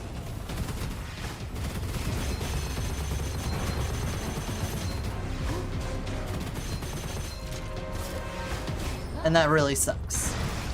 But seems like we're okay. We're also going to see if we can get a hold of the magazine capacity set to 2 inscription. If we can get that, that'd be really nice. I made a little short about that not too long ago. Yeah? What is it? Are you getting bored? Do you need some stimulation, dog? I need to get you like a weasel on a ball for when I'm streaming.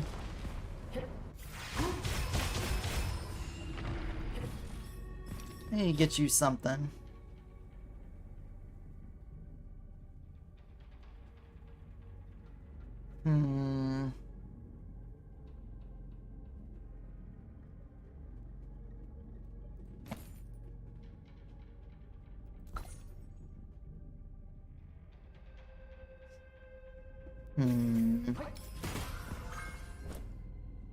Get a curse scroll, get some HP. No, we got way more shield and armor, so let's get that.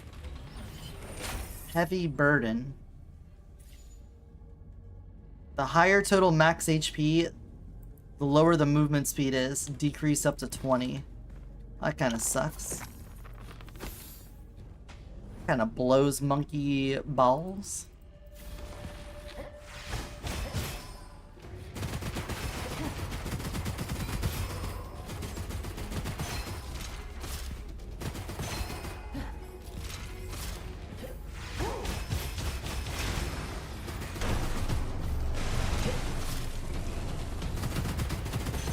Of course, you would be another spearman.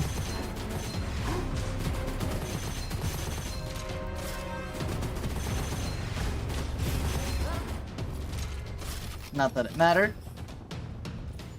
It's just how the game is. What's the most difficult elite that we have in this level? You will face only that one.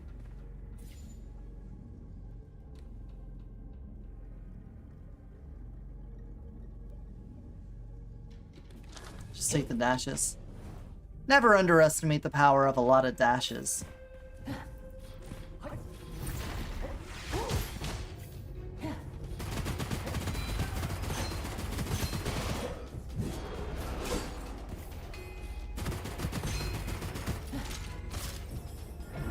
This is probably the worst.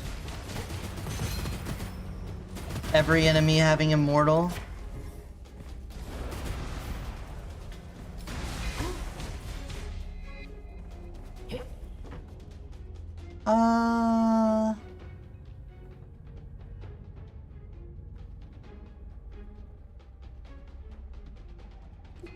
Hold on. Gonna let that complete first. Give me another refresh. Get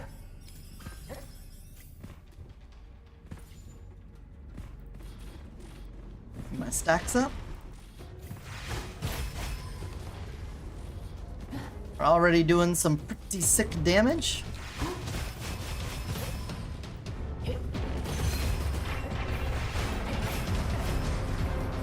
Already completed that objective.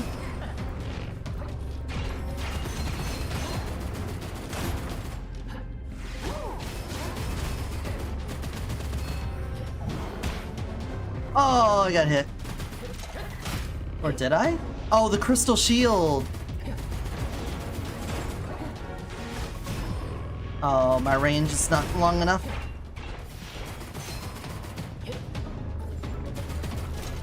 I didn't realize the crystal shield meant that you just didn't get... Oh, the shield... Okay, their shield also means not getting hit.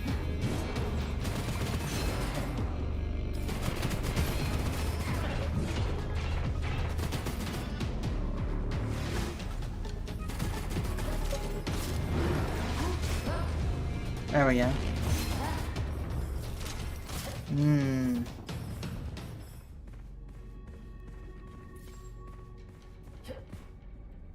Dice Man, firepower upgrade? Yeah.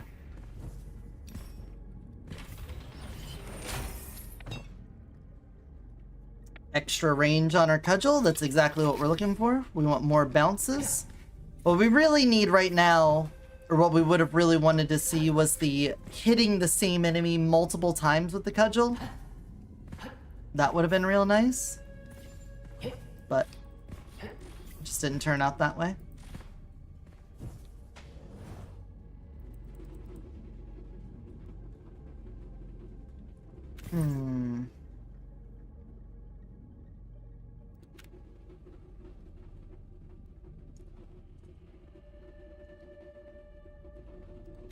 Both of those could be pretty good. Essence Chain, we don't need damage, and we don't need whatever capacity.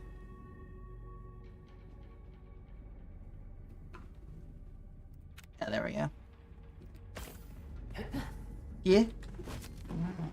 Yeah, buddy? You big chillin' for me? Tracker could be good. It's not a good tracker, so it's not good, but... Persistent, alright. Magic Magazine. Alright, Lucky Shot for ammo and magazine. We're just gonna enhance that a little bit just to get through this fight.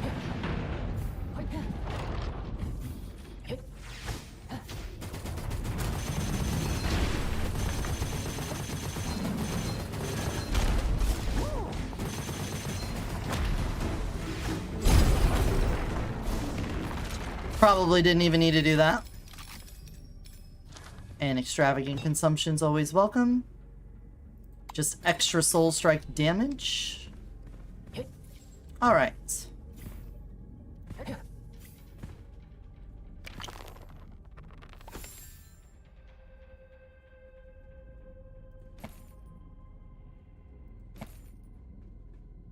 None of that seems amazing.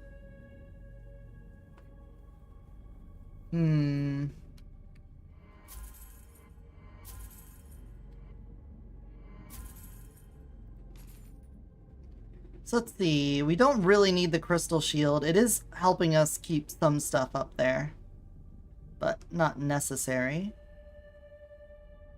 Weapon skill, when we get to the point where, well, we'll probably not actually use that. Yeah, just give me more lucky shot. Fuck you. Give me more firepower.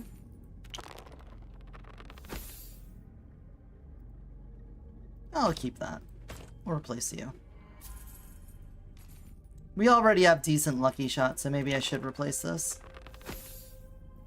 Wow. There we go. Now we can go for a better lucky shot. A better lucky shot. Okay. That's how it's gonna be. That's how it's gonna be.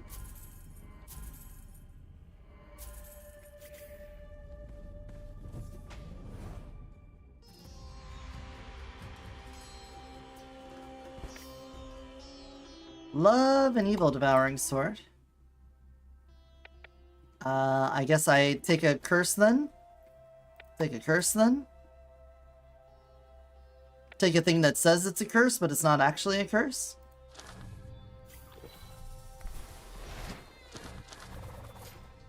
There we go.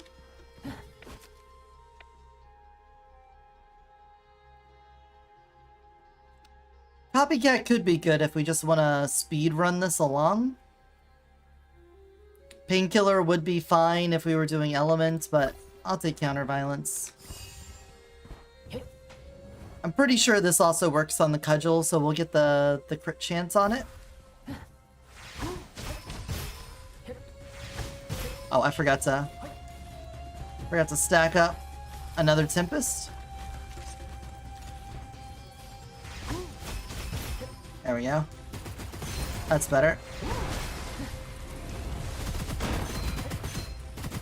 Well, that's unfortunate.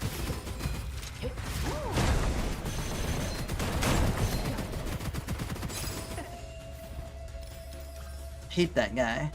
Wolf's gaze, not a wolf's howl.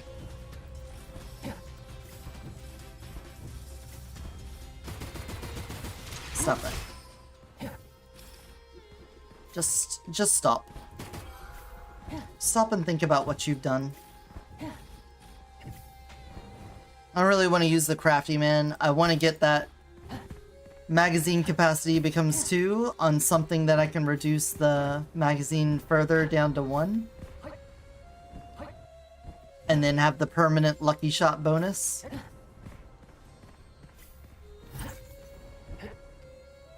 Ooh, I almost missed that. People would have not liked me if I made a mistake.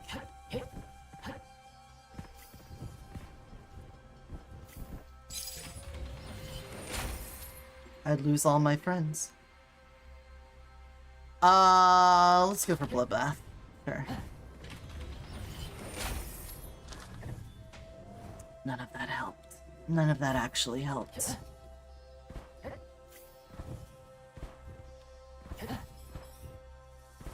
Are we likely to get that kind of upgrade? Not really. Unless I end up with the blessing for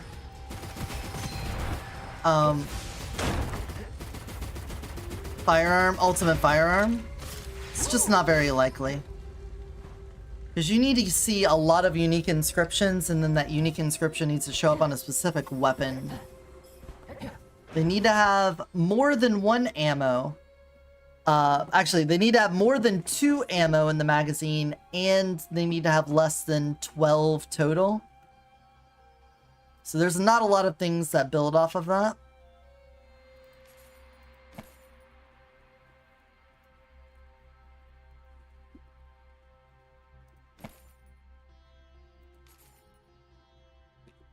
Lucky shot chance when you hit an enemy. The drift shard. Can't spam the right clicks on either one of those, so you're not on the team.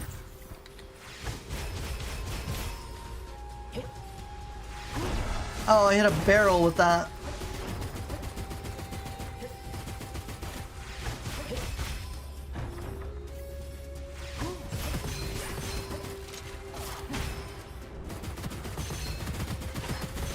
Should probably get the primary. Oh, I thought that guy was gonna come the other way. I should probably get the extra primary uses and cooldown.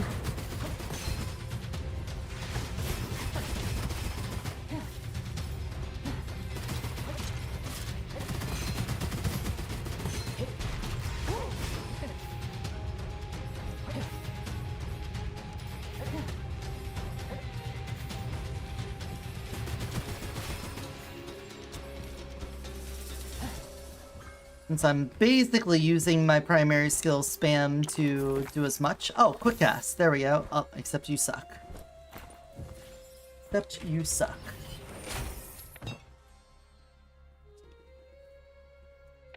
Okay, there we go. I would love to get the level 3, but this is necessary for elites and bosses. So I'm gonna take that.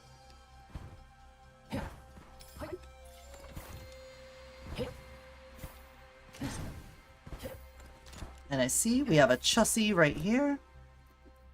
Upgrade an enhanced scroll.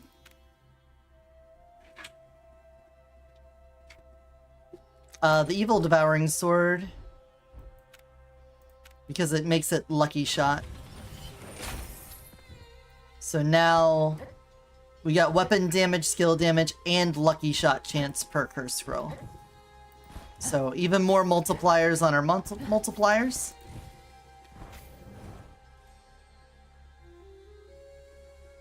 Even our multipliers have multipliers.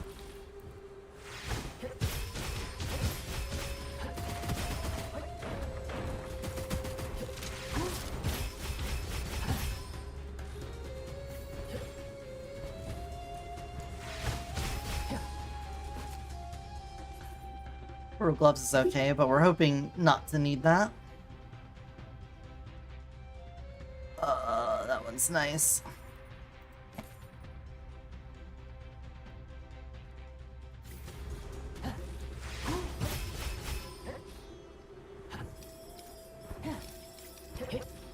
Alright, dice. The dice we could use.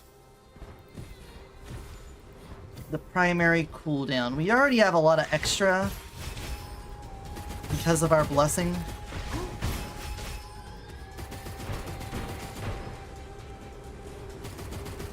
Tornado, please.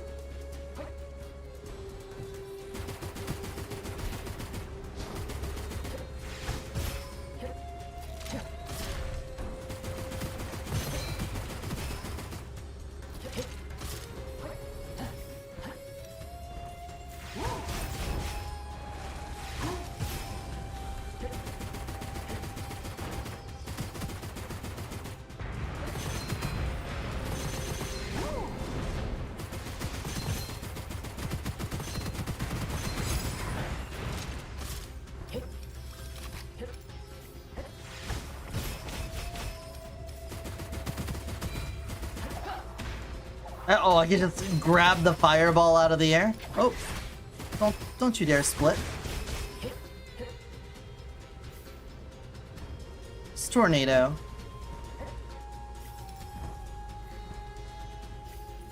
Oh, it had 2 exclusives on it, and neither one of them was it. I guess they don't have to have a magazine of 1. Sometimes they can get it off of that. Because I've definitely seen a tiger cannon with it.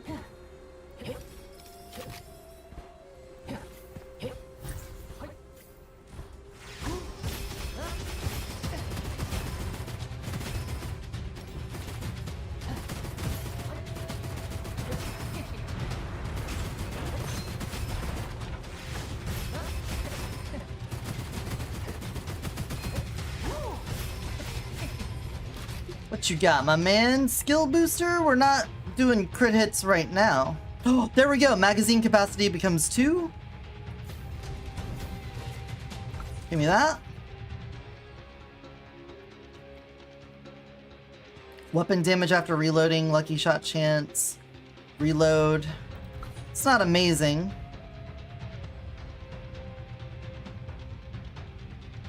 It's a launcher.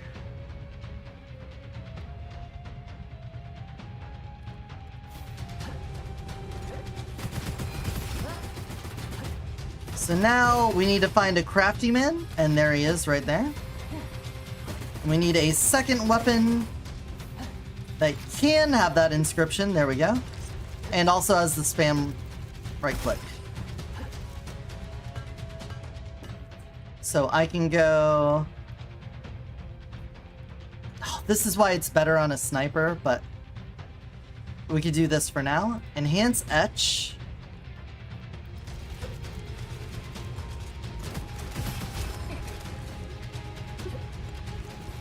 I'll just hold this for now. Because having it on a sniper means ADSing just gives it to you for free.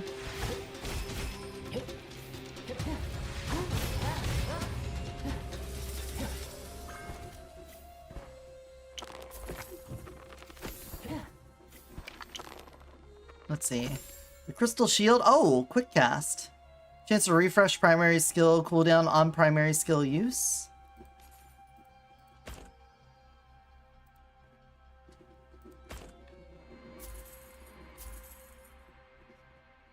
I'll get rid of that for now. The crystal shield is keeping our dimensional strikes going, so I kind of don't want to get rid of that.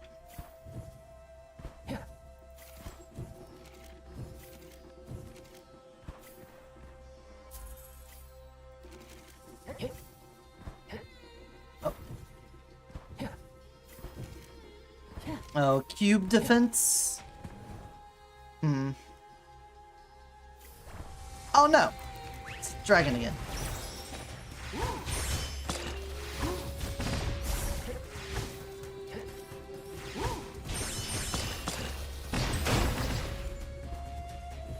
Alright, which one are you?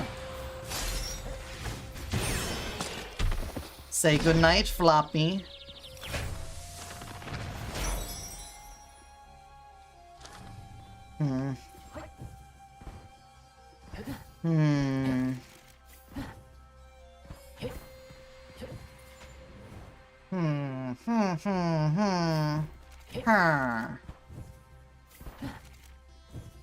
Oh, I never even took my goblet before doing that. That was unoptimal. Be penalized for your unoptimal ability.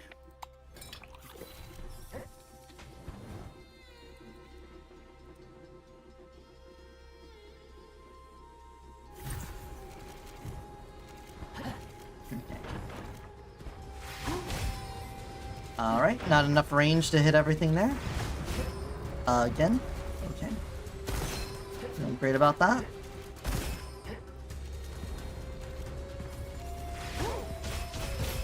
There we go.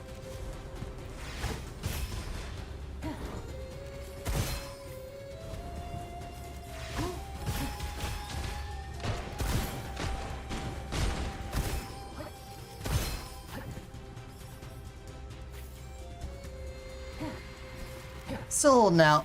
If we get that sniper with the magazine too, I'll get rid of the frenzied shark, and then I won't have to worry about it.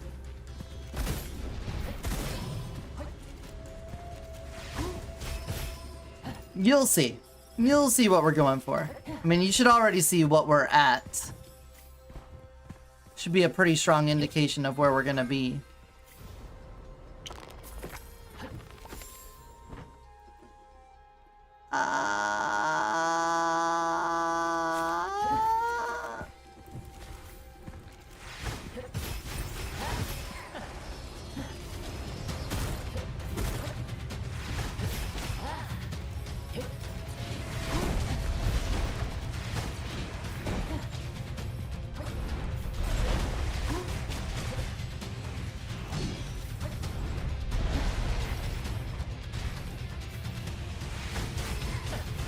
Oh, you are a splitting asshole. Cool.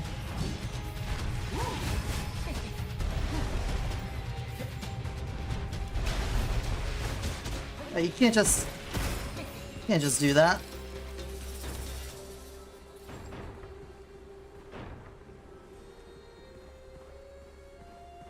Magazine 2 on a sniper, dipped in Mama Liz's chili oil.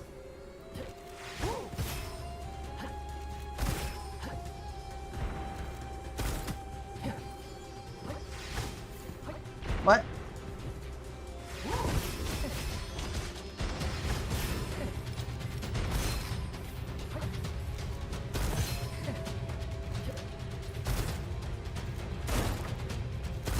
I guess the wheel thaw would also work. Maintaining the stacks width isn't hard, it's just a little slower. But it doesn't have the magazine too. That is the important part. Can't get too excited about that. But the wheel saw, its ability makes the little saw pop out. It's a little slow, but it's at least fast enough to keep the stacks going. So, not too bad. It would work for this build.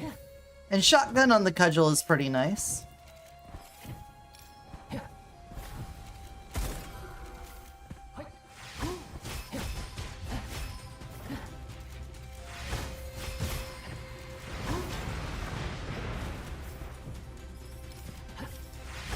Where'd you come from?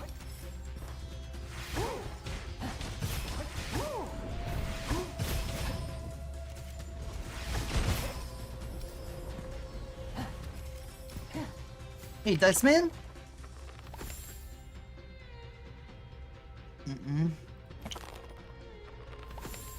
Nope.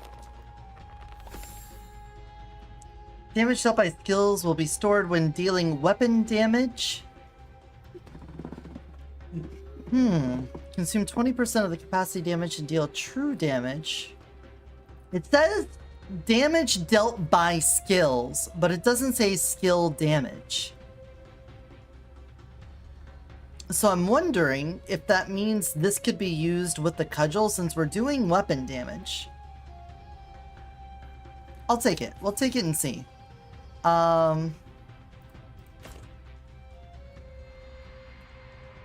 We'll see. Because it is a noticeable amount.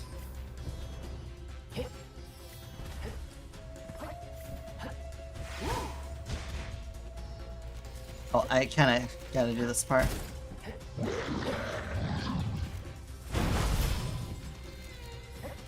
Okay, I saw a little bit of damage. 96? That's not a lot.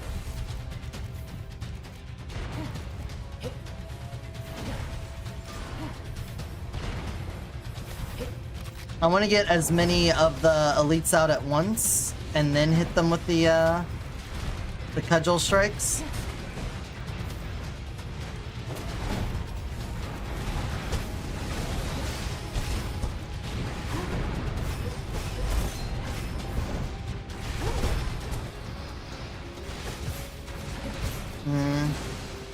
Yeah, I don't think that's working out.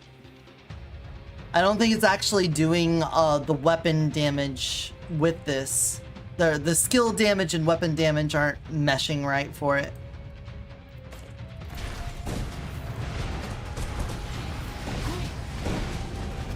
Oh, that was a waste.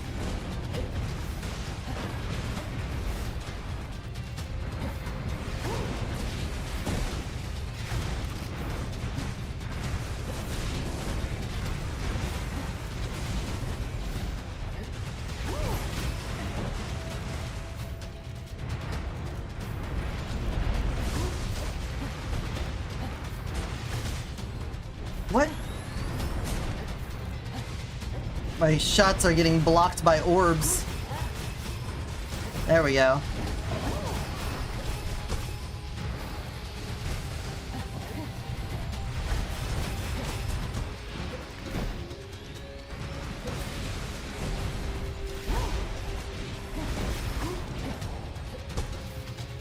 I haven't lost my stacks yet.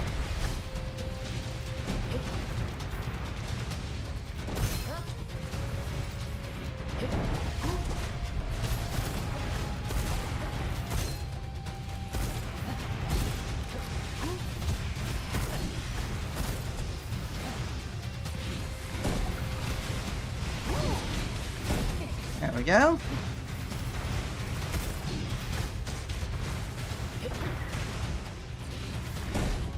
That's why you need to have the hitting multiple times thing when fighting elites and bosses. It still does a lot of damage. Oh, that's nice. But there we go. 3 times, that's gonna help out a lot. Anything here with the magazine capacity 2 that I can right click?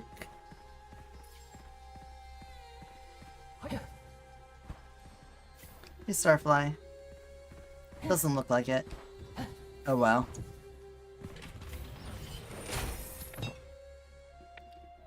More range and cudgel hits. After Soul Strike is over, every remaining cudgel hit reduces the cooldown. Neat. Exorcism formation activated. When taking damage, you will only lose 1 Spiritual Blessing Dimensional Strike stack instead of all stacks. Well, now I feel way better about losing my crystal. So we want to reforge you to magazine capacity fixed at 1. There we go. Why that? As I made a short about this not too long ago, whenever you set the magazine capacity to 1, it forces this inscription to always give you the 200% lucky shot bonus. So what we do is we get our skilled trick up to max stacks by spamming the right click here, switch to this, and then throw out our primary ability. And now we're going to have 400% lucky shot every time. It'd be really nice if we could have it on the same weapon so we could spam the right click and then just not have to switch, but we could do the slightest bit of work to do this and then swap and then throw that out to do some ridiculous damage.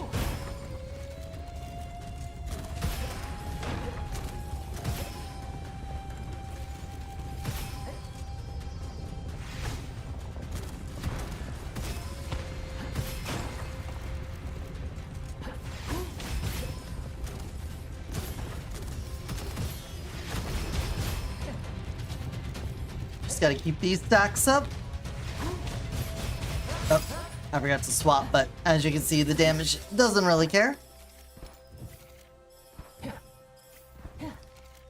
At this point in the game, it doesn't really matter. It will matter more on the boss, because we're not gonna have as many bounces. And we don't get the bonus damage from getting a kill on hit. But it's still pretty good. Alright, boss time. Monkey boss. Wait, did I enhance? I might as... Nah, I'm still gonna hold off for a sniper that has the magazine capacity 2 on it. We still have a lot of run left. We might still end up with the optimal setup. Long shot's great. Bluff is great.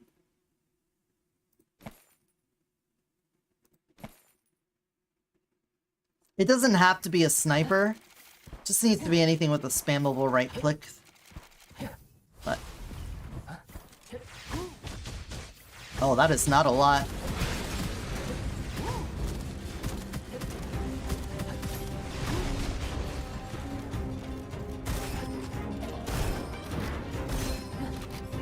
I guess we did take the armor off.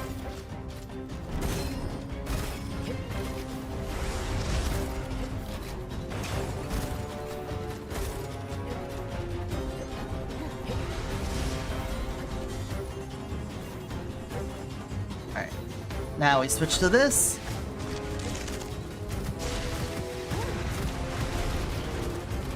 And switch back.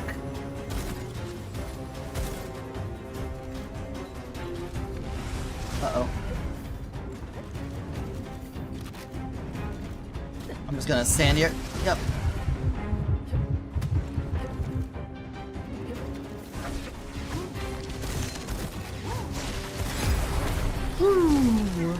Okay, they get a little dangerous. I didn't have enough movement speed to get out of the circle. I mentioned that earlier. Oh, that's gonna make that so much better. Really wants me to take Foundry Blessing. Just, if you haven't taken any movement speed by the end of second act, you're gonna start struggling on bosses. Alright, well, 4 times is what we would really like, so that's good. We got our boss kill ability way higher now. You? What are we looking for? On the primary, 1 temporary use every 6 seconds and use capacity +1 minus cooldown per kill assist. We definitely would like that at a red. You're not a red, but you're still on the team. You're off the team. We would like a quick cast.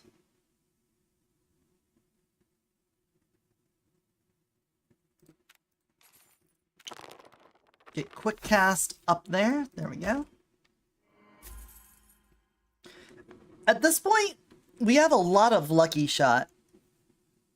The amount of lucky shot we're getting off of this. Oh my god, sorry. Sorry to blow out your ears like that. It's not going to be as good as the amount of damage we'll get out of other things, so let's see about getting a firepower increase instead. Oh. We didn't have a lot of these, but oh, I forgot to roll first.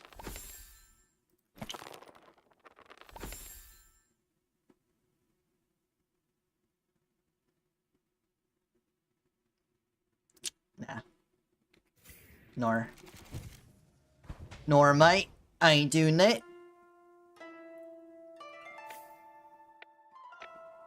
Sure. I should have taken the flesh and bones, but I've got... Oh, there we go. Never mind. Alright, Wicked Power activated, and now we have 6 curses with Evil Devouring Sword giving us massive lucky shot.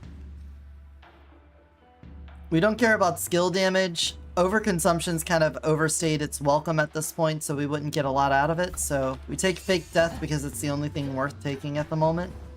Lame. I know.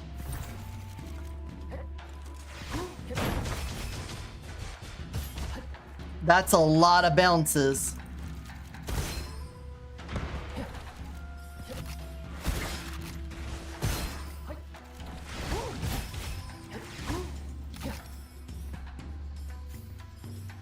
Probably don't need to swap to the Frenzied Shark. Excuse you? How did that hit? How did that miss?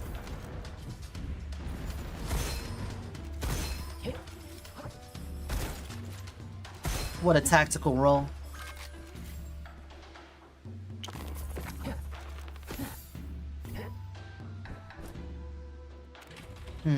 Aw. Lame.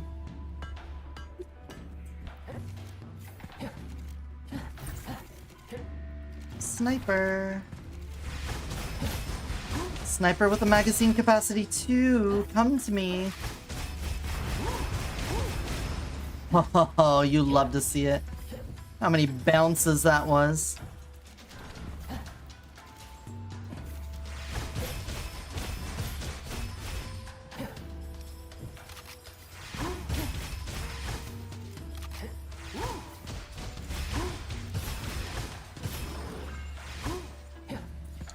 I think we're there now. Primary cooldown? Yes. Hell yes.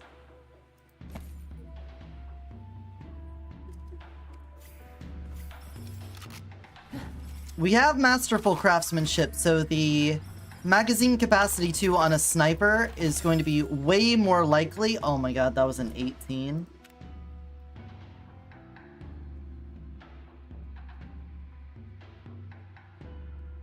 It doesn't do anything for us, sadly. We're not really using that.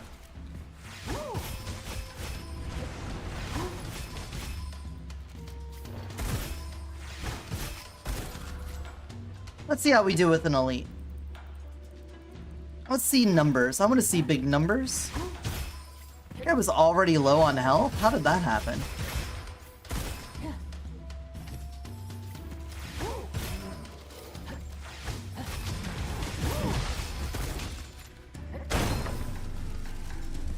Behind me.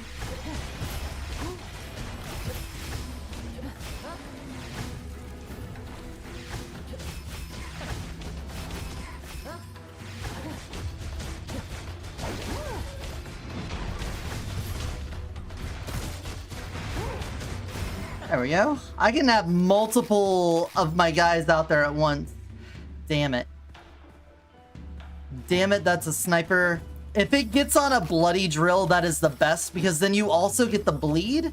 And bleed does direct health damage, so if you ever run into an enhanced enemy that has armored on it, that means their health is 1 and their shield or armor is doubled.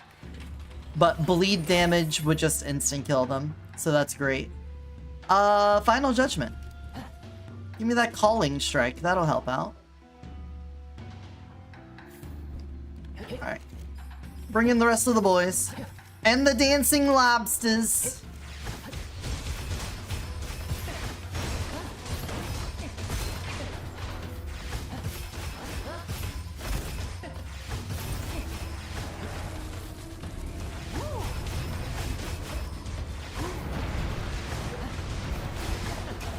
Alright, let's switch to this.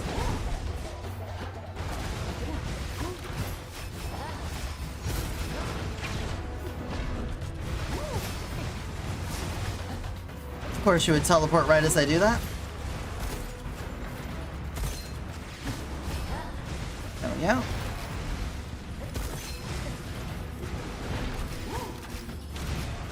Why is that doing nothing to him? There we go. Oh, now you teleport? Woo!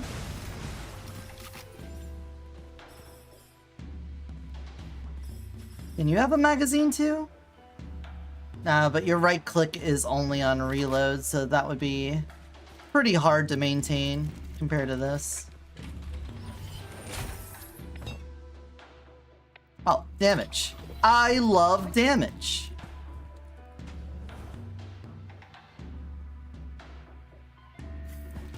What do we got?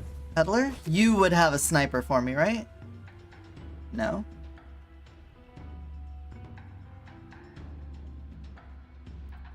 Carefully. Damn it.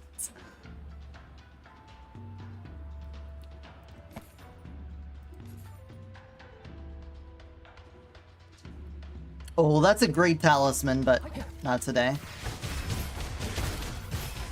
Oh, platforming challenge. Alright, let's cheese it. If you haven't seen this before, I'm gonna clip this one if I do it right.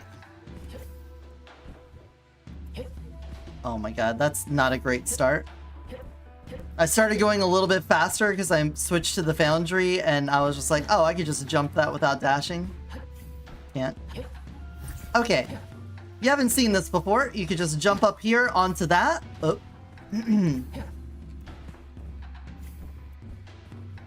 When doing the Act 3 platforming challenge, you can jump onto this stick right here and pass up almost the entire challenge to get to this. Easy as that.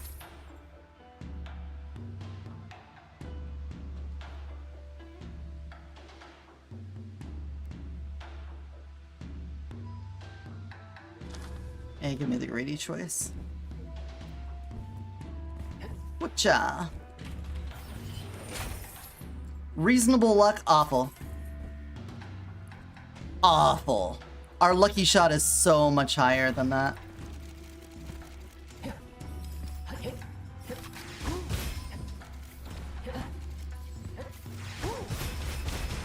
What do you got? Skilled booster? No. Set to 9876. When switching stages, change the smallest digit of the copper to 9 and randomly... I could do a mortar. I don't think a mortar can be set to 2 though. Wow, all of that sucks.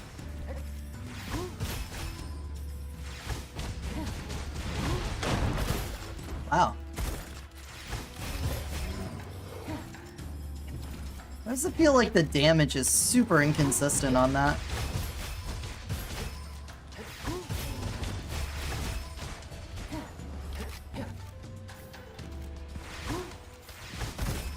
Excuse you. Thank you.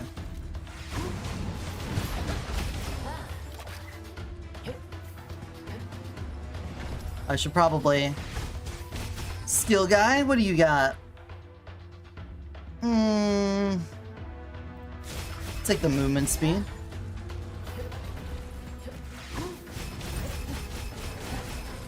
Only. Alright, switch to this.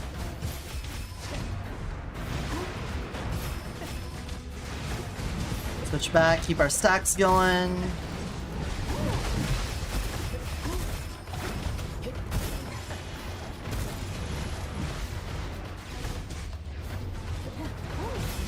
There we go. And we got the task done. We are getting overrun.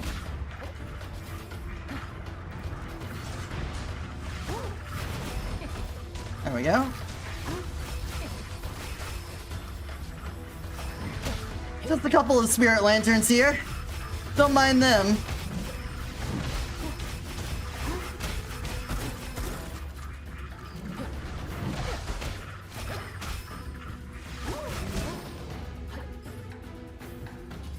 We're cool. Everybody happy?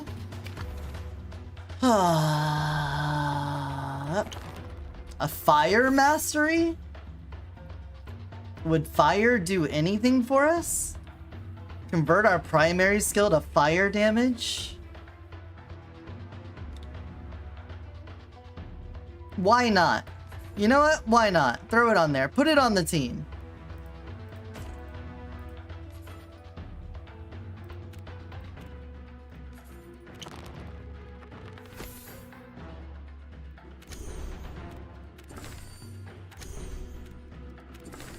Hell yeah. You can only have one of those, so you're gone. We don't need you anymore. A firepower upgrade. Crystal shield. You're still doing... You're making sure we stay at max stacks, though I'm not going to lose as many now. We could probably swap off of crystal.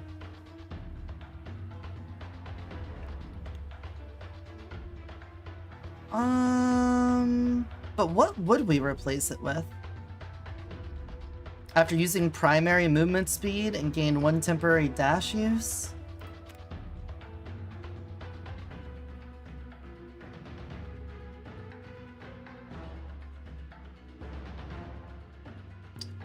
We have quick cast. We have extra energy. We can only have one of each of those. Per 5 hits with primary skill, next primary skill hits extra times for extra damage, chance to double extra hits. Sure, how about you? How about you get on the team? And then give me another firepower.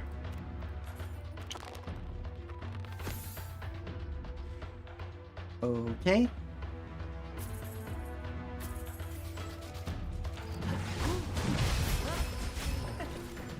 Okay.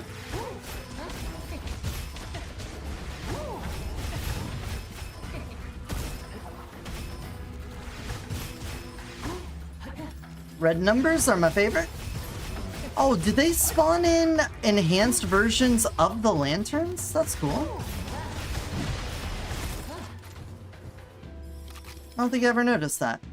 Oh my god, how have we not seen a sniper with the fucking magazine capacity too?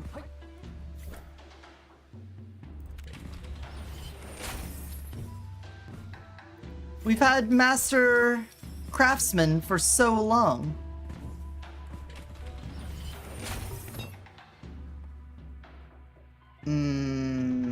Yeah, that's a lot of damage.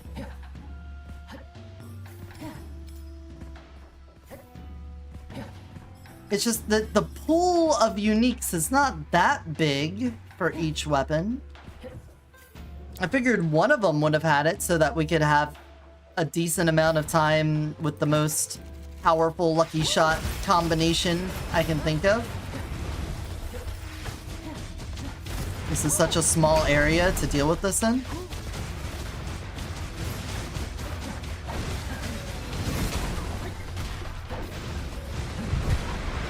Yeah, that sucks. Exploding fish.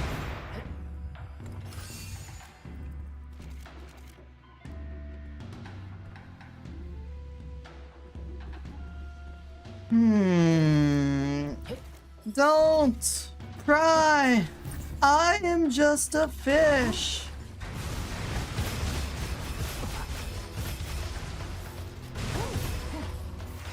You, before you start sending your balls down and messing up my targeting. He's got that ball targeting mess up.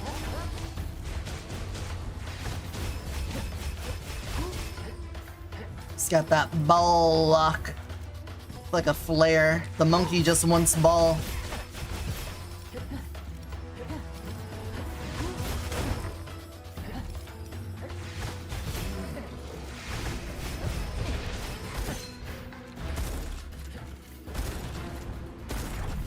Alright, fine. Be that way. Starfly, my beloved. I love you. That's what beloved means. In case you didn't know. Wait, does charge strike work with weapon? Does that make sense? When using standard large special ammo, fire 1 extra auto projectile that tracks enemy weak points per 20 stacks held when shooting. This projectile is 100% lucky shot. I don't know if that would work with this, because it's not shooting, it just does weapon damage. My intuition says no, but I've been wrong about things before. I might see an extra projectile fire off when I shoot the primary ability. It's possible. You never know.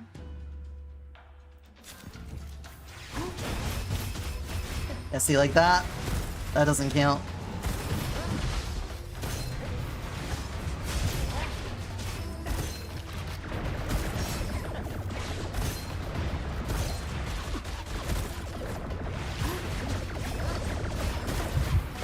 Ouch. Can I get shield back, please?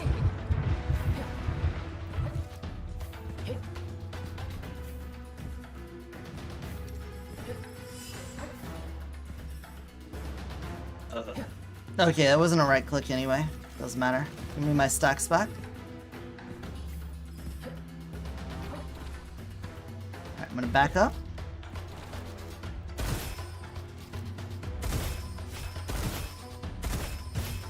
There's that extra shot coming out. How about with this? Oh, it did! It did go out when I threw my attack. Or did it? Wait, that didn't do it. Oh wait, it's after so many stacks. That's right. Yeah, there it goes. Okay, that definitely works. That's cool.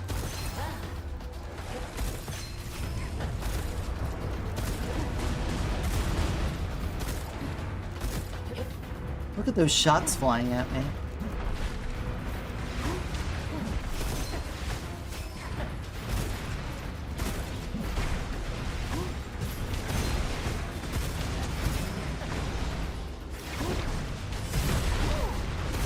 Stuck on the rock. Almost ate a laser for it. Oh no. Thanks, fake death. Thanks, triple comeback.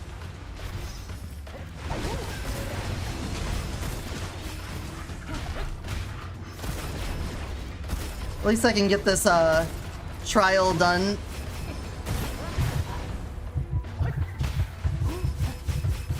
Let's get rid of the artillery in the back here.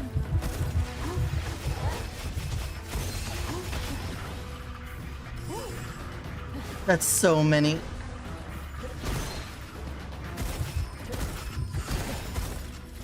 Woo.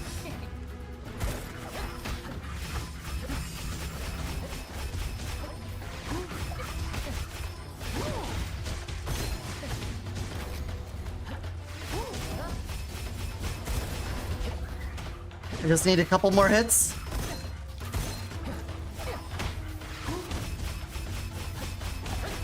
Jesus Christ, stop spawning dudes. There we go. You're done.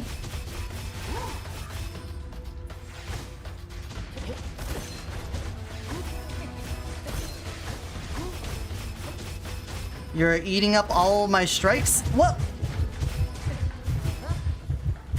Nihilist monk.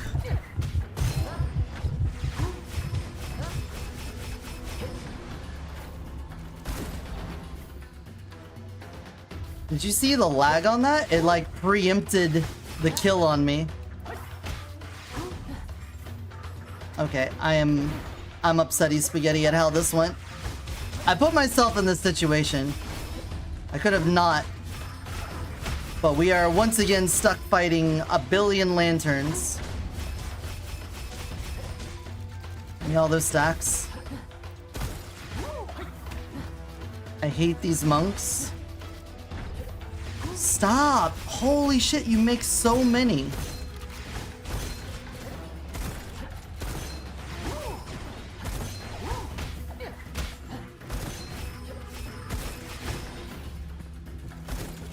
I can't get my soul strike to hit him.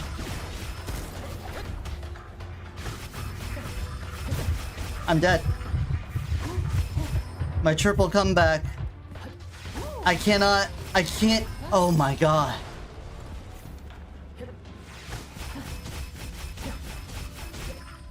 I hit so many times with the cudgel, and yet I still can't get through the conga line of fucking dudes. Well. Deploy shield. Just need a sniper with magazine capacity too. Please. That's what I built this whole run around. The whole idea. Okay, a wheel saw. A wheel saw will do. It takes a little longer to get the max stacks if I let it drop, but it's at least doable.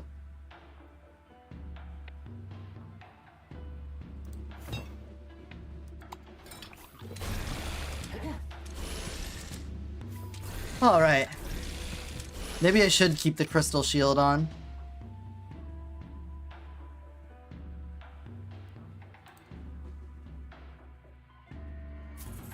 Fire Mastery isn't doing shit either. Crystal Shield.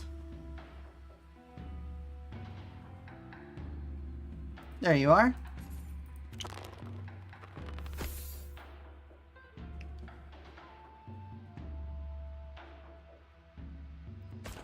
Sure. You're off the team. We don't have a firepower upgrade, so let's grab one of those. You just need the raw damage. Alright. Could you... Alright.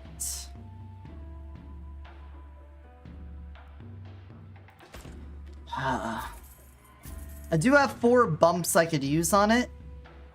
I'm worried about busting on my quick cast though, but let's do that.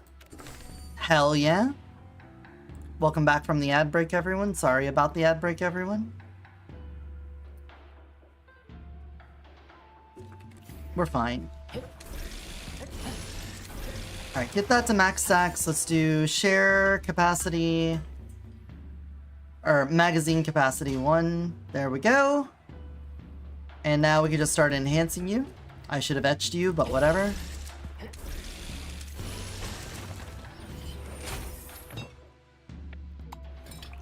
So with this, we should have... Does it show up down here? No. We're gonna have the 200% lucky shot from this. We're going to have the 200% lucky shot from skilled trick. So that is a lot of extra skill damage. Or a lot of extra lucky shot. And then our cudgel should hit multiple times, have a chance to crit. Got final strike on here too.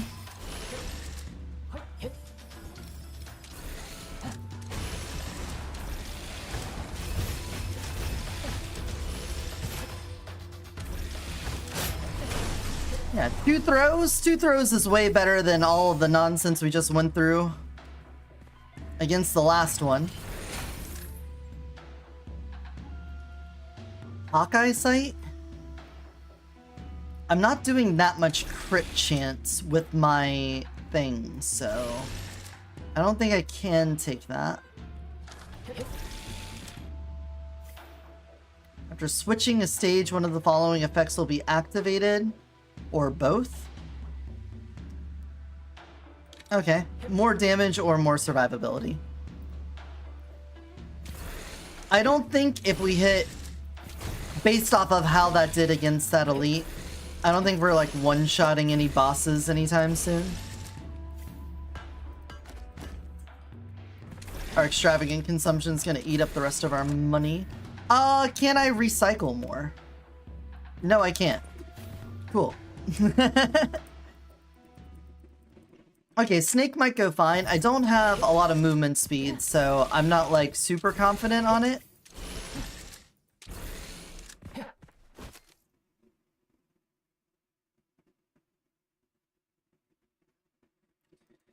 Lone Ranger is okay.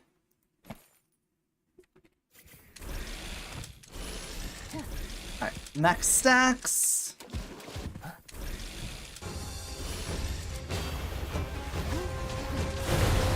Ooh, that was not a lot. Oh, that was a lot. Okay. It's just a matter of hitting the correct one. Yeah! There we go.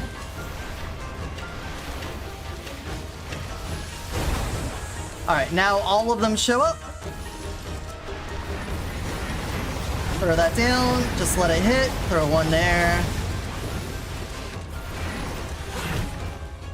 Oh, that stunned me.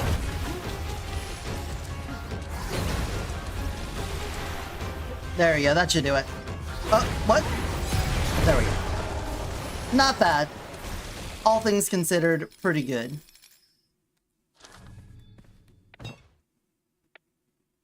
This is gonna not help us at all anymore.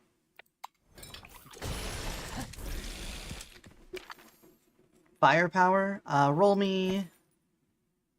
me. Please, firepower. At least land yellow, and then I can bump you. Fuck. Ah, okay, well, that works.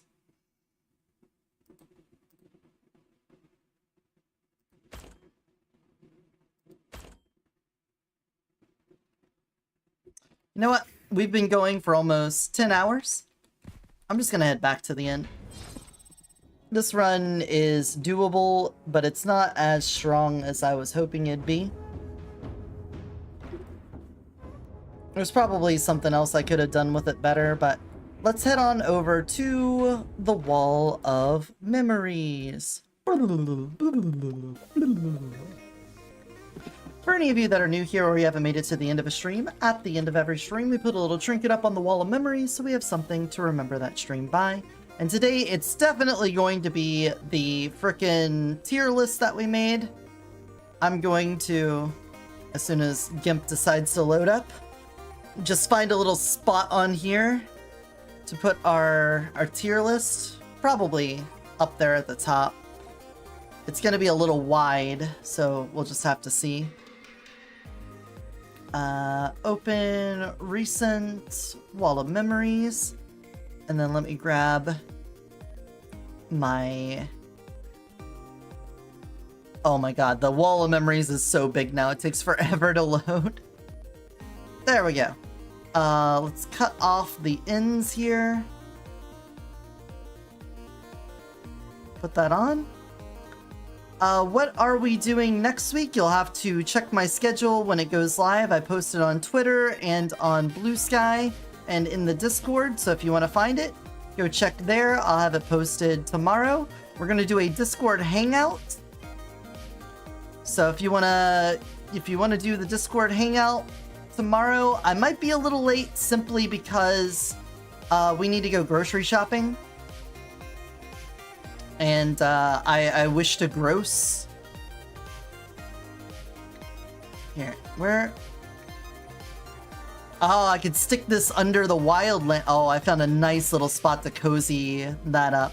That's nice. So up here under the wildland, that right there, we're gonna slot that right over Sir Oofy and get that in. But expect some more Noida. Obviously more Gunfire Reborn, it's my main squeeze. But we might do some other things. I was enjoying Night Rain yesterday, but we'll see. I've got some other things I want to look into. I want to get Ball X Pit. Oh, sorry, screen went black. It will come back. There we go. And there's our little tier list there. Have at it. I'm gonna post that to the subreddit and then be like, hey, this is the VOD. If you want to hear my breakdown of every single character, enjoy. But for right now, let's find somebody to raid into so that we can share the love with one of our other dear friends on twitch.tv. And for those of you on YouTube, thank you so much for joining us. I hope you've had a good time. Even though I don't have a way of rating there. Let's see. Let's see. Who do we want to raid into?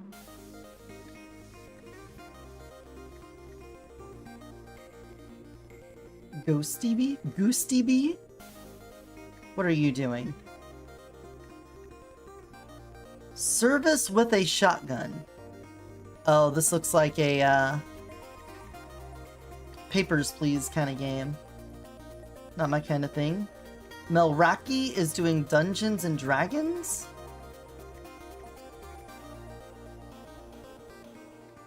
Oh, I guess they're DMing. Oh, that's cool.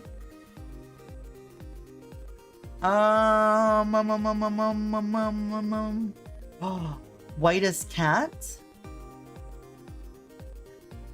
They're a foot? Alright, I'm interested. I'm going over to Whitest Cat. They're apparently a foot right now, and I'm not going to explain, but the next time I see you, until then, remember to take care of yourself and take care of those around you. Bye-bye. Bye-bye. Later.